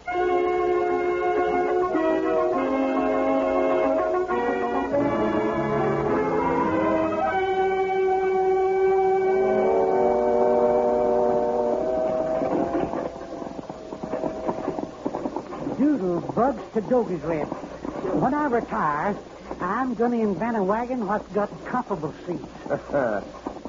Well, after all the excitement today, I don't mind seeing that ranch house up ahead looks mighty good. Yep. Painted Valley is about as beautiful as... Hey, who's that riding out through the side gate in that rig? Rig? Where? Oh, good night. It's hard to see with the setting sun right in my eyes. The that isn't a doctor, I'll eat his little black bag, stethoscope, bandages, and all. Doctor? Dr. Simpson? I'm right. That is the old sawbones. Buckskin, knock on those horses. I've got a feeling something's gone wrong with the Duchess. Move there. Hey, come on there. Hey, Doc. Doc Gibson. Hey, Doc, hold it. Bring it up. He sees us, Buckskin. Cut across between those trees. Let's get up with him.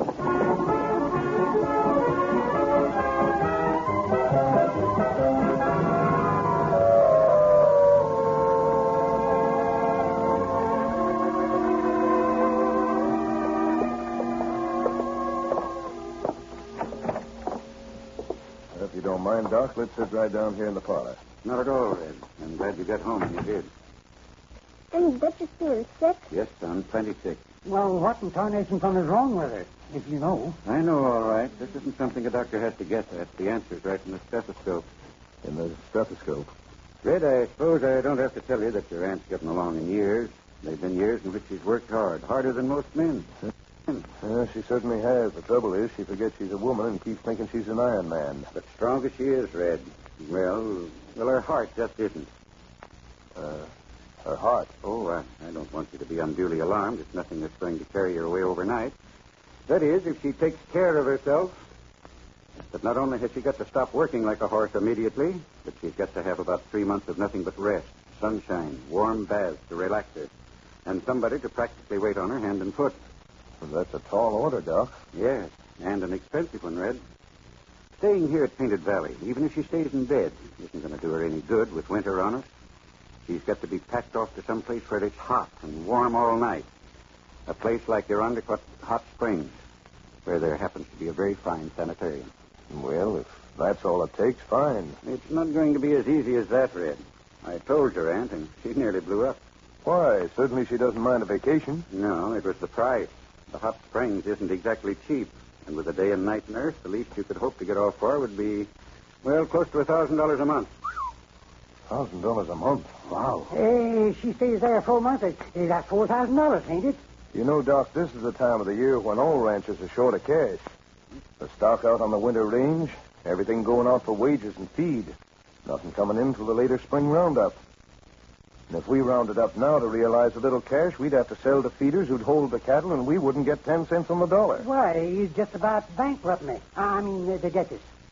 Certainly will cripple us, all right.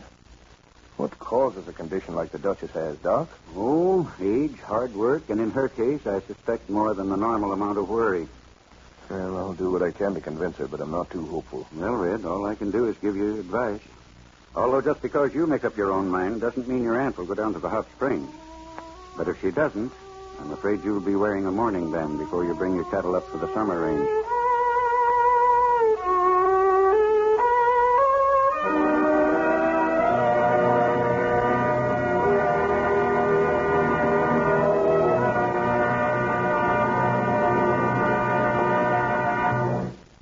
Gosh, what an awful thing to have happen on top of the gaiety and celebration of Little Beaver's pony winning first place in the horse show. And worst of it all, as you know, sick or not, the Duchess is a handful with a mind of her own. A mind, once it's made up, no one has yet ever changed. There's a lot more coming in tonight's different and entertaining Red Ryder story, but now a word for Dr. Penland's Vitamin B1 wheat bread. And without even thinking twice, the word that pops into my mind is vitality. Because Dr. Penland's Vitamin B1 wheat bread is a real discovery when it comes to helping build vitality, to helping keep pep and energy at your beck and call. Here's why. Every loaf contains 1,100 units of B1, the essential energy vitamin. So the 2 slices, 3 times a day, provide the minimum of B1 needed by the average person. Because it goes right along with your regular meals, this is the natural way to get vitamins. And thanks to its delightful flavor, Dr. Penland's Vitamin B1 wheat bread has more than a little taste appeal. Choice wheats and whole wheat flours are combined with malt and honey for a sunny, wholesome goodness. Try it tomorrow. Enjoy more flavor, more vitality with Dr. Penland's Vitamin B1 wheat bread.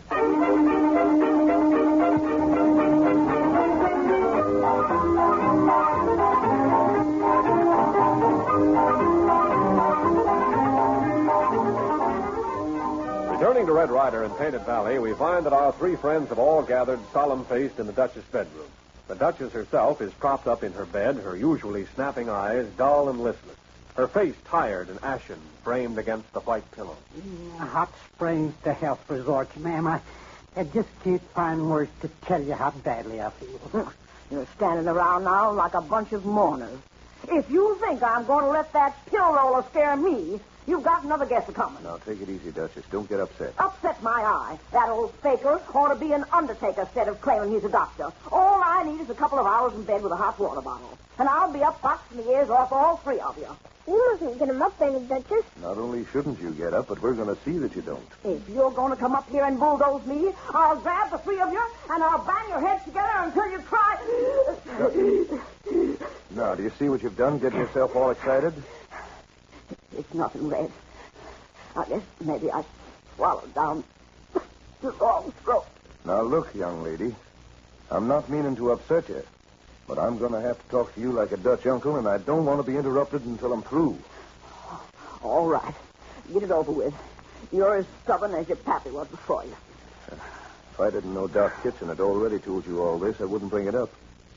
But you're a sick old gal, and the only thing that's going to save you so the three of us can go on irritating you for the next 50 years is to pack you up and ship you away down to the hot springs. But... Now, I know just what you're going to say, that we can't afford it, and I'll grant you that we can't too well.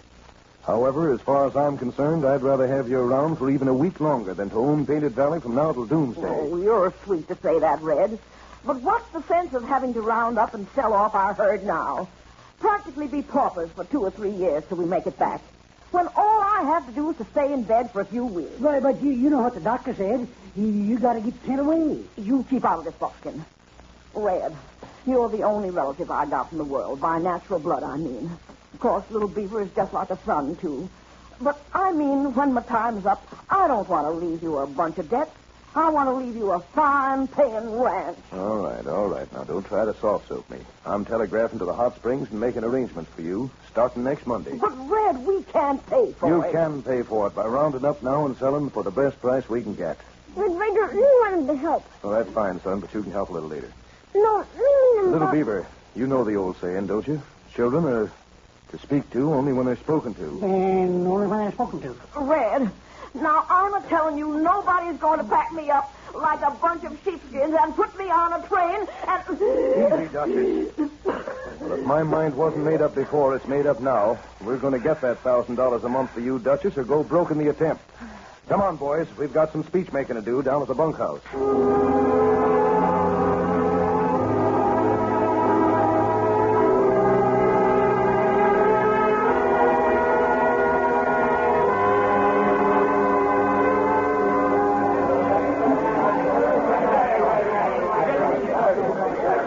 Mr. Cucamonga, why don't you cowpoke his quiet down and let Red get on with what he was saying?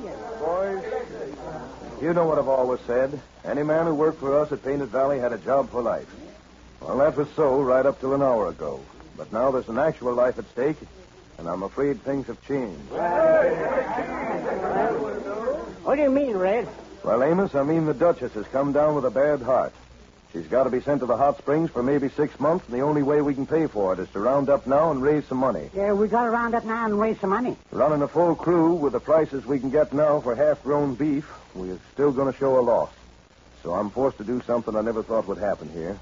Lay off half you men.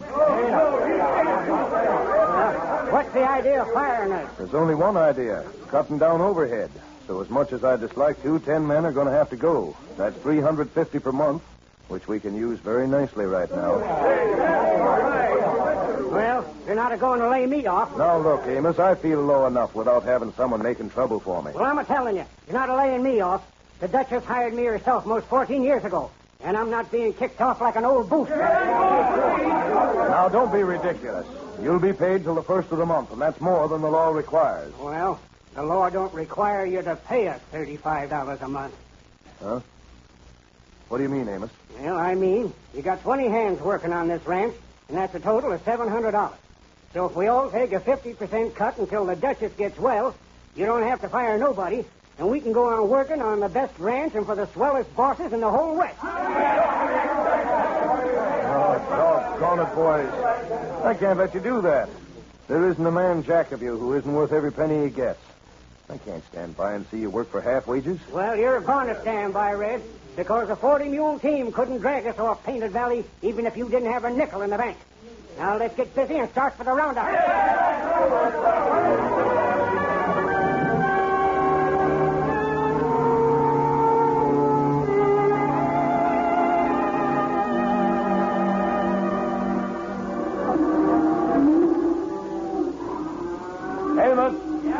Come over here, take thunder. You, Lefty, Tom, Wheezy, and Donovan. Drive that last herd we brought in into the box canyon. You bet, Red. Come on, boys. Let's go.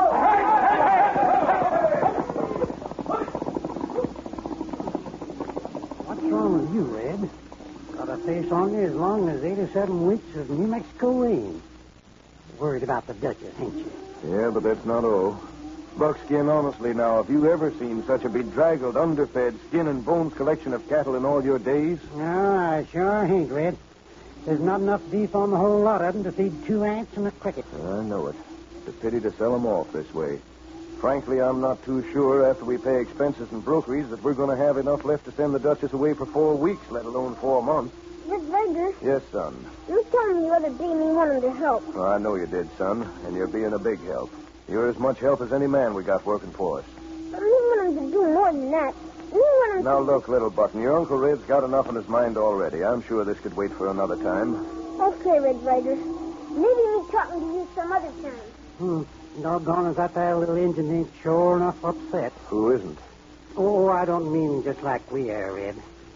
You know, when you're off hooting and a-tooting around, Little Beaver and me are together a lot. And I got to understand that there young'un a mite better than you do about some things. What do you mean? I mean, he's something like you.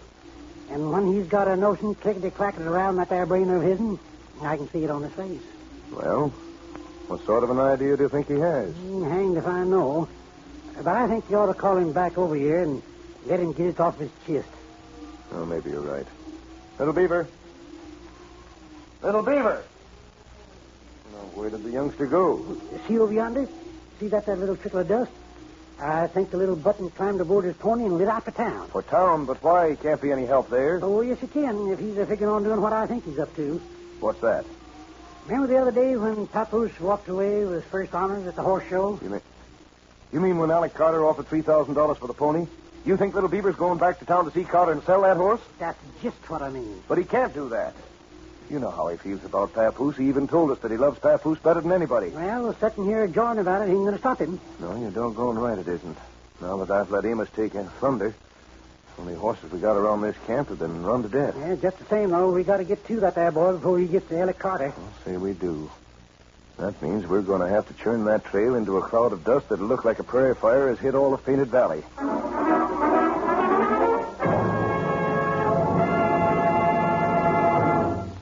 If Little Beaver ever gets to Alec Carter first and sells him his pony, the Duchess isn't going to be the only one who's sick up at Painted Valley Ranch.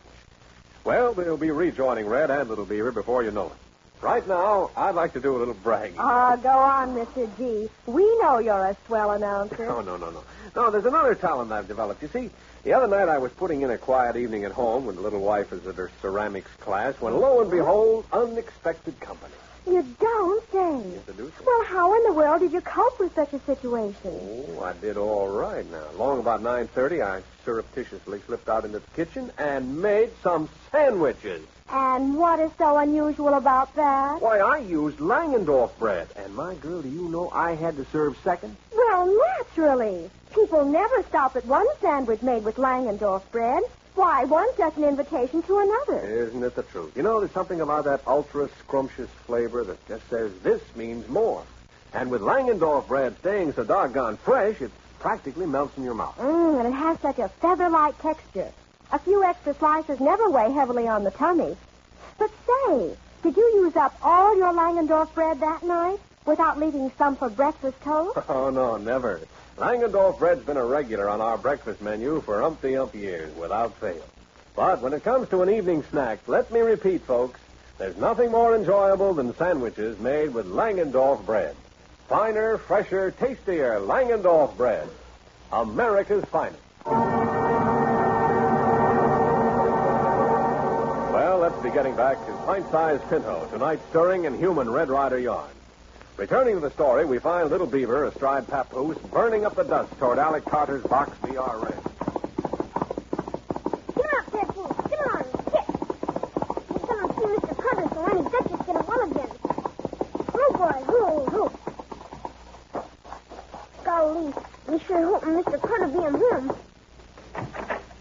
Well, Little Beaver, what are you doing here? Can we come a minute, Mr. Carter? Why, sure, son. Come right ahead. Now, what's on your mind? You still want to buy him, Papoose? Papoose? Oh, you mean that Pinto of yours? You bet I do.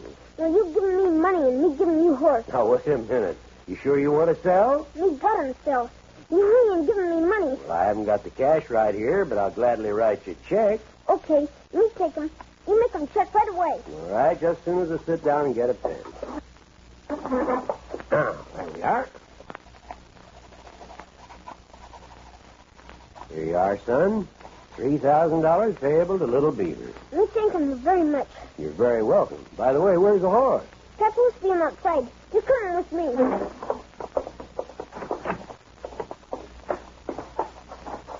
Well, Papoose, you're a fine-looking animal.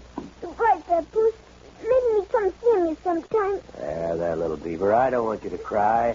Besides, you can come and see Papoose any time that you...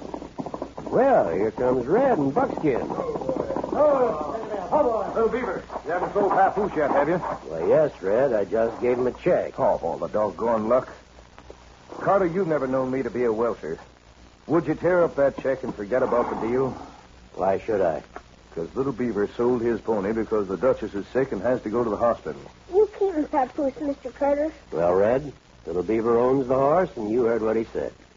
But since he can't make me keep the horse, and I can stop payment on the check at the bank, all I can say is, let's forget about this. Go on over and call on the Duchess.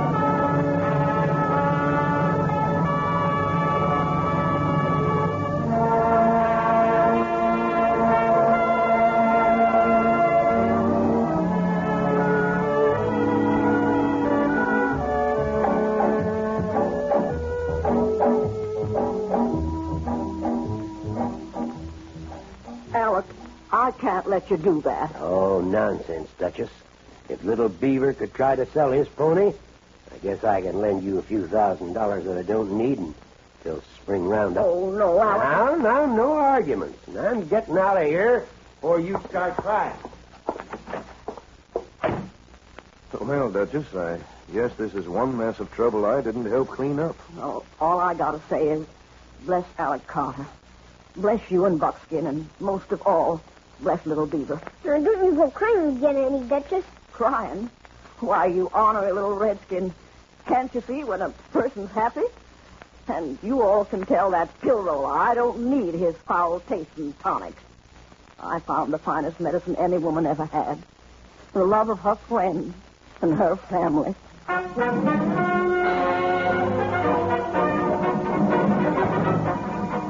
Listen again this Thursday and every Tuesday, Thursday, and Saturday night at 7:30 for the adventures of Red Ryder.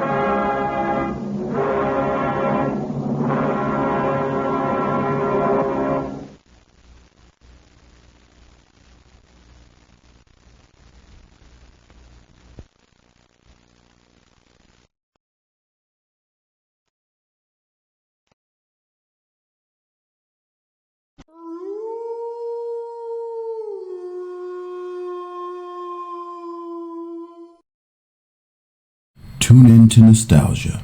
Tune in to now. Golden Radio Hour.